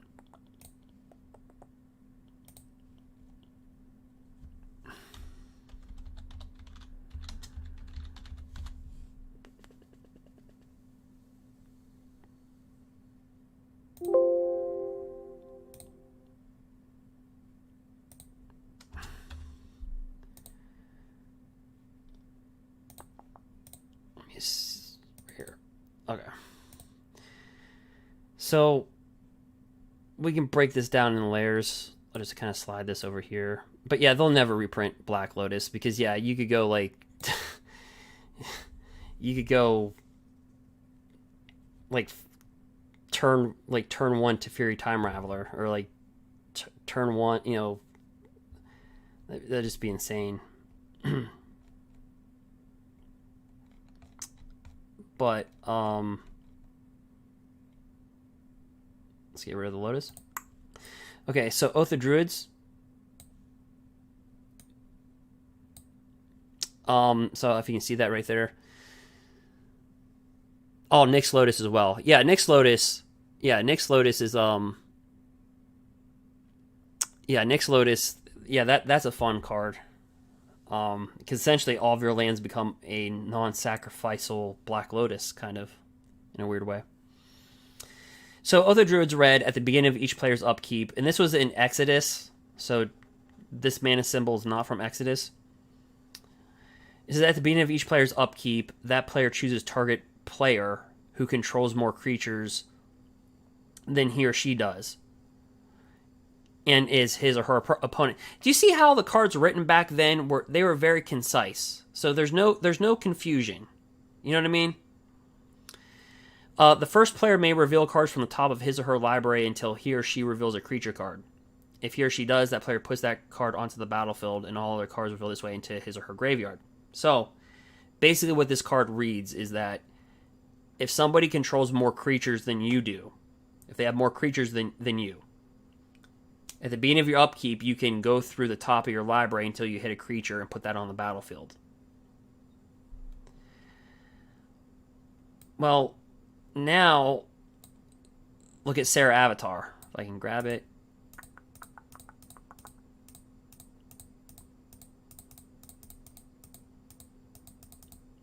Well, let me grab.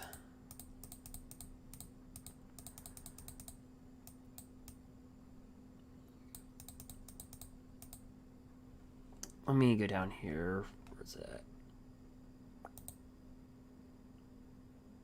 Okay, right here. Sarah Avatar. Okay, it has power toughness equal to your life total. When it's put into your graveyard, shuffle Sarah Avatar into your owner's library. So basically, if your opponent played with a creature and you were to use Oath of Druids, on your next upkeep, you'd flip through and you could get a Sarah Avatar if you put it in your deck. And if you had 20 life, it'd be a 20/20 creature.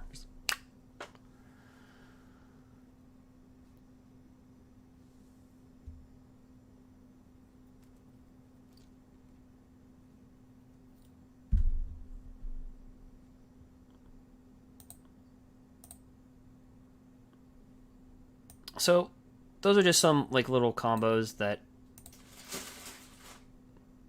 existed back in the day.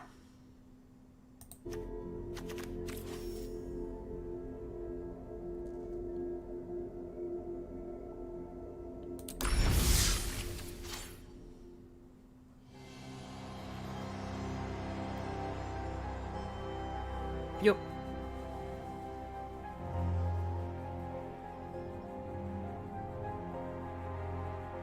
So, anyway, I know that's not the Gruul deck, but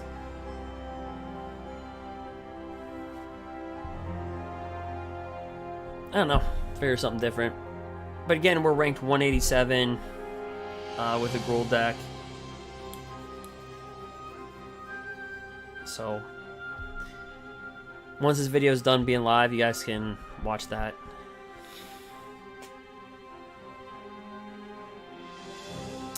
As an old school Magic player, what do I think about Arena in general? Well, here's my opinion. I understand both sides. As a player that plays in tournaments now online, like I just played in the Red Bull. You know what I mean? I posted my results right on a channel where I did the banning, where I covered the banning in the historic.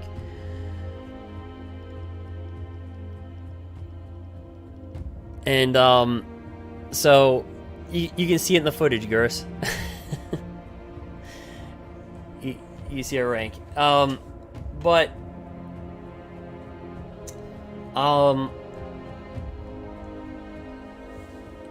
to answer the question, I see it from both points. Like,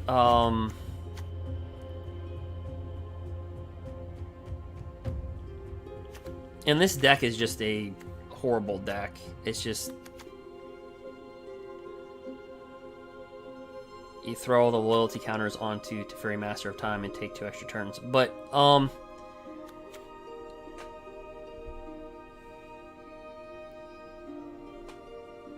my opinion is this: is that MTG Arena is reaching more people than ever, right?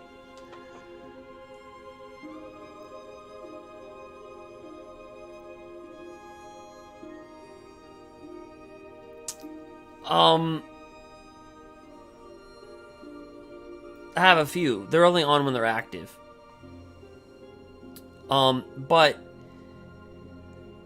to answer your question, I think MTG Arena and MTG Online, known as MTGO, allows people to play at a greater span than ever before. But at the same time,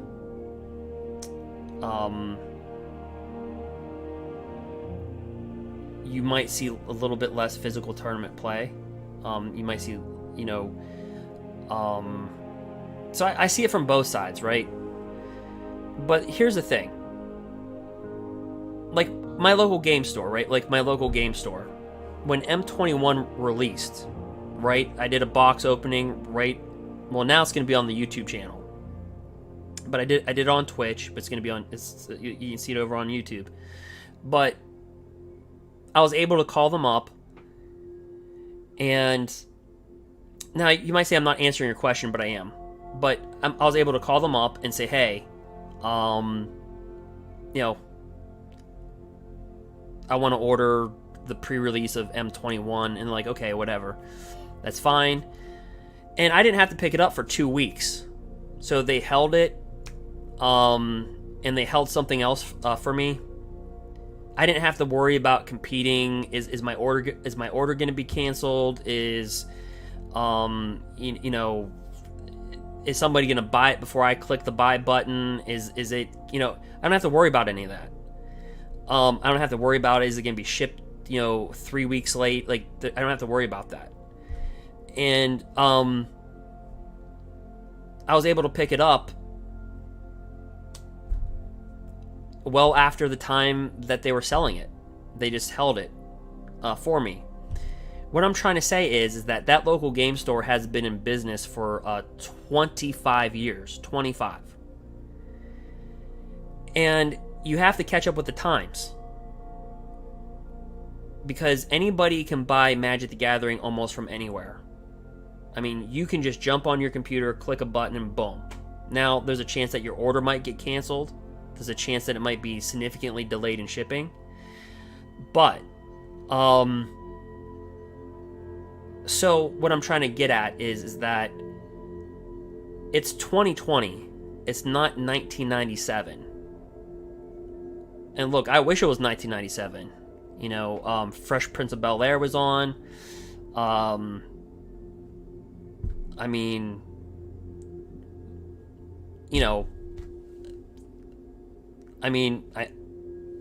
it's not. And so I think people have to stop pretending that it is. And you have, and here's the thing, if the older, so people that were, my age in the 1990s, right, when I was a little kid, well, they're grandfathers now, right? I mean, or they're, their great their uncles. I mean, if they didn't have any children, right? So, and the people that played in the 90s that were young are your adults. And so what I'm trying to say is that people are going to be leaving the game. So the people that had the money to spend on the game in the 90s, well, how old are they now? What are they in the, probably 50, 55? So,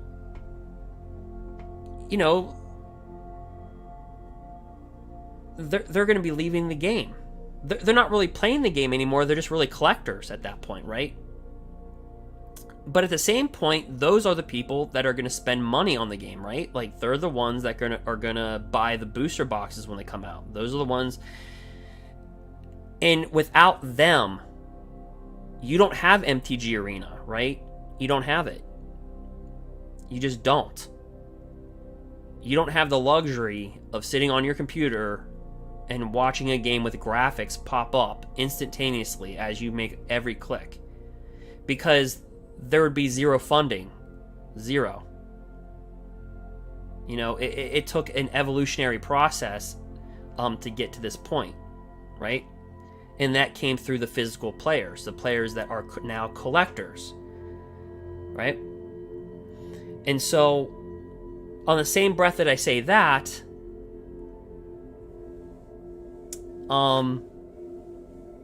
you have this beautiful reprint of UGIN. No. On the same breath that I say that, you need new players, because those are the ones that are going to sustain the game. It's like, just like any business. You need to keep your old base, but you still need to get your new base. It's just like any operating thing. I mean, it's just simple. So my opinion is that you need both. And that's just the way it is. And, you know, but I think there's nostalgia. And I believe that every product isn't meant for everybody.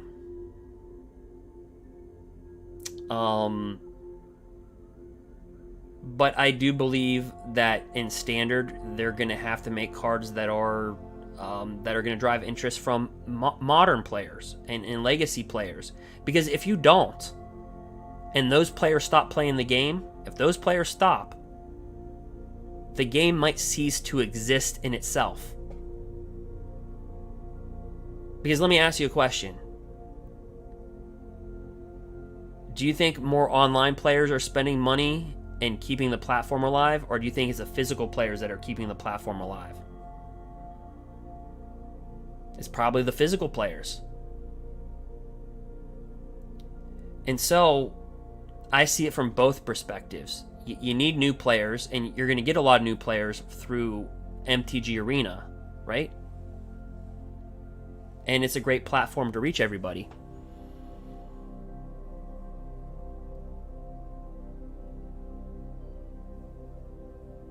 It's monoed aggro players keeping it alive. Yeah. But so, to answer the question, without going like a 30-minute lecture,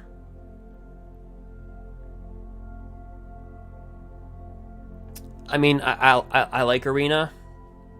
Its format is Standard. And that's where new players start off. And people that want to keep up current with cards.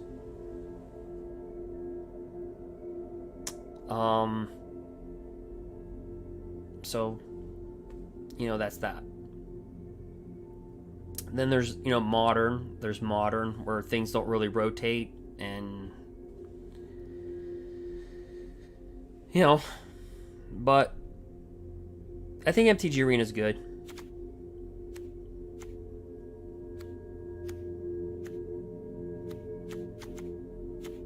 Especially now.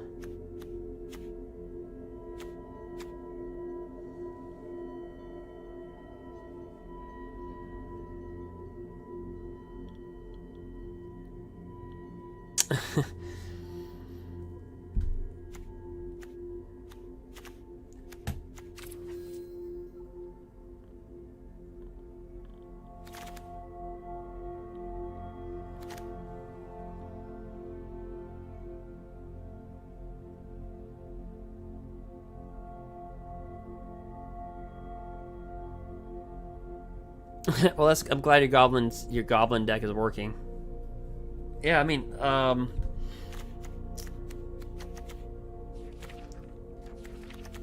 have you ever seen a Merfolk deck in Modern? Just Merfolks?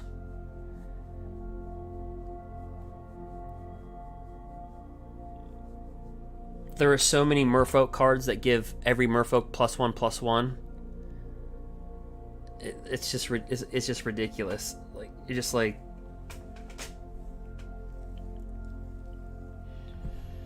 it's like 1,000 fists of fury. It's like 100 fists of fury just coming at you. It's fun. It's yeah, Merfolks in Modern. But yeah, so for Standard, yeah, I like MTG Arena.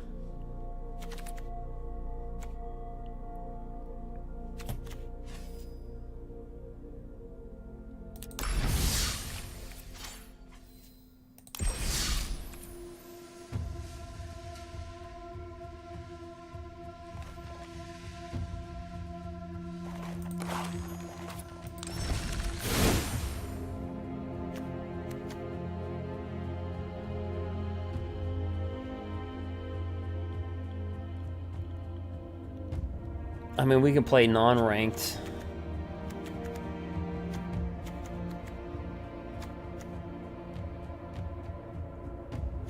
We can try to mill people.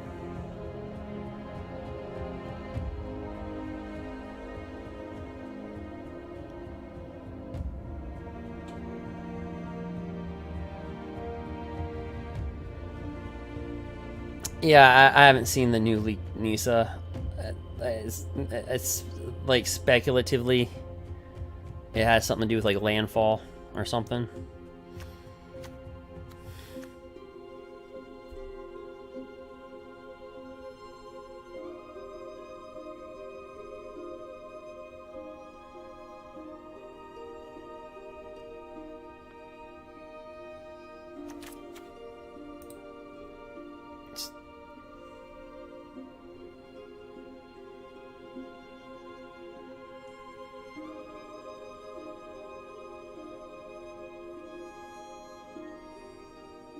Yeah, it's pretty crazy. So it's pretty much what you're saying is it's pretty much like Nisa.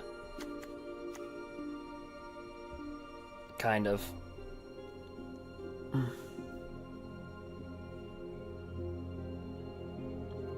Except without the additional tap for mana. Yeah, I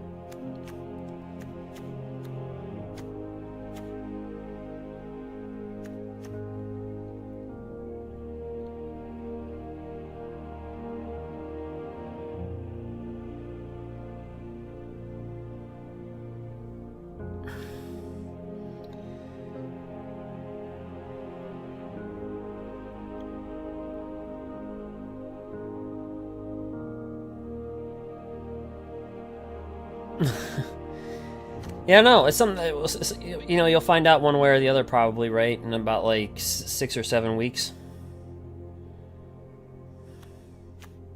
I'd imagine.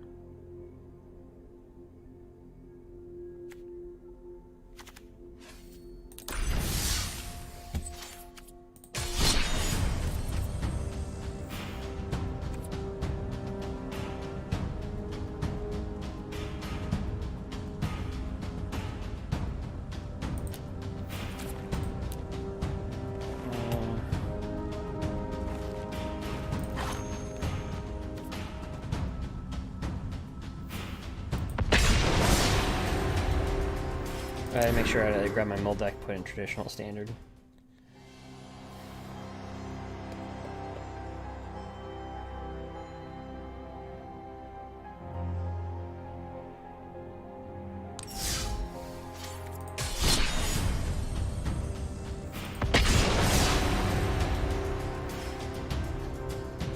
So again, if you're just joining, we're ranked, I think, what are we, 178? With our Gruul deck, and then we talked about a little bit of Magic the Gathering history and combos, and now we're just kind of chilling inside of unranked.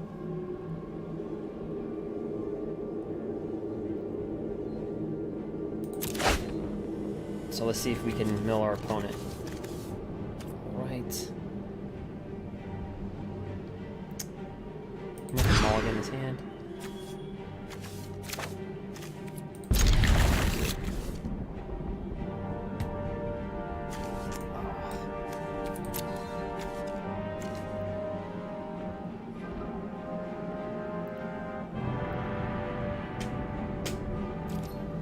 D4, thanks for the raid.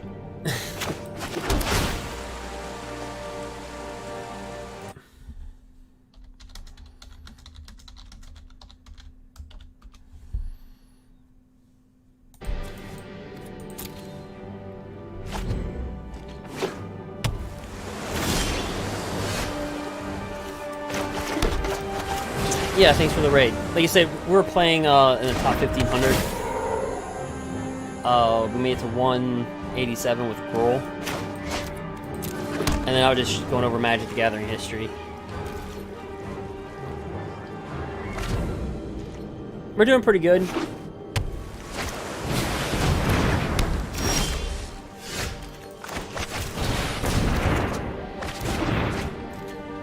How you been?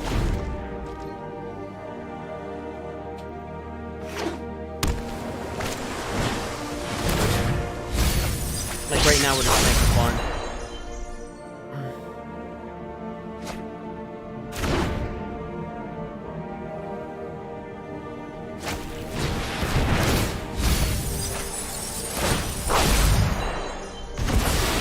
Creeping chill.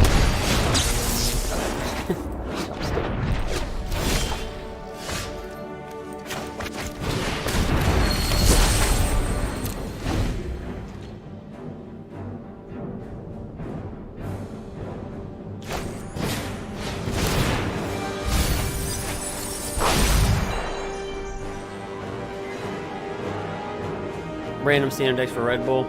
Yeah.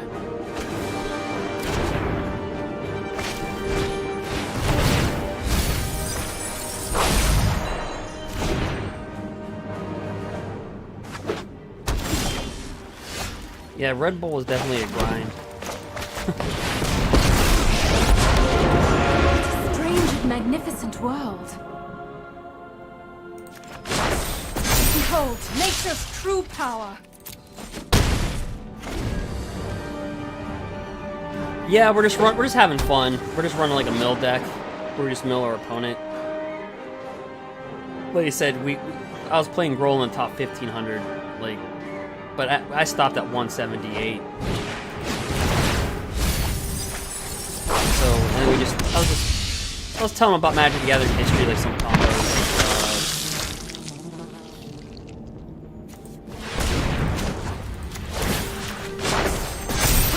Like Ghost Druids and stuff like that, so we'll mill for 10.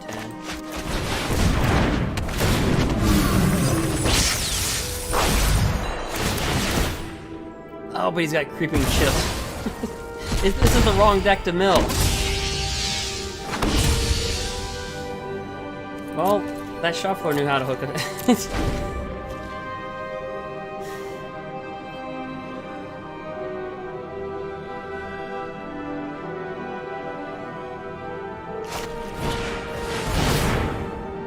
Okay, you're on Bant. Yeah. The Temur wreck was crazy.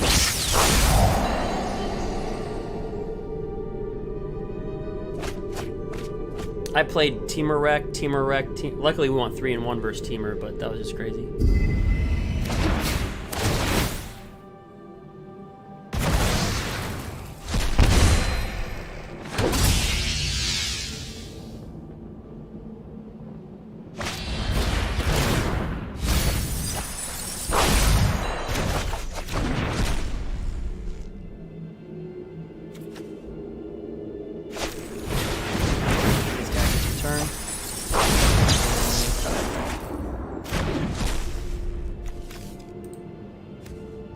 Oh, I see what this guy's doing. He's using Arclight Phoenix. Oh, well, he loves us. He's building.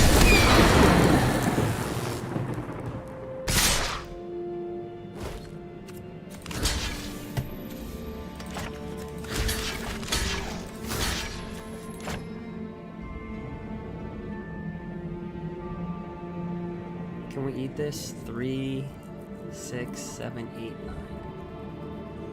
Yeah.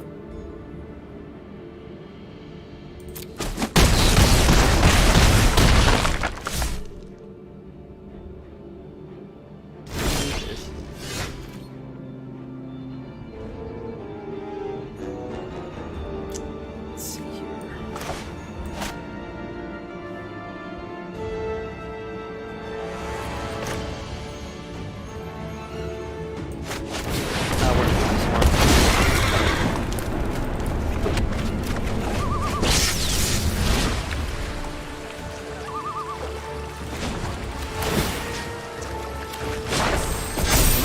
My elemental friend.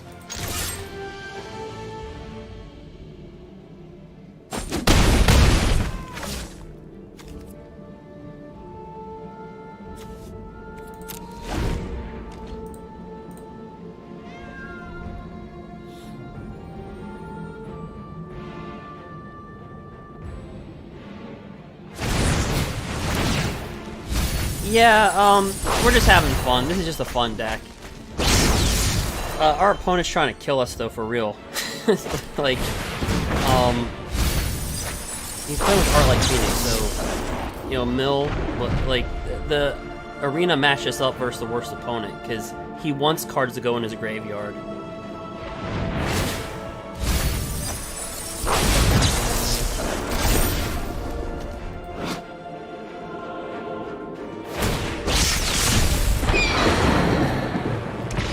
Yeah, so they paired us up with exactly the deck that...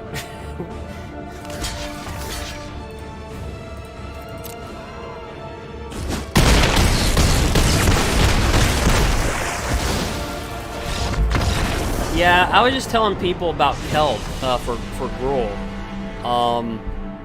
It's too slow for the meta. Well, I guess Grafdigger's Cage would work versus that deck. Creature cards can't enter the battlefield.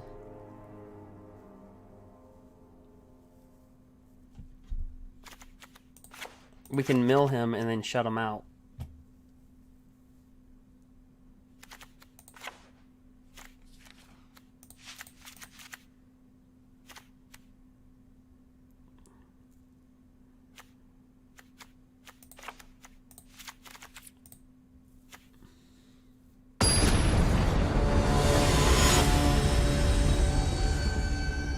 Yeah, yeah.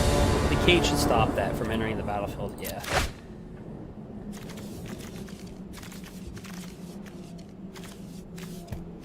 This is not the greatest hand. Yeah, since we're not going to be milling our opponent like crazy at the very beginning.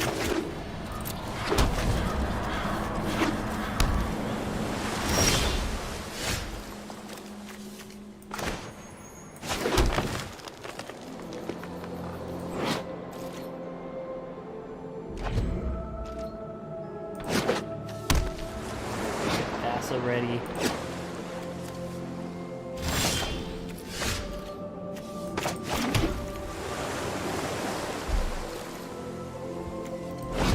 Yeah, so we got matched versus like the wrong opponent. That's funny though. Like he's trying to mill himself, and then like we milled him. So.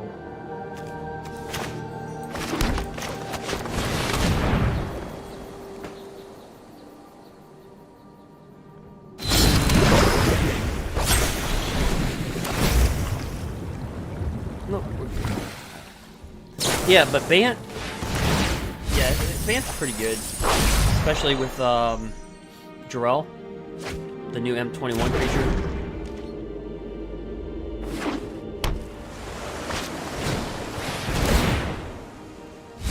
But look, see, he's trying to mill himself.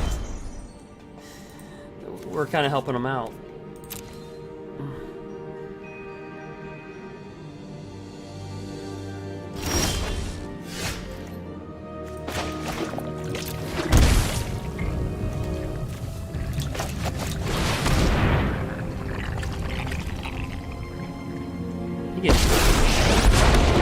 Witness the ties that bind us all.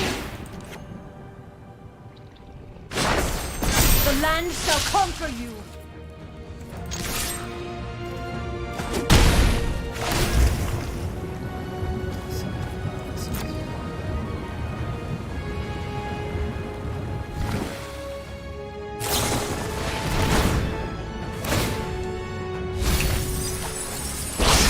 Yeah, the Gruul list. Yeah, the Gruul. It's it changes a little bit based upon like the sideboard. It changes a little bit, but it's like we went 3-1 versus Temur Rec, 2-0 versus Sultai.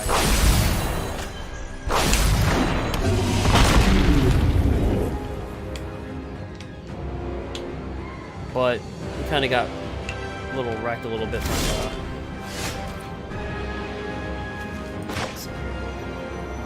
so let me do this. Let me mill him for 10.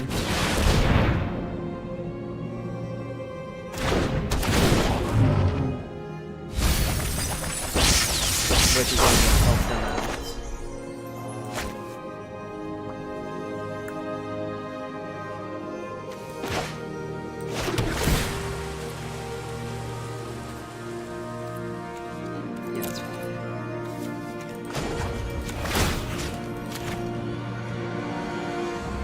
I can't copy him. Harness the elements.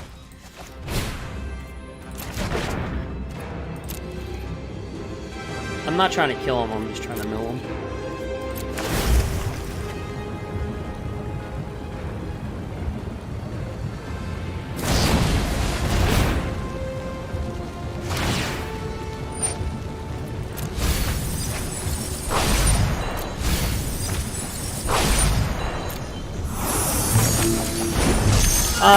No Tear of the Peaks.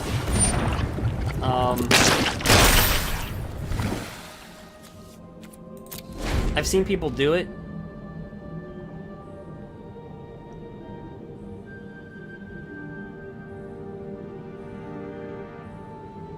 But I hate to say it, it's too slow for the format.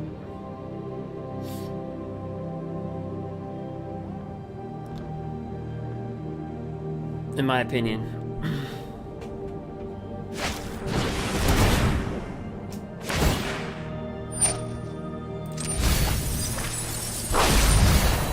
Which in all reality is a good card. I mean, it's a 5/4 for a 5 that has a really good pattern.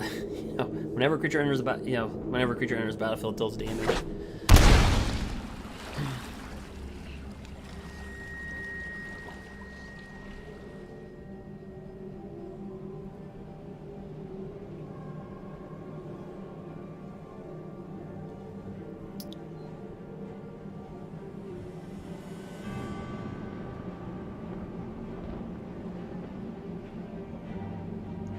Yeah, I mean, I seen it being played.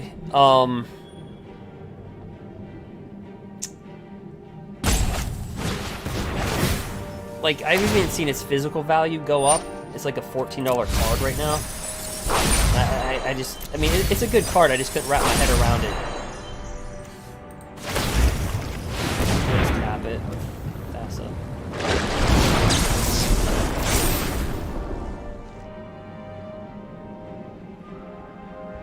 I think after rotation, it'll be a decent card. But right now, everything's just so quick.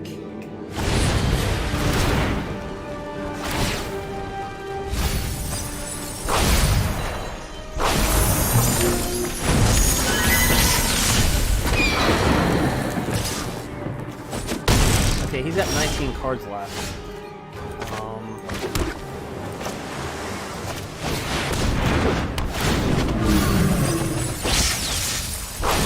He's got 9 left. The land shall conquer you.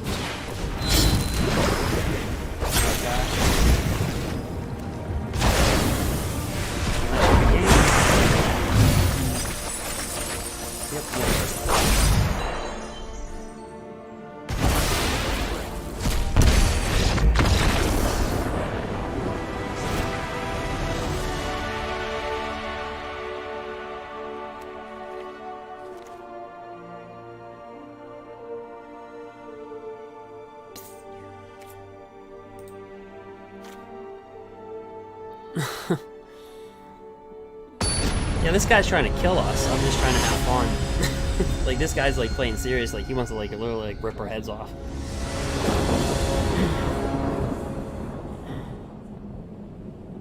I say that as metaphorically. You know what I mean?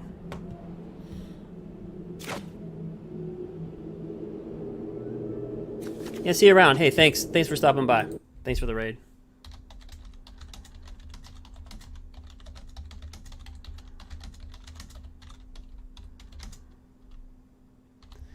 I'll probably see you at the Red Bull.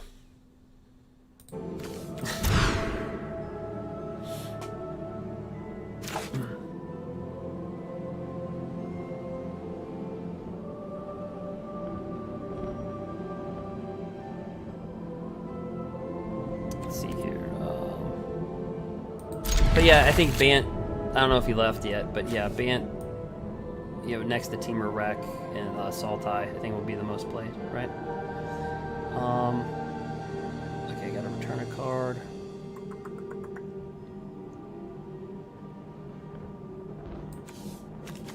We'll just do that.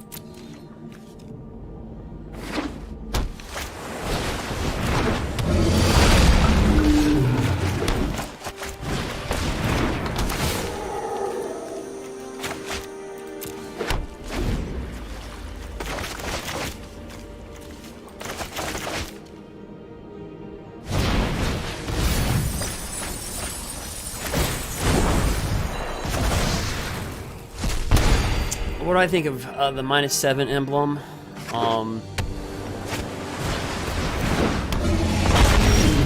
Yeah, I mean that's a good combo. I mean, like,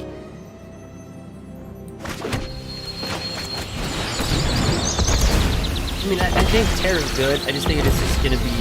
It might find a home after rotation. I mean, look, it has a home right now, but just not bring it. Like our Gruul deck, you know, we just ran it at what? We're 178. You know, a Terror deck isn't gonna. A Night Terror. I mean, look how fast our matches were. Like, we forced control decks to play fast. So whether they wanted to play fast or not, they had to. Or sometimes, you know, we just died. I mean, just this deck we're having fun with. I mean,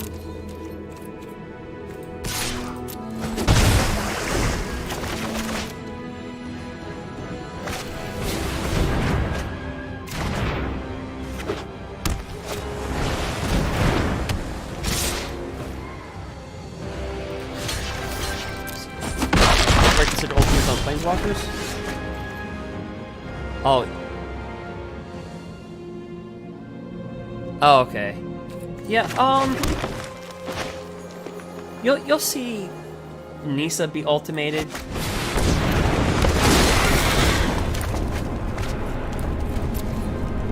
From time to time.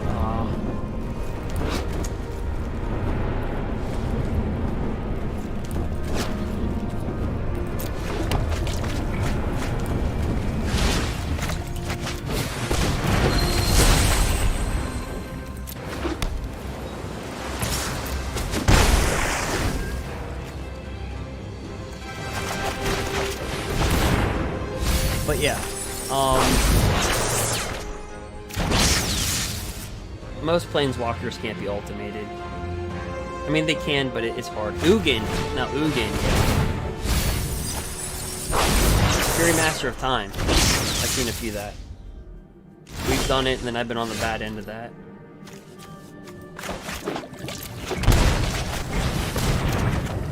Ooh, Grafdigger's good.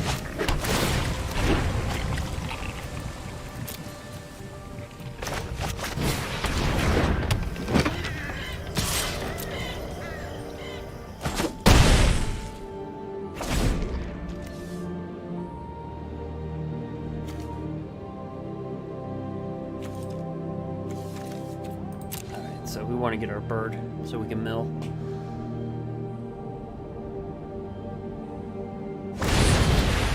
No, Nissa can ultimate. -8 is all of your lands get indestructible, and you can search your library for many forests you want to and put them on the battlefield. So, like, for a great example, you see how Breeding Pool reads Forest Island? This is considered a forest. So it's a land, but it's subtype of the forest and island. Compared to Temple Mastery, you can tap it for a green and a blue, but it's not an island or a forest.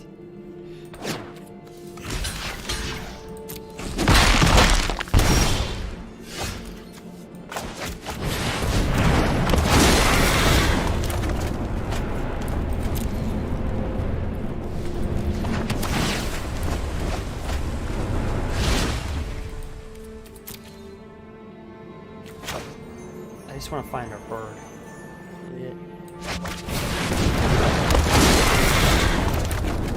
Oh, there's Tassa.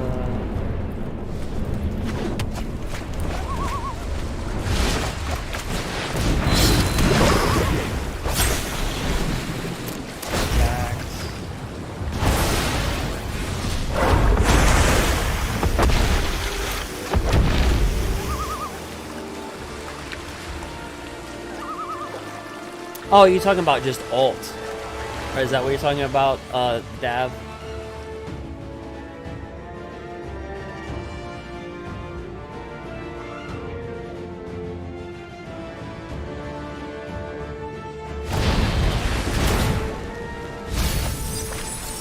Oh, he killed our bird.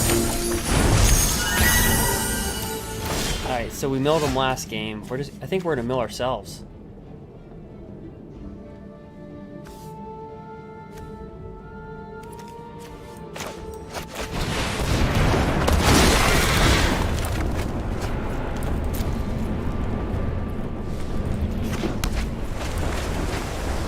Yeah, you know what? We milled our opponent last game.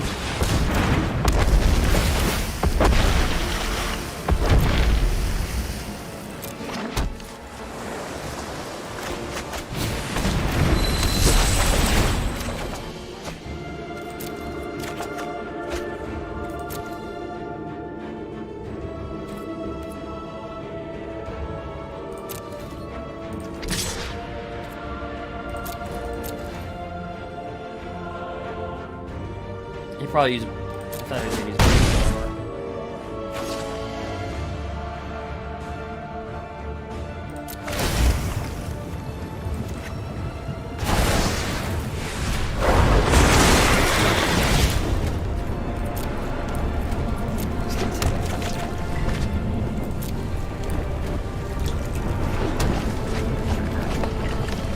Yep, we milled ourselves. Draw a card. Boom.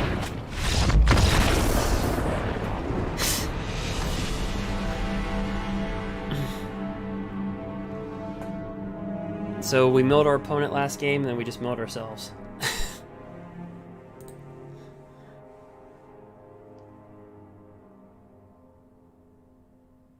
Oh yeah, I don't think there's a planeswalker in the game that just ults. Like, you just bring in the battlefield and it just ultimates itself.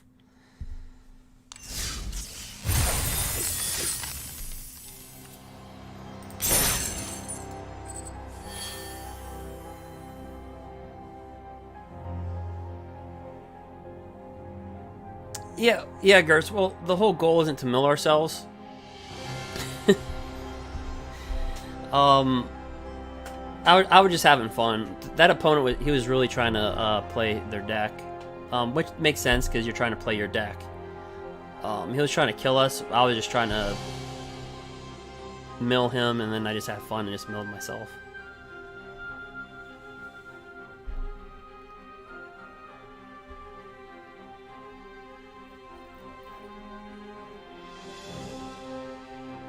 But yeah, if I would have had Jace, I would have won the game.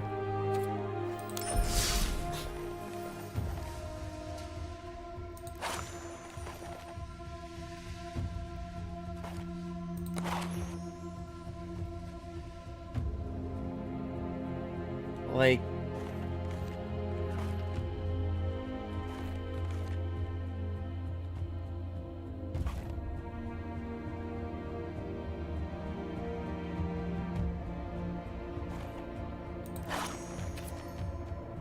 Like, this deck's fun, but it takes so long to play.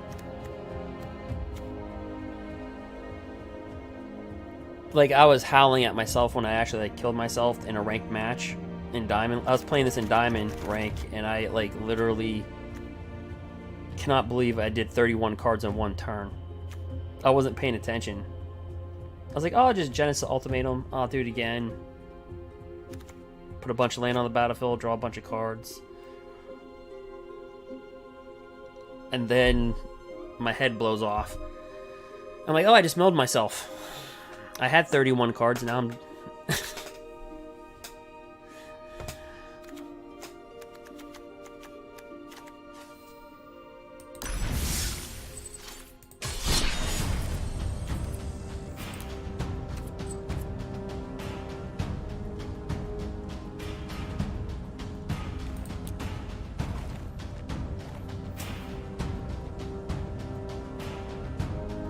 Yeah, the Oracle. Yeah, we would have won in the game if we would have had, like, the Oracle. But I was just trying to have some fun. Our opponent was playing with Arc like Phoenix deck. So.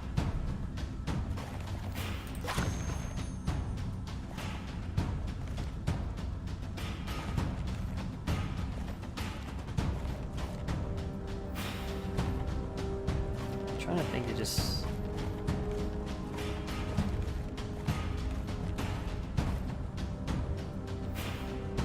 Yeah, so he's talking about this really quick. Just gotta...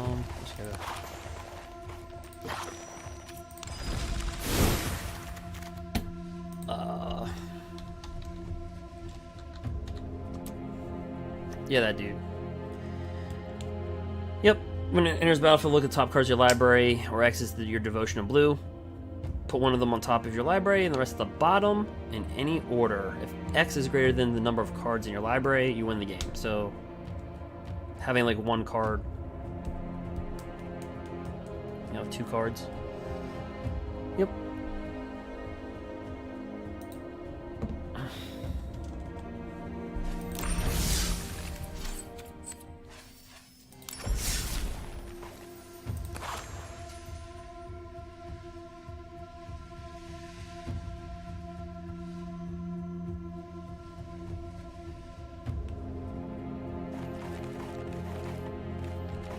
Then you have like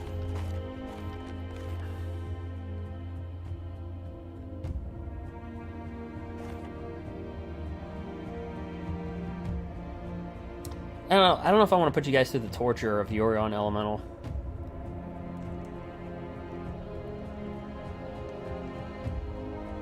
It's just like a monstrosity of a deck.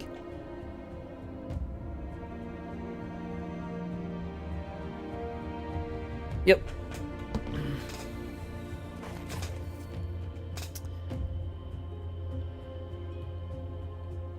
Yeah, Temur Rec's the #1 deck. Like I said, at the Red Bull tournament that I played in, and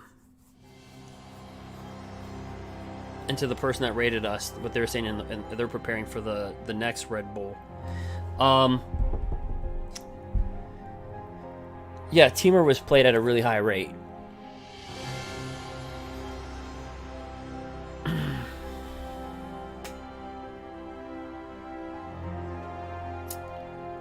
Do I like sack decks? Not really. Like, I don't like playing with them.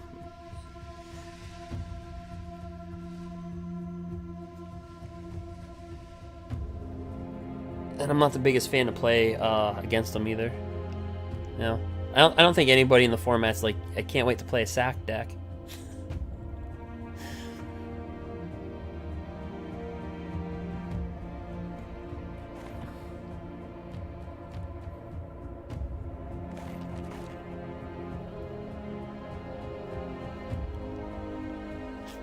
Unless you are that person, then that's fine. I mean, some people like to play with it. I mean, like, I think people generally enjoy the deck. Like, you see them like here, like, I play tested a long time ago. I just really did not enjoy the deck. And this is when Companion, before they changed the ruling on it. But like, I just did not enjoy the deck. But it's individualistic.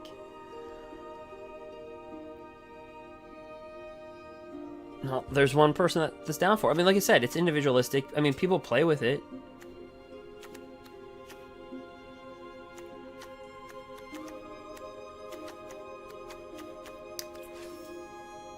Well, here's my question to you. Since you play with sack decks, do you play Jund? Or do you play like Rakdos Sacrifice?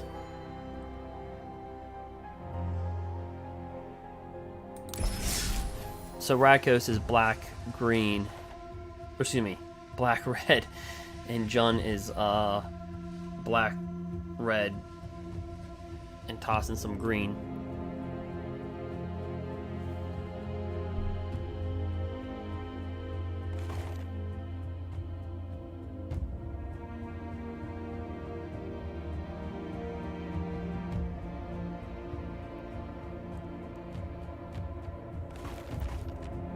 So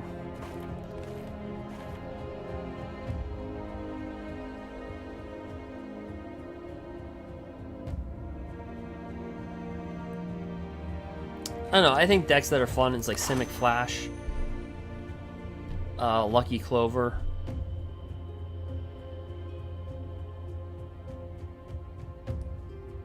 And I enjoy Simic Ramp.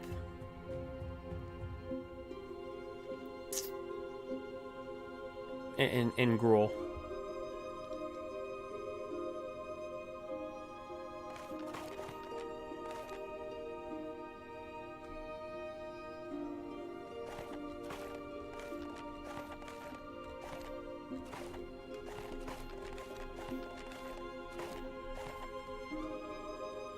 But that's just me.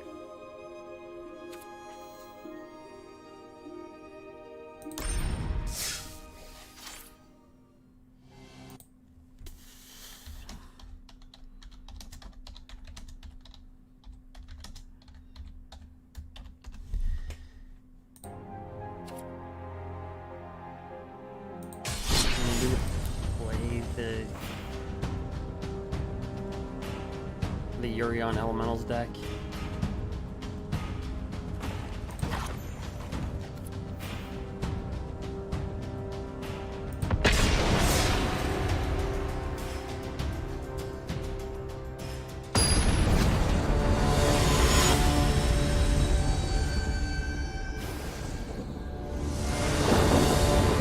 And you guys can see how this deck goes.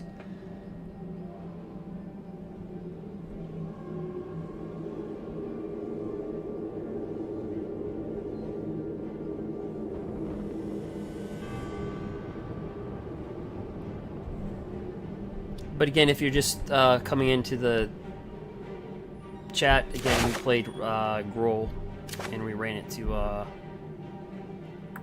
think, was it 178? At Mythic level. And now we're just kind of having some fun.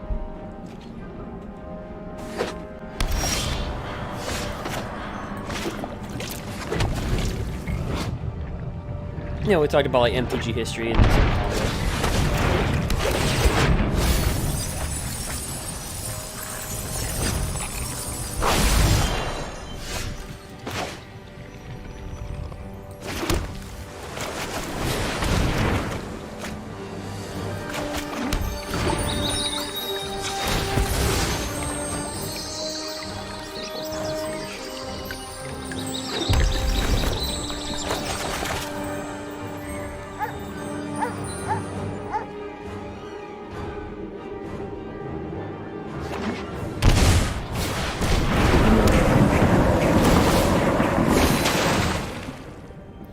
Yeah, I mean, I discussed the win rate at the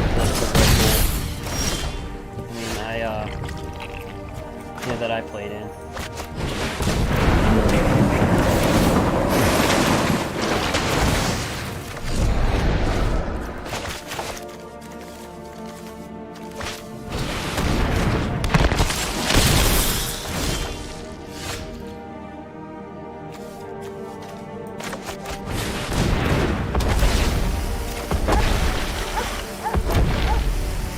We have 39.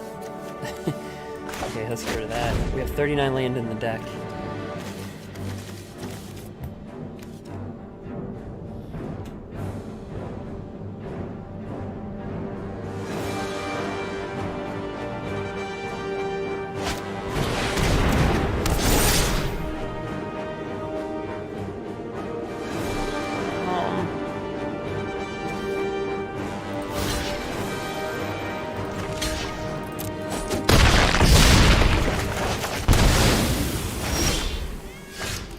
Well,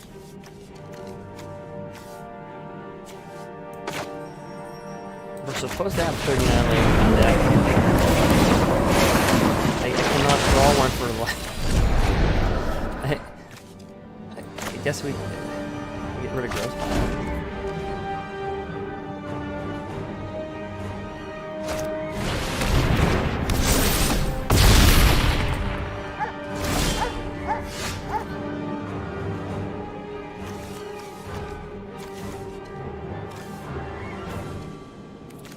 So that's a 9/3.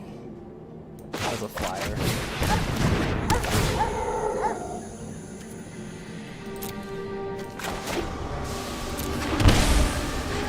Oh, what am I thinking?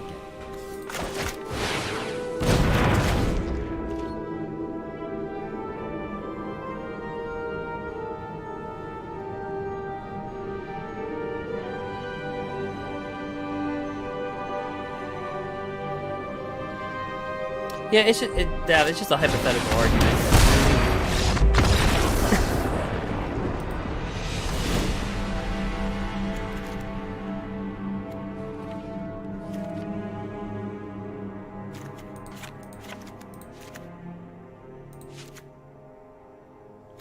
We'll just do that.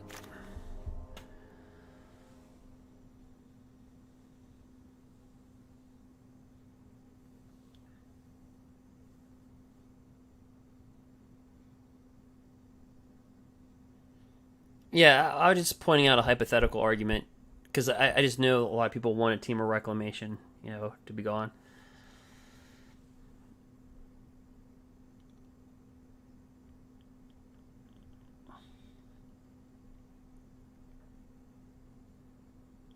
But I can't speak for Wizards on that.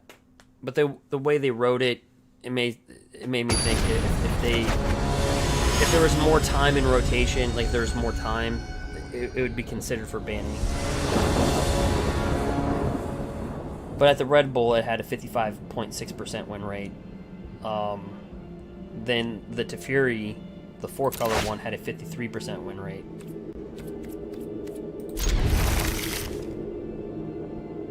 And then compound that with how the amount of, put it this way, the amount that it was played. Which I don't know that number. I don't know how often it was played.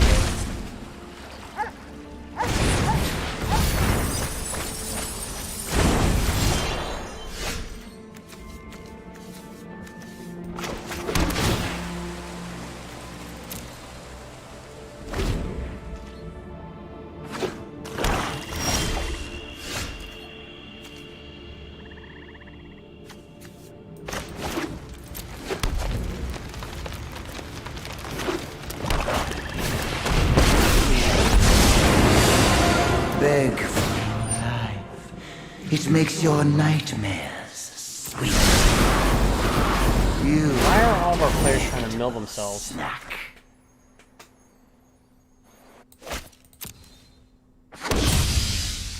Are we playing the same guy? A little too real for me.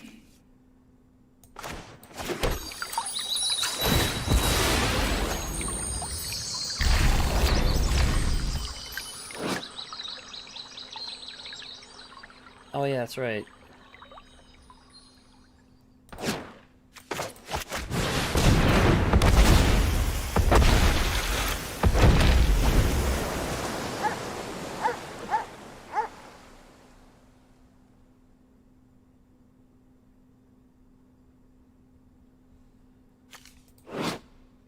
Spells and abilities your opponents control can't cause the controller to Yeah, this is the same person.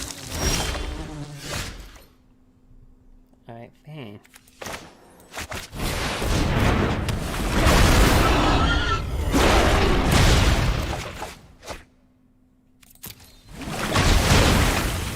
I've lost my appetite.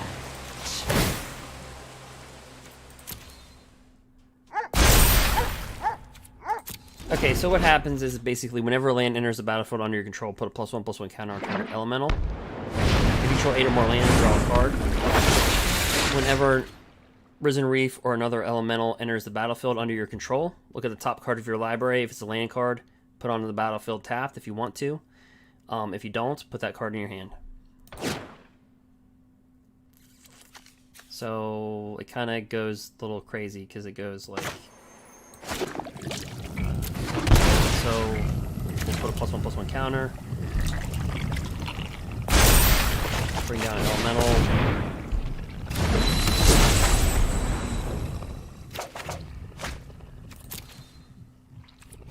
And we'll bring Yorion on.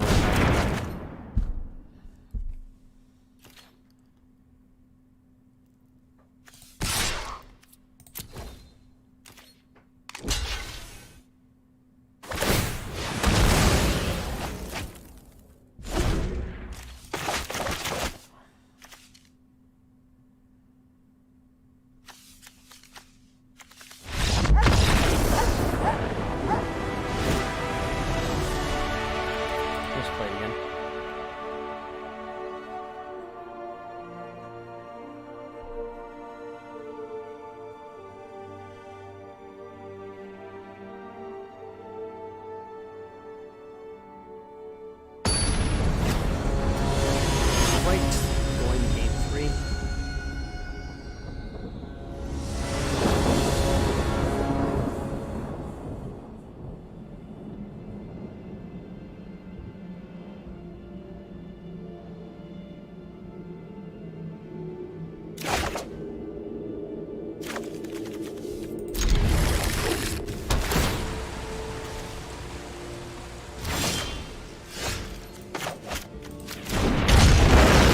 deck would be quite expensive to build in real life. I mean, just...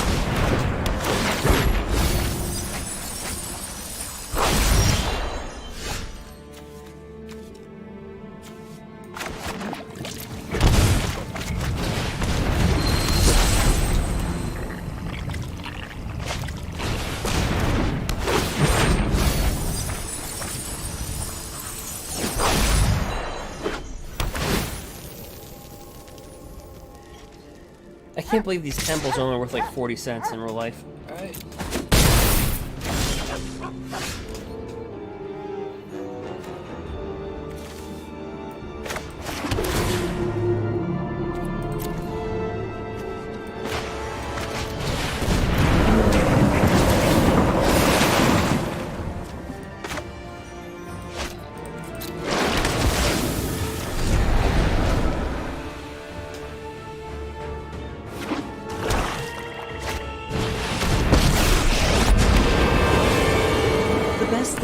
I got it. Get out of my way already. Graveyard.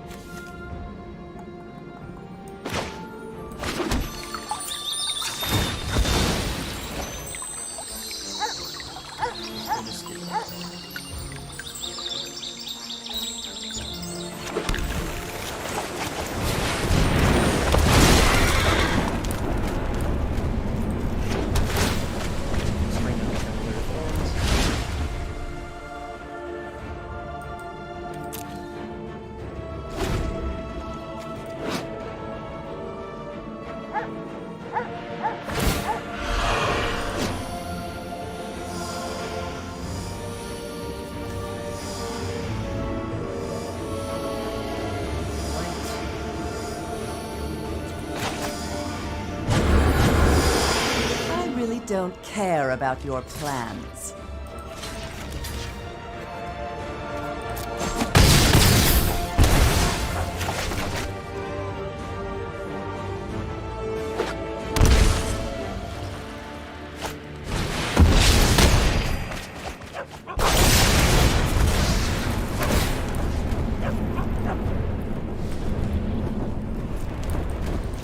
Alright, the Zero Titan declined.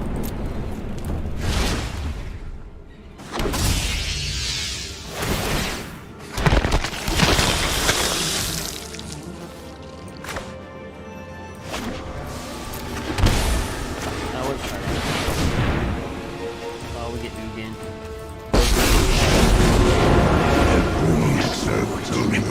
World, and you will grow lost to history.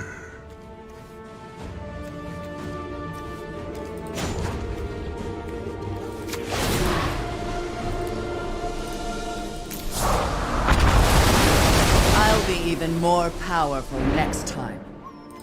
Reality is the fabric of the multiverse. So yeah, I mean this deck's just kind of...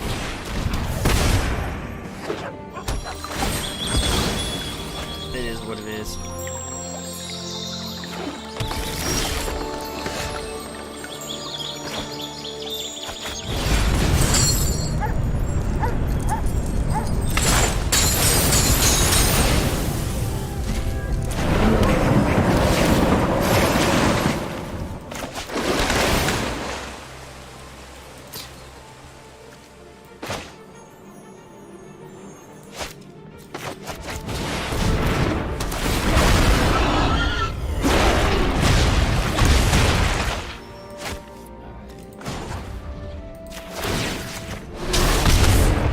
I will destroy even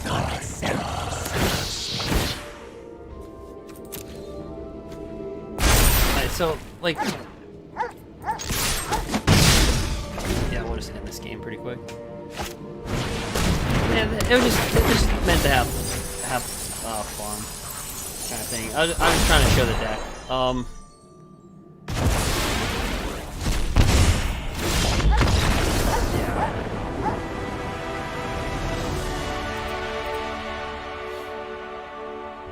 I like our mill deck for fun. I think it's a better just fun deck.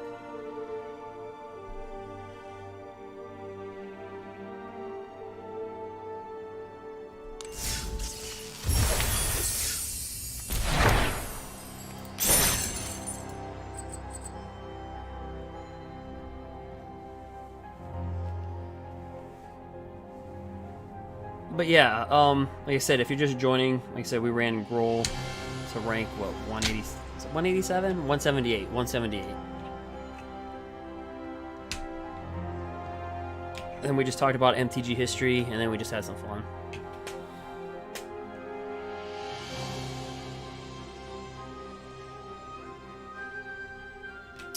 Yep. Yeah, Nice's lands and the colorless tokens, yeah, they don't get removed from UGIN.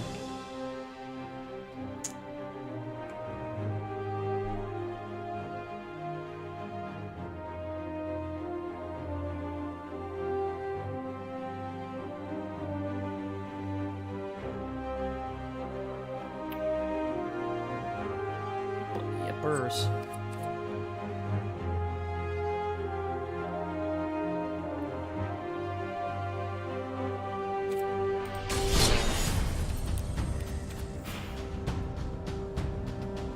We'll play one more competitive match.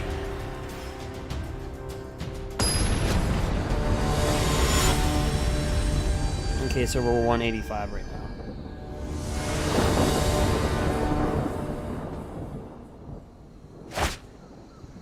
And that's not the hand that you want.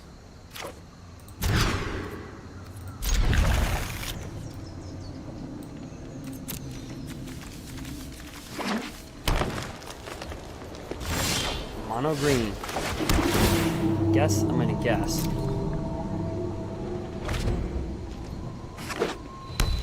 Let's.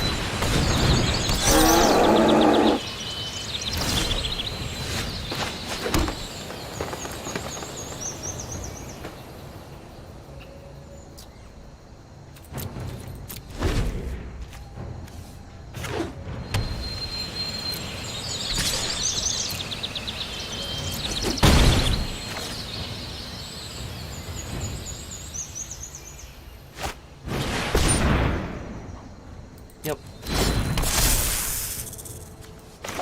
So he's all out of range for us. First, so.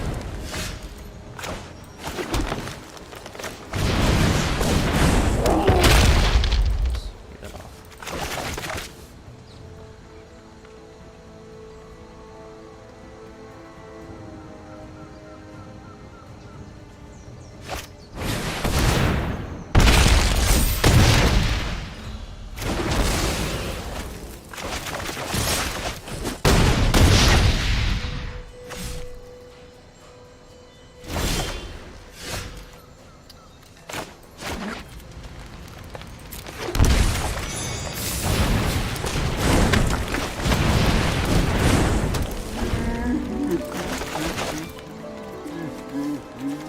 So he's got the stone coiled serpent, and again, all he has to do is gem razor this thing.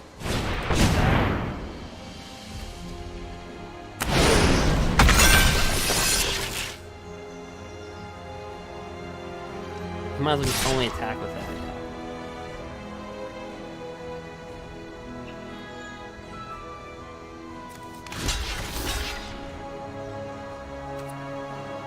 We have to block.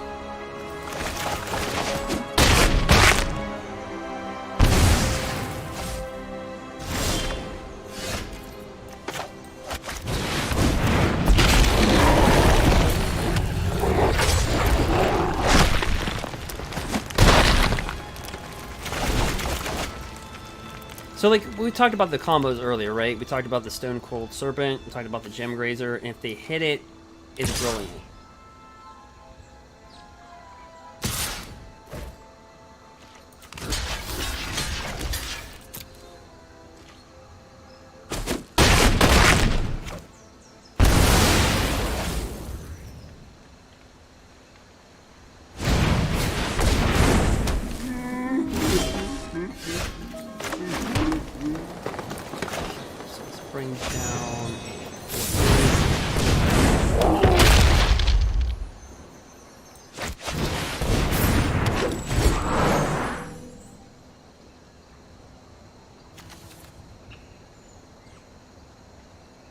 So I mean, he gave us he went first. He or she gave us the best shot.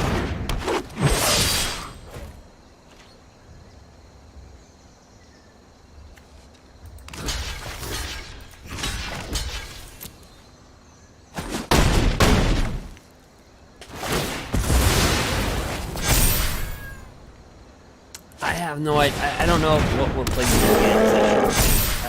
I don't even know if we'll get anything. Because we already have the Scry.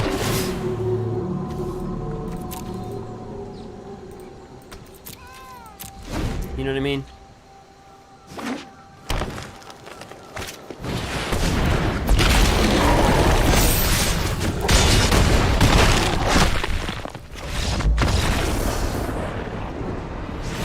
So for this loses value. Let me take out one of these.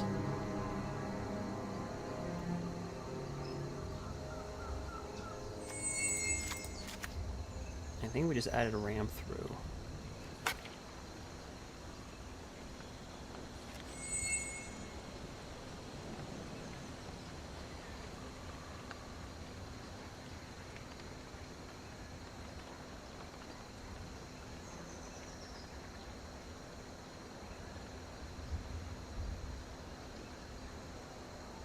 I think this was my board, but I forget. I'm so tired.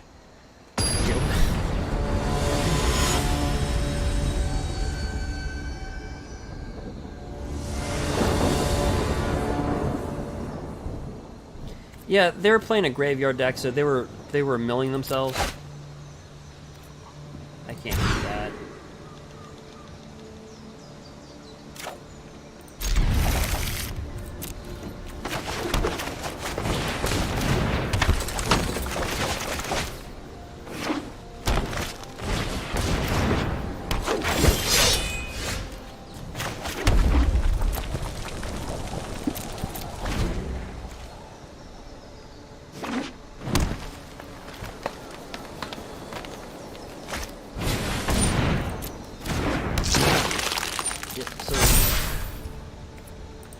He'll attack, we'll take 2.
He knows I have it. He knew the way he didn't attack last turn. He knows I have embercleave in my hand.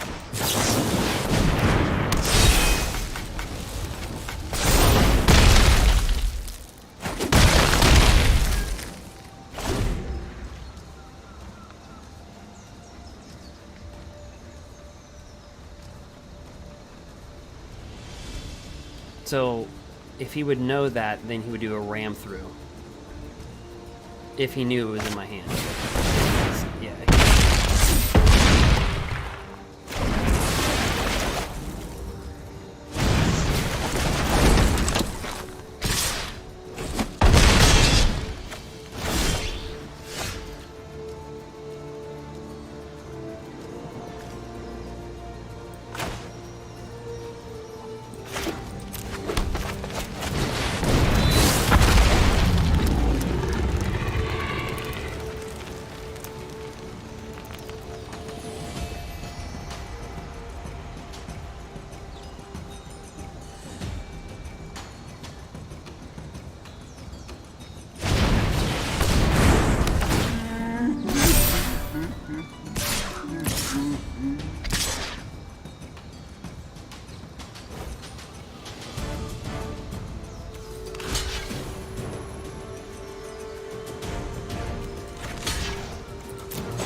So this time the deck, the green deck.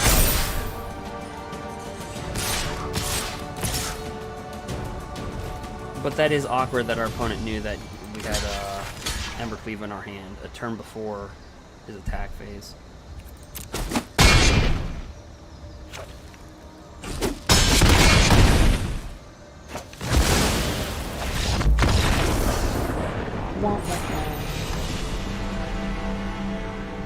Down to 279.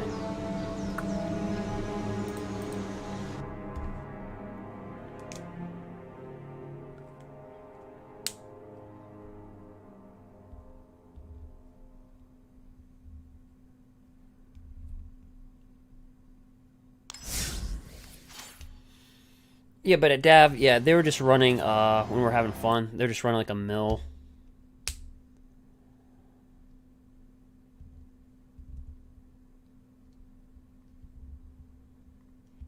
But yeah, I don't know what replacement they'll have for Shocklands. I mean, I don't know if they'll reprint them. I don't know if they've ever talked about that or not.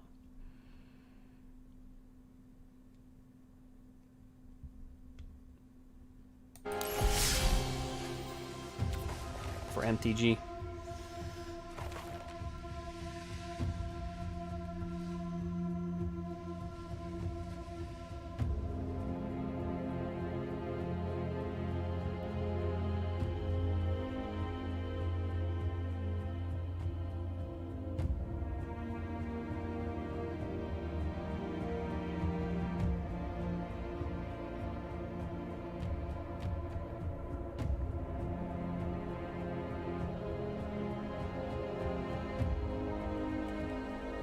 But yeah.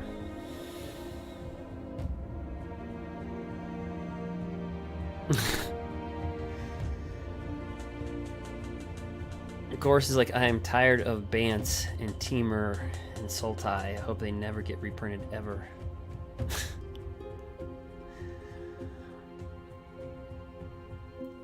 I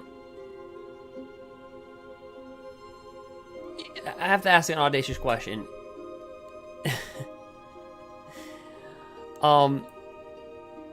It's, I mean, I don't know.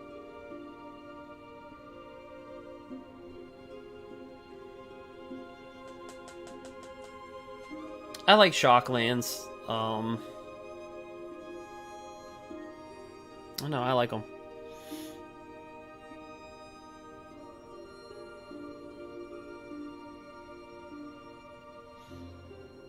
Yeah, it'll be hard to play 3-color decks.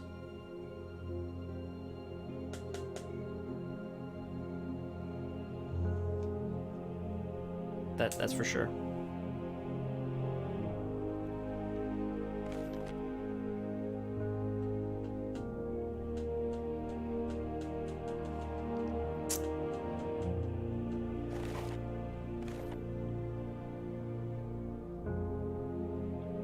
Like, I mean,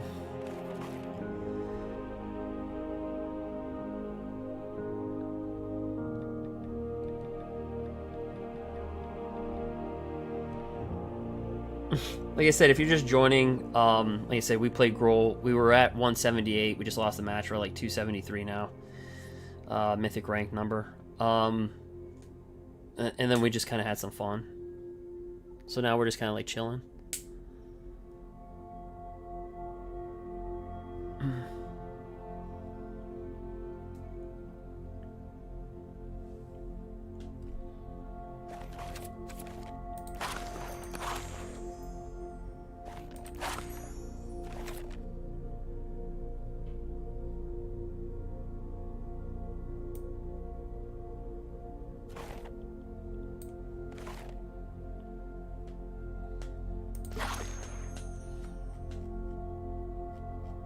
Yep, those are...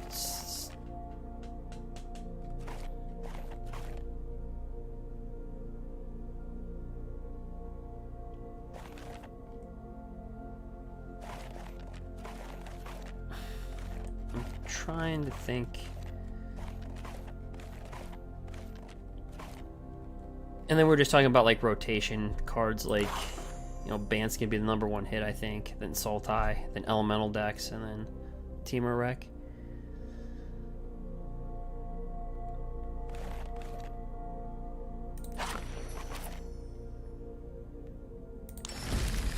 And then, you know, there's a Planeswalker deck where they can just Elder Spell themselves, destroy a number of target Planeswalkers, choose a Planeswalker you control, put 2 loyalty counters on it for each Planeswalker destroyed this way.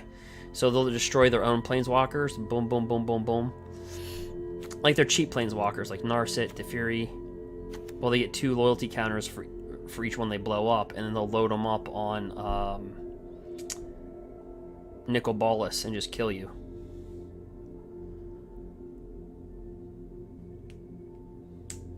But in this deck, I load them up on Teferi Master of Time and take 2 extra turns.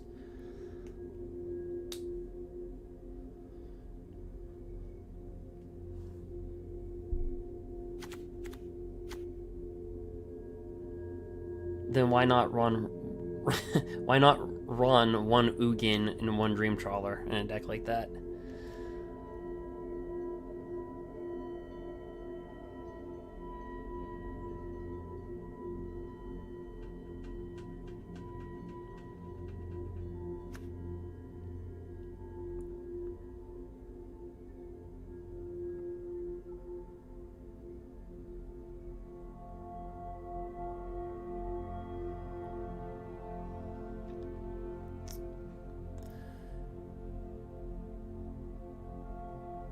Yep. Like I said, I mean, like right now, it's just a lot of Temur, a lot of Bant.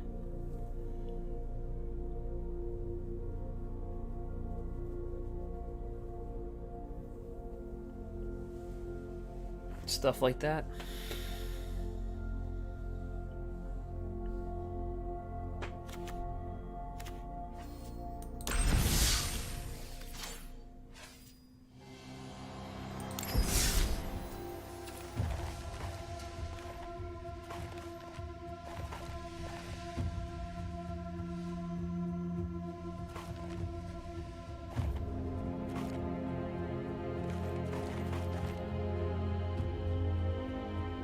Yeah, I mean, it's like I said, Dav. Well,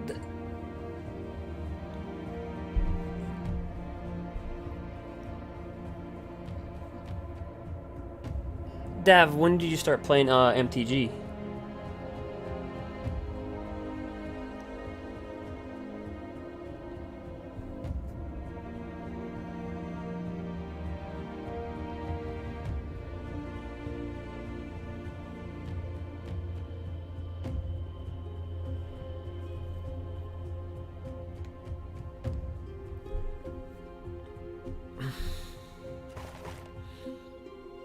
Like, I would just play a deck that you have fun with, you know what I mean? Like, because that's the thing, like, so if I played with Temur Reclamation,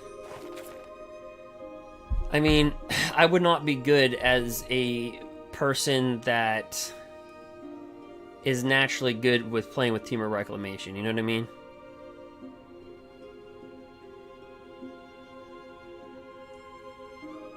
I mean, for all intents and consequences, this is the Temur Reclamation deck that, I think is the best one. Just playing against it, it's the best one. And it's more of a control board. So they're not running 4 Euro Titans, they're running 3. Storm's Wrath, 2. Main board, 3 Ether Gusts. 4 Mystical Disputes, 2 Negates. So it's really just a control board.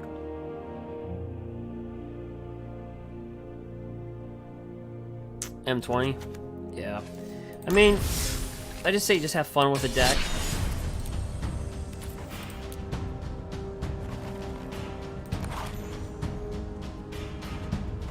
That you like.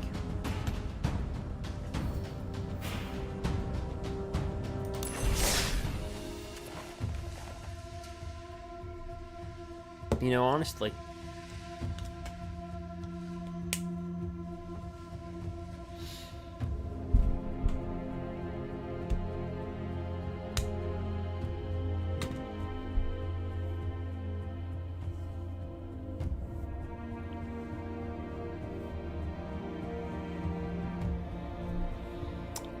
I mean, and that's, I think that's the best way,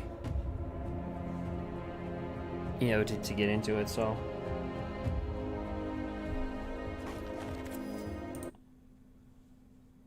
oops, let me see something here.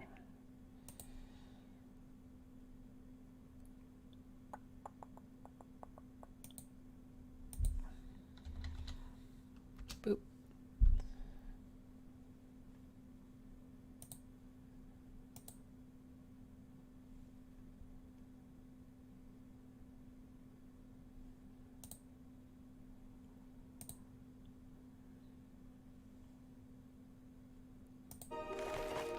But yeah, honestly, that's where you're gonna have the most fun with, because like I said, if you're playing it, like if I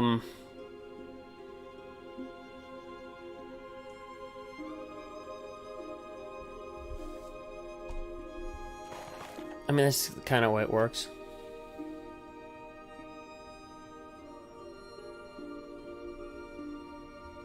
Yeah, I mean, that's just. Yeah, I mean, the format, like I said, it's a lot of Temur, a lot of Sultai, a lot of Bant. So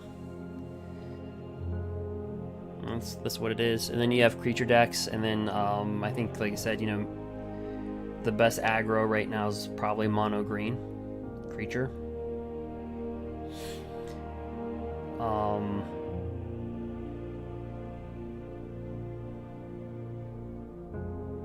You know, with that one loss, I guess the last match we're 4-2 versus it, but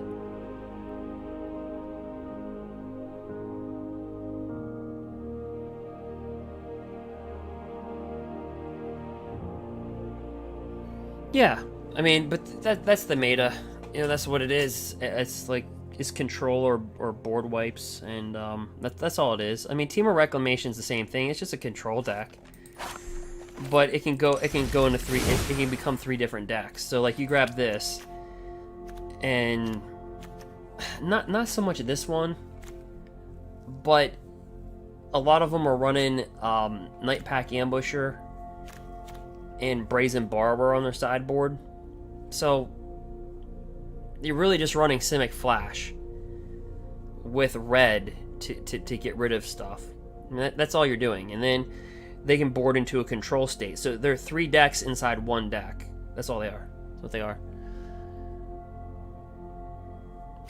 So that's what it is.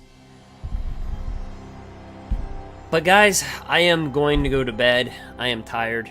But yeah, so thank you guys for watching. I'd also recommend that you subscribe and also follow. So again, yeah, at the beginning of the video, we pretty much just ran it, and got up to, I believe our best was like 178 or something like that, and now we're like 270 something, or like 278 or something. But so yeah, so we're at 278. So we did that, and then talked a little bit about Magic the Gathering history, some combos, and then just had some fun. We milled our opponent, then we milled ourselves in back-to-back games, so that was kind of fun.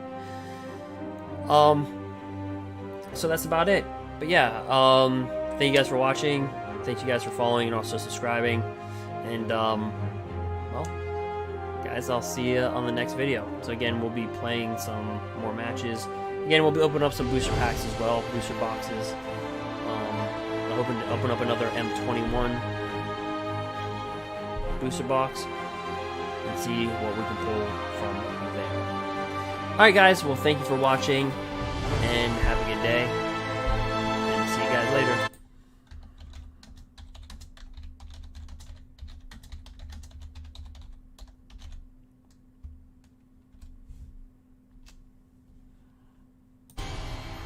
But yeah, until next time, alright, thank you. Have a good day.